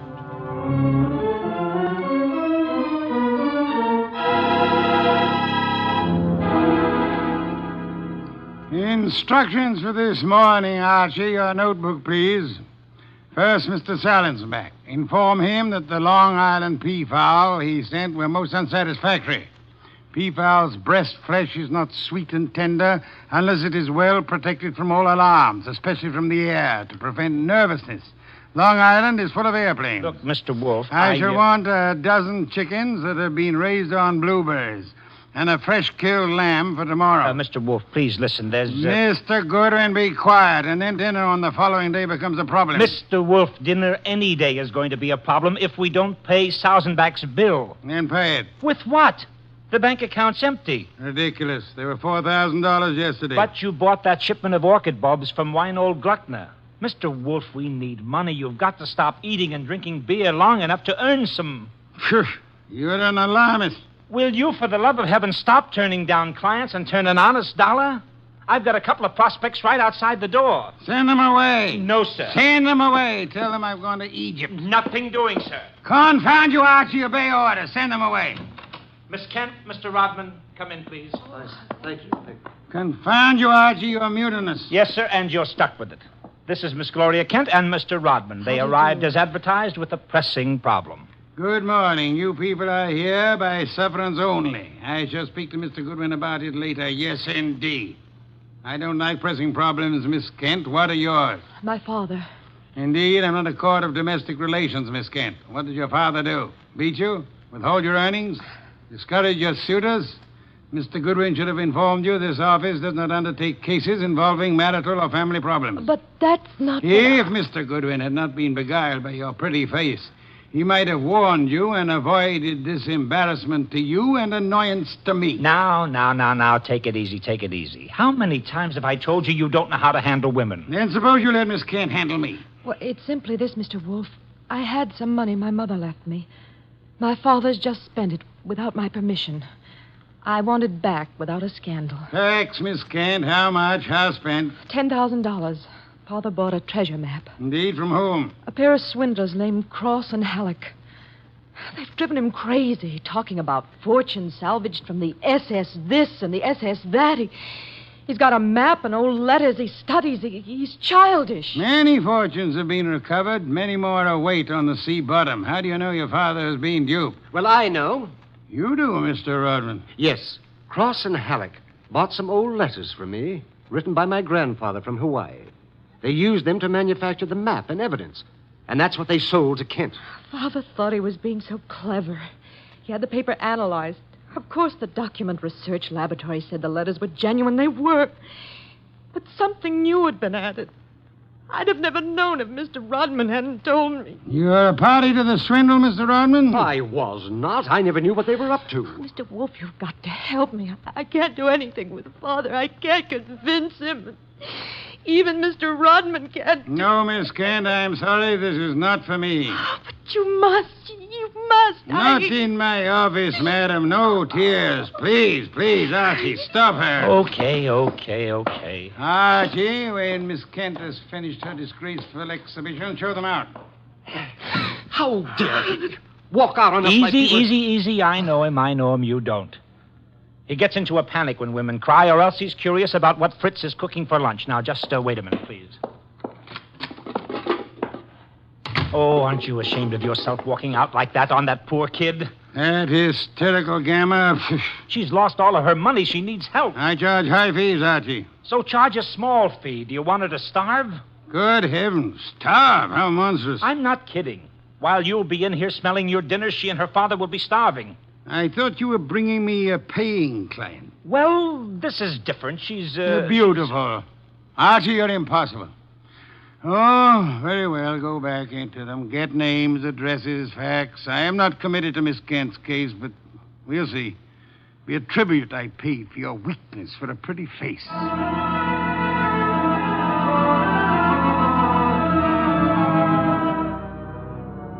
Rodman and Gloria Kent were gone, however.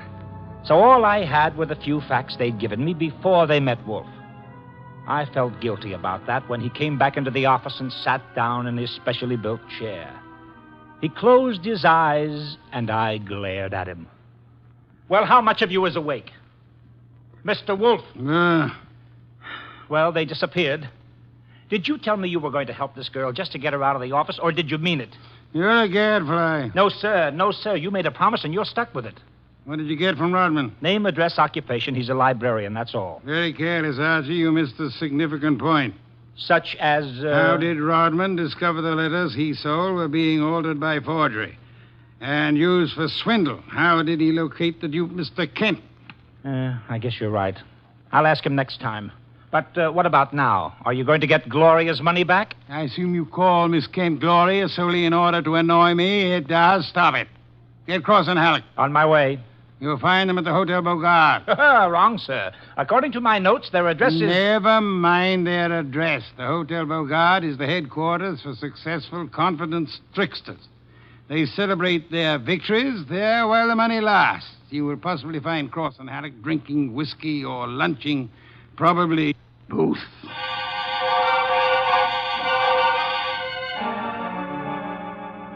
I located Cross and Halleck in the hotel bar and lured them back to our place on 35th Street. Wolfe was sitting behind his desk with his hands crossed on his impressive middle, at peace with his lunch and the world when I ushered them in. He sat bolt upright and scorched me with a look. Good afternoon, Mr. Wolfe. The tall one's name is Cross, the short one is Halleck. They want to help me invest my money.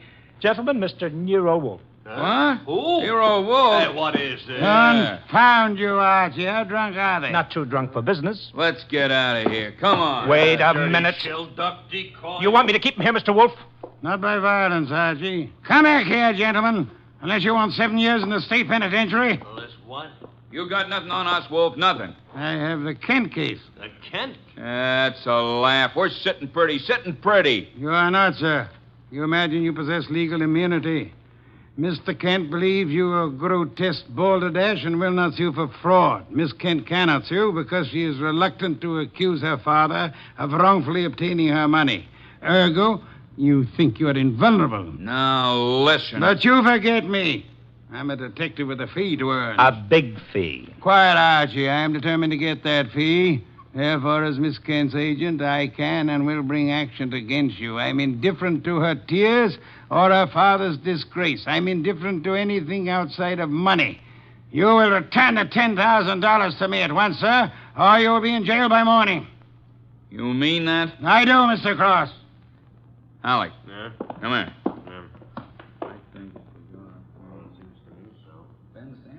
Come on, hurry. Okay. Here, Mr. Wolfe. Halleck and I have decided we don't want to get in any trouble with you. Here's your $10,000. Let's have it. Give the dough to Kent, Mr. Wolfe, and get the letters and map back for us. You've got a reputation for being tricky, but honest. We trust you. Come on, Halleck, let's go. Well, how about that? Preposterous. No, sir. Take a look. $10,000, genuine coin of the realm. That man Cross is a fool. Does he imagine I'm to be fooled so easily? What do you mean he left the money? He surrendered too quickly, Archie. Too easily. And that money in the envelope he was carrying all ready to refund. Why? Well, maybe he's got a better sucker. I heard him mention a Ben Sanford. Nonsense. Does he need Kent's forged letters and map to cheat this Ben Sanford? Couldn't he prepare another set? I guess you're right. Something's fishy. In any event, it's no concern of mine, thank heaven. Why not? I'm not committed to Miss Kent in any way. As a favor to you, I undertook to regain her money. I have done that. You may take it back to her and obtain the forged papers in return. But, Silence, Mr. Goodwin. Go to your redhead charmer. Leave me in peace. I intend to spend this afternoon with my New World Atlas.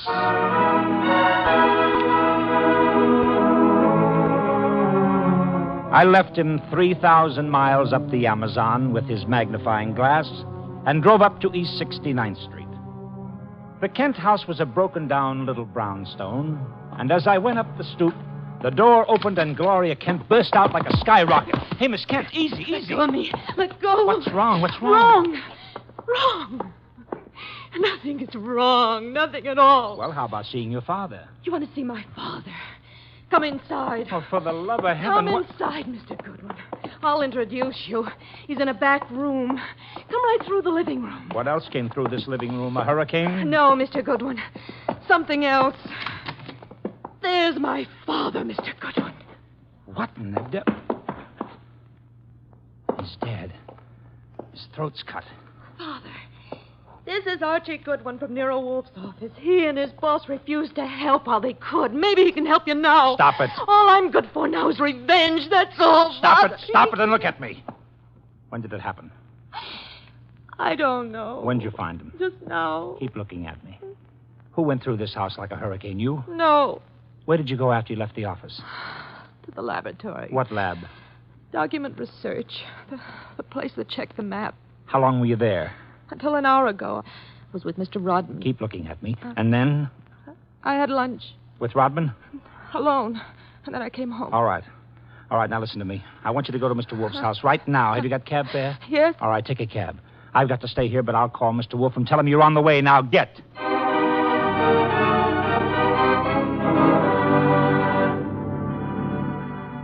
I called Wolfe, told him everything, and he instructed me to advise Inspector Kramer, who arrived with the homicide squad. I gave the inspector everything while the squad photographed and measured, print dusted and detected. At 3:30, Kramer took me back to the house on 35th Street for a fight with Wolfe. It's a great story, Wolf. Great.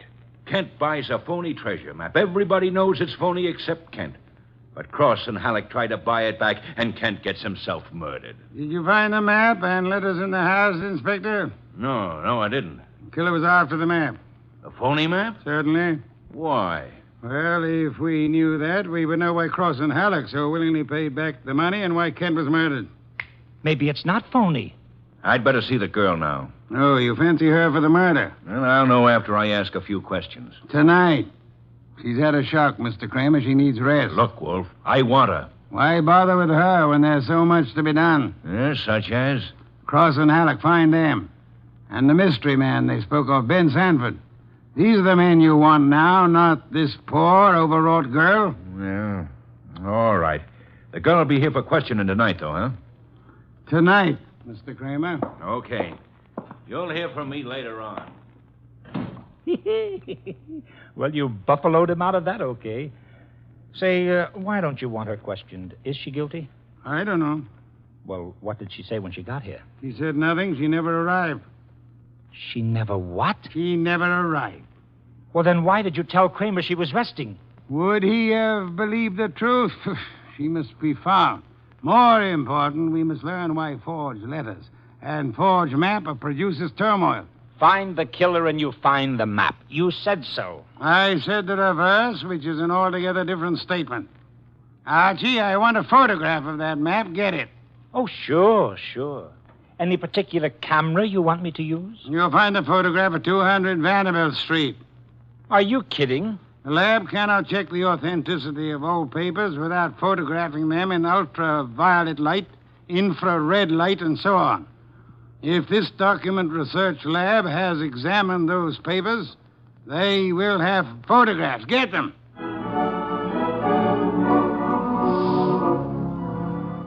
He got out of his chair and waddled back to the house elevator. It was 4:00 and time for his regular afternoon session with the orchids. I drove down to the document research laboratory on Vanderbilt and got such a shock that I grabbed the office phone and dialed Wolfe at once.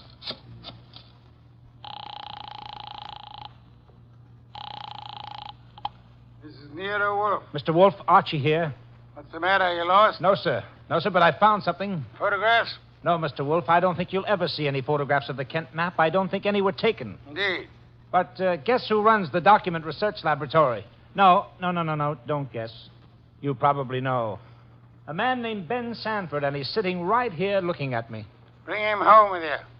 Home? But it's 4 p.m. This is the sacred hour when you pray over your orchids. Then Mr. Sanford can join the ceremony.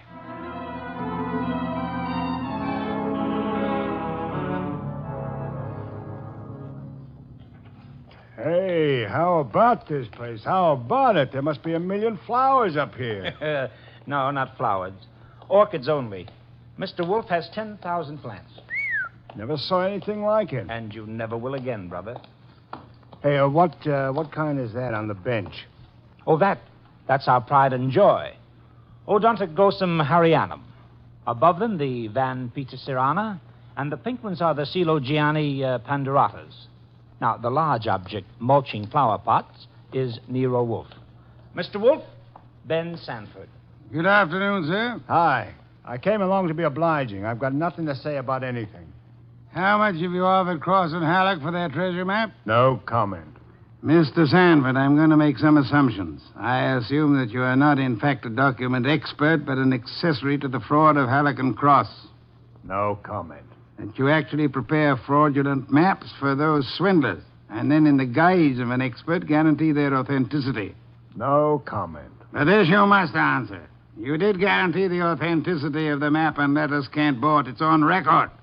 All right, I did. Then will you admit they were forged? What are you, a comic? No. You guarantee the value of the Kent map? Yes. As an expert? Yes. Then you've convicted yourself of murder. What? Murder? What is this? Mr. Kent was murdered, sir. Evidently for the map and letters he bought. But of all persons involved, you alone believe in the value of the map. No one else does. Therefore, you alone would have murdered Kent for the map. For the love of... Now, wait a minute. Chew it over, brother. Chew it over. Either way, he's got you. Okay, you want me to level? Here it is. Level, Archie? Okay, boss. Thief-type talk. It means tell the truth.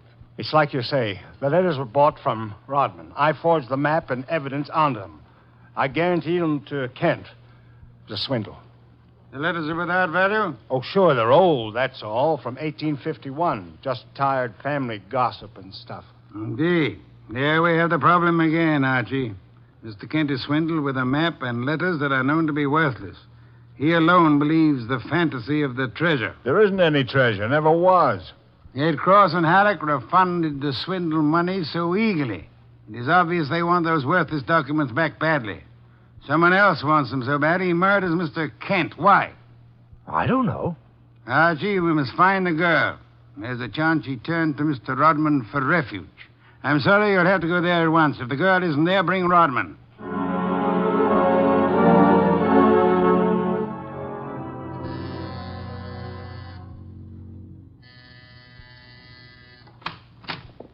Yes? Hello, Rodman. Remember me? I'm Archie Goodwin from Nero Wolfe's office.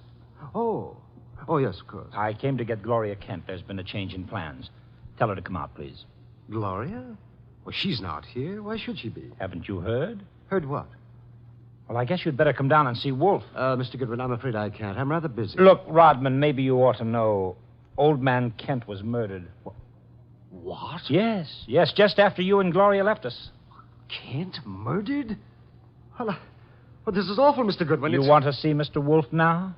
Get your hat. Murder? Well, believe me, I never wanted this. I'm going to tell Nero Wolfe the whole mess. Every word of it. Okay, then. Come on, let's go. Yes, of course. Just a minute. I'll get my hat in the bedroom. Murdered? Kent? I never dreamed. Oh. Come on, Rodman. Come on. What? I didn't hear you. Oh, Rodman. What the... Rodman. Oh, Rodman. Good Lord. What next? Come on. This is Nero Wolfe. Archie here. We've had a tough break. Yes? While I was waiting for Rodman at the front door, he went into the bedroom for his hat. The killer was there. How do you know? He cut Rodman's throat. Tell. The back window was open. It's a ground floor apartment. He was out and gone before I had a chance. Archie, where were your wits? Let me alone. I've had a man murdered 20 feet from me. You think I'm cheering? Mr. Kramer is here, and he has news for us, Archie. He could not locate Cross and Halleck in their apartment. They had not been home all day. The maid informed him that she was waiting for her weekly salary. Well, so what? She was most angry and peppery, Mr. Kramer informs me. Red pepper? Exactly. Okay, maybe I know what you mean. I'll try to deliver the goods this time. Goodbye.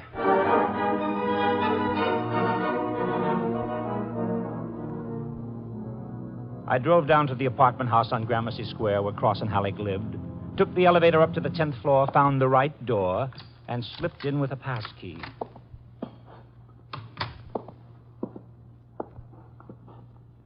Come on out. Come out wherever you are.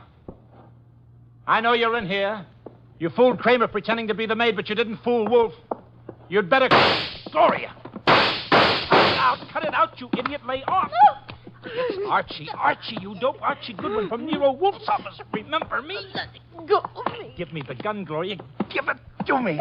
That's right. Who did you think I was? Alec. Oh, brilliant.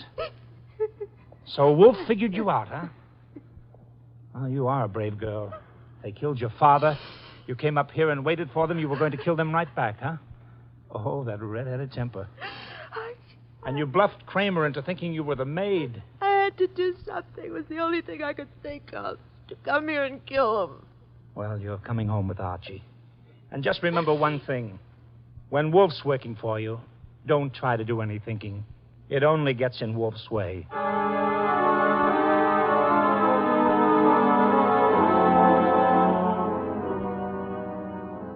I got Gloria Kent back to the house at 7 o'clock. I parked the car, brought her into the office, and got the shock of my life. There was a convention on. Wolfe was there, with Inspector Kramer representing the cops. Cross, Halleck, and Sanford were there representing the crooks. When Kramer saw Gloria, he scowled first at her and then at Wolfe. So it was a slick one after all, Wolfe. You didn't have the girl. You had no intention of producing her. Please, Mr. Kramer, that can wait. There are other matters more important. I dine at 8. That leaves me 1 hour to solve your murders. Murders? More than one? Yes, 2. Elmer Rodman. By heaven, Goodwin, if you... Please, Mr. Kramer, not now. First, Miss Kent. Good evening, Miss Kent. I presume you have met these gentlemen, Cross, Halleck, and Sanford? Yeah, I'll take your purse, please. Huh? Well, why? Don't think me as naive as Mr. Goodwin, miss. When you left your home after the murder of your father, you took the map and letters with you. They are in your purse now. That's not true. Archie, the purse. Thank you. We have here an interesting situation. There exist some old letters and map, forged and fraudulent, which are worth $10,000 and more to Cross and Halleck and worth 2 murders to a killer. Why? There must be something of great value in the letters. Yes, such as? Something which Mr. Sanford could not see, although he worked on the document closely. Yet something which could be made manifest. What is the answer, Miss Kent? You know it? I swear I don't. Secret writing, Archie. Bring the chafing dish from the dining room. Right. Secret writing? I saw nothing when I worked on those letters. Naturally, Mr. Sanford, the writing is invisible. That heat is an agent. It makes most forms of secret writing visible. The chafing dish, boss. Thank you, Archie. Place it before me and light it. Right. Now I open Miss Kent's purse. From it, you see, I withdraw these ancient letters which he took from her house after her father's murder. That's not true. Archie. That's enough, Gloria. That's enough. From now on, you just listen. We remove the letters from the envelope and toast them gently. The secret ink vintage 1851 will easily succumb to the agency of heat. Careful. Those envelopes will catch fire. Hey, they've caught. Don't be upset, Mr. Cross, Mr. Halleck. The envelopes. They'll burn safely in the dish. We can concentrate on the writing. Watch closely. I don't want to be accused of trickery. You fat fool. The envelopes are everything. Put them out, Sanford. Don't sit there. Put them out. Why, Mr. Halleck? Well, the stamps, the missionaries, they're worth a fortune. The missionaries? Of course. You know that. Mr. Cross knows. So does Mr. Sanford, right? Yeah. Cross Sanford knows, you old fool. Let me... But Mr. Sanford is not alarmed. Why not, sir? I don't know what you're talking about. $50,000 or $100,000 is burning before your eyes, Mr. Sanford. Cross and Halleck are burning their fingers, putting out the flaming envelopes. And you sit there quite indifferently. Why? Well, You know the value of the missionary stamps on the letters you bought from Rodman, but you know these aren't the real letters. Isn't that it? Not the real letters? I told you I'm tough to crack, Wolf. You didn't fool me with those dummies. Dummies? How do you know? Mr. Cross didn't know. Mr. Halleck didn't know. How did you? Well, I'll tell you, sir. Only one man could know I was framing Miss Kent as a decoy. Only one man could know I prepared these dummy letters and pretended to take them from her purse. And that is the killer. The man who murdered her father and stole the map and letters this morning. You, sir, Mr. Sanford. Well, I'll be... Mr. Kramer, there's your killer. You'll find the missing map and letters on him or concealed in his home or office. You won't need the evidence anyway. Look at his face. He's self-confessed. Self-confessed like fun? He was booby-trapped.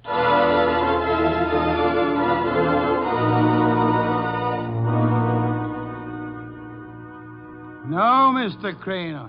Not a complicated case, really. Very simple. Elmer Rodman sold a packet of old family letters to the swindlers for a small sum. They used the letters to perpetrate their fraud on Miss Kent's father. And the stamps on the letters were valuable? They were a special Hawaiian issue 1851, Miss Kent. Nicknamed missionaries, because missionaries used them for writing home. They are extremely rare stamps worth upward of $25,000 each. Hey, no wonder they were worth 2 murders. We found 5 of them on Sandwin. Excellent. Somewhere or other, Rodman discovered the value of the stamps after he sold the letters.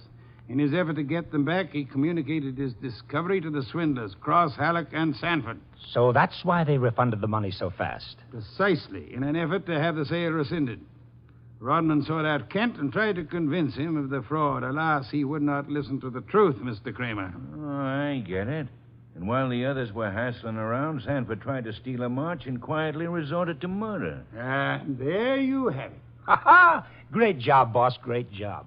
So Gloria not only gets her 10 grand back, but 5 times 25, which is about 125,000 worth of goodies. Now, figuring your rates by the hour, that means you've done a gratis job worth about... Yes, Ken. I did not, nor will I demand a large fee for what I have done. I will not go back on my word. But I can beg for a favor. I'll only be too happy to... Wait. I ask something that will not be easy to grant. What is it?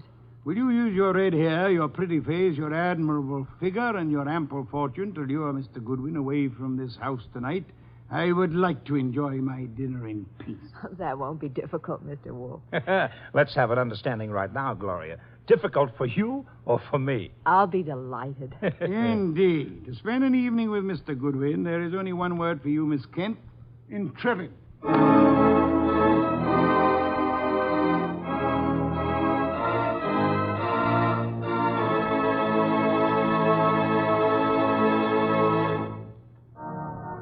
You have been listening to The New Adventures of Nero Wolfe, starring Sidney Greenstreet. Tonight's story by Alfred Bester was based on the famous characters created by Rex Stout, produced by Edwin Fadiman, and directed by J. Donald Wilson. In the cast were Wally Mayer as Archie Goodwin, and Gene Bates, Howard McNair, Jay Novello, Larry Dobkin, Bill Johnstone, and Herb Vigran. Music by Joseph Enos. Next week at this same time, Nero Wolfe and Archie will bring you The Case of the Careworn Cup. Don Stanley speaking. The preceding was transcribed. 3 chimes mean good times on NBC. The chimes ring for Dennis Day and Judy Canova tomorrow night on NBC. Also, Judy Canova prepares to go operatic tomorrow because her special guest is Ezio Pinza. This is Chester William Bendix Riley. The Man Called X follows on NBC.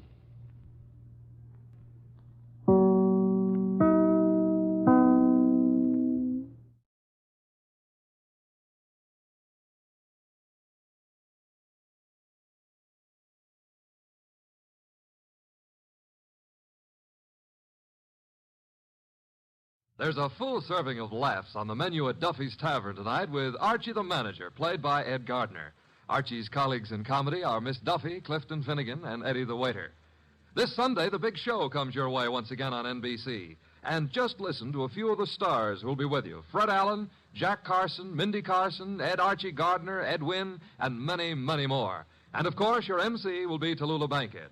Listen Sunday for the big show. Ladies and gentlemen, that phone bell means exciting adventure. Hello? Hello? The handsome young man answering the phone is Archie Goodwin. A mountain of a man engrossed in deep thought in the oversized armchair is Nero Wolfe. Hey, boss. Oh, Mr. Wolfe. Mr. Wolfe. There's a guy on the phone wants us to take a case. Seems that someone was mad at a guy who was mad, and now this guy on the phone is mad, wants us to find out who did the killing. What do you say, Mr. Wolfe? We need the money. Hello? Yes, Mr. Wolfe says he'll be happy to take the case. Just present yourself and a check for $2,000 at 601 West 35th Street at 11 o'clock. Mr. Wolfe can't wait till you get here. He's dying to go to work. Goodbye. Greatest detective in the world. The only trouble is, he is.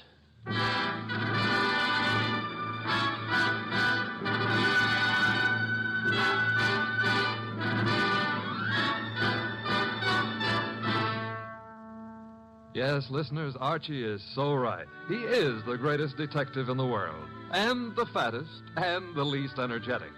He's Nero Wolfe, created by Rex Stout and brought to you over this NBC network in a new series of adventures by Mr. Sidney Greenstreet.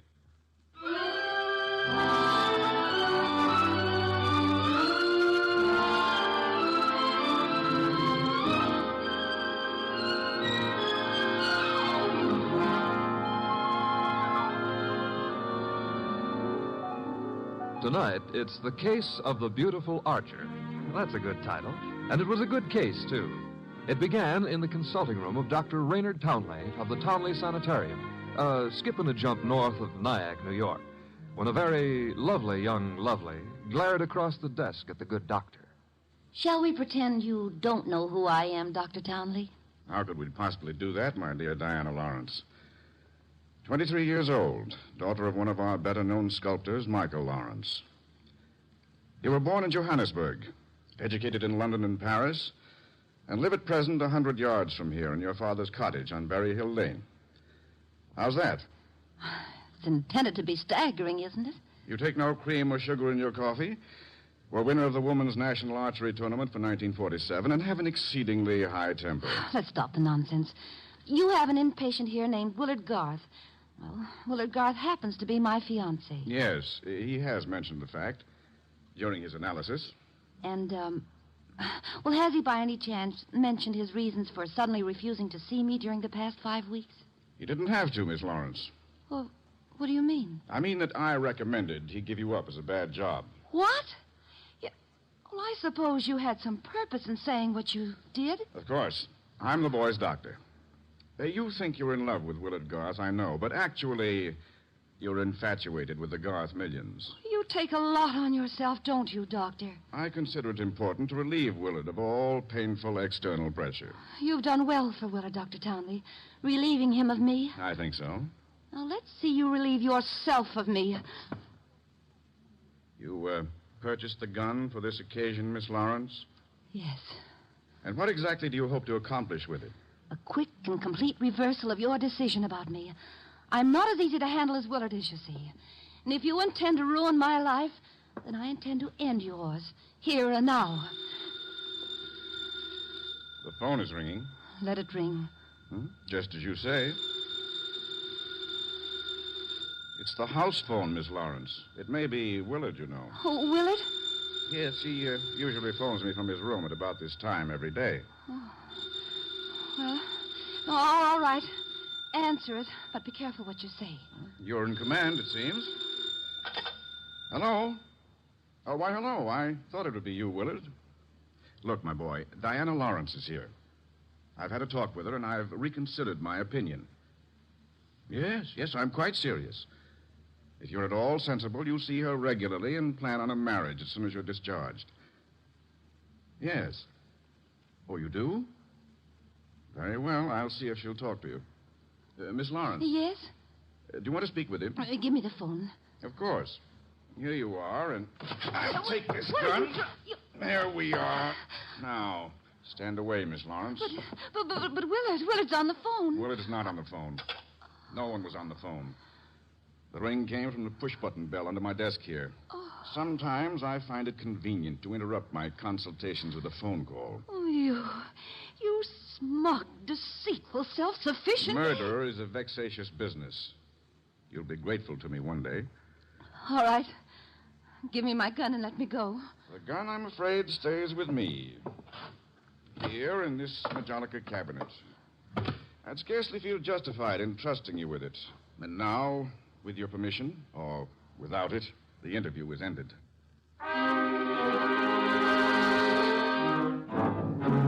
Later that day, the phone in the Lawrence house on Berry Hill Lane began to jingle. And this time it was no phony.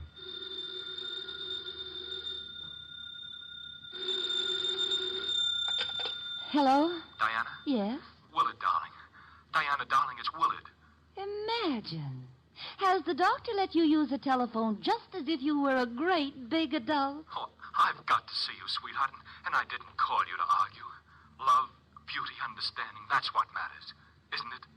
Isn't it?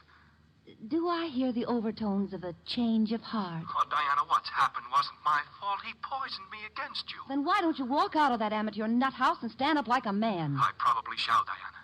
And now please listen to me. He's letting me have the limousine tonight from 8 until 12. I want us to go for a ride and talk until everything is clear. Clear as a bell, my baby. Don't tell me he's trusting you to drive. Oh, no. No, one of the handymen here will chauffeur us. Oh, say you'll come, Diana. Will you? Say it. Say yes. Say you will. Well, yes, Willard. I'll be glad to. Oh, 8 o'clock, then? 8. Oh, bless you. Bless you, my angel.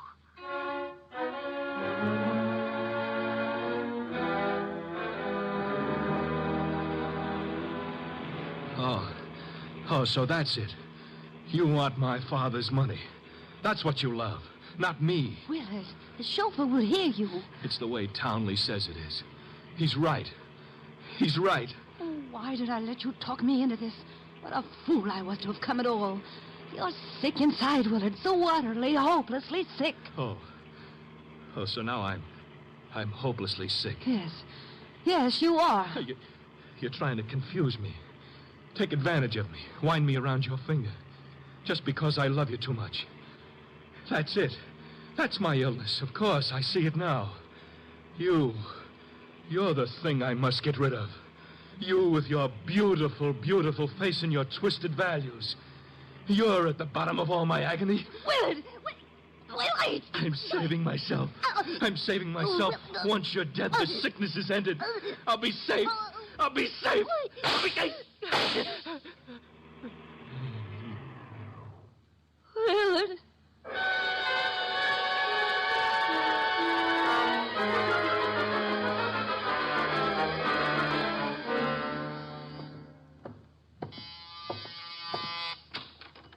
Dr. Townley? Yes. Come in. Mr. Wolfe's been expecting you. Come in, Dr. Townley. Come in. Have a chair. Thank you, Mr. Wolfe. I'm so happy you've agreed to take this case. Have a glass of beer. Oh, no. Never at this time of morning, thank you. Well, Doctor, the newspapers check with what you told me. The girl and young Garth went out for a ride in your limousine last night. The car was driven by one of your handymen. That's right. Haynes, his name is. And they never came back. Young Garth was found dead in the car with 2 bullets in him. The girl was gone, and also Haynes, the handyman chauffeur, huh? Correct, sir. Have you any idea where he could be? No, sir. And the young lady, tell me about her. She's Diana Lawrence, daughter of Michael Lawrence. The sculptor? The sculptor. She lives with him in a small cottage near my sanatorium on Berry Hill Lane. An extremely aggressive and self-centered female with more than a slight flair for violence. Your description might easily lead me to suspect her of this murder, sir. Well, I'm aware of that. And I don't think you'll be far off the mark. As I told you on the phone, she tried to murder me yesterday morning. The police have made no headway in locating her? No, the homicide division has contacted her father, but he's remained quite noncommittal. He simply says that he's sure she's incapable of killing a fly and that he hasn't laid eyes on her since 8 o'clock last night. Highly suspicious behavior. She was unquestionably in the car with young Garth when he was murdered. But she wasn't alone in the car with him. You're referring to Haynes? Yes, but he can't be found either, remember? It appears that he failed to list his address on his job application. But somehow, Mr. Wolfe, I'm quite sure he'll show up this afternoon. Somehow, Dr. Townley, if I were you, I wouldn't be quite so sure. We must begin by facing the initial problem of locating our suspects. Archie? Yes, sir? Get out the car and drive up to the house on Berry Hill Lane. And then? There you will ask Mr. Michael Lawrence to be sensible enough to cooperate with us in finding his daughter. And if the answer is no? I recommend, Archie, that you flatly refuse to take it.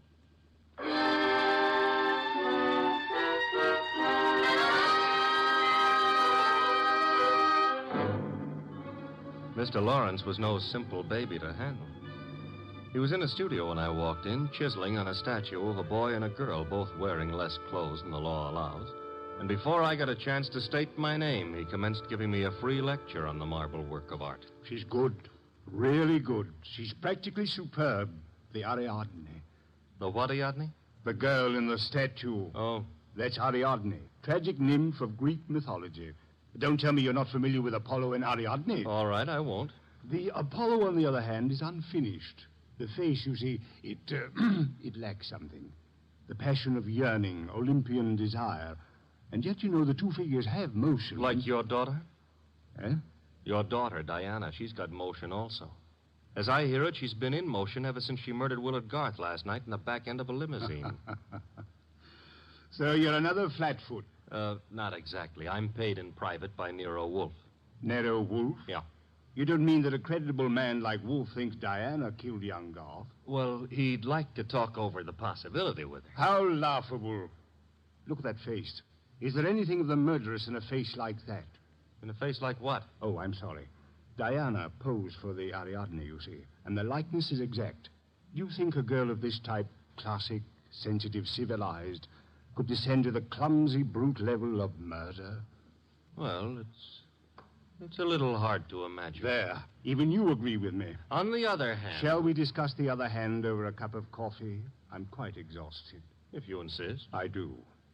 Sit down and inhale the atmosphere of culture at its source. There's a pot warming on the stove. Pot of what? Coffee or culture?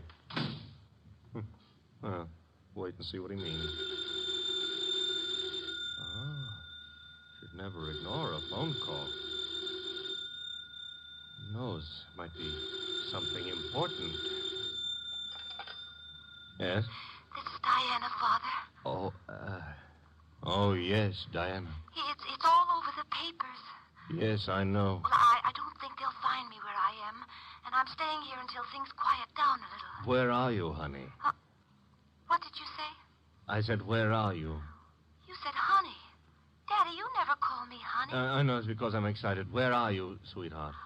Well, you mustn't let anybody find out. Not a soul in the world. Where are you? Well, you know where Tyne Pike turns off to the left beyond Bardsville? Yes? Well, I'm... Call me later, Angel. But, Father, Oh, get that motorman's number. You will live, my friend, but not long if you don't control your curiosity.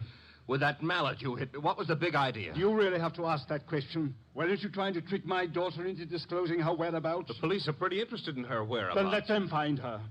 But you can't be surprised, my friend, if I choose to protect Diana's interests.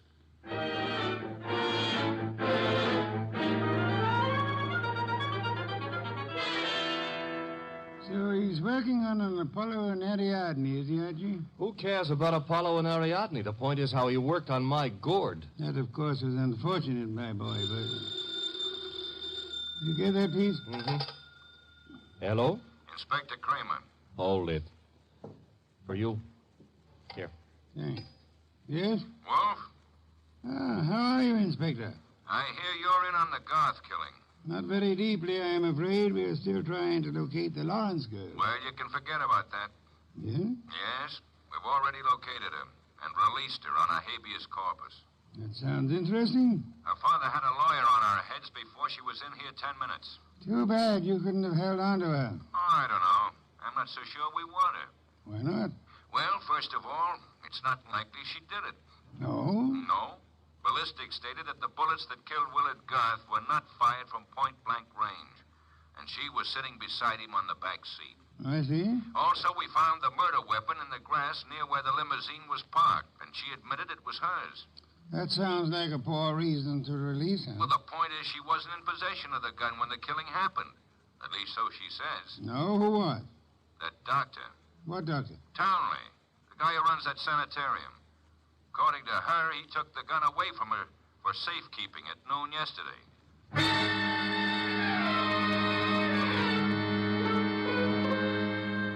There was a little more talk between them, something about fresh cigar ashes that were found in the dashboard ashtray of the limousine. After that, the boss hung up and exerted himself enough to put a call through to the Townley Sanatorium. I'm afraid the doctor is very busy just now.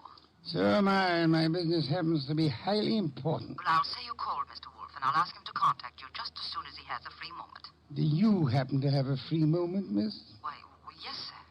Could you spend it by telling me if that handyman, Mr. Haynes, has been located? Why, yes, as a matter of fact, he has. One of the staff just found out where he lives, Mr. Wolfe. Well? He has a little cottage at 206 Dockside Road. That's out near Sheepshead Bay. Thank you. Archie. I'm going someplace, I suppose? You are? You're going to Sheepshead Bay.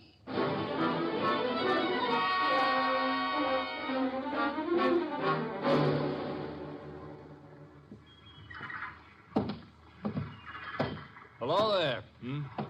Looking for a guy I can't find. Oh? Yeah, his name is Haynes. Stopped at the cottage up there, but there's no one there. I saw you here on the wharf fishing, so What did you say his name is? Haynes. Haines. Oh, Haynes. Yeah, do you know him? Well, there's a fella named Hines used to fish out here. No, not Hines. Haynes. Couldn't be Huntingburg? No, it couldn't be. The name is Haynes. Hain. Haynes, give me a hand here, eh? Well, what do you know? Funny, huh? That guy seems to think my name is Haynes. Yeah, so do I. You do? Yes, I...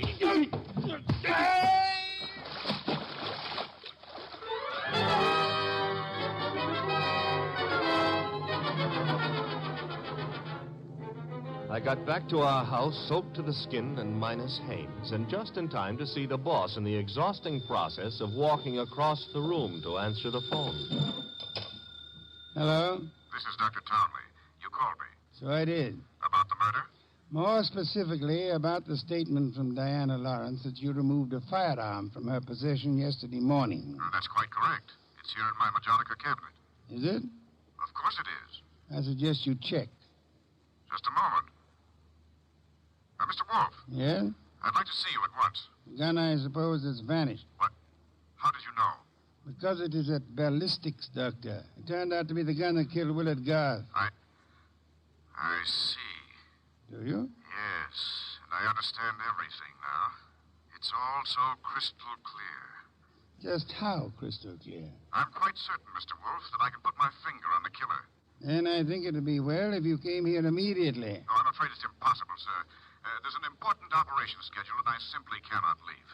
What do you suggest? Well, is it outside the realm of possibility that you come here? Is it, Mr. Wolfe? Hello, Mr. Wolfe. Mr. Wolfe?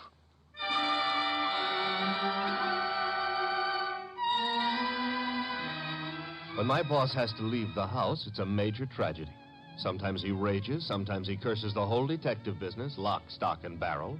And sometimes he keeps very quiet and grips the side of the car desperately and tries not to inhale any fresh air. This was one of the quiet times. Just go slowly, Archie, but get there as quickly as you can. Oh, you don't want a chauffeur, Mr. Wolfe. What you need is a magician. Keep your eye on the road and don't strain yourself to make superfluous witticisms. Why don't you try relaxing a little?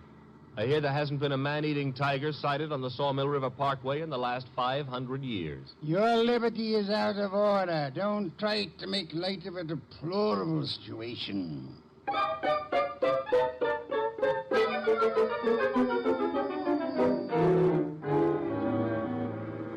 Here's the sanatorium. And there's Dr. Townley coming to meet us. It's terribly nice of you to have come, Mr. Wolfe. I've heard about your aversion to traveling, and I appreciate your going to the trouble. Don't mention it. Oh, Archie, help me out with my other arm. There we are. Now, calm down. You're all in one piece. I think you'll find the trip highly profitable, Mr. Wolfe. You'll consider it time very well. Hey, what's the matter? What is it? What happened? He's been shot.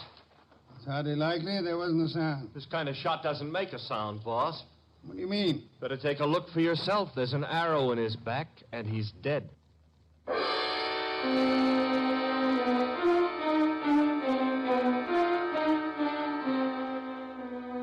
We remembered that Dr. Townley had said Diana Lawrence had won the Women's National Archery Tournament for 1947. The Lawrence house was visible through the trees 100 yards away, so we started for it and the sculptor's studio. There's no one around. So this is his latest effort, Apollo and Ariadne. Yeah. Done a little work on it since I was here. The Apollo's face is more finished and... Hey, boss. Yes? You know, somehow or other, Apollo looks a little familiar. I wouldn't be surprised, Archie.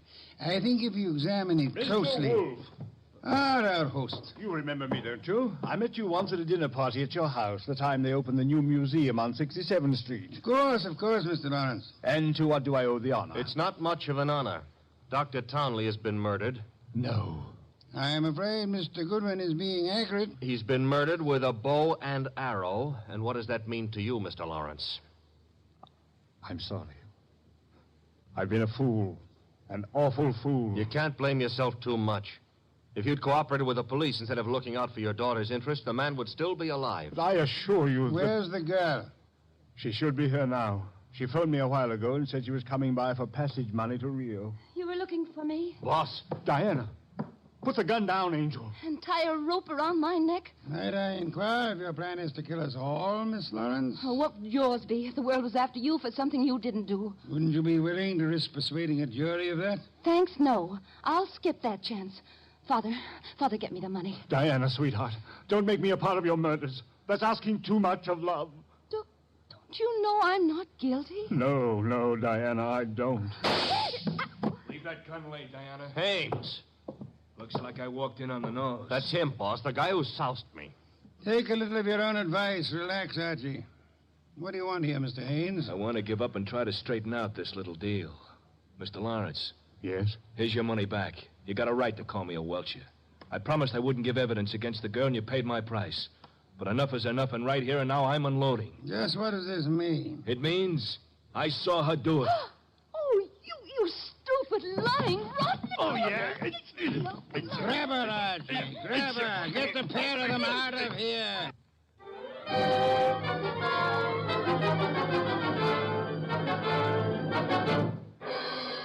What can I say to myself now? What can I do? I'm sorry, Mr. Lawrence, but it's not necessary to eat your heart out. Many fathers before you have done their best and failed. But I had a special duty toward Diana. Special duty? Yes. Well, you see, you'll find it out sooner or later, so I'd best tell you now. I'm not a real father.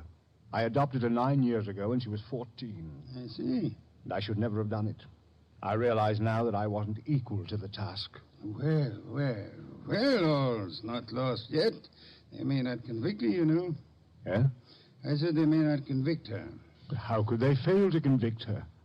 She killed Garth, didn't she? Did she? She shot him. But the gun was in Townley's possession. She could easily have stolen that. She could have broken into his office later. It wasn't locked. What wasn't locked? The Majolica cabinet. I believe you mean what you said, Lawrence, the Majolica cabinet. Though for the life of me, I can't see how you could know whether it was locked or not, unless you had the experience of opening it. Could it be that you went looking for the gun yourself after Townley said he had confiscated it? That you killed Townley with a bow and arrow, which you handle as well as your daughter, because he was just on the point of telling me that you knew where the gun was, and that you were the likeliest murder suspect? You must be mad. Oh, sir, not I. But you are mad and more than a little. You hated Willard Garth. It was you who were making the marriage impossible. You loathed him, and in the end, you killed him. How could I have killed him? I'll tell you a little secret, Mr. Lawrence. The police found cigar ash in the dashboard tray of the dead car. Chemical analysis showed that the ash was from an El Adoro cigar. What have you got in your left hand, sir? In my... an El Adoro cigar. And in my right hand, a Derringer. Powerful and admirable little weapon, Lawrence. I suggest you show proper respect for it by dropping all this here and now. You don't wish to hear me say the rest, that you were horribly in love with Diana, your own adopted daughter? In love and hopelessly, eternally frustrated? You begrudge me the triumph of accusing you of having bribed Haynes to let you take his place at the driver's seat of the limousine, and further bribed and threatened him into putting on his show of merry pranks and false confessions to confuse us all beyond measure. You said I loved Diana. Would I do all this to her if I did? Oh, but of course, such love as yours is really hate. You were content to see her dead rather than relinquish her.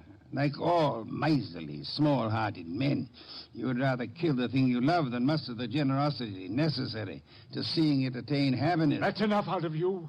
I should think it was much too much. It is.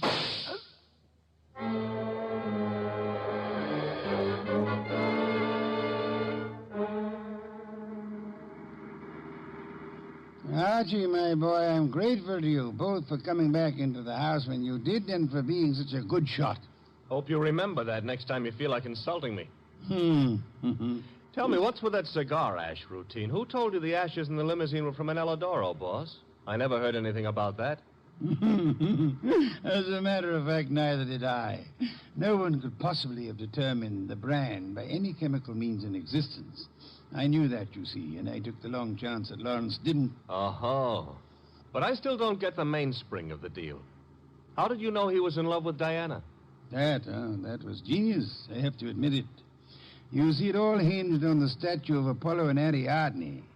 According to the Greek myth, Apollo fell deeply in love with the nymph, but because they were of different worlds, he was condemned to pursue her always and never to catch her.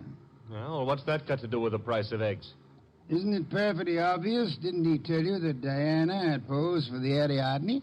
Yeah, but I still don't... And you yourself remarked on the fact that the finished Apollo looked somehow familiar, didn't you, Archie? Yeah, I did, boss. Don't you know why that was? You mean that... I mean that Michael Lawrence unconsciously revealed the true state of his heart. He didn't intend to, I suppose. But precisely and accurately, he chiseled the features of the tortured god in his very own image. Oh. And speaking of torture, Archie. Yeah? Will we be home in time for dinner? Oh, boss, you can't be that hungry. Oh, yeah, I am. Good heavens, Archie. Do you realize that I haven't eaten since lunch?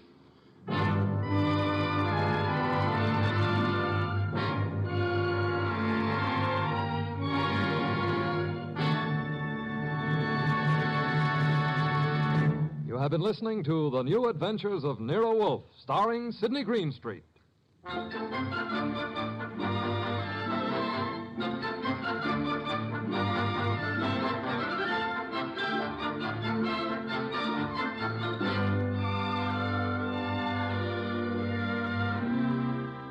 Tonight's transcribed story by Peter Berry was based on the characters created by Rex Stout.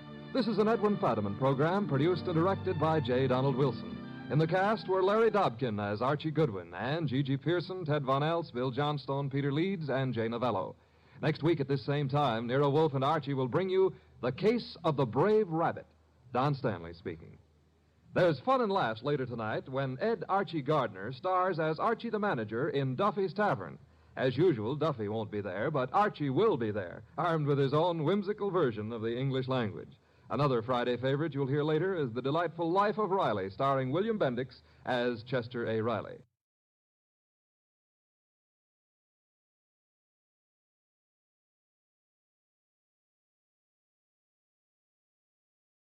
Stay tuned for Nero Wolfe. This Sunday marks the premiere of The Big Show on NBC. Not just any big show, it's the big show. NBC's hour and a half of comedy, music, and drama. The best of each. The Big Show will be heard every Sunday afternoon over most of these stations, with Tallulah Bankhead as Mistress of Ceremonies.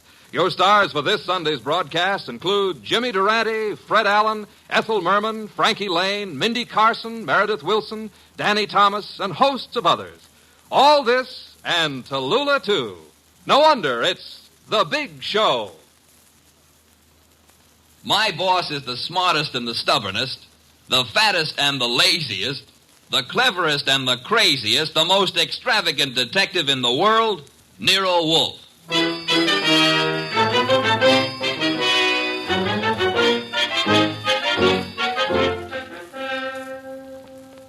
It's the adventure of The Case of the Dear Dead Lady, with that brilliant, eccentric private detective, orchid fancier, and gargantuan gourmet, Nero Wolfe, starring Sidney Greenstreet.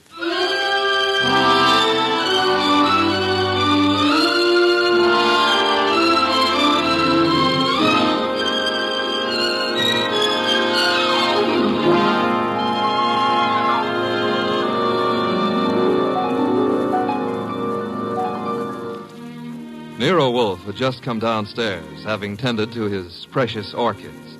He was, as usual, seated in the library, which served as the office. He had just dialed a phone number, and, with his eyes closed, was leaning back in his specially built chair, which was big enough for two, but not two of him.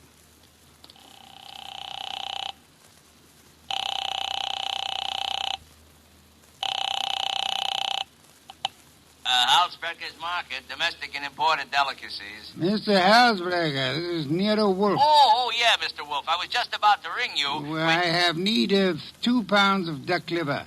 I do not, of course, refer to the commercialized Strasbourg pate. Well, I appreciate the order, Mr. Wolfe, but... Next, my cook Fritz informs me that we require 3 fine fat geese. Look, Mr. Wolfe, there's a little matter of an unpaid You bill. might add 12 cases of beer, a bushel of Vermont apples, green for stuffing, and a gallon of Marquesa Patricia Roman oil. Mr. Wolfe. In addition, Fritz has listed 6 dozen eggs, 4 braces of Sussex woodcock, and a few pounds of Westphalian ham. You have all that? Well, I can get it, Mr. Wolfe, but my bookkeeper... Thanks very much, Mr. Halsbrecher. That will be all. Now, now then, Archie. Yes, boss? You seem to be worried. Oh, I am. This means, naturally, that I'm supposed to handle Halsbrecher's delivery boy when and if he shows. I had thought of leaving that simple matter to you. And what about the simple matter of the money? Money? I hate to bring up a vulgar subject, but where is it coming from? Oh, of course. You're right, Archie. I should have said... Said what? Charge it. Boss, look, you don't realize I know, but we're into that truffle broker for $500 bucks and change. All right. Then give him a check. Okay, I will give him a check. And I hope they'll let you keep the orchids in your cell. You're a wit, Archie. Mm-hmm. You know, I'm on the bank's mailing list. We got a notice this morning. You don't mean... Oh, but I do. Again? Yeah, you just can't take money out of an account, boss. Sometimes you gotta put some in.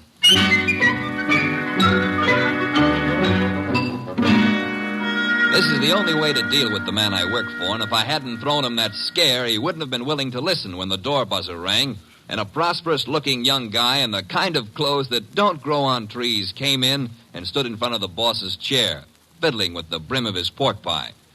My name is Oliphant, Mr. Wolfe. Oliphant? Yes, sir, Oliphant.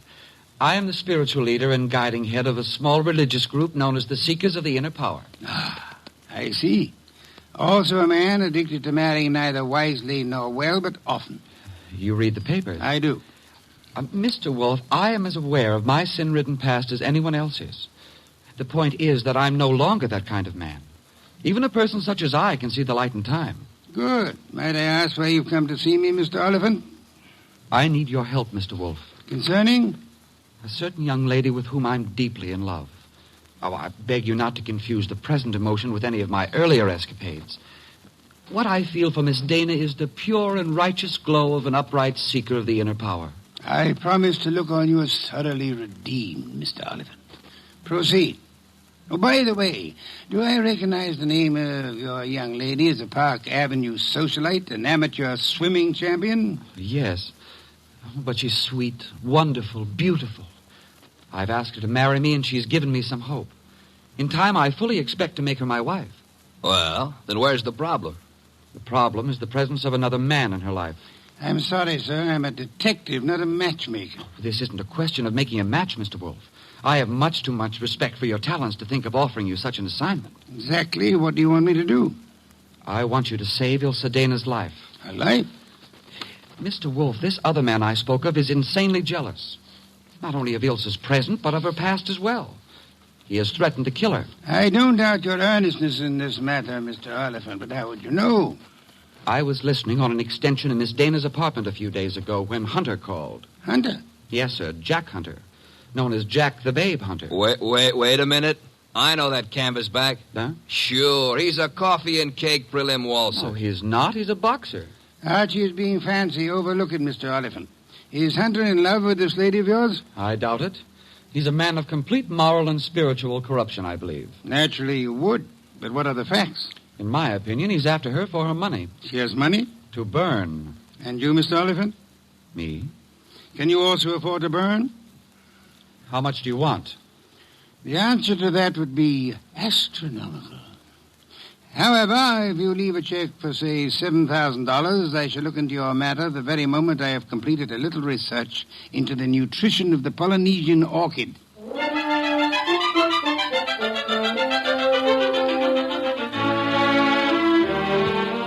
Oliphant's check gave our bank account a slight blood transfusion. I think it was the boss's plan to spend a week or two in the plant room before he got busy on the case. And he'd have done it, too, if that phone call hadn't come in about a little after 9, just after Wolfe had polished off one of Fritz's dinners and was settling back with a stein of beer in his hand.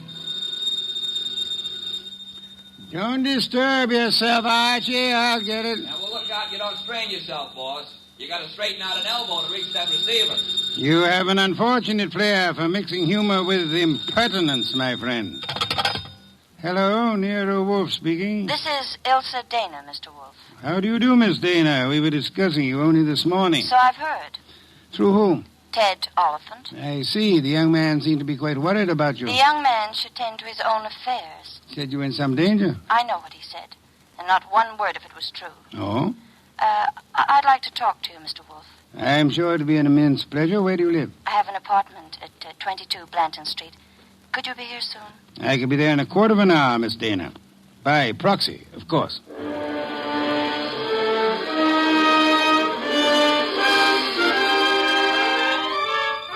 The proxy, naturally, was yours truly. 10 minutes later, at 9:20, I walked up to Ilsa Dana's door with a nosy elevator boy giving me the 00. The reason for his interest was that her door was open and the room inside was empty except for a little twisted pile of pale pink satin, which at close range turned out to be a woman. Which woman turned out to be Ilsa Dana. And Ilsa Dana was dead. She used to be pretty. She isn't now. Yeah, strangulation doesn't help any girl's looks, son.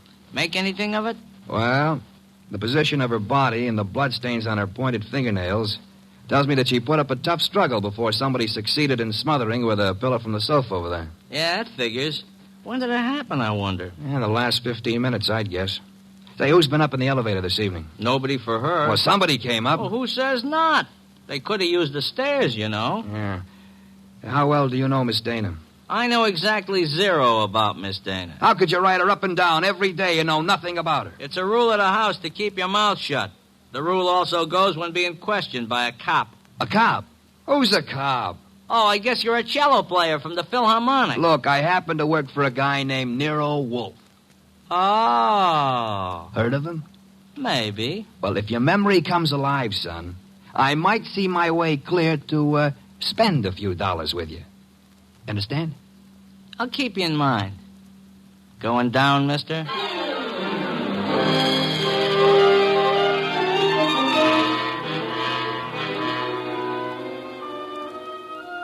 I spent time trying to get sense out of the superintendent and a set of chambermaids, but they were as quiet as a ballpark on Christmas Eve.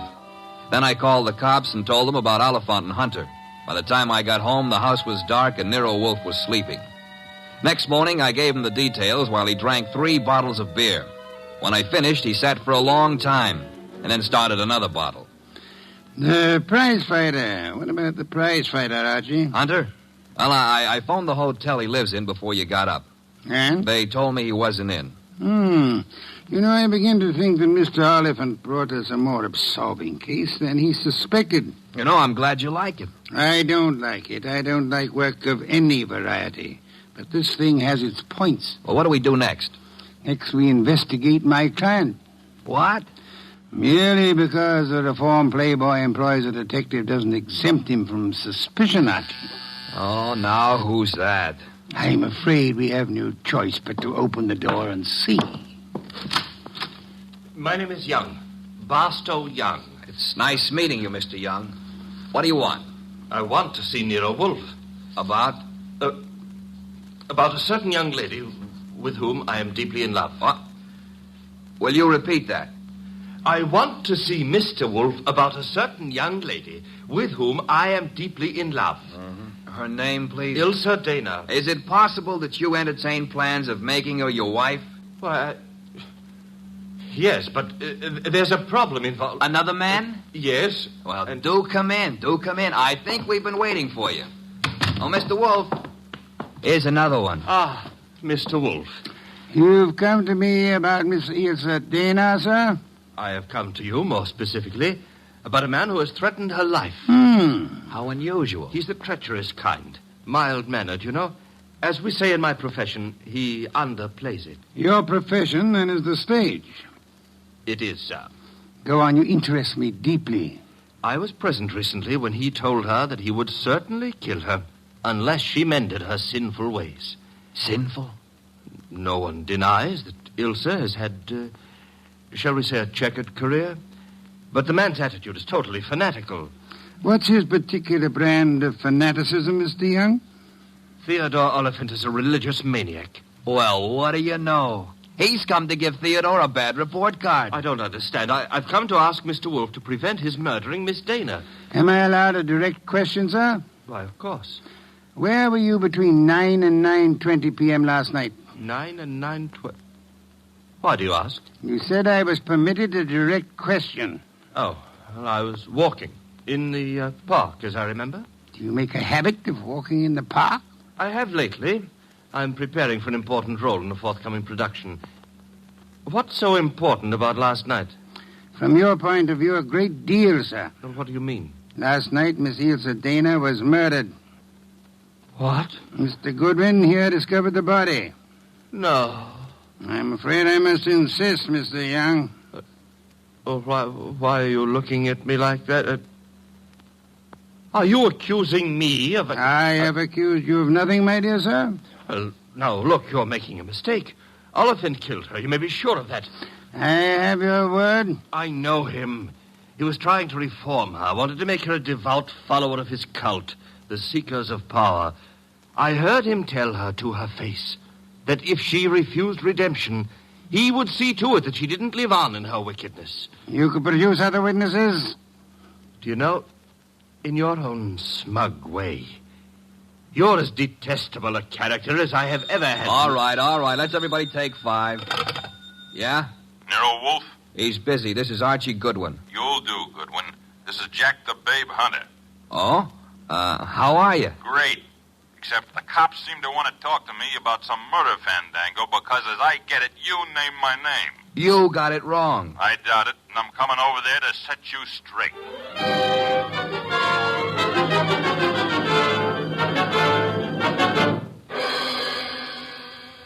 Why'd you ring me in on this mess, Wolf? You knew the girl pretty well. Me and how many more? Besides, what time was she murdered? Last night between 9 and 9:20. I see. So if you would inform the police where you were at the time, that should be that. Yeah. By the way, Mr. Hunter, where were you at the time? I don't see your badge, Wolf. I was only wondering. I haven't been near the Dana woman for over a month. But if you're really interested, I'll give you the name of the killer. Please do not keep us in suspense, Mr. Hunter. A couple of years back, Ilse financed a guy in a big and lousy Shakespearean play that closed like a clam and nothing flat. Go on. It was money down the drain. The guy's got nerve. And he was in love with her, and he figured she'd do anything for him. So he comes back to her to finance him again. This time in Hamlet, no less. I see. And I don't have to tell you what a flop that would be. You needn't tell me the actor's name either. You know? Mr. Barstow Young just left here. Yeah? Well, he's your man, Wolf. He got so sore when she told him she wouldn't toss any more moolah into his broken-down career, he went off his rocker and tore it down. Your reason for thinking so? I met him on the street one day, and he started beefing to me with blood in his eyes. It's all I could do not to punch him. The results might have been less fatal if you'd followed your instincts, sir. I couldn't. The guy's built like a broomstick. He's weak as a cat. Hit him once, he'd crack like dry plaster. I see. What's on your mind? This man you're accusing of Miss Dana's murder, Mr. Hunter, he was very much in love with her. She was thinking about marrying him, he said. He said? Yes, he did. I heard him, too. He was talking through his skull cap. Ilse wasn't going to marry anybody. No? No, she couldn't. Why couldn't she? Well, but she just couldn't, that's all. So long.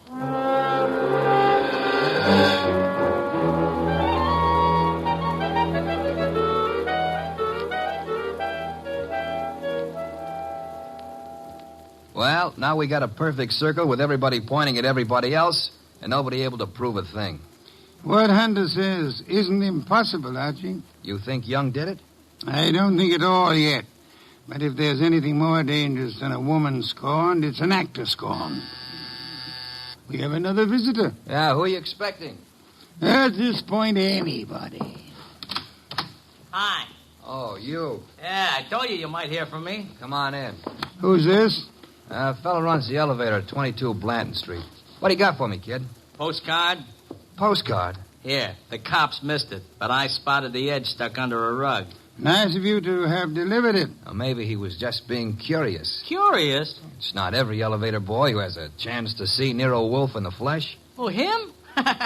Come off it, High Pockets. I'm here because you mentioned something about spending a few bucks. Oh. I wouldn't cross the street to see the best gumshoe that ever breathed. Look, gumshoes don't breathe, and how would you like a sucker Archie, pay him and let him go. Yeah, pay me and let me go. Sure, Mr. Wolfe. Here you are. Thanks. Don't mention it. Anytime, pal. Anytime. How do you like that fresh little punk? Archie, the lad has done us nobly. Yeah? A typewritten card addressed to Miss Ilse Dana. Well, what's it say? Rather peculiar message. Have you prayed tonight? It's signed with a single letter O. Have you prayed tonight? Yes. Signed O? Exactly. Weird, isn't it? Well, what's weird about it? What could be plainer? Have you prayed tonight? Now, I ask you, who is the man in this deal who's interested in praying? All of us, I hope, are God-fearing. All right. But I ask you again, what does O stand for? It could stand for O'Brien, Obituary, Omaha. What about Oliphant? Oliphant, too. Look, what's with this indifference? The case is cracking and you slough it off. You remember what Young said? Oliphant threatened to kill her because she wouldn't join that cockeyed movement of his. Don't exhaust yourself, Archie. We have a hard night ahead. Yes, but I don't understand. But I don't mean to stifle your imagination, my friend. But if you'd reserve your deductions for a little while, you could lend me some much-needed assistance. What do you want? I want you to become a burglar. A burglar? I want you to hurry over to the dead woman's apartment on Blanton Street and ransack it. For what? How do I know? We need help. Anything may help us. Go through the place with a fine-tooth comb.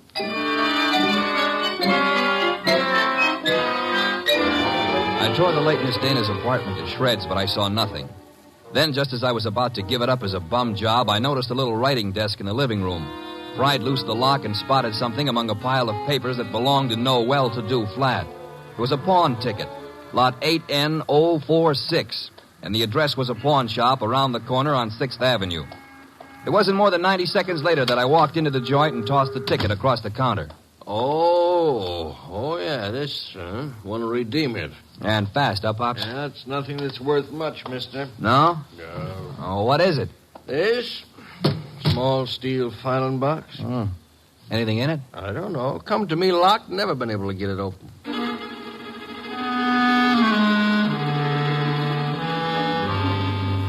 We got it open, Wolfe and I. Smashed the front end with a poker.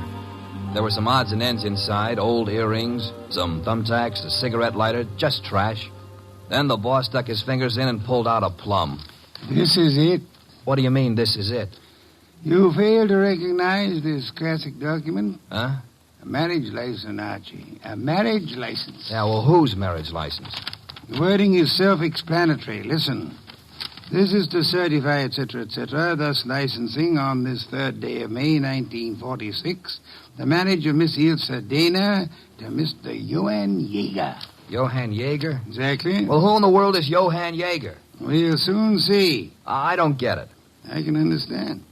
It's a befuddling little puzzle. It'll be very easy for one to make a fatal mistake here. But, of course, you won't. I won't. 3 hours later, I'd herded all the suspects into the office, and he sat in his chair and glared at them. Oliphant, Young, and Hunter. It was tense and tight, and the boss let it stay that way, saying not a word to anybody while he calmly sipped his beer. It was Oliphant who cracked first. I didn't kill Ilse. I couldn't have. Jealousy is a very compelling motive, Mr. Oliphant. And you came to me, remember, complaining that there was another man in Ilse Dana's life? Whatever I complained about, and jealous as I was, I didn't kill her as the sacred power is my holy judge. Being unacquainted with your sacred power, I'd have to ask you for a better authority. Sacred power? Oh, it simply wouldn't have been possible for me to have done it. Why not? Yeah, why not? Because I was at Mickey's Night Owl Club last night from 7 until 4 a.m. Contemplating the sacred power, no doubt. That can be proved, Mr. Oliphant? Let me call now. Let the head waiter tell you. Well, you take your embarrassment as an indication that you're telling the truth. Hey, wait a minute. You can't let him off like that.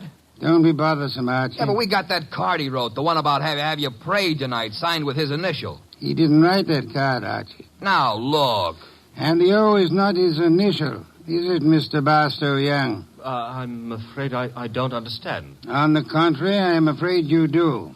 But for the record, I'll explain. Oh, Archie. Yes, boss? Hand Mr. Young that large red volume off the shelf behind Mr. Hunter's head. This one? That one, thank you. Now then, Mr. Young, you will favor me by opening the volume to page 1133. But why? Open it, sir. Good. You will now count 6 lines down from the top and read what you see. Have you prayed tonight? Thank you, Mr. Young. What the devil is going on? Mr. Young has just given us a reading from a tragedy. The line, have you prayed tonight, is spoken by the hero to the heroine just before he murders her. The name of the heroine is Desdemona. And the hero, as I'm sure you all know, is Othello. Othello? Yeah, the O was not Oliphant, Archie. Othello, I think, was a Shakespearean play which Miss Dana financed for our Mr. Young. And knowing she would recognize the quotation as well as the threat behind it, he sent it to her to warn her that he meant to murder her. You won't have the unmitigated gall to deny that, will you, Mr. Young? No. No, I don't deny it. Do I call the police? But I didn't kill her. The fact that I sent the card doesn't mean I killed her. Well, it'll do for my money. But not for mine, Archie. What? Mr. Young couldn't have killed Miss Dana. Why not? Because he lacks the strength to strangle such a healthy young woman, a champion athlete. Wide awake and full of fight. He's rather a frail person, as we know, and smothering Miss Dana with that pillow was no easy task. She struggled. Therefore, she clawed the wrists of the murderer. I'm sure that if you examine Mr. Young's wrists, you will find no scratches or scars. Here, let me see that. Go ahead. Well, Archie? Yeah, you're right. Nothing. I was sure there wouldn't be. The person who actually killed Miss Dana was a powerful physical specimen. Yeah? Yes, Mr. Hunter. In all probability, a professional athlete.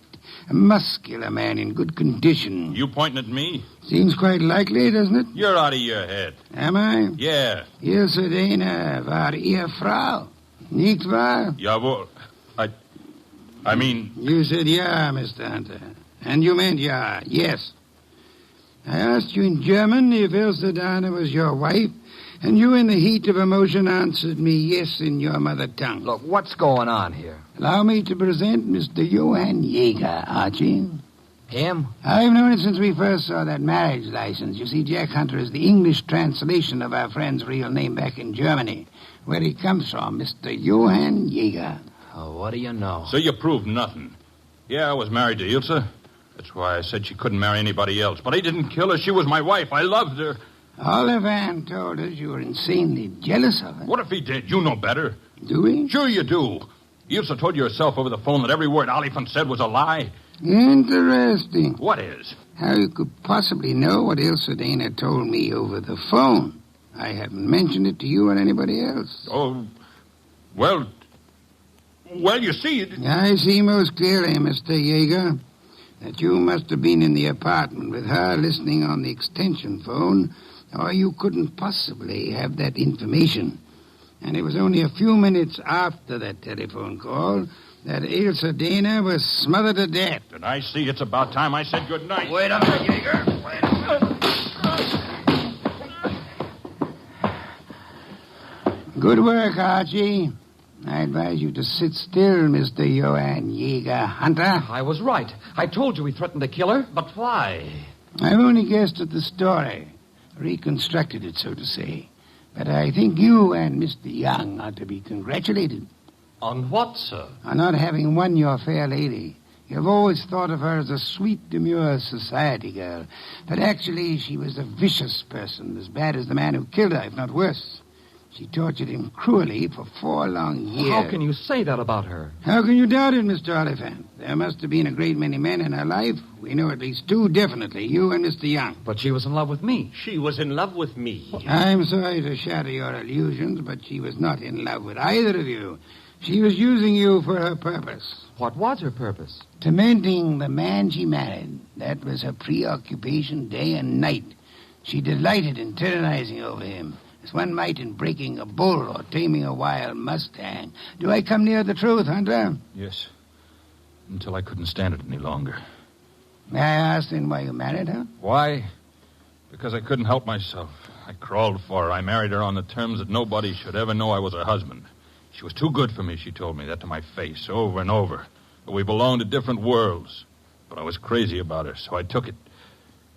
To what I've taken you wouldn't believe.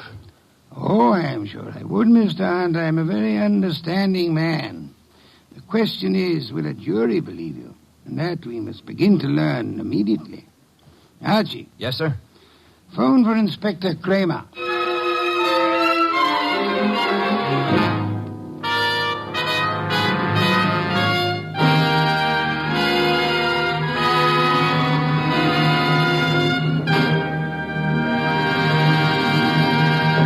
You have been listening to The New Adventures of Nero Wolfe, starring Sidney Greenstreet.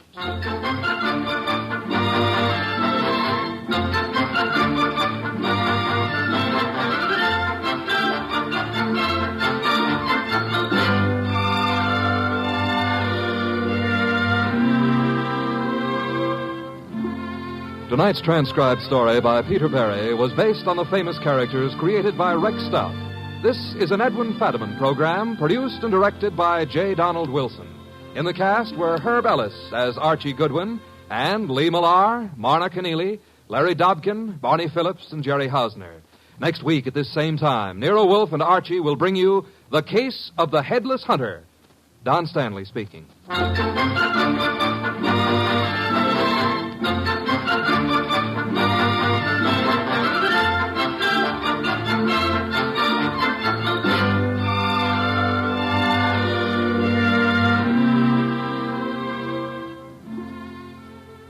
And don't forget, this Sunday marks the premiere of The Big Show on NBC. Not just any big show, it's The Big Show. NBC's hour and a half of comedy, music, drama, and the best of each. The Big Show will be heard every Sunday afternoon over most of these stations, with Tallulah Bankhead as mistress of ceremonies. Your stars for this Sunday's broadcast include Jimmy Durante, Fred Allen, Ethel Merman, Frankie Lane, Mindy Carson, Meredith Wilson, Danny Thomas, and hosts of others. No wonder it's The Big Show. And Theater Guild on the air this Sunday presents Judy Garland in Miss Alice Adams. So don't forget, Tallulah Bankhead brings you The Big Show Sunday on NBC.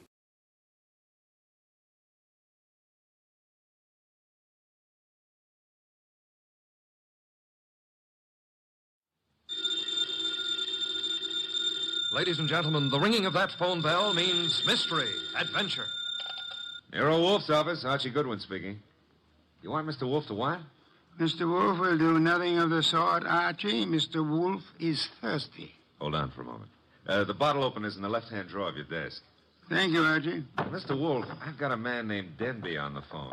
He wants you to umpire a card game. The man is insane. He's offering a fee. The answer is no. I know nothing of card games, nor do I wish to learn. Okay. Well, the answer's no, Mr. Denby. Sure, I'll ask him again. After he finishes the beer he's working on. Goodbye. People appall me. The fantasies they indulge in.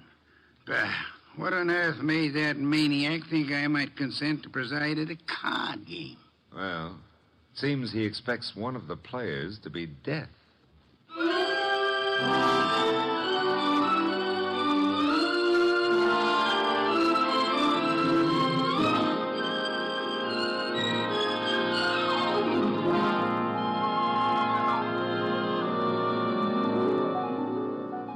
Ladies and gentlemen, it's the bulkiest, balkiest, smartest, and most unpredictable detective in the world.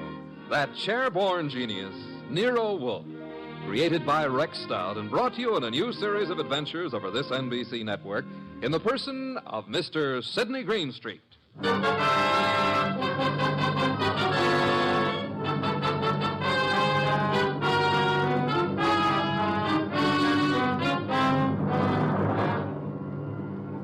Wolfe would not attend, but the card game went on anyway. At the home of a Mr. Stephen Denby. Jean? Yes? The costume? Mr. Piper? I think we're ready to begin, eh? I'm ready. Yes, Jean. You always are. How I like that remark, I'll have to decide later on. Yeah, please do. Casto? It's all right with me. And Mr. Piper? I brought a deck. No, as host, I shall supply the cards. Before we play, I examine them, yes? Of course. Here you are. Chuck? Yeah, Mr. Denby? You will remain outside the door until called. No one is to enter this room under any circumstances. Got it. Casto? The cards look all right. Thank you. Now then, shall we make things absolutely clear? You mean, should you make a speech? I don't mind. But make it short, huh? I shall. The four of us seated at this table are joint owners of the Candy Club, a rather successful institution devoted to the sale of food, liquor, entertainment... And the gambling. And games of chance. For some time now, we have all resented sharing the profits. Some of us have attempted to buy out the others. Denby, you needn't babble on. No one wants to sell. We know that. True, Mr. Piper. Which is the reason for this little game of cards. One hand shall be dealt to each of us. A hand at poker. Whoever wins gets the club. The others retire as gracefully as they can. Agreed? That's why yes, we... agreed. Very well. The cards are shuffled. I'll place them in the center of the table. Casto, would you like to... I cut. Good. If nobody minds, I'll cut them, too. After Mr. LaCasto. Nobody minds. Happy now, Mr. Piper? Let's get going, huh? Very well, unless Jean would care to. Oh, thanks. We're all crooks here, which sort of cancels out any funny business with a card. Very well. We shall all draw a card in turn until 5 cards are drawn by each player. Shall we start, Jean? Sure. Casto? Okay. Mr. Piper? Yes, of course. And myself. We just keep going in rotation. This is fun. Fun? No. There's too much money which rides on these cards. That's what makes it fun. Would you mind keeping quiet? I'm nervous. We all are, one way or another. I think we all have our 5 cards now. We all got them. Very well, then. In the same order that the cards were dealt. Jean? A pair of 3s. Casto? Nothing. Mr. Piper? Kings. 2. The lights! Piper. Well, what?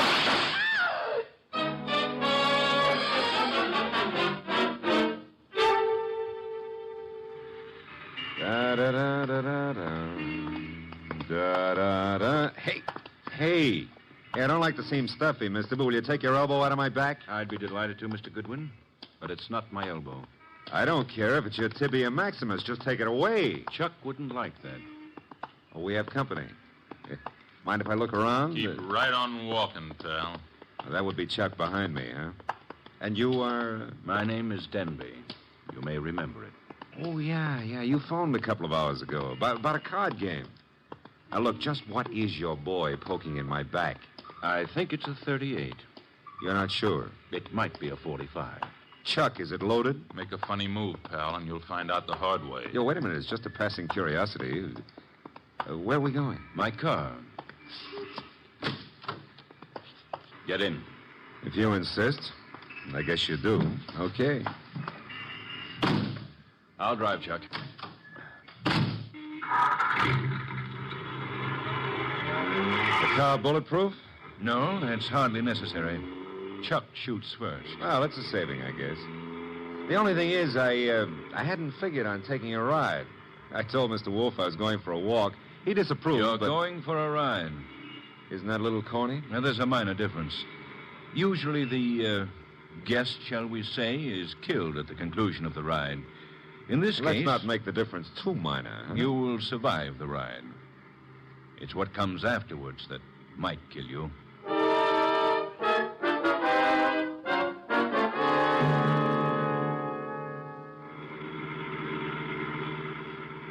You see, Mr. Goodwin, my friends and I have a little mystery to solve. You want me to solve it? No. We want Mr. Wolfe to solve it. In order to do so, he must leave his house and come to mine. He has to in order to find the solution quickly. Why? Neither my friends nor myself have any desire to improve our acquaintance with the police. Therefore, we want the mystery solved before the police are even called in. Hence our need for Mr. Wolfe. Hence our detaining you. Detaining is a pretty word in the circumstances. And this is my home, Mr. Goodwin. Oh, well, I don't like the architecture. I think I'll stay out. Get going, pal. On second thought, Mr. Denby, what makes you think Mr. Wolfe is going to leave his house and come here? You. Unless he does so, he will lose you. Forever. The door, Chet. Okay.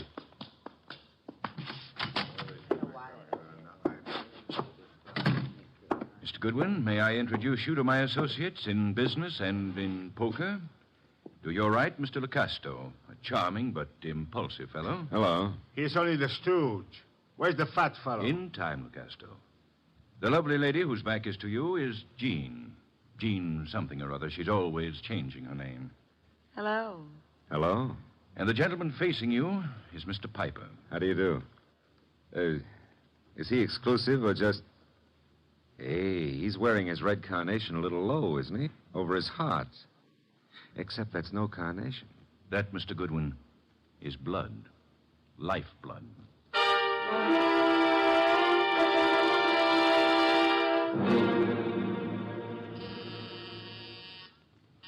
Archie. Oh, Pa, he's always taking walks. Come in. The door's unlocked. Are you... Yeah, you're Wolfe. Having made a magnificent discovery, suppose you remove your hat? Now, come on. I beg your pardon? Mr. Denby wants to see you. Mr. Danby can see me here. Here ain't where he wants to see you. Here, at the risk of minor monotony, is where he'll have to see me. Don't you want your boy Goodwin to keep on living? No one has ever been able to discourage him. Mr. Denby will. Ah, Archie's in custody? No, in Mr. Denby's house under a gun. I don't have to believe that. Take a look at this. Wallet. Archie's wallet. I shall accompany you. And permit me to warn you that if Mr. Goodwin has been harmed, nothing short of murder will satisfy me.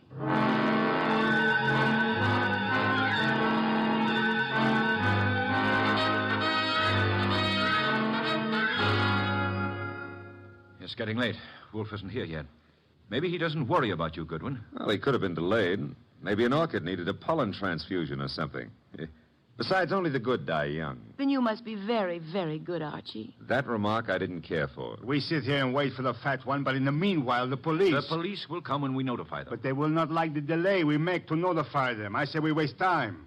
I say the fat one will not risk coming. You say entirely too much. Is that so?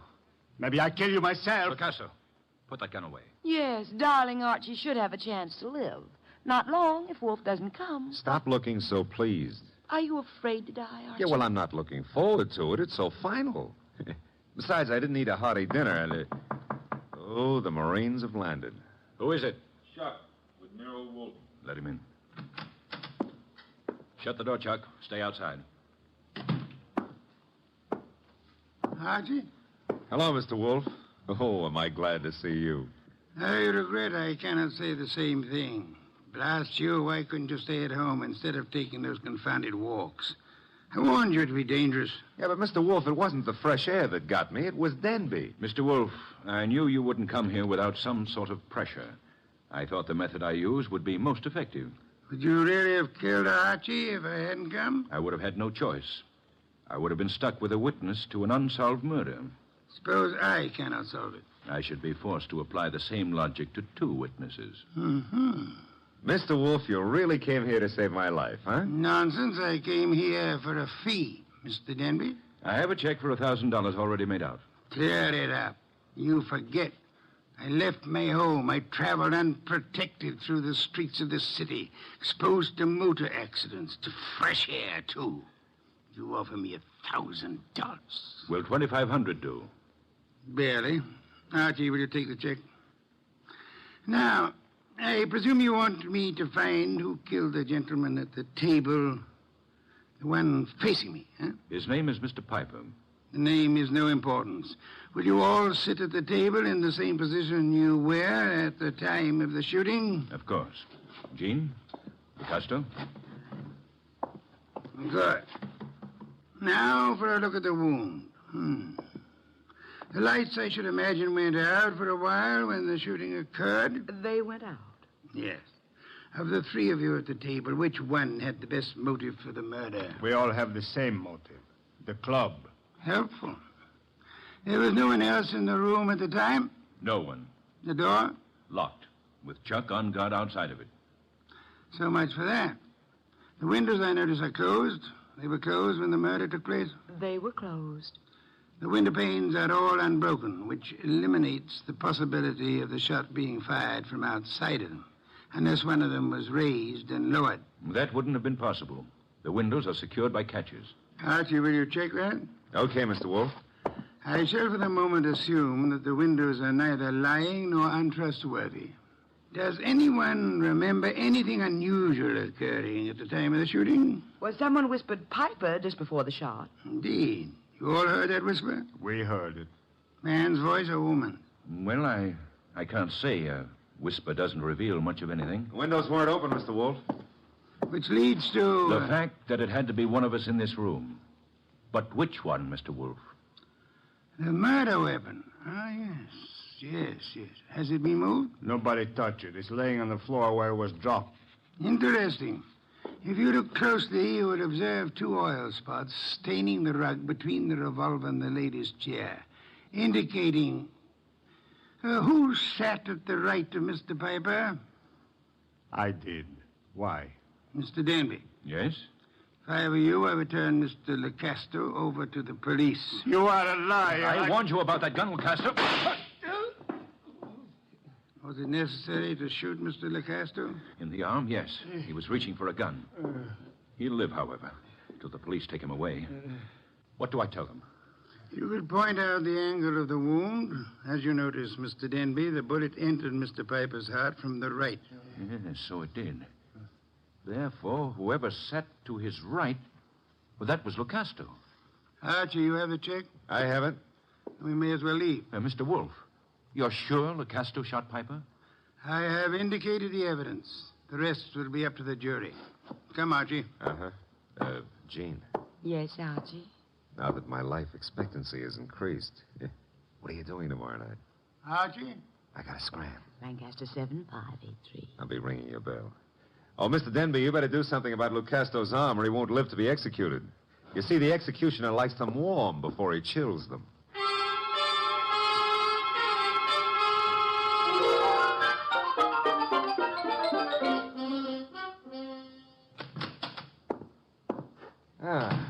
The old homestead looks very nice, Mr. Wolfe. Yes, Archie. You should stay in it more often. Yeah, but you never get to meet babes like Jean that way. You never get kidnapped either. Nor would I have had to leave my home in order to rescue you. Well, you earned a nice fee, fast. Indeed? You seem doubtful about it. I'm positive, Archie. I know. I have not as yet earned my fee. Huh? You mean Denby might not turn Lucasto over to the cops? Of course he will. The trouble is, you see, Lecasto did not murder Piper. No? He just thought a bullet in the heart might be good for Piper's rheumatism, huh? As it happens, Piper suffered from asthma.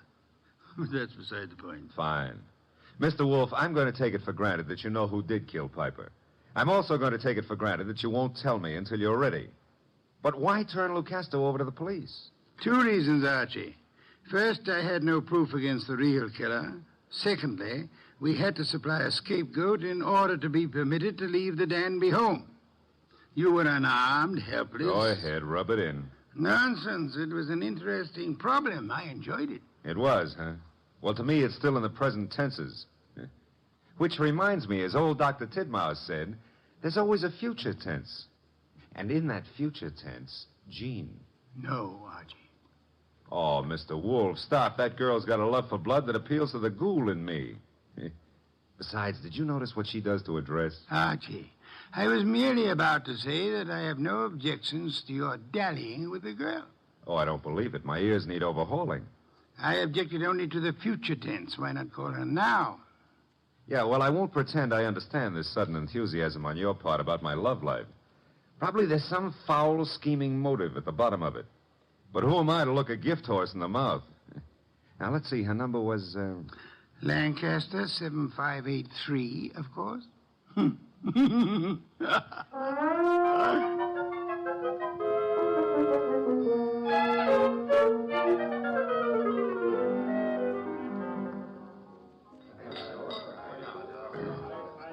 This is the most beautiful bar and grill I've ever seen, Archie. Drank, you mean? What? Never mind. All right. Archie, did anybody tell you you were beautiful, too? Well, a girl here and there has mentioned it. Oh, were they liars? Tell me, Jean, how did you ever get into the gambling den racket? Because I'm a crook? Well, I suspected that, but, I want another drink. you've had enough. I want another drink, and when Jean wants another drink, no gentleman who is a gentleman... Gene, get down. Oh, let me go. I don't want to climb under the table. You'll stay under here until the barrage stops. I guess the war's over. All right, Jean, get up. No, now I'm here. I like it. I'm going to stay here for months and months. Jean, do you realize that somebody just tried to kill you? And I thought you had such a nice, honest face. No, not me. Somebody out in the street. I don't know why, but Mr. Wolfe will. Come on, pull yourself together and let's go see him. The nice fat man? All right, I like him. You do? Why? Because he'd make such a big corpse.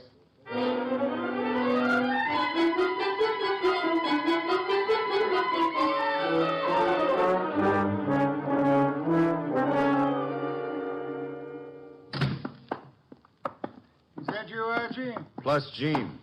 What made you think I wanted her here? Oh, she's one of your fans.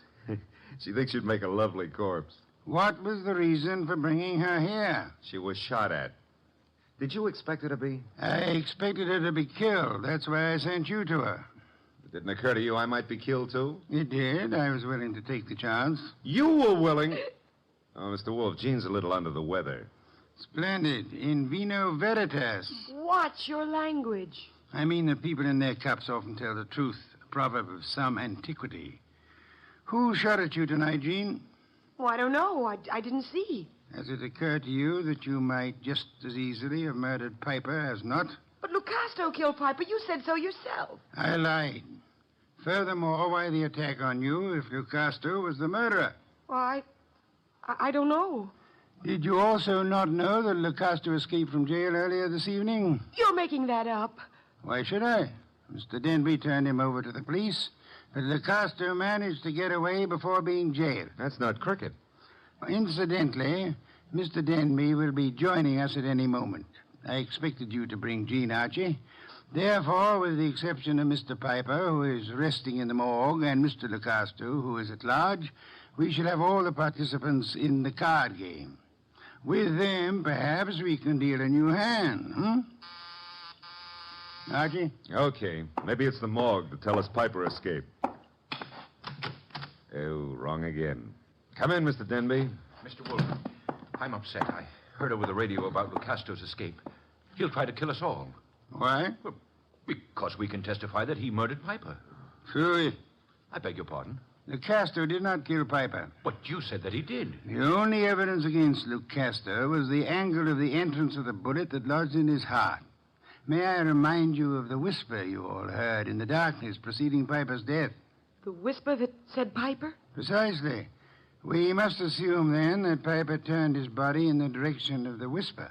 Therefore, the angle of the wound would be wrong for Lucasto, but the correct one for... Whoever sat opposite Piper. I sat opposite him, but that doesn't mean I killed him. Wait, you must have. Once he turned, the bullet must have come from opposite him. Only possible way. That means you, Jean. No, it's a frame. May I interrupt for a moment? Mr. Denby, if our present analysis is correct, it must have been you who whispered to Piper. Did you? I hadn't thought about it before, but... Denby, you're lying. No, he's not lying. Continue, Mr. Denby. Well, when the lights went out, I wanted to tell Piper something. He turned to me, and that's when he was shot. Archie, you've taken all this down. In my prettier shorthand, Mr. Wolfe. Good. I don't know why you're doing this, Denby. Maybe you think if I take the rap, you'll get the club. But remember, Lucasto's still free. He's gunning for all of us. But it'll be you. Especially you he'll want. Maybe you can talk a jury into sending me up for something I didn't do, but you won't live to gloat about it. Oh, shut up, Jean. You killed Piper and... Who's that? This is, of course, the murderer of Mr. Piper. No comments? Archie, the door, if you please. But you said I was the one who... What kind of idiocy is this? Archie, I said the door. Okay, but shall I ask him in or sock him? You will act as the situation demands. Yes, sir. But for once, I'd like to know what the situation is. Raise him, Goodwin, and keep him that way. Now back up into the living room. I don't back up good. My gears... You want it here? Never mind. I'll strip a gear. Archie, what are you doing? Just what the situation demands, backing up. In case your knowledge of armaments has failed you, our little friend Chuck here is pointing a .38 revolver at me. You won't save him from the chair. Maybe not. But it could give me quite a pain in the stomach. Chuck, what do you think you're doing? You double-crossing louse. Gentlemen, if you So please. you thought you'd run to the fat dick and pin it all on me, huh, Denby? You don't know what you're talking about. We haven't even mentioned you. You sure of that, huh? Then why did Wolf phone me and tell me you were about to sing? Wolf phoned you? Yeah. Said you were getting ready to feed me to the electrician up the river. Oh, he was making a stab in the dark, Chuck. Trying to start something. That's so, Wolf? Archie, will you read Chuck your notes about Mr. Denby's statement regarding the whisper? Well, that doesn't mean... It could be misunderstood. Read me the notes, Goodwin. Here it is, I quote. When the lights went out, I wanted to tell Piper something. He turned to me That's and... all I need to hear. Chuck. You were selling me out after hiring me to knock off Piper. You dumb gunman. Now you've given Wolf what he wants, a confession. I was trying to pin it on Jean. That's what you say now. It's kind of late, though. Too late for you. No. Goodbye, Mr. Denby. Nice shooting, Chuck. Stay put, Goodwin. The rest of you, I'm leaving. Police wouldn't approve. Better let me have your gun. Huh? Wise guy. You know something? I've been thinking. Can you think? If I was to knock off you and Goodwin, me and Jean could split the club between us and nobody'd ever know who killed Piper. Very whimsical, Chuck, but if you don't mind... Archie, don't be an idiot. Well, if I have to get shot, I prefer it to happen when I'm moving forward. Archie. Okay, come and get it, Goodwin. March right up nice and easy and take it. I'm coming. Would somebody mind telling me why I don't fall down? Fool. I've been shot. Well, that's not the way to talk to a man who's just been... Hey, Chuck is lying down. Is he dead? Well, there's been a mistake. I didn't shoot him. He shot me. Archie, stop blabbering. Neither of you shot the other. As a matter of fact... I shot the chap. Lucasto. Lucasto, Archie? Well, I thought he escaped. No, I'm not crazy. I do not escape. The fat one, he phones the police to tell them how I'm innocent. Yes, I had the police announce the escape, however, for reasons of, shall I say, strategy? Well, on account of there are no bullet holes in me, you can say whatever you like, Mr. Wolfe. Thank you, Archie. That announcement helped heighten the tension our murderers were under. And then they explode. The fat one, he says to me, Lucasto, wait in the next room. Watch careful.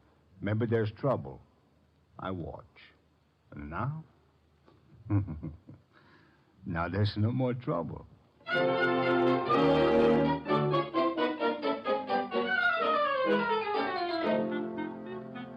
Well, place looks a lot tidier now with all those bodies removed, huh? Indeed. Archie, I'll get you the bottle of beer. But first, make with an explanation. The case was crystal clear, Archie. Maybe, but I'm no crystal gazer. Sure, I know. Denby had things arranged in advance with Chuck in case anybody held a better hand than his own. Piper did. So Denby whispered to Piper after kicking the light switch and set him up for a shot by Chuck from the doorway. The angle would provide evidence against Lucasto. True. However, we had only Denby's word for it and Chuck's that the door was locked. All right. We know, but you knew before Denby and Chuck blew up. How? The oil spots on the rug, Archie? Well, they only showed the gun had bounced when the murderer threw it away. Spattered oil, very well-kept gun. They showed more than that. Where were those spots in relation to the gun?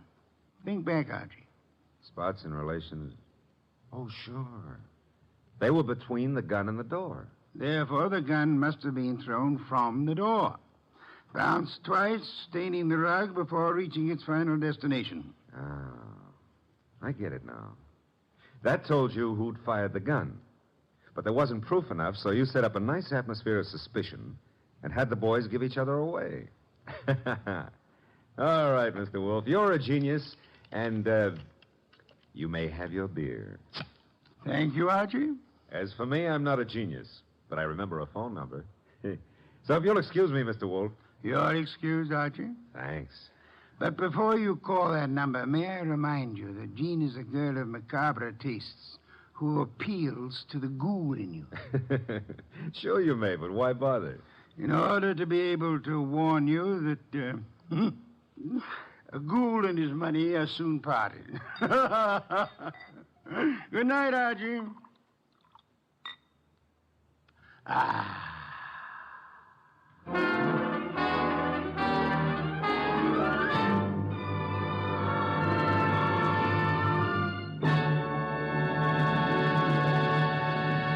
You have been listening to The New Adventures of Nero Wolfe, starring Jay Novello, Howard McNear, Barney Phillips, and Bill Johnstone.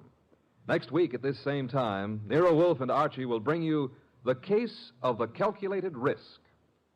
Don Stanley speaking. 3 chimes mean good times on NBC.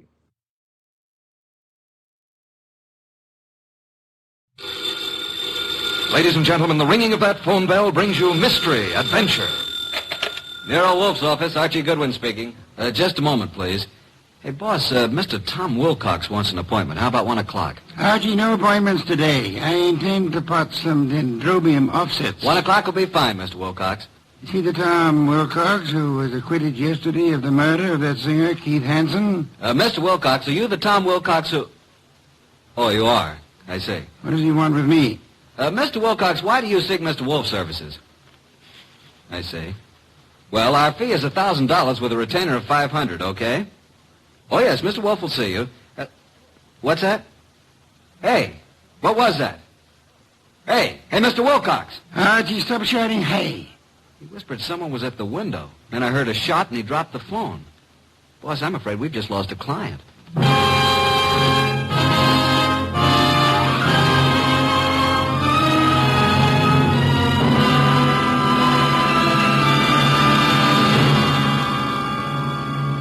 Ladies and gentlemen, it's that renowned genius who is the bulkiest, balkiest, most ponderous, and most brilliant detective in the world. Yes, none other than that chairborne mass of unpredictable intellect, Nero Wolfe, created by Rex Stout, and brought to you in a new series of adventures over this NBC network in the person of Mr. Sidney Greenstreet.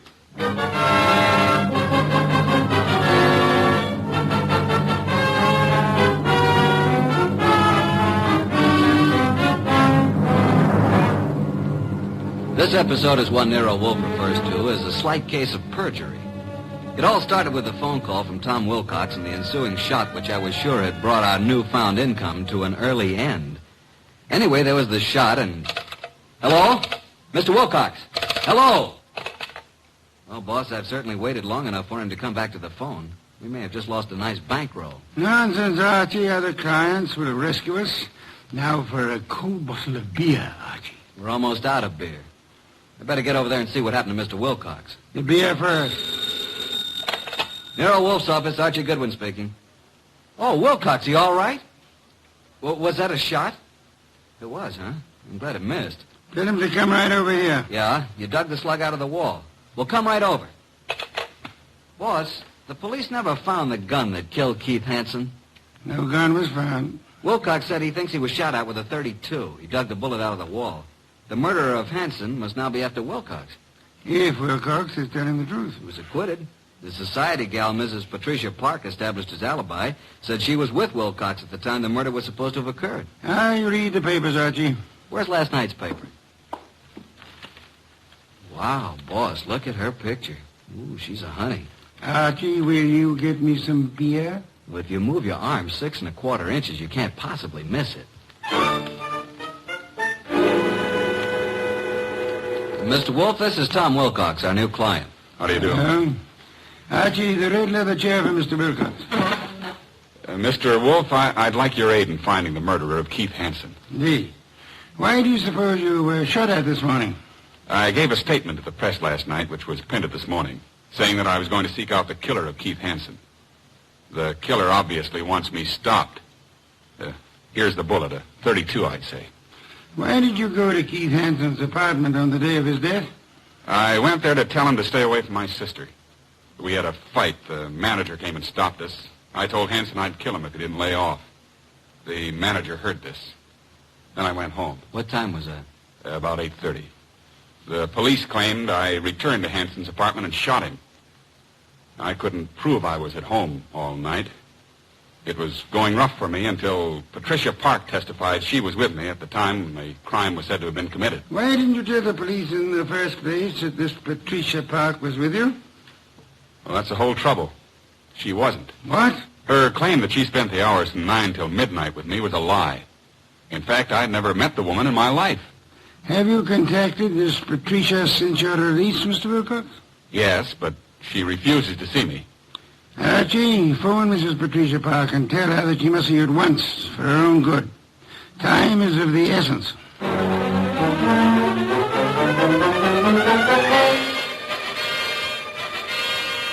And what else can you tell me, Mrs. Park? Mr. Goodwin, I haven't anything more to say than I've already said. All I want is a simple answer as to why you lied about being with Tom Wilcox. Well, Tom Wilcox is a very fine man, but he isn't telling you the truth. Did you commit the murder and succeed in establishing your own alibi by swearing you and Tom Wilcox were together 10 miles from the scene of the crime? I did not. Do you own a gun? Don has one around. Who's Don? Don's my husband. Oh, is he here? I doubt it. He's never here. Spends most of his time at the bookies, throwing away every cent he can get his hands on. I've had to cut his allowance to practically nothing. Doesn't he work? No. He studied medicine, but gave it up. He was an illustrator for years, but gave that up when his eyes were burned in a plane crash. Mm-hmm. Where's the gun? It's in the desk. It used to be in here. What caliber? I don't know. Where were you at 10 o'clock this morning? Why, I think I was with the cook. Someone fired a shot at Tom Wilcox this morning through the window. No. Oh, no. Archie, please don't continue with this investigation, please. How well did you know Keith Hanson? Not very well, but enough to realize he was no good. Mr. Goodwin, if you'll drop this case, I'll give you $1,000 cash. Not interested. But I am interested in learning why you lied, why Tom was shot at this morning, and why you should try to bribe me. You must stop for your own sake. How will it benefit me to step out of it? The killer tried to stop Tom Wilcox. You might be next, and he may not miss this time. Go on. Why have you been protecting Wilcox? I believed Tom Wilcox was innocent, and I didn't want him to be sentenced to die, so I lied at the trial. He told us today he'd never seen you before. That's true. But he looked so innocent, so clean and good and decent. That's not very believable. If you don't think Wilcox killed Hanson, who do you think did it? Please believe me, Archie. I don't know. I tell you. Hi, sis. Hey, what's the matter? Are we intruding? Oh, hello, Marge. Brad, come in. This is Mr. Goodwin, my sister and brother-in-law, Marge and Brad Keene. How do you do? Hello. What gives, and who's Mr. Goodwin? A private detective, Marge. I've just explained to Mr. Goodwin that I wasn't with Tom Wilcox at the time of Keith Hanson's murder. Pat, why did you tell him that? Mr. Goodwin, I hope you will not use this knowledge against Pat. Did you all know Keith Hanson? Yes. And my husband and Keith went to school together. Keith, Don, and I were on the same polo team. Where were you at the time of the Hanson murder, Mr. King? He and Don were attending a horse show at Madison Square Garden. Marge and I didn't want to go. We stayed here. Where were you at 10 this morning, Mr. King? Why, I had an appointment with my dentist, Dr. Flagg, Rockefeller Center. And you, Mrs. King? I was shopping. Ilsa's salon, a sale on dresses. Why all this questioning? Marge, someone tried to kill Tom Wilcox this morning. What? May I use the phone, Mrs. Park? Yes, of course. First door to your left. Suppose you try to find the gun. Marge, that gun is missing from the desk. I haven't seen it. Do you know the caliber, Mr. King? 32, I think. It must be in the house. For your sake, I hope you find it.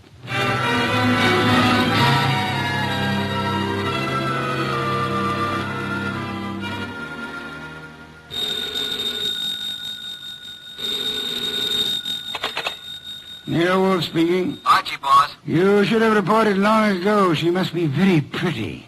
Pat Park admits she lied. She claims now she was with her sister, Marge King. Marge and her husband, Brad, have alibis, and all have alibis for this morning. I'll check them before I return. Where were they the night of the Hanson murder? Well, Brad and Don Park, that's Pat's husband, were at the Madison Square Garden horse show. Pat and Marge were together here at the house. Impossible to verify the Madison Square alibi at this date. Check all the rest and come home for lunch. It's Oysters Rockefeller. Has Inspector Kramer arrived yet? He has, and left the police records on the Hanson murder. He has taken the bullet Wilcox brought to be checked at ballistics. Good. Pat had a .32 caliber gun in the desk in the library. It's now missing. Did he? And boss, Pat just offered me $1,000 to quit the case. When I refused, she said if I didn't lay off, something might happen to me. Oh, dear me. That would be most upsetting, eh? After lunch, I want you to visit the late Keith Hanson's apartment. Bye.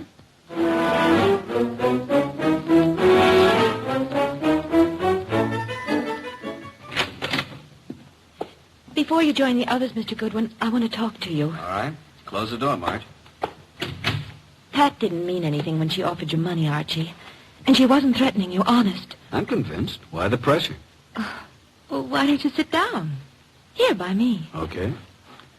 What's on your mind, huh? Archie, I can add another 1,000 to what Pat offered. Wouldn't that be enough, Archie? I can give it to you right now. Brad will write a check. Does Brad want me to stop, too? He said you couldn't be persuaded. Every one of you seems to have had a reason for killing Hanson. None of you apparently liked him. Now be a good little girl, Marge, and stop trying to act like a Delilah. If you're innocent, you have nothing to worry about. You're stuffy. I hope you do get hurt. Thanks a million. Now let's join the others. Well, Pat, did you find the gun? I can't find it anywhere. Oh, Mr. Goodwin, this is Don Park, my husband. How do you do? How I am. Have you seen the gun, Mr. Park? Not for ages. You're a detective, huh? Yeah. May I ask where you were this morning about 10? Why? Frankly, I was at my bookies. Where's that? I can't tell you, but I'll call him and you can check it. Were you and Brad together at all times during the horse show the night of Keith Hanson's murder? No.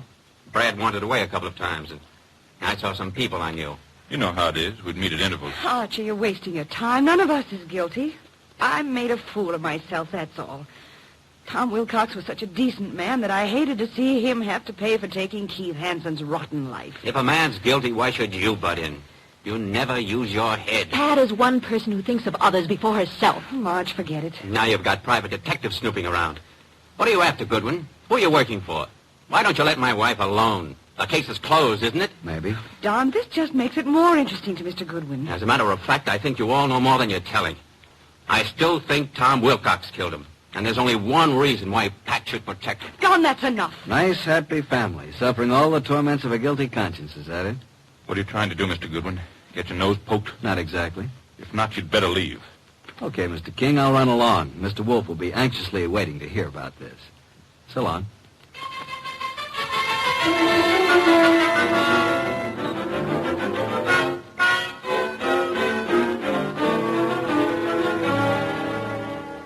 Pat Park's cook verified her alibi for 10 o'clock this morning, then.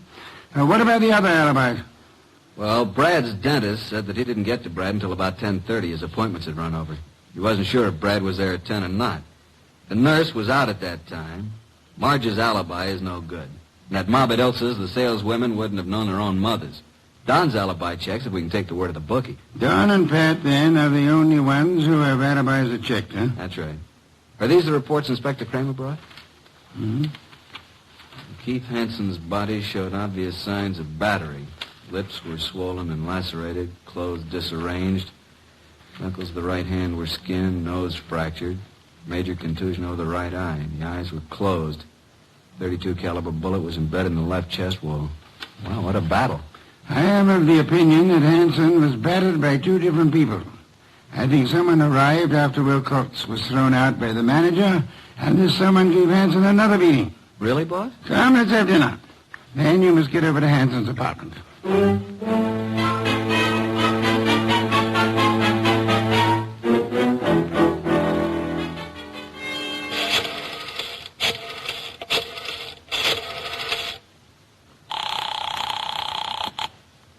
Boss?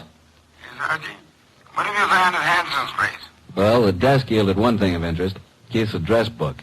And Marge's name is in there. Apparently he'd known her before she was married, when she was Marge Van Cott. I see. A married name King was added in a different colored ink. Pat's phone number's there, and of course Don's and Brad's office numbers. There are a few bills, but no letters, no clues. Sure? Boss, I've combed the place, and there's no... Hey, wait a minute, I'll call you back. Who's there?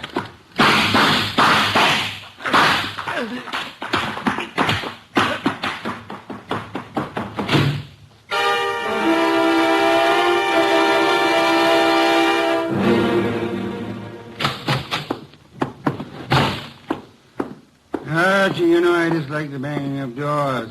Sign of ill breeding. Archie, what happened to you? Target for tonight, Archie Goodwin. Your forehead's bleeding. You better have Fritz fix it. Well, my head can wait. Some guy certainly surprised me at Hanson's. Creased me on the forehead. Good thing I snapped off the lights. He emptied his gun at me. We scuffled and he got away. And then I dug his slug out of a chair. I think it's a .32. But look at this, boss. A little round piece of glass. Found it on the floor. It's very small, very smooth, and concavo-convex in shape. Half an inch diameter. Watch crystal? Don't think so. The edges are too smoothly ground. I'll examine it under a magnifying glass. I'll get it, boss. Oh, hi, Tom. Come in. It's Mr. Wilcox, boss. Archie, hey, what's happened to you? Somebody tried to scalp me. Good evening, Mr. Wilcox. The red leather chair, Tom. Archie, please finish your report. Did you notice anything else of importance at Hanson's apartment? Is that where this happened? Yeah. Well, there were dozens of gals' photos scattered around. Photos, eh? But no letters, Archie? Not a one. There must be some letters, Archie. Love letters. Wherever we have girls' photos and telephone numbers, I assure you there are bound to be love letters. That is what we must find. And then we'd have a motive. Yeah, but where do I look, huh? Go to Hanson's dressing room at the Club Diablo. I have just phoned the place. A female singer is substituting for Hanson, but she won't arrive until supper hour. Mr. Wilcox, accompany Mr. Goodwin, if you please. Keep your eyes open. I need the boy. And you do love me, boss? Come on, Tom. Let's look at this Club Diablo.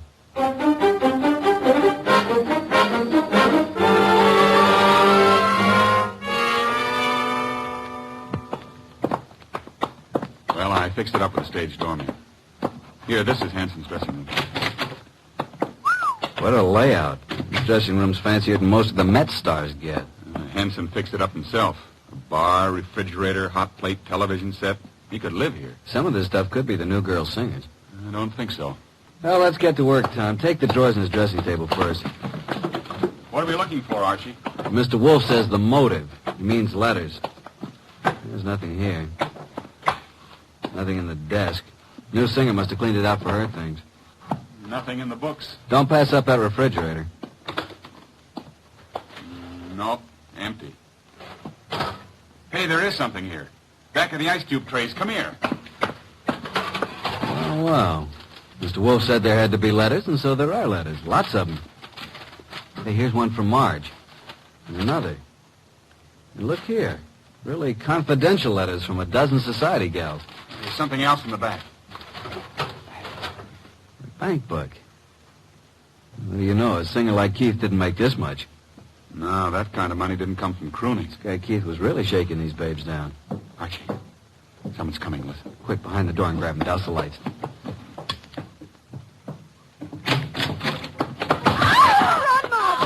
Hold it, Tom. Well, it's you two. You dirty rat. Eagle woman. Tom, what are you and Archie doing here? The letters. Oh, Archie, you found them. Archie, please, give me those letters. Don't touch. I'll just put them safely away in my pocket. Besides, you didn't write all of these. Give them to me.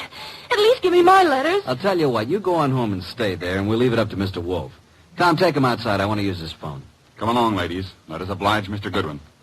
I'll meet you at the stage door, Archie. Right.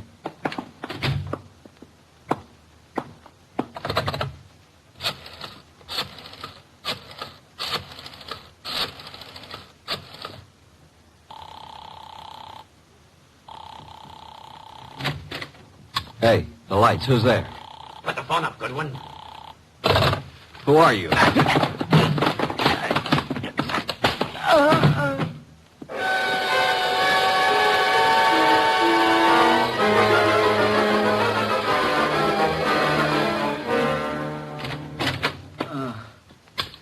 Archie, what happened? Are you hurt?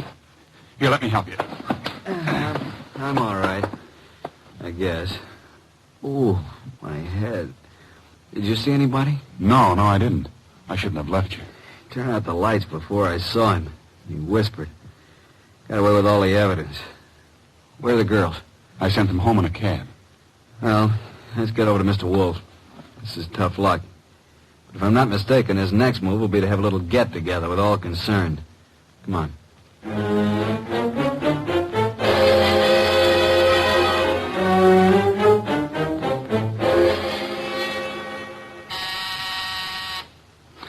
Archie, the door, our guests are arriving. Excuse me, Tom. Come in, Inspector Kramer. Goodwin. Good evening, Inspector. Well, Mr. Wolfe, got the killer? You said you'd hand him over to me this evening. In time, Inspector. You know Tom Wilcox, of course. Mr. Wolfe. You Inspector. What about the ballistics report, Inspector? The bullet was shot from the same gun that killed Hanson. And that gun, I am certain, came from the home of Pat and Don Parks.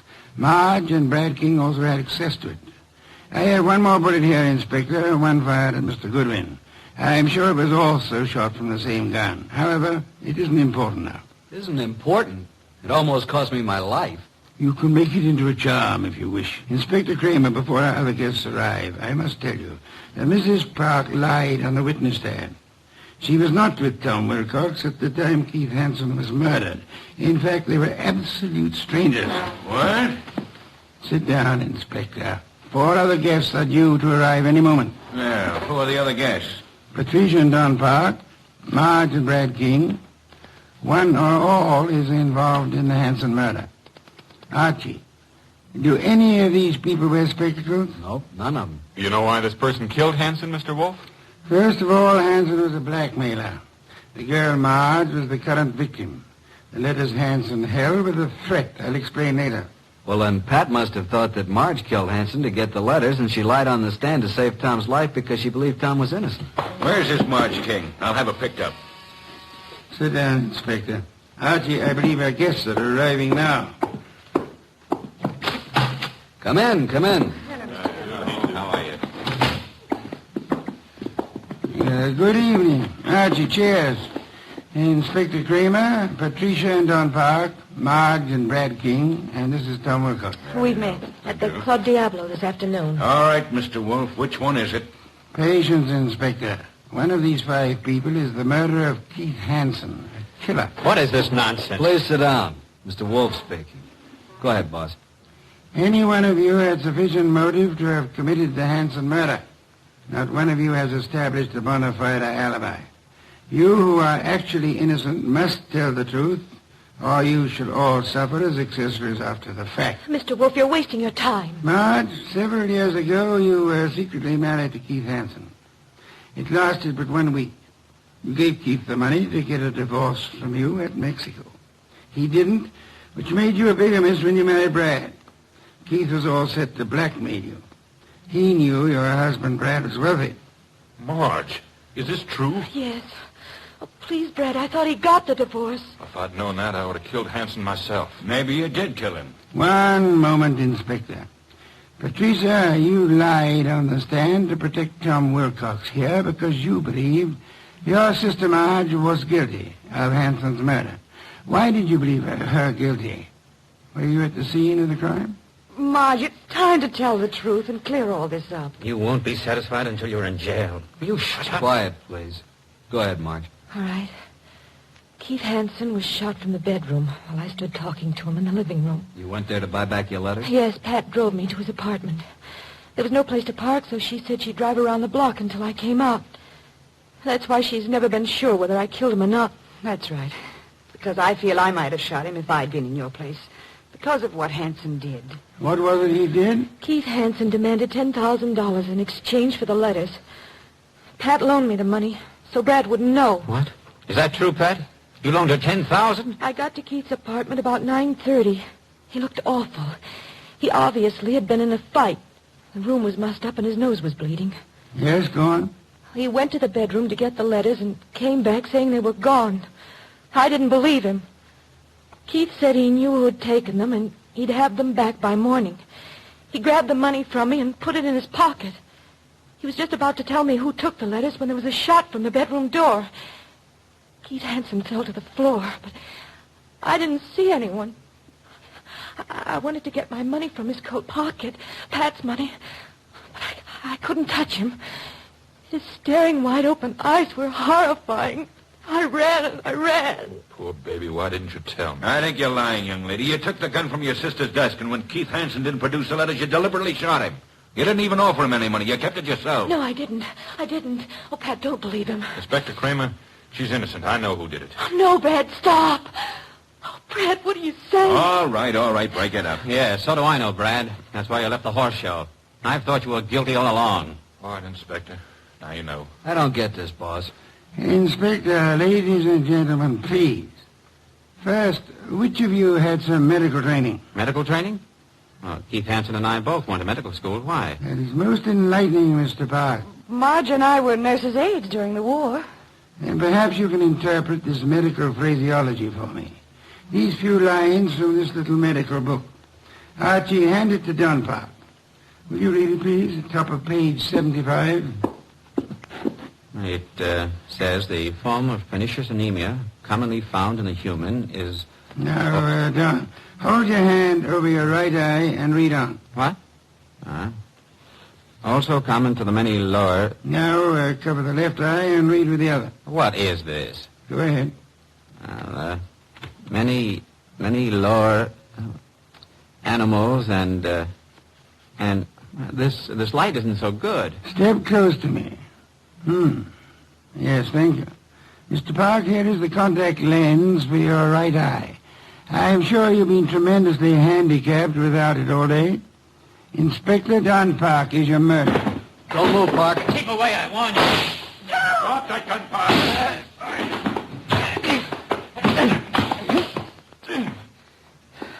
Now, I got his gun. There you are, Inspector. He's all yours now. Okay, come on. Okay, Goodwin. But I'll get out of this. You trapped yourself, Don, by your contact lens. It dropped from your eye during the scuffle with Archie in the Hanson apartment this afternoon. And the gun Archie just took from you is undoubtedly the murder weapon. And the gun that fired the bullets at Wilcox and Archie today. Hey, Tom, are you all right? There's blood on the side of your head. Yeah, I just grazed my scalp. You and I must have hard heads. Well, that's that. Thanks so much, Inspector, for dropping in. Come again, won't you?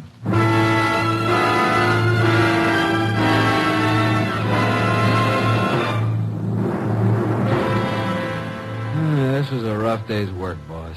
Some beer, Archie, please. Right. Hey, what was that business about the medical training? Marge said the body of Keith had staring, wide-open eyes, preventing her from touching the body. But the police found the eyelids closed. How did they get closed? Well, we must have bothered Don, too, and he closed them. His medical training. Right. A layman would never touch the eyes of the dead. Marge couldn't, not even to get back the $10,000. Here's your beer. Why did Don do all this, boss? Obviously, he learned of Hanson's blackmail scheme and was trying to force him to agree to split Marge's $10,000. Don was quite startled a minute ago to learn that Pat, his own wife, put up the money. However, when they heard Marge arriving, Don stepped into the bedroom, found Marge's letters in there, and must have hidden in the closet. And then as Keith Hansen was about to speak Don's name, Don shot him and took Marge's money. And of course, he planned to carry on a blackmailing of Marge himself, thinking the money would come from Brad. Yeah. And you are warming that beer with your hot little hands. Pour it, please. There you are. You've had a rough day, beaten twice and lost to interesting women. Tonight you may open your bedroom window. Good night, Archie.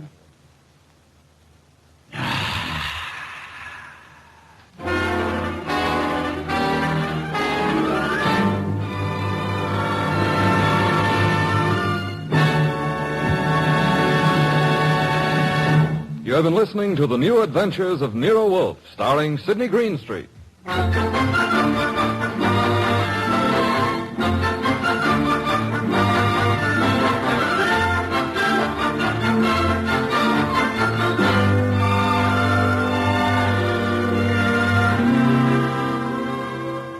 Tonight's transcribed story by Gladys Williams was based on the characters created by Rex Stout.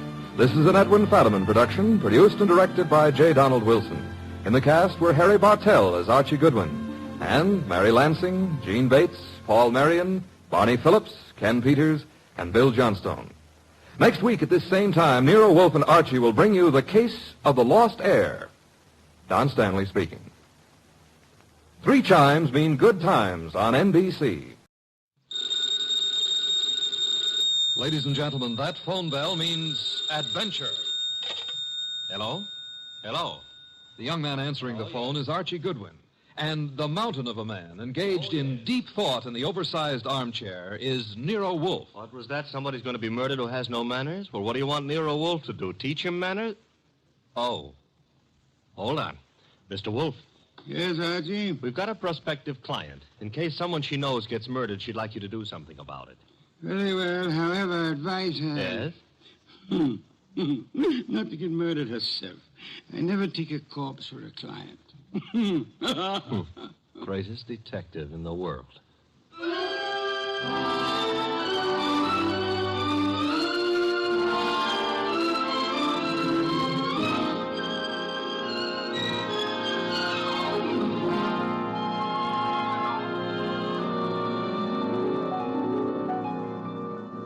Yes, Archie is so right. He is the greatest detective in the world, and the fattest, and the least energetic. He's Nero Wolfe, created by Rex Stout and brought to you over this NBC network in a new series of adventures by Mr. Sidney Greenstreet.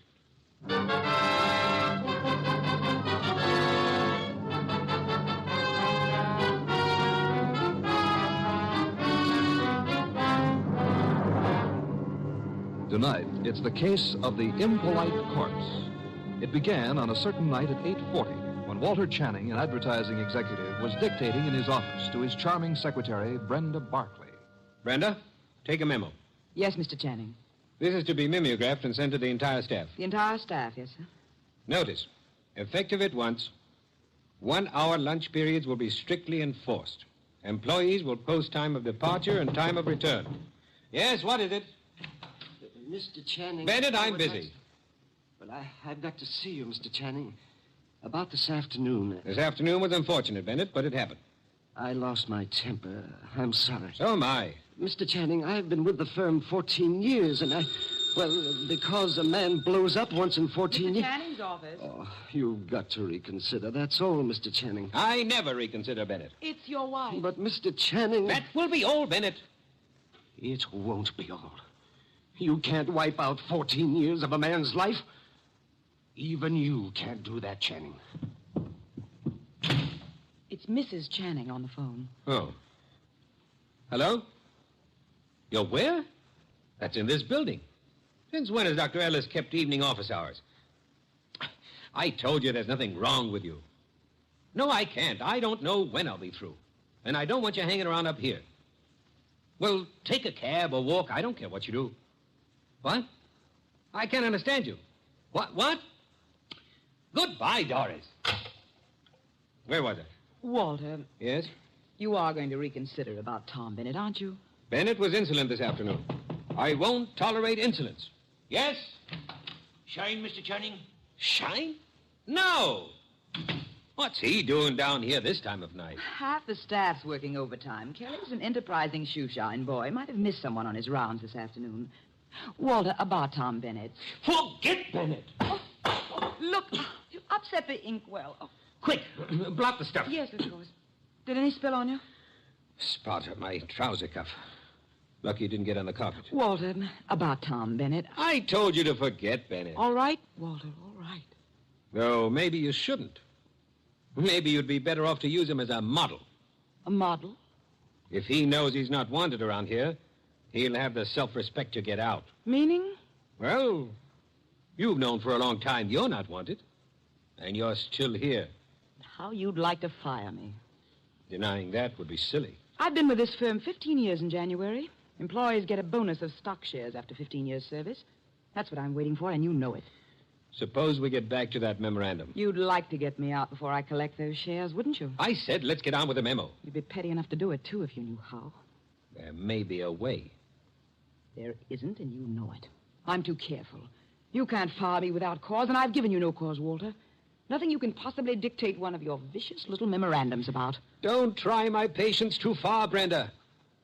Walter, what? This can't be us talking like this, you and me hating each other. I find it remarkable there ever was anything between us except hate. Walter. I mean it. Look at you. You were flashy when I met you. You're getting flashier. That means cheaper, Brenda. Stop it. Too much lipstick? Too much rouge?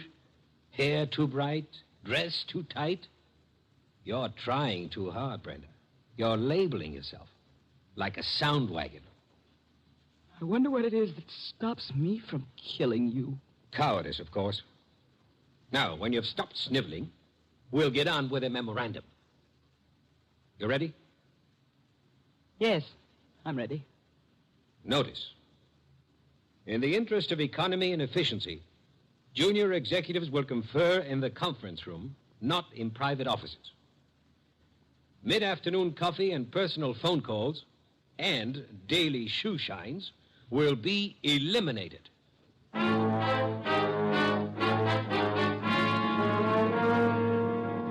Your name is Barclay, Brenda Barclay. Very well, Miss Barclay. What can I do for you? Mr. Wolfe, I don't know how to begin. Maybe I can make this easier all around by briefing Mr. Wolfe on the Walter Channing case. Hey, that's funny. What? Violet eyes. I always thought there was something the poets made up. Archie? Huh? Oh, the Channing case, yes. One moment. Miss Barclay, look this way, please. To me, an eye is functional object found in mammals, birds, fish, potatoes, and horticulture. Thank you. Go on, Archie. Walter Channing was the boy wonder of advertising. At 33, executive vice president of Winslow, Hart, and Straitmeyer. Just 24 hours ago, they found him at his desk, shot through the heart. They? Who is they? A night porter and a shoe shine boy, is that right? Yes. He'd been dead about an hour. The bullet went through Channing, his desk chair, and lodged in the windowsill behind him. Police thought at first it was suicide. The gun? 38, found it on the floor, 10 feet away. No fingerprints, anyhow, no clear ones. Seldom are on a gun butt. You say suicide was suspected. Why? The gun was 10 feet from the body. It was the smudges. Smudges? Powder burns. According to the papers, he was sitting at his desk. There were no signs of a struggle. The gun was held against his chest and fired. But it wasn't suicide, Mr. Wolfe. Walter Channing would never have killed himself. The police have already decided that, finally, according to the evening papers. And I presume you, Miss Barclay, are a suspect. No, not yet. But you expect to be. That's why you came to me. When the police talked to her, Her? Doris, his wife. I've been Walter Channing's secretary for 8 years. At one time, we thought we were in love. Mrs. Channing was aware of this? Yes. Oh, it was a long time ago. It was over. It was finished a long time ago, but she never believed that. Neither did Alan. Alan who? Alan Mielik, head of the media department at the agency. We were going to be married when Walter and I... Well, Decided you were in love. Miss Barclay, who finally decided you were not? You or Mr. Channing? He did. I see. And Mr. Mielik believes you did not share this change of heart. Yes. Oh, he's such a fool. I dare say you fear Mrs. Channing or Mr. Mielik or both will reveal this ill-fated romance. You know what the papers will make of it, what the police will try to make of it. Miss Barclay, did you kill Channing? No. Oh, no, I swear I didn't. Oh, Mr. Wolfe, I didn't. Please, for heaven's sake, no tears. Archie, put her in a can. Yes, sir. Then come up to the plant room. There are some things I'll want you to execute for me. Yes, sir. Women. Bah! Yes, Mr. Goodwin, I'm Abe Jackson, the night porter. He was working late that night. Mr. Channing, his secretary, Mr. Bennett, Mr. Mielik, and his secretary. About 10:30, I met the shoe shine, Kelly, on Mr. Channing's floor. There was a light burning in Channing's place. We went in to turn it off, Kelly and me, and there he was, sitting at his desk, a hole this big in his chest. Tell me, Mr. Bennett, did Channing have any enemies in the agency? Channing was a slave driver, Mr. Goodwin. The girls hated him, and the men were afraid of him. He'd send out memos like this one around. Here, take a look at it. It's typical. No coffee, no shoe shinings, no office conferences. If you want my opinion, as one employee out of 150, whoever killed Walter Channing did the rest of us a favor. You're Amy Long, secretary to Alan Mielik. Now, what can you I tell... can tell you plenty. How she jilted Mr. Mielik, took up with Mr. Channing, got thrown over by him. I wouldn't go so far as to say Brenda Barclay would murder anyone. But if she did, Walter Channing would be 1A. Channing get his shoes shined by you? I called the agency manager. You know, it was Jackson and me found him. Everyone else had gone and left himself, poor soul, sitting at his desk dead.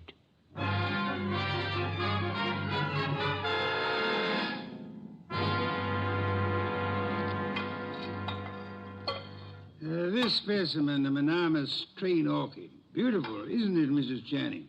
Mr. Millick? I could never quite like orchids. They have no smell, you know. It's pretty all right, but tulips are more in my line, Mr. Wolfe.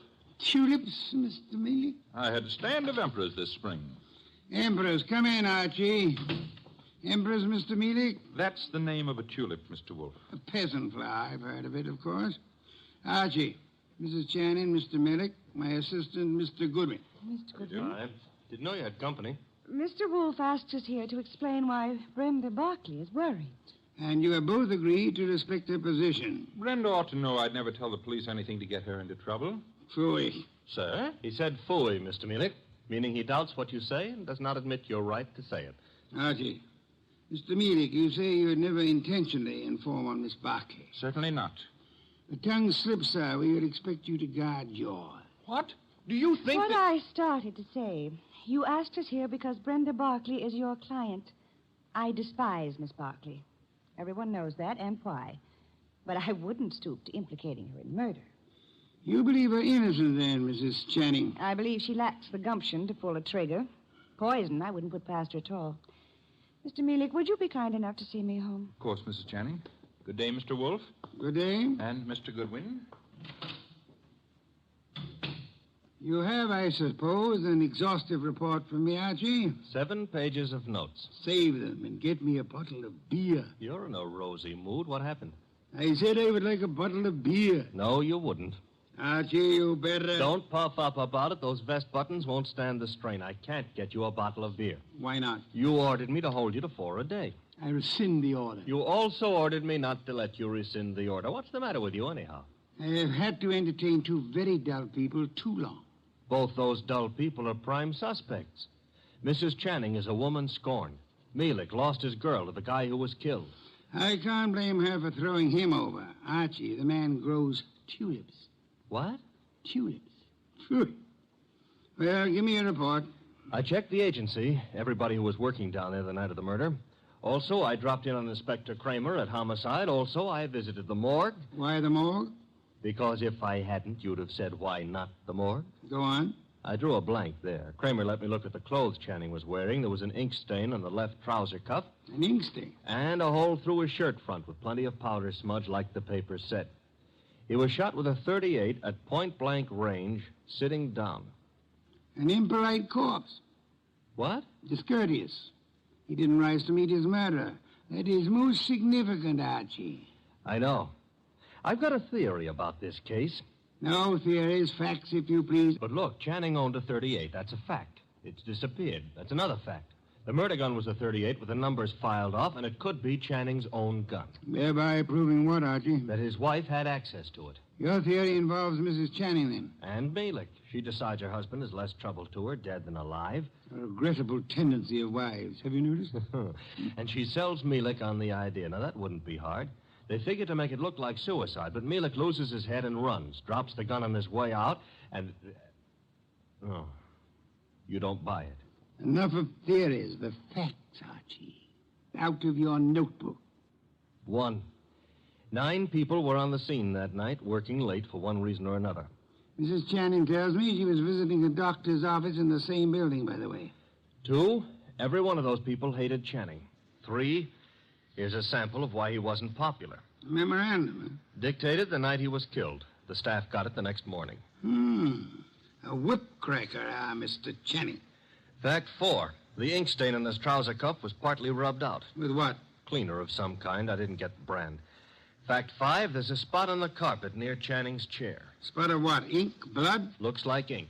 It looks like ink. Well, I didn't analyze it on the spur of the moment. My chemical set isn't working so good, boss. And... Phooey. Archie, I want 2 things. Yes, sir? Get over to headquarters. The police have Channing's trousers. Suggest to Inspector Kramer that he have the stain analyzed. Suggest also that the spot on the carpet be analyzed at the same time. Be around him when the information arrives. This is Be Kind to the Police Week? Phooey. I never have sought to beat the police on matters of fact, only on interpretation, deduction. Get going. Oh, and Archie. Yes? When you return, I should discourse upon the sanctity of deskhood. The sanctity of what hood? Deskhood. Now be off with you, and please remember you're tracking a murderer. Don't stub your toe.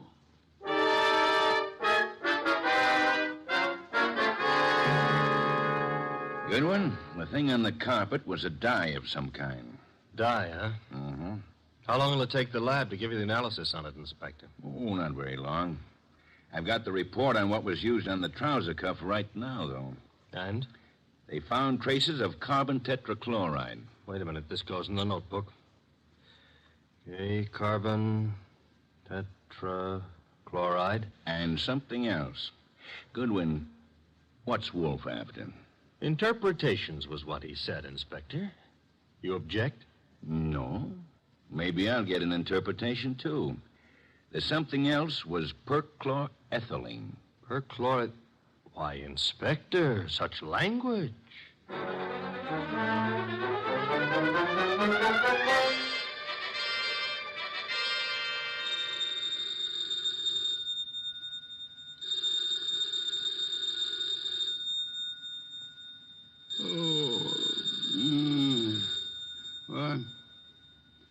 What?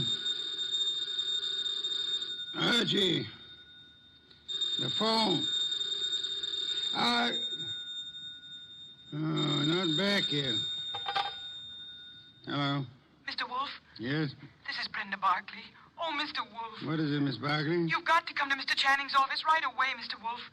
Mr. Goodwin has been to your office. Everything I need to know. You've got to come, Mr. Wolfe.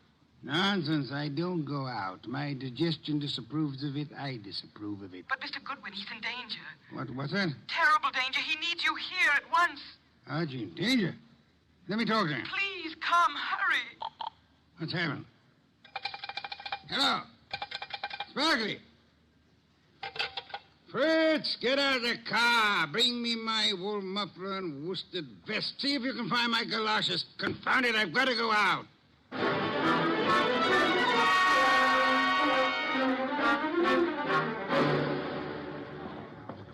Going up. Step to the rear of the car, please. Mister, will you please step back? I'm back as far as I can go. You are? Elevators, contraptions for little men. Come, take me up, young man. Hold it. Hold that car. I'm late for a date with a blonde. 16th floor, buddy. Evening, Mr. Goodwin. Good evening. I was told you were in danger. Danger? Mr. Wolfe, what are you doing out down here? Sparks' idea. About me being in danger? Obviously, she was lying. I suspected at the time. But I fell in with her suggestion. I'm anxious to end the case. My presence here is needed. Don't understand why she'd do such a thing. And why is your presence needed? 16th floor. It's a matter of, perspective. Brenda's got a very nice perspective. She'll be around here someplace. The agency's got this whole floor. Her office? Down this corridor, next to Channing's. Well, Kramer came through on those reports from the lab. That smudge on the carpet wasn't ink. It was a dye. Powdered aniline.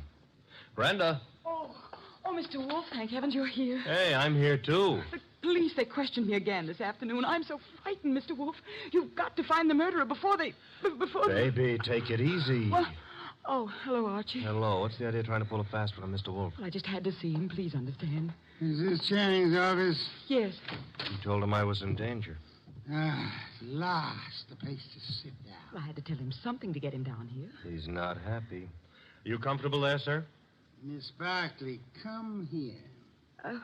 Mr. Wolfe, I can explain. I thought if you were here, where it happened, I mean, if you could see for yourself, then you'd Young woman, there are many things I'd like to say to you. Oh, now, wait a minute. She was scared, boss. However, I am too short of breath to do them justice. Archie. Yes? Round up everyone concerned with this case. Right now? Including Mrs. Channing. Get them in here. Yes, sir. You help him, Miss Barkley, and close that window. Yes, Mr. Wolfe. Fresh air. I've had enough today, thanks to you, to last me a lifetime. If after all that exposure, I live a lifetime.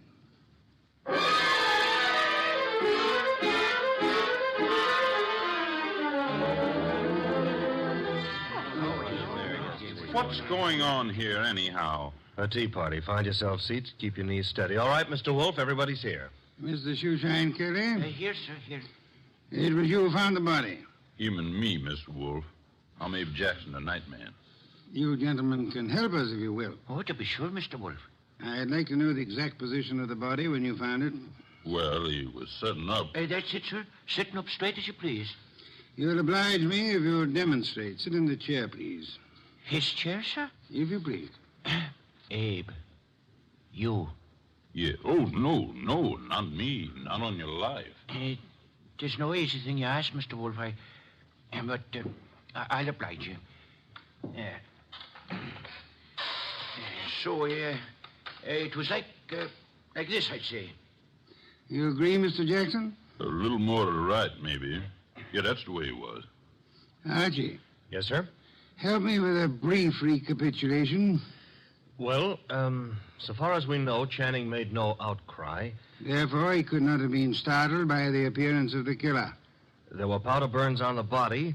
Therefore, the gun was against Channing when it was fired. His own hand couldn't have held it closer. Nobody heard the shot, probably because this office is soundproofed. The gun that killed him was lying on the floor 10 feet from the desk. In the direction of flight through that door. Go on, Archie. Killer was almost certainly well known to Channing, or Channing wouldn't have let him come that close without a struggle or an alarm. Also, the killer had access to this office. Another proof that he's not a stranger.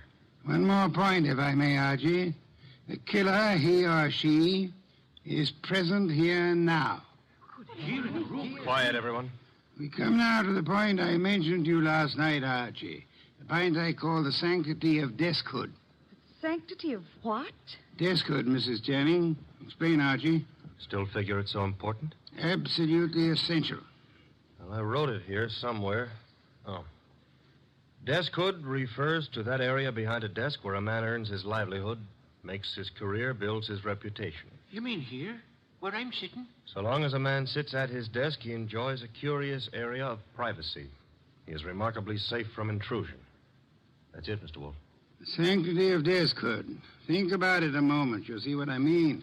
Nonsense. I've gone around that desk hundreds of times. I'm sure she has. Many more hundreds. If you mean what I think you mean, Mrs. Channing, you... Please, ladies. Mrs. Channing, when you approached your husband at his desk, what did he do? What did he... Why, he stood up and... He stood up. Sparkley, you agree? Well, yes, he'd have to stand up. At least he always did. But for his murderer, he did not. Archie, resume from your notes, please. Well, whoever killed Walter Channing went around the desk without Channing rising, held a gun to his chest, and pulled the trigger. Excuse me. If you will go behind the desk and stand facing Mr. Kelly, Archie. Here. This the way you mean? You know the angle of the body wound to the hole in the chair? There wasn't any angle. One was in a straight line with the other. From where you stand now in front of Mr. Kelly, if you wish to inflict an identical wound upon him, could you do it? Not from where I stand. I'd have to kneel. You'd have to kneel. Do so. Note, please, the murder tableau. You mean that's what The question now, who could kneel before Channing, get close enough to kill him from that position without alarming him in the least? Kelly. The shoeshine man. Hey, wait a minute now. Shut up, you, and sit there. His motive is crystal clear. The memorandum. Memorandum. You have a copy, Archie? In my notebook. Ah, yes. Miss Barclay, read the part which could explain Mr. Kelly's action. No, Why, the memo was all over the office. Kelly must have seen it. Oh, wait a minute now. Notice effective at once. Yes, here it is. In the interest of economy, daily shoe shines will be eliminated. That'd cut off Kelly's bread and butter. Kelly, I can't believe it. Nor can I. What? It's obvious Kelly murdered Walter Channing. Mr. Wolfe, now listen, I did nothing of the But kind. the obvious can be too obvious. Meaning what exactly? Archie, Yes, sir? brief these people on the ink-stained trousers. Channing spilled ink on his trouser cuff the night he was murdered. Somebody tried to clean the spot off. With what? According to the police analysis, carbon tetrachloride and perchloroethylene showed up.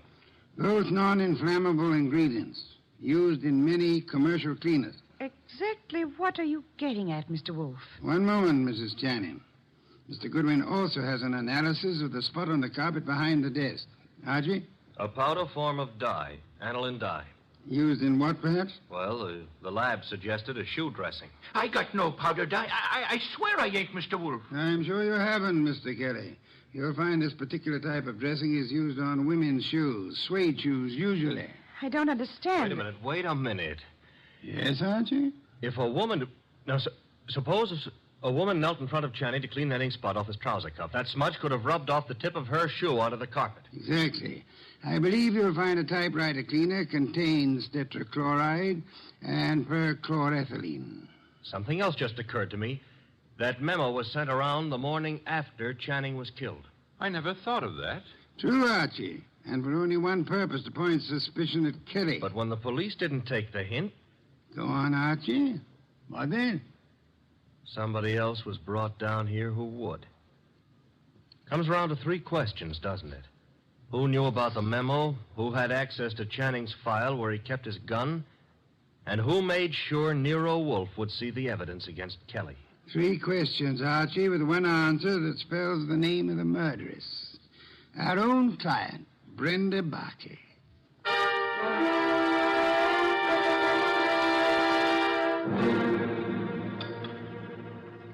Steak, Archie, marinated. You like it?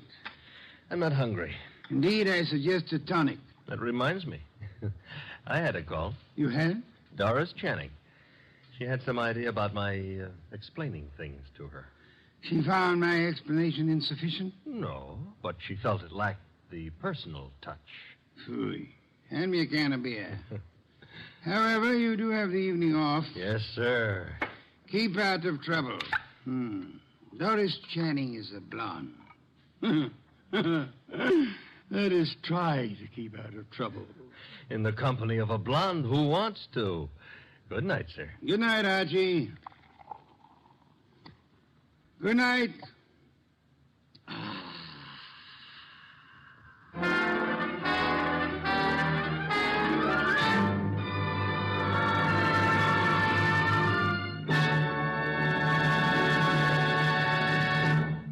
You have been listening to The New Adventures of Nero Wolfe, starring Sidney Greenstreet.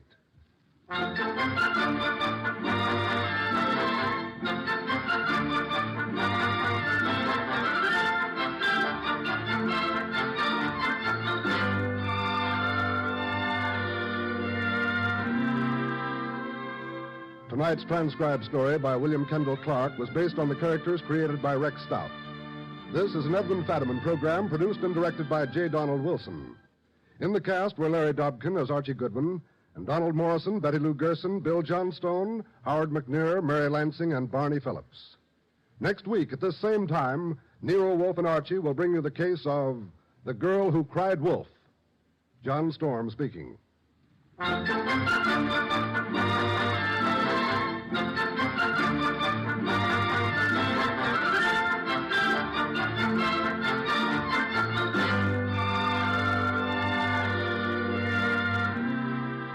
Nero Wolfe, Archie, and all of our cast hope that our listeners have taken time out from this busy Christmas season to help brighten some youngster's Christmas day.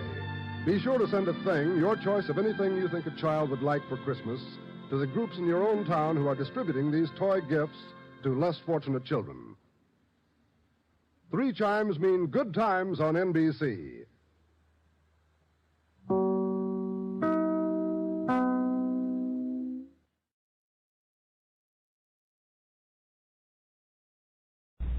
For soft, smooth, romantic hands, Jergens lotion.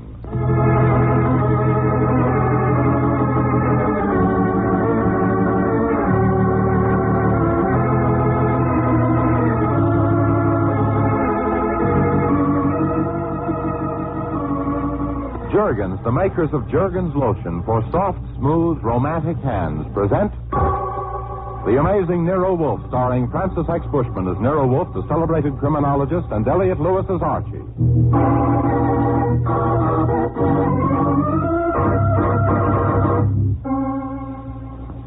If you've ever been spattered by an enthusiastic puppy who's been out in the rain, then you can sympathize with Nero Wolfe's feelings about his secretary, Archie Goodwin. No umbrella is wide enough, no raincoat large enough to protect the corpulent detective against Archie's enthusiastic splashing in the field of crime. Perhaps it's poetic justice, then, that Archie should also be victimized in his turn by a blundering St. Bernard in the person of 1 minus, so called because he's minus 1 brain. Hi, Archie. Oh, Minus. Hello. I was kind of waiting for you. Oh, don't think I'm not flattered, Minus, but doesn't anybody else ride in that cab of yours? Suppose I want a walk home. Mr. Wolfe don't like you to do that, Archie. I'm overwhelmed by his solicitude. Yeah. Huh? Oh, skip it. Look, Minus, would it be all right with you if I breathed a little fresh air? No, that's all right with me. Like I heard a guy say, live and leave live. Well, then let's leave live by all means. Okay. Unharness the horsepower. Huh? What horse? No, never mind. Drive. Oh, yeah. You was visiting a dame? Visited? Mm-hmm. Yeah. A dame, well... Hey, Arch. Yeah? Is it true what they say about dames? Definitely. I mean, what do they say about it? Well, some fellas say, that dames, that they is the mercenary type. Is that a fact? Well, frankly, Minus, I wouldn't know. No dame has been mercenary with me since the 7th grade in PS 198. That was the year when I cornered the Miggy's market, you know. Oh? How'd she make out? Well, I had to take up checkers after she got through with me. Hey, watch that red light, Minus. How can I watch the light to see where I'm driving at the same time? You got 2 eyes, haven't you? Yeah, but they both see the same thing. Ain't that surprising? Almost as amazing as the ears business. No, that ain't so, Archie. Oh, look, don't tell me you hear different things with each ear. No, only my left ear don't hear nothing. The drum has been punctuated. Puncture? Pardon me while I go into a comma. Hey, Archie, you know I got a lot of commas. Will you say that again, Minus? Slowly? I'm loaded with commas. And you know how come? I just bought a book for $0.25. You bought a book? Minus, can you read? No, not good, but heck, Archie, I didn't buy the book for reading.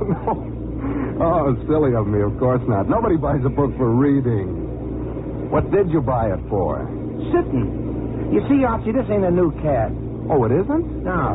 And the driver's seat has been sagging, see? The springs in it give up. Archie and the springs, we both give up. Well, I gotta have springs on account of I was beginning to sit so low I could only see the sky when I was driving. You know, Archie, the sky's a beautiful thing. Them colors, them sunsets. Oh, Minus, you have poetry in your soul. Yeah, but I didn't have no springs in me seat. So when I seen this big fat book for only $0.25, I bought it. Now I sit on the book. And no more sunsets, would it be indelicate to inquire what book you're sitting on? I mean the title. Oh, big words. Something about the improvement of the understanding. Minus, you couldn't have bought a better book for the purpose, now that the improvement of the undersitting is out of print, of course. A serial, huh? Yeah, no paper. Boy, hey, Arch. That other car nearly socked it. Well, sock it back. Huh? Never mind, just let it get past us. Yeah, but it don't want to. See? It's headed right at us again. Well, pull ahead fast. Maybe you can get out of its way. Whoever's driving it must be nuts. Yeah, well, I gotta get out of the way then. Hey. Now the guy's shooting at us. What'll they be thinking of next? About improving their aim, I guess. The car's behind us. I can't see who's at the wheel, but whoever it is, I don't like them. Minus, can you speed up a little? Well, I'll try, but this cab ain't got but one speed. Ooh, that was close. It's pulling up on us. Minus, see that lunch wagon up ahead? Yeah. Drive right up the front steps. Yeah, but Archie, I ain't hungry. Do what I tell you. It's our only chance. We got to attract attention and companionship. Are you lonely, Archie? Minus!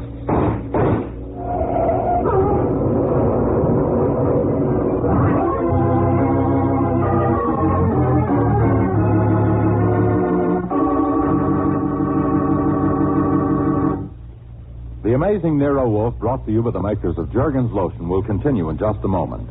But first, this is Jim Bannon, who lately heard a nice woman say to her son, "About your welcome home party, dear. We must ask Dorothy." Okay, Mother, if you say so.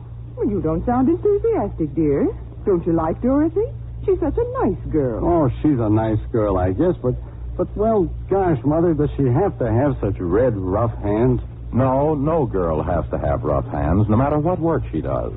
There's Jergens Lotion, and Jergens gives the hands very efficient softness protection. And now you know Jergens Lotion is more effective than ever. During the war, we made discoveries about skin care, which Jergens scientists used to make Jergens Lotion even finer. Women say this post-war Jergens Lotion protects even longer.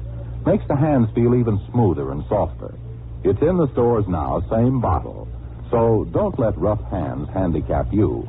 Just be surer than ever now and help keep your hands delightful with Jergens lotion.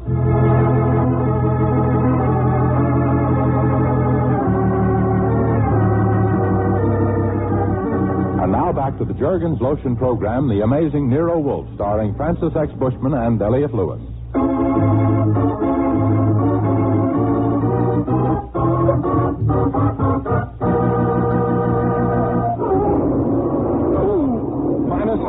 Minus, you all right? I ain't sure. Hey, Archie, look what I got sitting in my lap.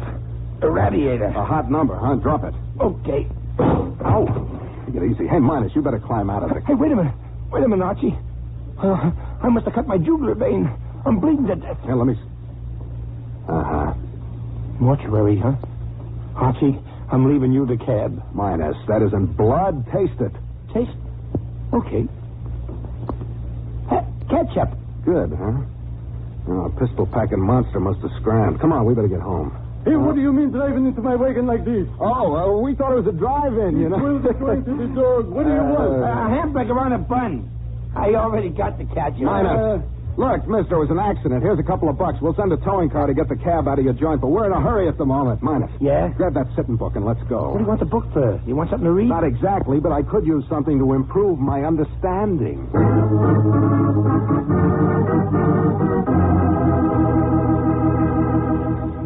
So you see, Mr. Wolfe, how narrowly we escaped a fate worse than death. Archie, no histrionics, please. Oh. Now, your conclusions. Oh, the book. Nobody loves me well enough to kill me. Minus hadn't been bothered before he bought that book, therefore... It seems probable. Minus? Huh? Oh, I was just looking into this here volume. Hey, listen to what this guy says. Hmm? There is a devil haunts thee in the likeness of an old fat man. A ton of man is thy companion. Hey, Archie, was he writing about Mr. Wolfe? Found you, Minus. Then he says, peace, ye fat guts, lie down. Yeah. And the other guy says, have you any levers to lift me up again, being down? Hey, Archie, the guy who wrote that must have been acquainted with your boss. Blast you, he's been dead for 300 years. That was from Henry IV, Part 1, Act 2, Scenes 2 and 4, by one William Shakespeare. I never heard of him. Well, he's a fairly well-known type English playwright, Minus. But then who was he writing about? Somebody called Falstaff, I think. Falstaff? Falstaff? Oh, you mean that poet on the radio with Fred Allen? For the time being, Minus, we will accept that definition. Now, let me see that book. Yeah, here you are, Mr. Wolfe. Bound with... Yes, false cover. And underneath... Good heavens. Huh? A first folio Shakespeare. Is that bad? Are you sure, boss? Quite sure. Well, then no wonder Minus and I were targets for tonight. Boss, how much is that thing worth? Thousands, Archie. Heaven alone knows how many. Holy gee. Hey, Archie, I got a bargain. You're likely to get a few bullets for the same price, too. I hope I'm not a good prophet. Shall I scream for help, boss, or open the door? Open the door. I'm curious to see who it is. Okay. And if I die, I will have died for literature. Hello. I'd rather live. Hello. May I come in? You better. If my eyes pop any further, they'll fall out of my face. Very sweet of you to say that. Yeah, Archie, will you shut that blasted door? Mm-hmm. Mr. Wolfe's getting restless. This way, please. By the way, my name is Archie. I'm Susan Lee. Susan. Beautiful name. Oh, Mr. Wolfe. Miss Lee. Hey, Archie. Oh, yes, Minus. Miss Lee. We have met him before. Oh, yes. You're the gentleman I sold the wrong book to. Sure. She's the dame at Crown Bookstore. Oh, this book, Miss Lee? Yes, that's the one, Mr. Wolfe. Oh, I'm terribly sorry, but I really shouldn't have sold that book. Why not? Well, I'm very attached to it. Oh, indeed. Yes, you see, I went to school with its author. Oh, you carry your 300 years very well, Susan. Oh, well... Archie means, of course, That Spinoza, who wrote The Improvement of the Understanding, lived 300 years ago. Why, yes, of course he did. What I meant was that I studied the book in high school. Spinoza in high school? Well, it was a very progressive school. Yes, no doubt. And you're a very bad liar. How dare you say a thing like that? I'm just trying to... Oh, I am a bad liar, aren't I? Among the poorest in my long experience of liars. Why do you want the book, Miss Lee? Because I'll lose my job if I don't get it back. Mr. Garvey was furious. He's my boss. He owns the Crown Bookstore. I see. Tell me, Miss Lee, did Minus leave his name, address, and probable whereabouts when he bought the book? No, of course not. But you see, his buying a book on philosophy seems so odd. Oh, yeah? Well, I'll have you know, young lady, that I'm a student of what you said. Yes. So I noticed his license number. And then when Mr. Garvey returned and made such a fuss about the book, I called the police and they told me that cab had just entered a lunch wagon. I went to the lunch wagon and, well, here I am. So you are. However, I'm afraid Minus has grown attached to the book. As he said, he's a student of philosophy. Therefore, I'm afraid he's quite determined to let the purchase stand. Oh, but he can't. I'll lose my job. Well, perhaps he'll help you find another one. Oh, but that's unfair. The book only cost $25, and I'm willing to pay him for his lost time. Can you assess the risk of death, Miss Lee? What? Minus was almost killed as a result of his innocent desire for the higher thoughts. Yeah, me too. Be still, Archie. You never had a higher thought in your life. Okay. You take the higher thoughts, and I'll take the lower thoughts, and I better have a lot more fun than you. How can you joke about something that's so serious to me? Archie, take Miss Lee back to her bookstore. You will explain to Mr. Garvey that the purchaser of the book is an opinionated and stubborn character who refused to return it. Who, me? That may help absolve Miss Lee of the responsibility. Now, good night. But Sorry, Susan. He's got his eyes closed, and when he does that, it's a lost cause. Come on, we'll go see Mr. Garvey. If necessary, I'll knock him down for you. All right. It is sweet of you. Oh, think nothing of it. Susan, may I call you Miss Lee?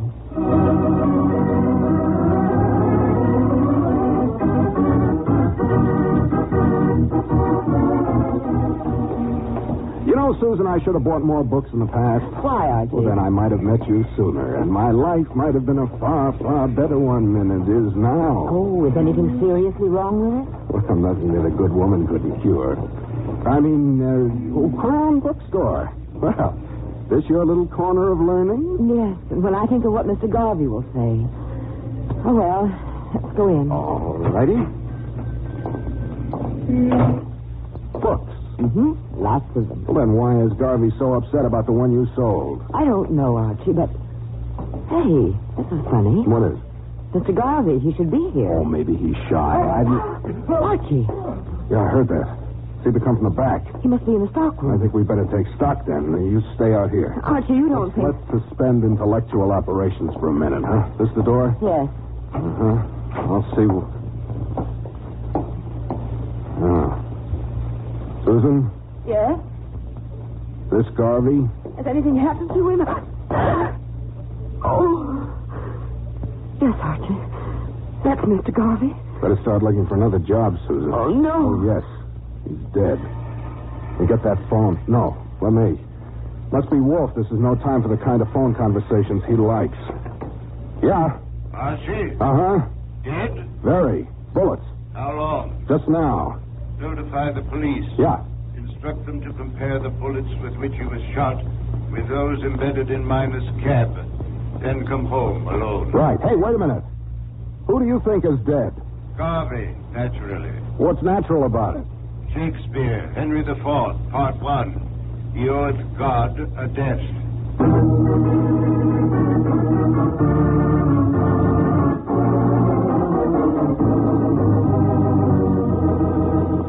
And that, Mr. Wolfe, is the story of my adventures among the books. And Miss Lee? Very nice.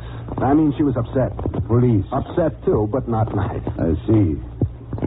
No arrests witnesses yet? No, they got a couple of guys in mind. On what evidence? They were seen reading a book. Archie, you dismay me. Oh, that's not what I do to Miss Lee. I think I'll go to sleep and dream about Miss Lee. Fiddlesticks, you have work to do. At this hour? At this hour. Take this, please. What is it? A list of first folios in New York. The names of their owners and their telephone numbers. Not a dame in the lot. Nevertheless, I want you to phone each and every one of them. But, boss, it's 1 o'clock in the morning. True. But you see, it is possible the one from whom that folio was stolen still hasn't realized his loss. Once he does, he'll call the police, which will only lead to confusion. Whereas if we get hold of him tonight, it would lead to our getting a fee. Why not? Has an air of sharp practice, Mr. Wolfe. Yes. You and Minus must meet to discuss it sometime. In the meanwhile, Archie, the phone.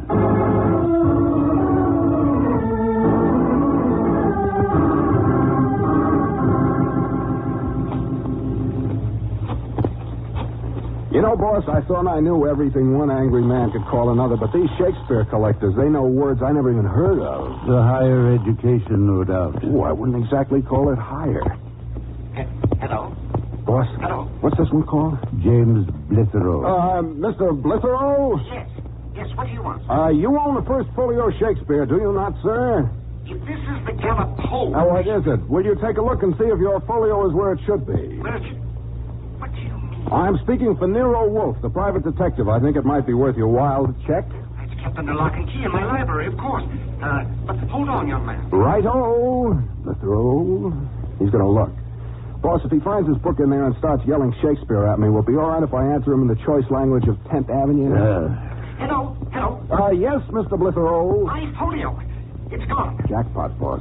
Ask him to call in the morning. Mr. Blitherow, if you'll call here in the morning, Mr. Wolfe will be able to help you. Good night, sir.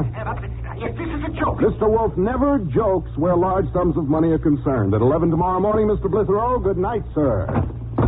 I think they'll come. Satisfactory. And now to bed, Archie. The morning promises to be a pleasant and remunerative one. Except for Mr. Garvey, who won't know that it's morning.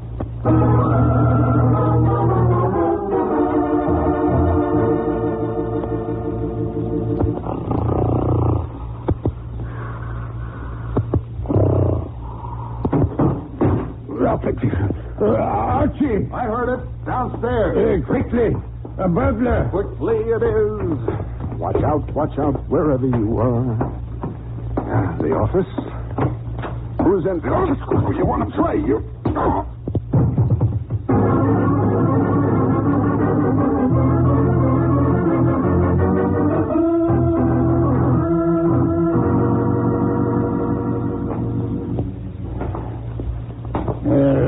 Confound this getting up and walking in the middle of the night.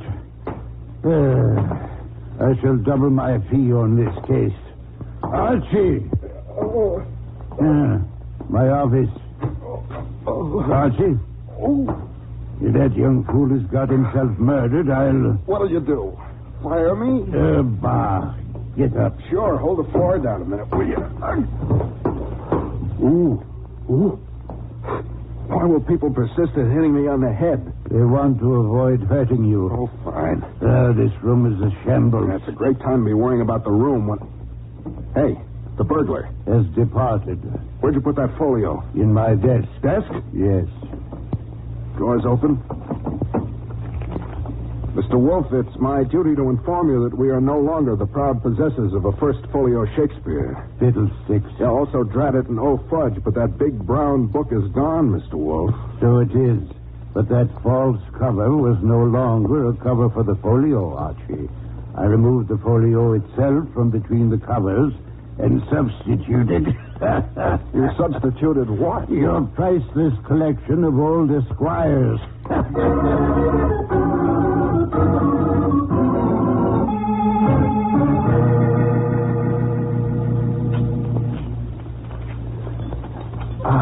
Good coffee.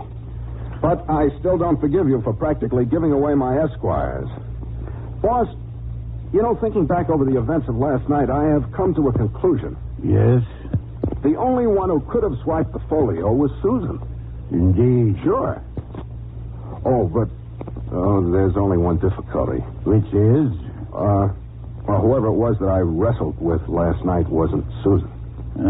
How do you know? Well,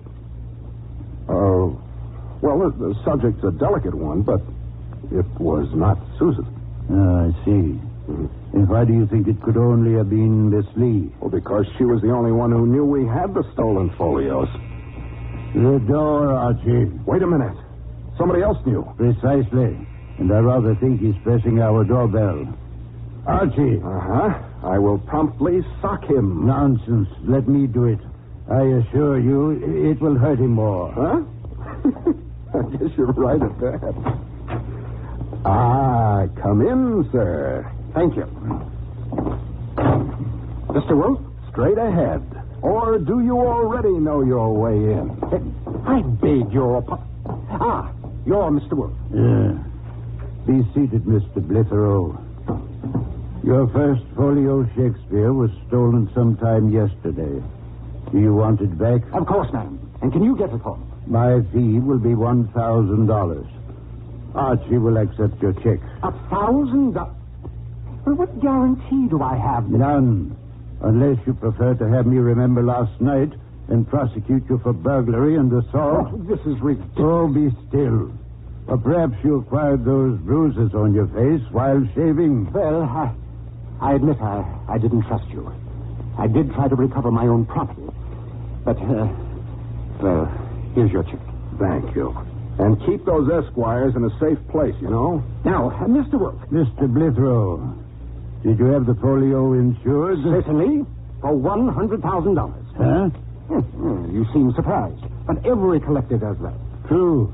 But does every collector thereupon plot to have his folio stolen so that he can receive his insurance while retaining ownership of the folio at the same time? Mr. Wolfe, you're mad. Sit down and be quiet. When you burgled this place last night, you departed hastily with a large brown book. On its cover, the title, The Improvement of the Understanding. Now, Mr. Blitherow, how did you know that the folio had been bound in a false cover, for one thing, and in that particular one for another? So sure that you didn't even bother to examine the inside.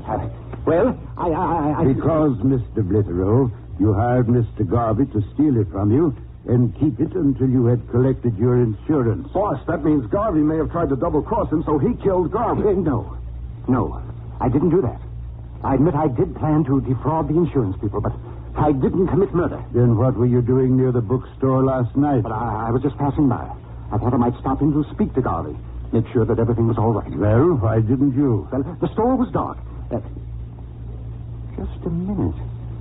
How did you know I was near the store? I didn't until you told me just now. Boss, my congratulations. That was as neat a trap as I've ever seen. And it puts the lid on Mr. Blitherow. Oh, indeed, Archie.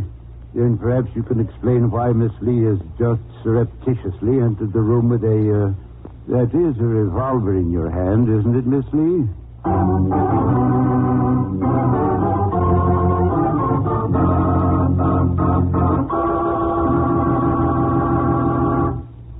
The amazing Nero Wolfe, brought to you by the makers of Jergens Lotion, will continue in just a minute. But first, this is Jim Bannon with an idea for Christmas. For the girls at the office, the members of your club, for the toe of any woman's Christmas stocking, you can give a lovely gift for $1 plus tax if you give Jergens Lotion. It's a flattering gift because Jergens Lotion is the hand care the Hollywood stars prefer 7-to-1. The Hollywood stars use Jergens Lotion 7-to-1? Yes, with all the hand care preparations there are, the stars 7-to-1 choose Jergens Lotion. And this fine hand care is even finer now, thanks to wartime research. What do you mean Jergens Lotion is finer now? Know what women said after testing this post-war Jergens? They said it makes their hands feel even softer and smoother and protects even longer. Oh, I'd like a bottle of that post-war Jergens Lotion myself. It's in the stores now, very same bottle, still 10 cents to $1 plus tax. And for Christmas, the $1 bottle has a gay Christmas wrapping. From teenage to grandmothers, to please your women friends, give them Jergens Lotion for Christmas.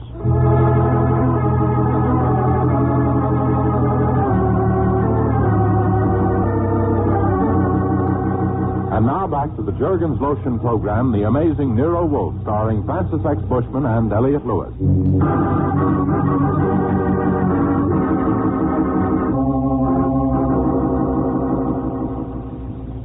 Yes, this is a revolver in my hand, Mr. Wolfe, and I can use it. The way you used it on Garvey last night? I don't know what you're talking about. Then why are you here?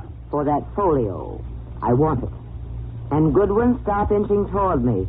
Why, you used to call me Archie. They'll be calling you the late Mr. Goodwin if you don't stop. Archie, stay where you are. This Lee means business. I'm glad you understand that. Just as I understand a great many other things. For example, the fact that you didn't sell the book to Minus by mistake. Garvey would have kept it well hidden. Therefore, you stole the book and used Minus to get it out of the store at a time when you could prove to Garvey you hadn't left the premises. That may be true. I want the book. Where is it? Thus, having convicted you of theft, convicting you of murder should be fairly simple. Murder? You can't prove anything. I admit you're right there. I can't. Not unless someone saw you at the store at the time of the murder. But that's impossible. Be quiet. Mr. Blithero has something to say. Mr. Wolfe, I can furnish you with that proof. I didn't want to say anything before, but when I passed the store last night, I saw her there. Indeed. Archie, I want you to remember what Mr. Blithero has just said. Miss Lee, you had better remember as well. You're crazy. He's lying. He's furnished me the evidence I shall need You'll never use it against me. Of course not. The evidence he furnished me shall serve to convict him. What, Blithero? What did you say? Blithero, you're not only a murderer, but a fool. You couldn't have seen Miss Lee at the store during the critical period last night, because at that time, Miss Lee was energetically chasing and firing at the cab containing Mr. Goodwin and Minus. I needed one additional iota of evidence against you to add to the evidence I already had of fraud. And in your eagerness to frame Miss Lee, you furnished it. Thank you. Oh, dear. Yes. I've got a gun, too. Miss Lee, drop yours. Quickly. That's good. And now to take care of you. Of all of you. But I got some more books off my quarter. Pick out, Chief. Oh, take the gun. Let go. Minus, pick out the heaviest book and hit Mr. Blithero on the head with it, will you? Why, sure. There. How's that? Satisfactory, Minus. Archie, do you have his gun? Uh-huh. Then point it at Miss Lee. I think she's trying to reach her own. Now, Susan, behave or Archie goes bang-bang. Archie, stop this nauseating whimsicality and phone the police. We have a crook and a murderer to turn over to them. Minus. Huh? Close your mouth. It makes you look even less intelligent. If that's possible. I was thinking. Good heavens, no. Yeah. From my experience in this here case, I come to the conclusion that books is real useful. Splendid. Does that mean you're going to learn how to read? But if I ever get tired of driving a cab, maybe I too write a book. Oh, that's wonderful, Minus. What's it going to be about? Well, Archie, how about my own life story, huh? You know, a guy sees a lot of things in the rearview mirror of a taxi. A most commendable project, Minus. And I believe I can suggest a title for your autobiography. Huh? From the works of the bard himself. You can, Mr. Wolfe? What is it? From Macbeth, Act 5, Scene 3. A tale told by an idiot.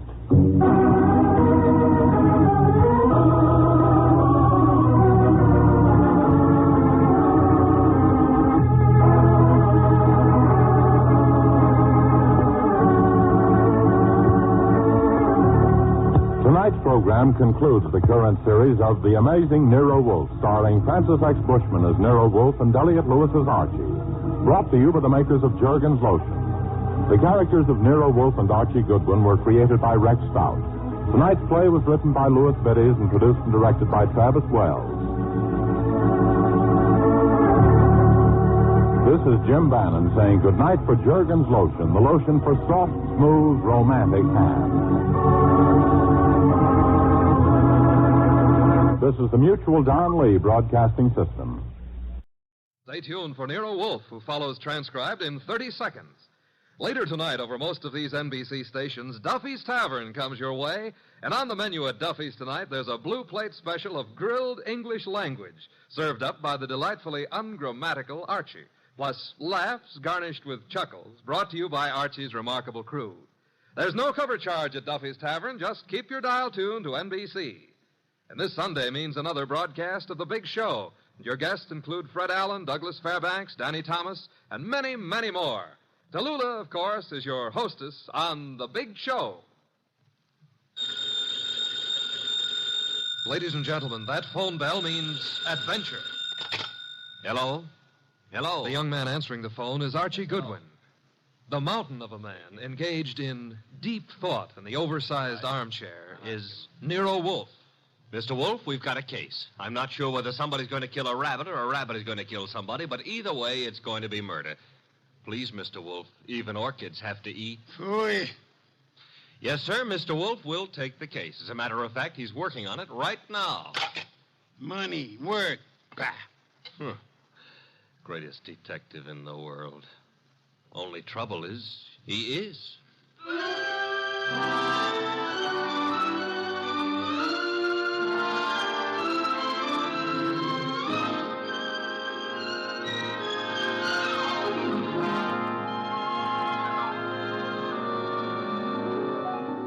Yes, ladies and gentlemen, Archie is right. Nero Wolfe is the greatest detective in the world, and the fattest, and the least energetic. Nero Wolfe, created by Rex Stout, and brought to you over this NBC network in a new series of adventures by Mr. Sidney Greenstreet.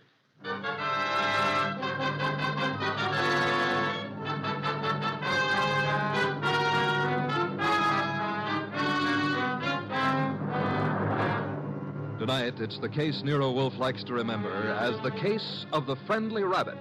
He sometimes prefers his proverb scramble. It began in lots of places. Let's take a look at a few of them. In particular, the richly appointed library of a man named Veek.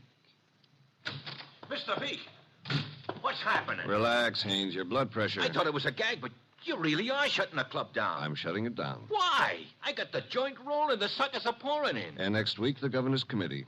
Huh? It's moving out of Baylor County. Our joint enterprise is in Baylor County. I think the club needs a rest. Crime committees so rarely admire gambling. Oh, that's different. So it is. The club needs a rest. You need a vacation. Florida, perhaps? I don't like Florida. Pick any place you like, just so long as you get out of reach of a subpoena. The heat's on, huh, boss? You've just coined a phrase that may very well catch on. Get out and stay out of the state until I send for you. Okay, Mr. Veek. Sure, Mr. Veek. Marshal? Yeah? That about covers us in Baylor, am I right? You're right. The dear governor's dear committee will be sorely disappointed. However, I doubt it'll give up quite so soon. I wouldn't think so. Therefore, have the truck driver deliver another shipment of carrots to the rabbit farm. Eh, Marshal? Okay, boss.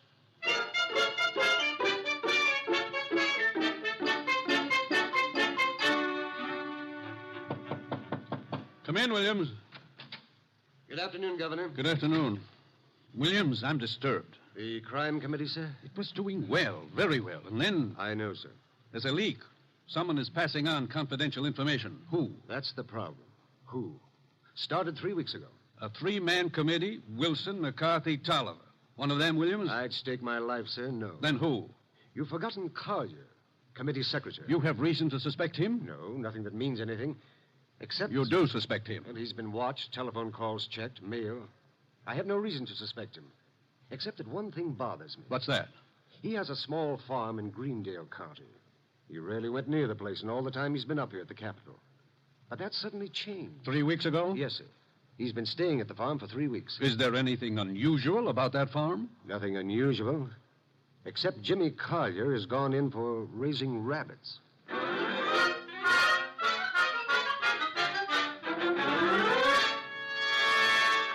Jimmy, Who is... Oh, hello, Clara. you've been hiding from me. I've been out here with the rabbits. Jimmy, what's wrong? With what? You. There's nothing... You're lying. We grew up together, remember? We lived next to each other, Jimmy. We were going to be married. Hey, wait a minute. We still are, last I heard. You haven't heard recently enough. What does that mean? It means we're not getting married. But, Clara... You've been avoiding me, and you've been getting money, lots of money from someplace. And in a shady way, I feel. All right, you know. So what? I've been concerned about your sudden devotion to these rabbits and the kind of men you've been seeing. What do you mean? Like the one up at the house now, waiting for you. Oh, there's somebody waiting?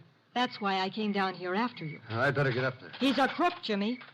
Look, all right. I sort of got myself in a mess. I needed money, but it's over, Claire. No more. Are you sure? Of course I'm sure. I wish I could believe you. For your own sake. But I feel I can't. Not anymore.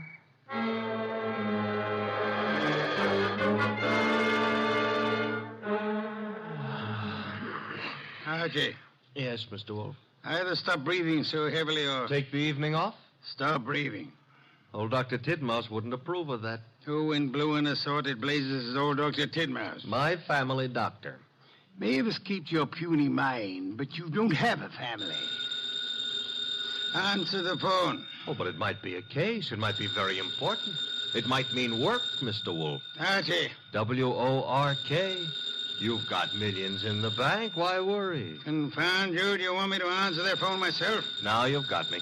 No, Mr. Wolfe. Couldn't let you knock yourself out lifting a telephone receiver. Nero Wolfe's office, Archie Goodwin speaking.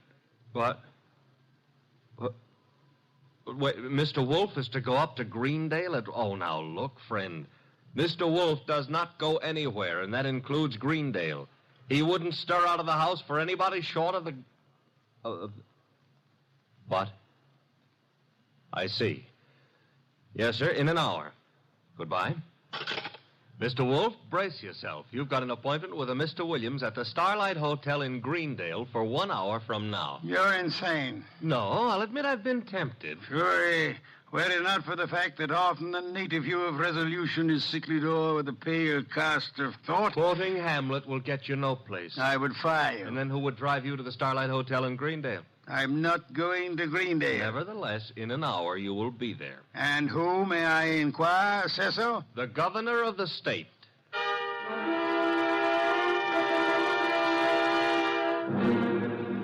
Is that all, Mr. Williams? That, Mr. Wolfe, is all anyone knows about the situation. Except the guilty man, of course. An admirably clear summary, Mr. Williams. Obviously, our meeting here at the hotel was necessary. I couldn't be seen entering your house, nor would it have been advisable for you to visit the governor. I can appreciate that. You're quite sure I need pay no attention to anyone on the committee except James Collier? Quite sure. Police surveillance of Collier is deemed unwise. He has suddenly taken interest in rabbits, but although keeping them may perhaps be considered suspicious, it is hardly in itself of value. You have no other evidence against Collier? I know we're clutching at straws, Mr. Wolfe, but there is a leak and work is being nullified. Something must be done. Hence the governor's call for you. Very well, sir. I shall attempt to be more than a man clutching at a straw. I said attempt. Archie, unpack. We shall stay at Greendale near Collier and his rabbits.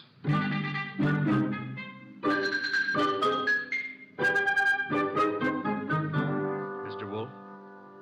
Mr. Wolfe? Oh, naturally, I know that shutting your eyes and pushing your lips in and out indicates you're thinking feverishly, but there's nothing for you to think about. Three. Oh, I accept your correction. What are you thinking about?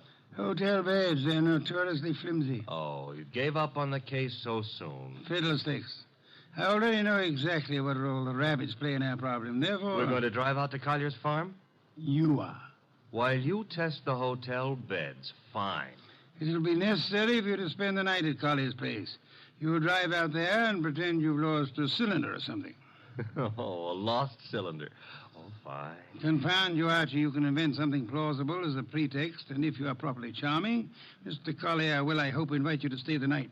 And during the night I sleep, happily breathing the fresh country air. Trust not. Okay, Mr. Wolfe, I accept the assignment. I will learn all I can from Mr. Collier's rabbits.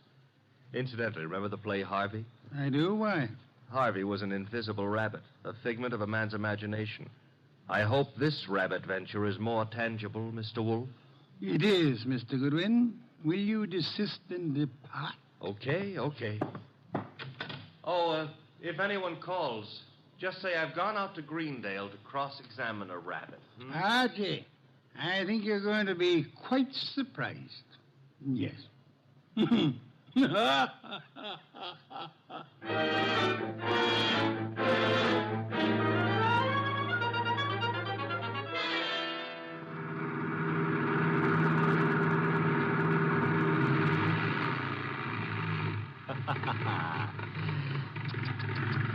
Running out of gas, and me such a big boy.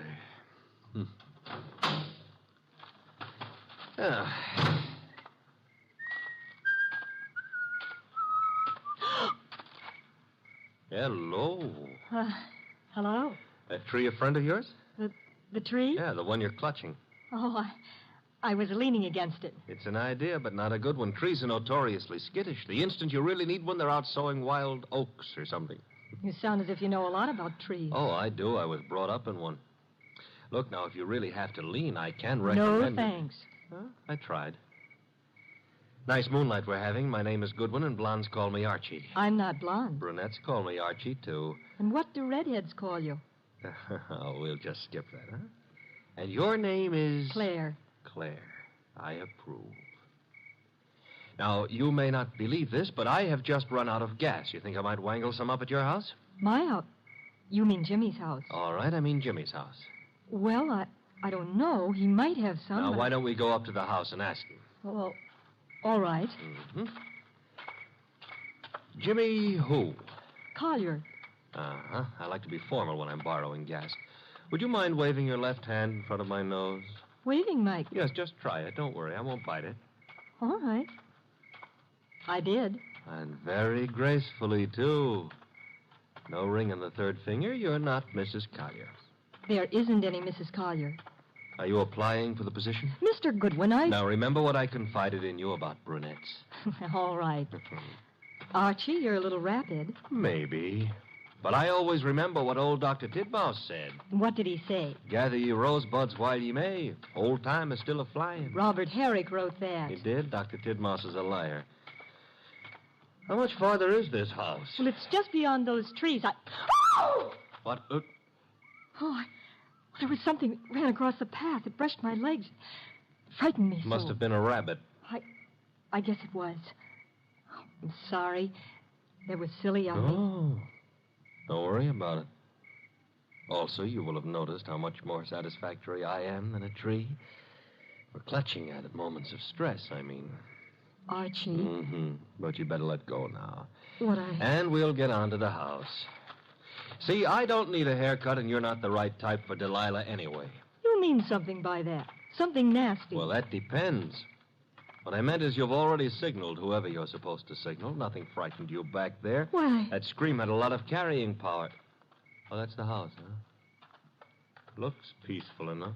Archie, Who were you supposed to warn if anyone came up the path to the house? Well, no one. Something did frighten me. Honey, I've been lied to by experts, and you're not one. Oh. Think I ought to knock? No, we don't think I ought to knock. Dark inside, except for a handful of moonlight filtering in through the windows. Kind of early for Collier to turn in, isn't it? I wouldn't know. Let's go find out. Now, relax. Grandpa's making with the chimes. Time is, 10 o'clock. Oh, it's getting late. Come on. This would be the living room, filled with early American furniture. The early Americans would be pleased. Nothing here. What's that door lead to? I don't know. Or won't tell? Smaller room. Dark as...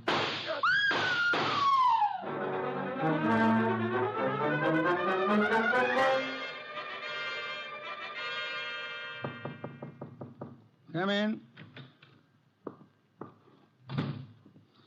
Put the beer on. Oh, you're not the bellboy. I'm sorry. I should have remembered to bring some beer. Indeed, and you are? I'm a fellow guest at this hotel, Mr. Wolfe. My name is Veek. Veek, yes. A criminal of moderate intelligence and immoderate pretensions. We won't quarrel, Mr. Wolfe. I've something to offer you. You and your boy Goodwin didn't drive up to Greendale for the exercise. I dislike exercise. Shortens life. James Collier lives nearby. The Governor's Committee on Crime is unhappy. There's been a leakage of information.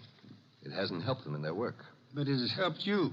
You wouldn't have left your house in New York on any ordinary job. A request from the governor, however. Shall we stop fencing? I don't have to fence with you. The committee's work doesn't particularly bother me. I've already made my arrangements for retiring from active business, shall I say? However, I don't want you messing around in the meantime. Indeed. In your effort to discover how the committee's information leaked out, you might also discover a number of things about me that I prefer to remain undiscovered. No one has employed me to do anything about you, sir? Not directly, but indirectly you might have to. I want to insure myself against any such possibility. I want to make a deal with you. I'm ready to supply you with the name of the man responsible for the leak and papers proving his guilt. I have them here. In return for which you expect? A quick conclusion to your activities and your return to New York, leaving my name out of your reports. I'm neither a public official nor a philanthropist. I should do nothing about you unless it becomes necessary. You may remove your hand from your pocket. You wouldn't dare shoot me. Now then, the name of the man. James Collier. Proof of his guilt? These. A series of reports on the committee's meetings in Collier's handwriting. Thank you. Good night, sir. Good night. And I hope for your sake that we do not meet again. Phew. Archie, answer the... Oh. Hello? Mr. Wolfe? Yes, Archie. I'm at the Collier place. Since it takes only 10 minutes to get there, may I congratulate you on your speed? I've been at the Collier place for nearly an hour. Doing what? Oh, meeting Claire for one thing, discussing Rosebud. Your delay has been explained. Good night. And for another, I was being around when someone got murdered. Ah, you laid hands on the murderer? No, the room was dark. By the time I got Claire untangled from me and started looking for somebody with a gun, he'd left. I see. And the dead man, of course, is James Collier. No, sorry. Found it had to be. Who was he? Total stranger. Archie. I'm not being difficult. There was no identification on him. Strange. A description. Early 30s, height maybe 5'10", weight around 175 pounds. Blonde hair, blue eyes, a very natty dresser. Suit custom tailored with a built-in shoulder holster. Don Juan shirts. Manicured but very dirty fingernails. And he... Uh-oh. Company. The police? Mm-hmm. Very well, you tell them whatever you think proper, without mentioning the governor's committee, of course. You'll then bid them farewell and come to the hotel. Can't I say goodbye to Claire, too? You cannot. Confound you, Archie. Do you think I want to wait up all night?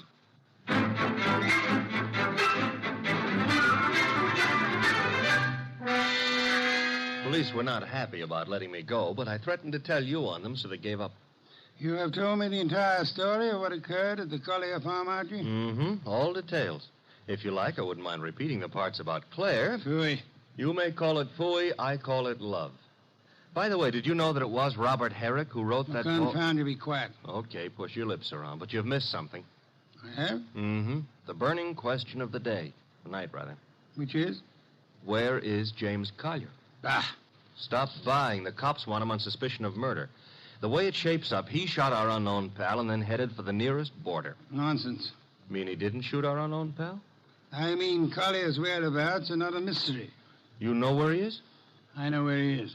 I don't believe it. You couldn't know. You haven't been out of the hotel. You haven't had any calls. Archie, I use my intelligence. If you had used yours instead of holding the girl... I still wouldn't know where Collier is. Never mind. I'm impressed.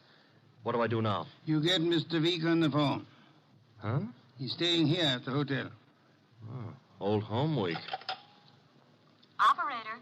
Mr. Veek, please. Hello? Hello, Mr. Veek? Who is this? Mr. Wolfe wants to speak with you. Just a second. Here you are, sir. Thank you. Mr. V, where were you at 10 o'clock? Why, on my way to the hotel. You checked in at... 10:15, then came directly to your room. One other question. You have an employee, a man in his early 30s, blonde-haired, blue-eyed, and well-dressed. Am I correct? Yes, that is Marshall. No, that was Marshall. Good night, sir. Having done that, whatever it meant, we now go to sleep? Phooey, we go to the Collier farm. Okay, but why? Because, Archie, the time has come to cross-examine the rabbits.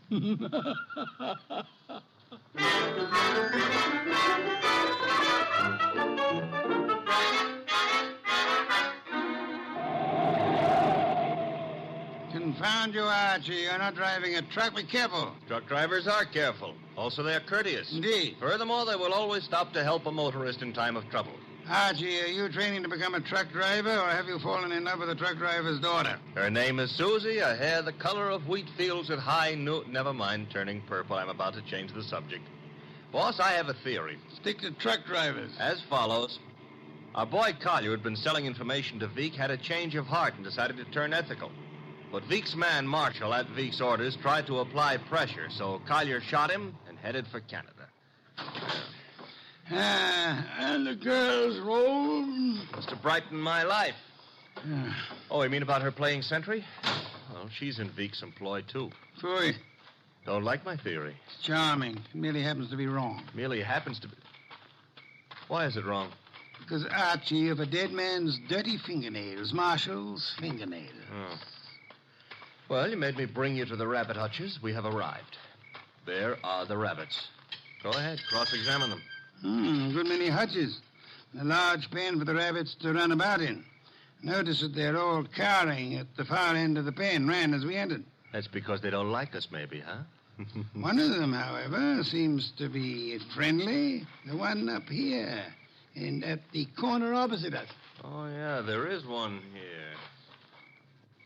He's not friendly, Mr. Wolfe. Indeed? He's dead. Somebody stove in his skull. Interesting. What's interesting about a dead rabbit? He may be dead now, Archie, but he was friendly. Too friendly.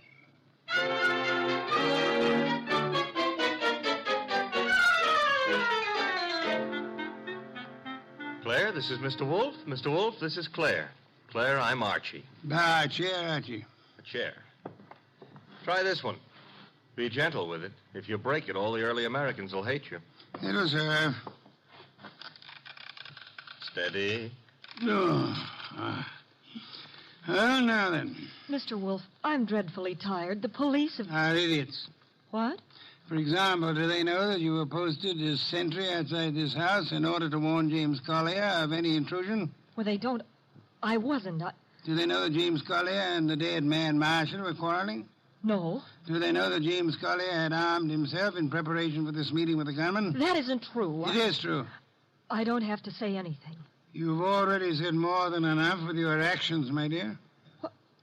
What do you mean? According to Archie's report, and Archie is always meticulously accurate, when you and he opened the door of the room in which the murder took place, you screamed at the shots. Well, of course. Any girl would scream with... Then you clung to Archie with sufficient force and for sufficient length of time to prevent him from chasing the murderer. Why? Because you had seen and recognized the murderer as the man you loved. It was too dark to see anything. True. Therefore, you didn't have to see the man. You thought you already knew who the killer had to be. That's a lie. You're shielding James Collier, aren't you? I'll never admit any of it. Never. May not be necessary. Archie. Yes, Mr. Wolfe?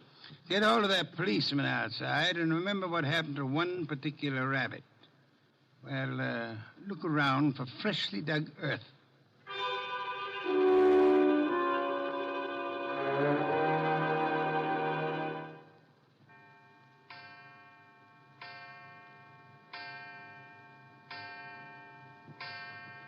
Midnight. What are we waiting for? A return? Archie's? No, it'll take him longer. Well, then whose?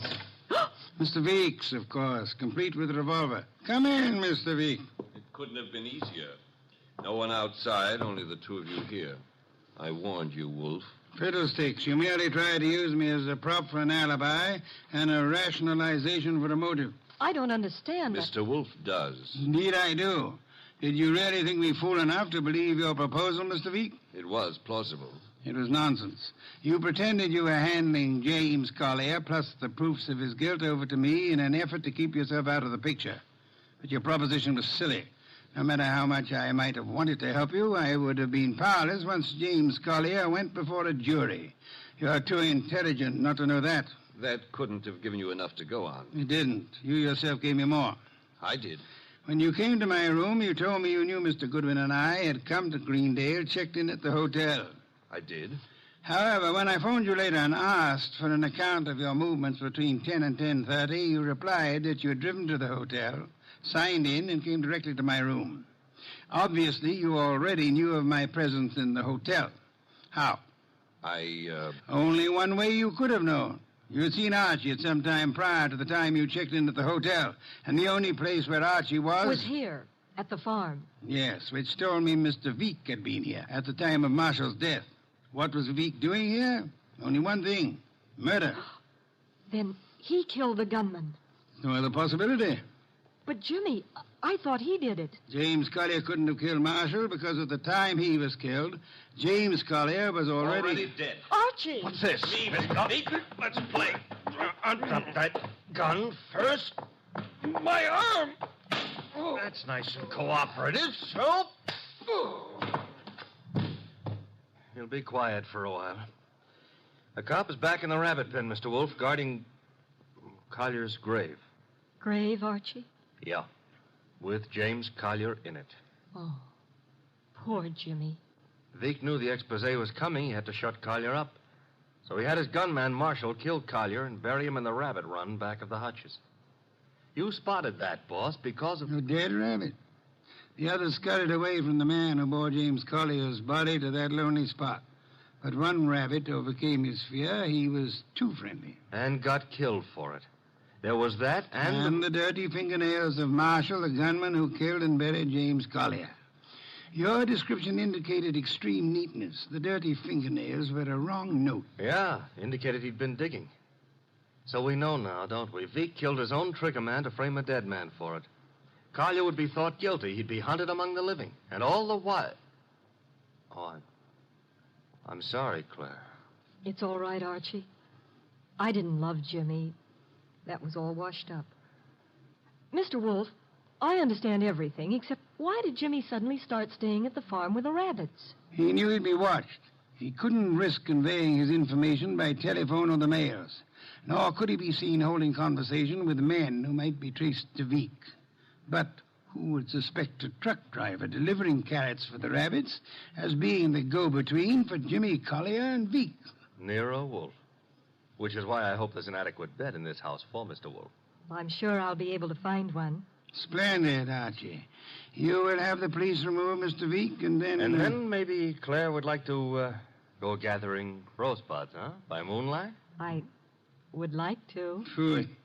I shall go up to bed now. I've seen the moonlight more times than I care to remember. However, while you and Miss Claire stroll through the moonlight, Archie... Yeah? You might remember that rosebuds have thorns.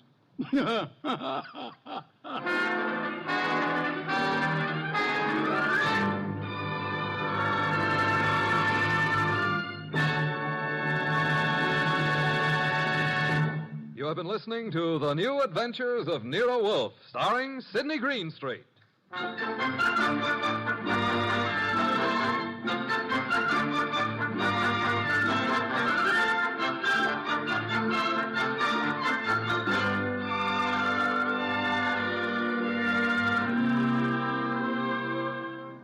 Tonight's transcribed story was based on the characters created by Rex Stout.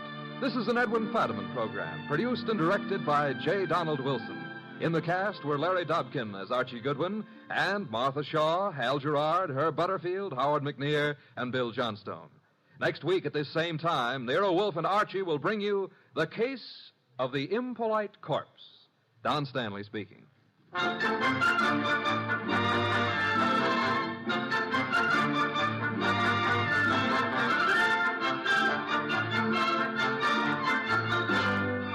Three chimes mean good times on NBC.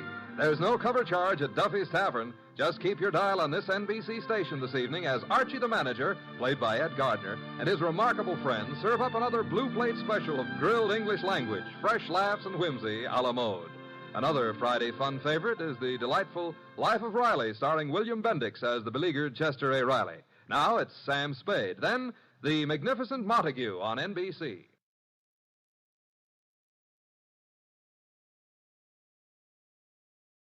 Transcribed.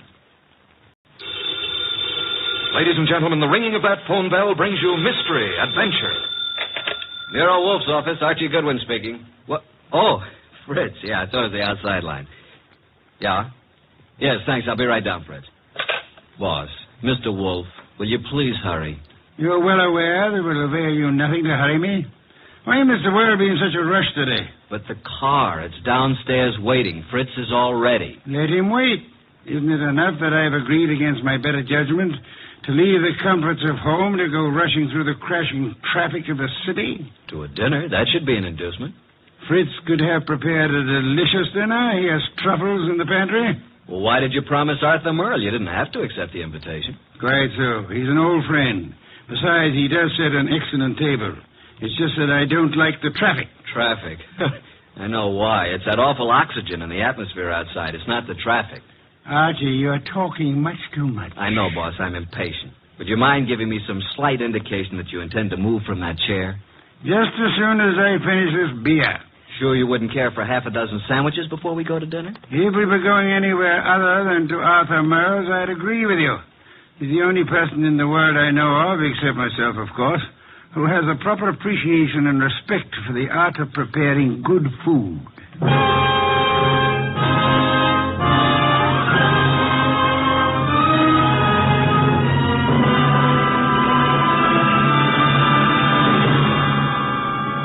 Ladies and gentlemen, it's that renowned genius who is the bulkiest, balkiest, most ponderous, and most brilliant detective in the world. Yes, none other than that chair-borne mass of unpredictable intellect, Nero Wolfe, created by Rex Stout and brought to you in a new series of adventures over this NBC network in the person of Mr. Sidney Greenstreet.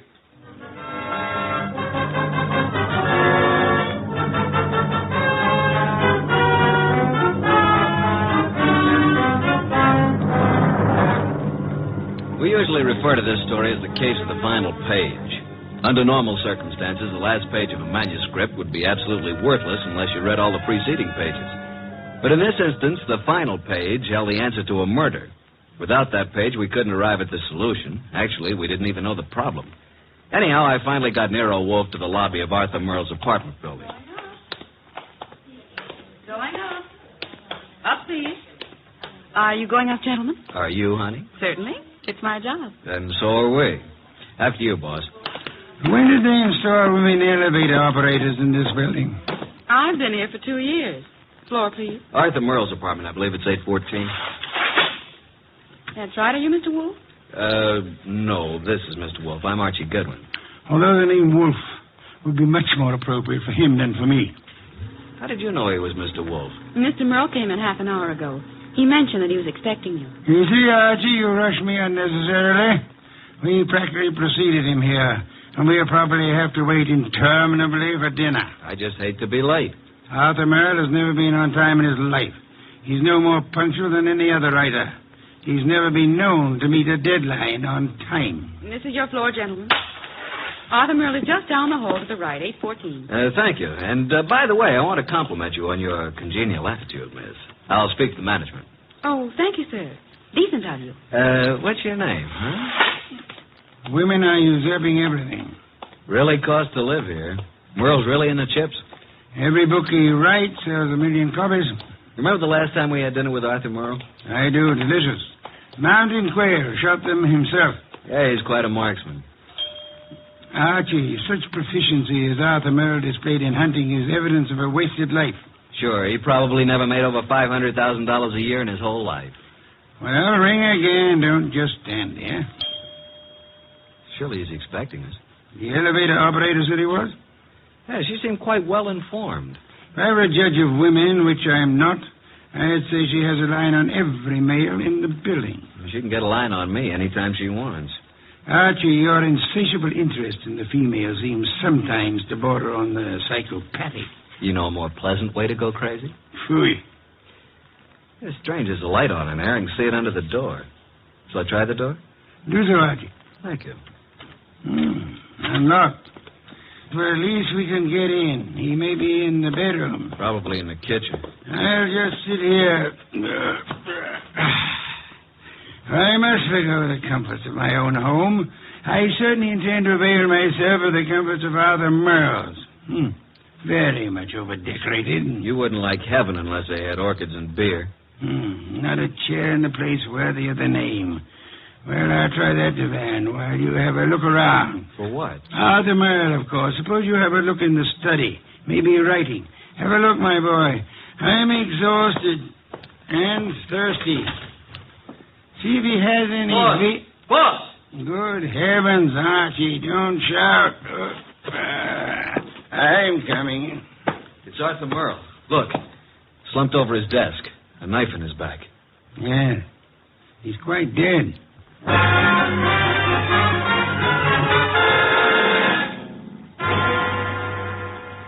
You haven't touched anything? Certainly not. I've been around long enough to know that. Well, you just call Inspector Kramer at homicide. How long do you think he's been dead? I'd say a half hour. From all appearances, yes. And perhaps only 10 minutes. I can't understand it. Why would anyone want to kill Arthur Merle? Everybody liked him. Nice man I'd expect such a thing to happen to. The answer is probably a considerable distance from the question, Archie. Inspector Kramer, homicide. Archie Goodwin, Inspector. Just a minute. Nero Wolfe wants to speak to you. Oh, no. Don't tell me you two have stirred up something on a night like this. It's 10 below zero.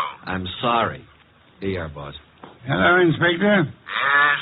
What is it this time, Wolf? Find a dead body under Grant's tomb?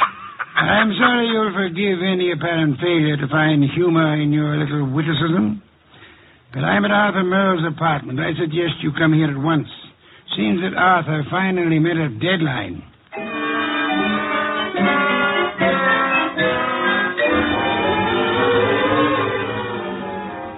So you just walked in here and found Merle dead, huh? We were invited here for dinner. Anyone else around when you got here? No. You see anyone, Goodwin? Only the elevator operator who brought us up. Well, Mr. Wolfe, since you were in on the ground floor, maybe you've got some ideas. Sorry, Inspector. Had I been able to solve the crime so soon, I would have advised you, Inspector. Yeah. Well, it's obviously murder. Obviously. You knew him well? Quite well. Ever know of his being in any trouble? No. Everybody liked him. Arthur Merle, I felt, didn't have an enemy in the world. Is that so? I don't think anybody pulled this as a little friendly gesture. Don't jump to conclusions, Inspector. That this murder was committed necessarily by an enemy of Merle's. Meaning? It could have been an absolute stranger. A woman? Or a burglar, or a madman, or a crank, or... As far as we know, it could have been anybody in the city, Inspector. Arthur's been dead nearly an hour. And an hour ago, I was in my own home, sitting comfortably in my own big easy chair, drinking a delectable glass of beer. Someone at the door, Archie. Yeah, just a minute. I'll answer that. Mr. Merle? No. Well, is Mr. Merle here? Yes, he's here. But he's not seeing anyone. Well, he's expecting me. I'm from the Serve Right Catering Company. We're ready to serve for 4 here tonight. The dinner has been canceled. Oh, but it's been ordered. Breast of guinea hen, cooked in wine and cloves, delicious. It's prepared and waiting. I'm afraid that I must insist on seeing Mr. Merle. Mr. Merle has been murdered. Well, I'm afraid I must... Murdered? Oh, my goodness, but... Well, in that case, Yes, good evening. Don't you think you might have taken a bit more time with the fellow, Inspector? Why? You might at least have let him serve the dinner. Guinea hen, wine, and cloves sounded positively delectably... Look, I've had dinner. I'm afraid you're too busy, Inspector. So busy that you've just passed up an extremely interesting bit of information. What are you talking about, Wolf? He said he was to serve dinner for 4. Well? Arthur Merle, Archie, and myself are only 3. Well, who else was supposed to be here? A 4th guest who either hasn't arrived yet or who arrived earlier and left. Oh, I see what you mean, Wolf. Good. In that case, I'll leave you to pursue your deductions from that premise. Archie, will you please stay with the inspector and be of any help that you can? As for myself, I'm going back to my own home, which I should never have left in the first place.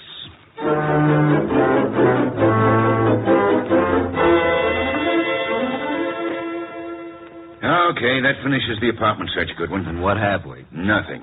Except that Merle had over $300 in his pocket, and he was wearing a ring worth a couple of $1,000, so it couldn't have been robbery. And I don't think it was premeditated murder. Why not? The weapon. Obviously, if someone had planned on killing Merle, he'd have prepared it better. Used a better weapon than a blunt paper knife. No, as I see it, someone was here before you and Wolfe arrived, and for some reason that person found it necessary to kill Merle, and he did it on the spur of the moment. I'm listening. Well, it's obvious. Merle was slumped over his typewriter. The sheet of paper was in it. He'd been working. That's it? Yeah. Starbreaker. Strange title. Page 189. He was getting well along with his latest mystery. Apparently. Gregory Thorne slipped the paper into his pocket. It was just an ordinary piece of paper, but Gregory knew its value. Used properly, as Greg knew how to use it, it would be worth $100,000. He walked away briskly, and as he... That's all. Yeah, that's all. Must have been writing. No, I'd like to read the rest of it. We didn't find any more of it. Any other ideas? No, at the moment we seem to be right where the murderer himself left off. Oh, what is this, open house? Sorry to be so... Oh, what? I expected to see Mr. Merle. Is he here? Well, who are you? Cynthia Roberts. He expecting you? Well, no. That is... Come on in, Miss Roberts. Thank you.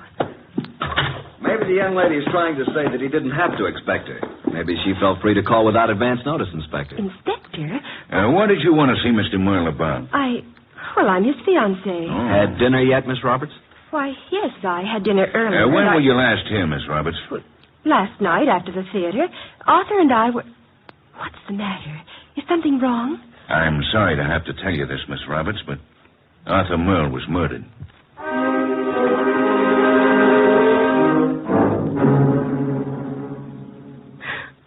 And you say you hadn't talked to Mr. Merle all evening. Is that right, Miss Roberts? Yes, that's right. You didn't have a date with him tonight? Oh, no. Then why did you come here? I told you we were engaged. I just came by, that's all. I see. Any more questions, Inspector? None for the present. How about you, Goodwin? Nope. But maybe Wolfe. Let me call him. Yes, I guess under the circumstances we can't very well leave him out. Go ahead. Oh, Arthur, I just can't believe it. Why would anyone want to kill him? That, Miss Roberts, is a question we'd all like to know the answer to. Nero Wolfe speaking. Archie, boss, I'm still at Merle's. We haven't found out anything new except that Arthur's fiancée dropped in a few minutes ago. Did she know anything of interest? I don't think so. What does the inspector plan to do about it? Just a minute. He wants to know what you're going to do with her. Well, hold her, of course. He's going to hold her. Let me speak to him. Okay. He wants to talk to you, Inspector. All right. Hello. Inspector, I suggest you let the young lady go. Are you crazy? I haven't got enough suspects in this deal to be letting the hottest one go free. You can't consider her a suspect simply because she knew Arthur. Now, see here, Wolfe. If you go around arresting people at random, you'll certainly be tipping your hand to the real murderer, admitting you don't have a real clue to go on. And just what do you suggest? Find a motive, Inspector, find a motive. Then, if you stumble on a suspect, you'll have some basis for making an arrest. At the moment, I suggest that you let the girl go and tell Archie to stop wasting his time down there and come home at once.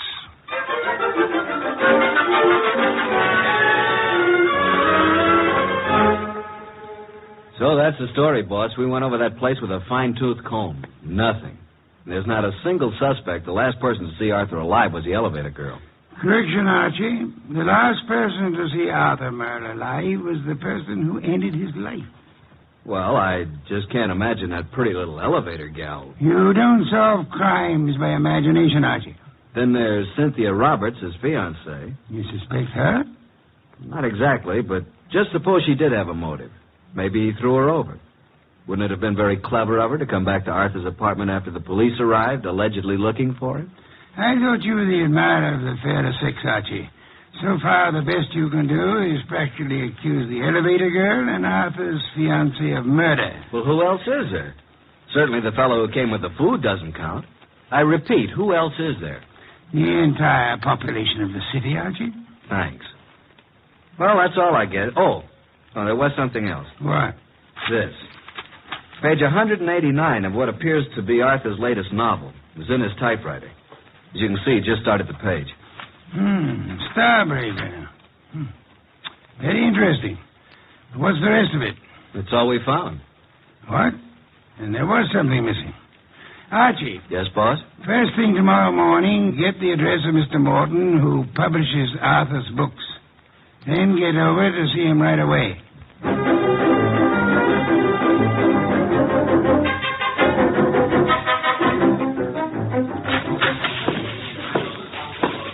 Yes, may I help you? I'd like to see Mr. Morton. Did you have an appointment? Tell him I'm from Homicide. Oh, yes, sir. Yes? Mr. Morton, I know you have someone with you, but there's a gentleman here from the Homicide Bureau. He wants to see you. Tell him I work for Nero Wolfe. My name's Goodwin. His name is Goodwin. Send him in. Yes, thank you. You may go right in, sir. The large door to your right. Thanks. Come in, Mr. Goodwin. Come in. I understand you're from Homicide. Not exactly. I'm Nero Wolfe's assistant. We're working with Inspector Kramer. And what can I do for you? You've heard about Arthur Merle. Yes, I received the word when I came in this morning. It was a great shock. Oh, excuse me, Mr. Goodwin. This gentleman is Henry Childs. How do you do, Mr. Childs? Glad to meet you, Mr. Goodwin. You're with Nero Wolfe? I'm his assistant, man Friday. Mr. Childs is a publicity agent. He handled all publicity for Arthur Merle. I've not only lost an excellent client, but a very good friend. Did you know Mr. Merle? Yes, I'd met him a number of times from Mr. Wolfe. Yes, indeed. Arthur Merle was a great writer and a fine citizen. He'll be missed by millions. Mr. Goodwin, when was the murder discovered? Last night, shortly before dinner. Well, what did the police... what do you think the motive was? Don't know as yet, Mr. Childs. A little early for that. Well, it's certainly a shame. I wanted to ask you a few questions, Mr. Morton, privately. I hope you don't mind, Mr. Childs. Oh, no, not at all. I was about to leave. I'll run along now, Mr. Morton. See you again soon, Mr. Childs. Good morning, gentlemen. Well, Mr. Goodwin? You did a lot of business with Mr. Merle, Mr. Morton? I published every one of his novels for the past 8 years. And you intended to publish his new one, the one he was working on? Yes, we had a contract. The usual agreement between you. Naturally. Although I didn't know the story, I was always sure that if Arthur wrote it, it was good. Mr. Merle's name on the novel was a guarantee that it would sell 1 million copies. You don't know what this last one was about? Haven't the faintest idea. We relied completely on Arthur's judgment. Not even any carbon copies, huh? Not that I know of. Why? When Mr. Merle was killed, the only thing missing from his apartment was the novel. The novel? The first 188 pages, all we found of it were a few lines of page 189 in his typewriter.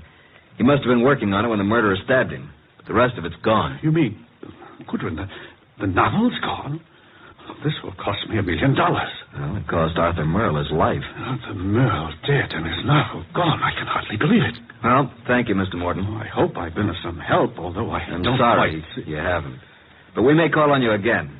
Before it's over, you may be a great help.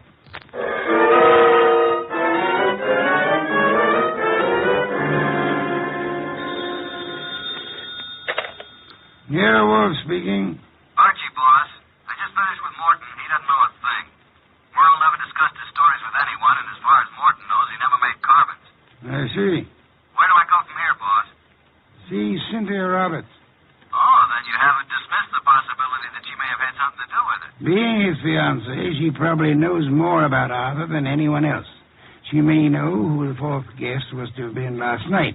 And she also may know what Merle's novel was about. Right, boss.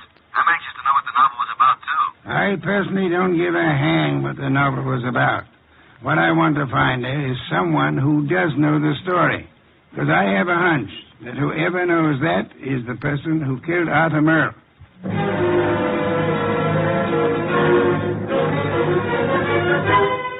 Miss Roberts, I know you want to help us find out who killed Arthur. Oh, yes, of course. I'll do anything. Nero Wolfe and I were invited to have dinner with Arthur Merle last night. Well, I knew he was having friends in for dinner, but I didn't know who they were. Oh, I'm sorry. I hoped you'd know whom he invited. No, he didn't tell me.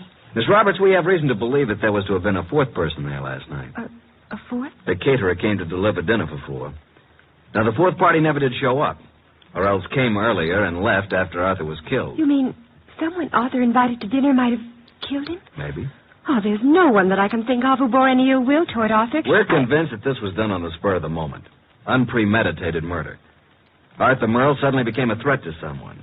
Now we've got to find out what the threat was and who was threatened. We'd hope you could help. I'm sorry. Did he ever discuss his new novel with you? Oh, no, he never talked about his stories until he'd finished them. So his latest mystery contains the answer to an even greater mystery. Unless we find the first, they'll both go unanswered.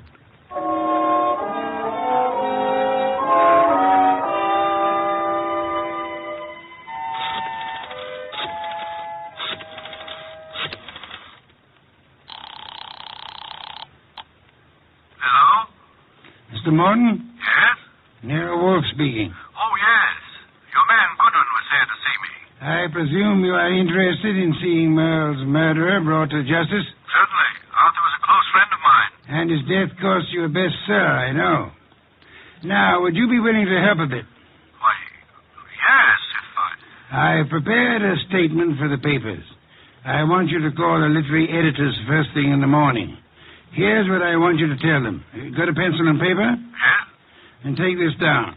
Quote, Mr. Carlton Morton announced today that the last work of the late Arthur Merle will be published according to schedule. Fortunately, it was Mr. Merle's custom to furnish his publishers with carbon copies of each day's work. Consequently, with the major portion of his...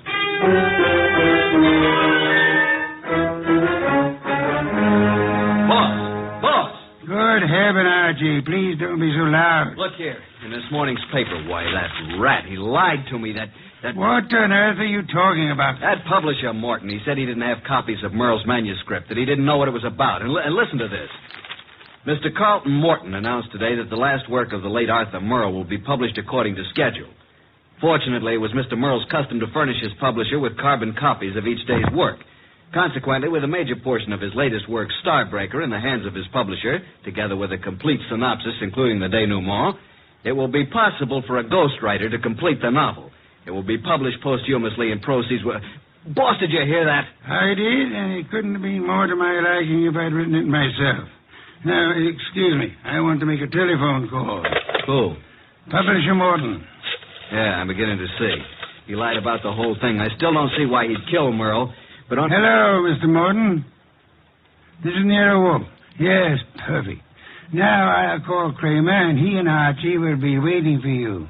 Remember now, if anything comes of it, you are to say the manuscript is in the safe in your home, and you steer the party here. Say you've recently rented this place. I hope we'll be seeing you. Yes. Goodbye. Oh, and be careful. Remember what happened to Arthur. The manuscript is in my desk in the middle drawer. What the... You mean... Archie, look out of that window. Huh? Yeah? Out there is a city of some 5 million people. In that 5 million, there is one who murdered Arthur Merle. Now, we don't know who it is, so we can't go out and put a finger on him. But, Archie, since we can't go to him, we have only one other choice, make him come to us.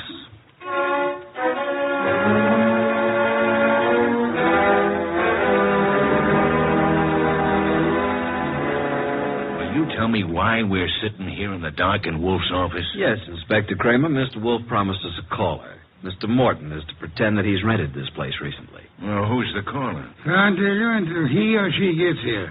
You seem certain he'll come. I'm quite certain. I'm just hopeful. You trying to tell me that Morton killed Merle? You're almost as dense as Archie was. No, Morton didn't do it. Unless Mr. Wolfe is very wrong, which is doubtful, before the night is over, Morton will know who did.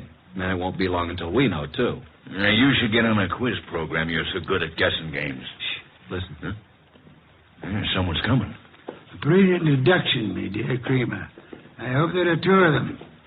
Inspector, behind these drapes. Quick! I'll get behind the screen. All right, Mr. Morton. So far, you've been very cooperative. Just keep it up. I have no intention of doing otherwise. Your gun has me completely convinced, Mr. Childs. Get the manuscript. Yes, just a moment. It's in my desk. Wait a minute. I thought you said it was in the safe. A mistake, Mr. Childs. I don't have a safe. Shall I get the manuscript? Yes, but no tricks. You be careful. I'm being exceedingly careful, Mr. Childs.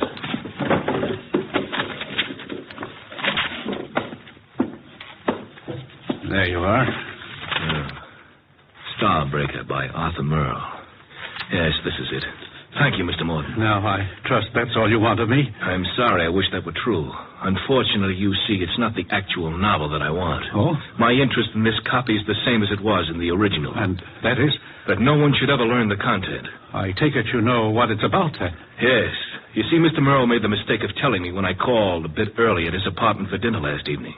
I was forced to deprive him of his life once I learned the storyline of this novel. This story must be kept secret. Why? Most of you people in the publishing business know me as a public relations and publicity agent for several prominent writers. Yes? Actually, I've been as successful as I might in this business. Because a few years ago, I stumbled onto a very neat and foolproof method of blackmail. Unfortunately, Arthur Merle thought of the same thing and based this story on it. If it got out, I'd be exposed and sent to prison. So you can see why I had to stop it, why I had to kill Arthur, and why... Now I'll have to kill you, too. Oh, child, for heaven's sake. The contents of these pages condemn me. You know what's in them. Further, I've confessed to murder to you. You don't think I could let you live after that, do you? Child, you're insane. I'm sorry that I must repay you for your trouble in such an ungrateful manner. I'm sorry to do this to you, Child, but I can't... Child, please, no! Sorry, Mr. Childs. There wasn't time to ask you to drop the gun. All right, Mr. Childs, get your hands up and stay where you are. Nice going, Mr. Morton. Who are you? That took courage, Mr. Morton. Sorry we had to wait so long, but we had to make Mr. Childs here convict himself. Convict? What do you mean? We've been waiting here for you, behind the drapes all the time. We heard every word. Mr. Childs, you're under arrest. Police? Yes, Mr. Childs. Only one person could have been so anxious over a copy of that novel. That's the person who killed Arthur Merle for the original. And we heard you confess to that. And that's all we need to convict you. We didn't have any proof until we set it up for you to make a second try to cover up for the first. Fortunately, the setup worked. Setup? Take a look at the rest of the manuscript, Mr. Childs. What? Oh, the front page is there, all right, but look at the rest. Why, they're blank. They're just blank pages. You didn't have a copy at all. No, but we certainly got a murderer. Eh, Inspector? Childs! Stop, Childs! Stop! Well, that's one way to avoid standing trial.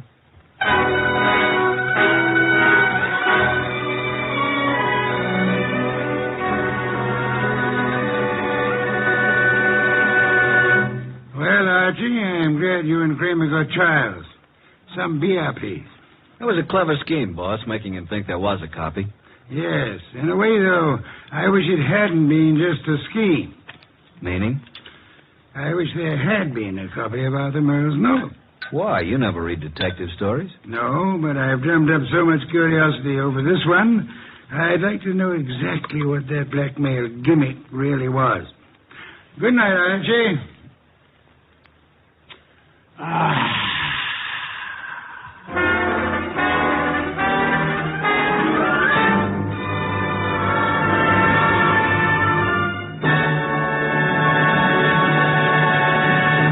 You have been listening to The New Adventures of Nero Wolfe, starring Sidney Greenstreet.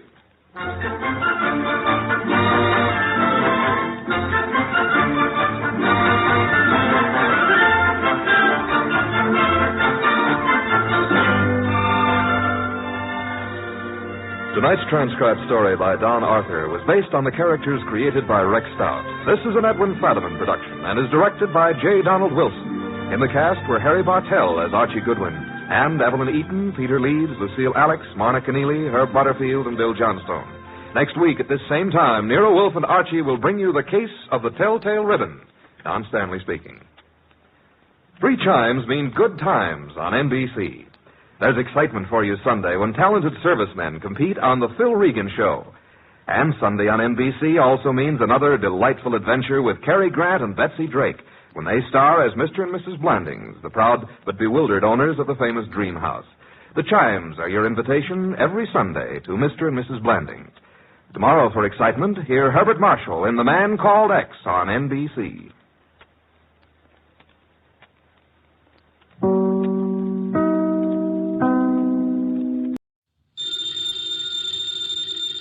Ladies and gentlemen, the ringing of that phone bell means mystery, adventure. Nero Wolfe's office, Archie Goodwin speaking. Mr. Wolfe? Yeah, he's right here. Who's this? Archie, hang up. Don't ask questions. You have a what? Archie, it's past your bedtime. Well, I'm afraid, Mr. Wolfe, it's past his bedtime. Your bedtime. It's a client, boss. That's what I was afraid of. Foolish. Hello? Hello? Well, why do you look so bewildered? He's coming right over. He says he's got a date with murder.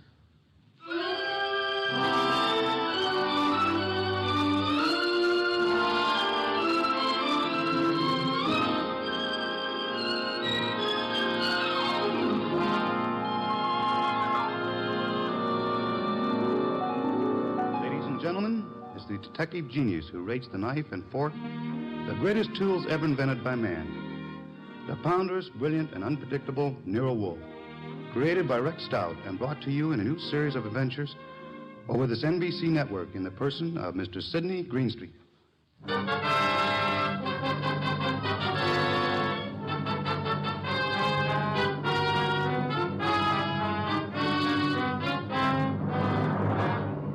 Tonight's story, The Case of the Calculated Risk, was as strange and baffling as any Nero Wolfe had to deal with. It started late one night when a big-shouldered man sporting a reddish beard and billing himself as Dave Caffrey pushed his way in, walked up to Nero Wolfe's desk, and rocked him with this opener. Tomorrow morning, Mr. Wolfe, I'm going to kill a man. I beg your pardon, sir? I'm going to kill a man with these two hands. I've been told strange things across this desk, Mr. Caffrey. This is the first time a murderer has confided his intention to me in advance. This man you speak of. I'm not telling you his name. I'm not telling you where I'm going to meet him. This session tomorrow is going to be private and personal. But if anything happens to me between now and then, I want you to take over. Mr. Caffrey, do you seriously think I could assist you in a matter of private vengeance? That's not what I'm asking. This guy deserves to die. I plan to kill him with these two hands, me, myself. But if I slip up, if he gets me first, I want you to see that justice is done. But I assure you, sir... I told you this guy deserves to die. Let me tell you why. Years ago down south, there were three men in business together, partners. Me and two others. Your notebook, Archie, if Mr. Caffrey doesn't mind. You're wasting your time, Wolf. The names I'll use will be phony. I won't give you anything you can check back on. We'll take our chance, sir. Please proceed. It happened in a town about 40 miles from the place where we had our business. We'd gone there to collect some money, the three of us. Carl, Mitch, and me. Dave Caffrey. But all we collected was bad news. So bad that Carl hadn't even given our right names at the hotel. Said he was scared some of our creditors would come hitting up on us for what we owed. Three of us had some drinks, and we'd been pacing around for nearly an hour. I can still remember the way Mitch stood and looked at me. And then up at Carl, when Carl suddenly pulled to a stop and came out with this idea of his. So, Dave, you've got $6,000 cash on hand. You counted it, Mitch. We didn't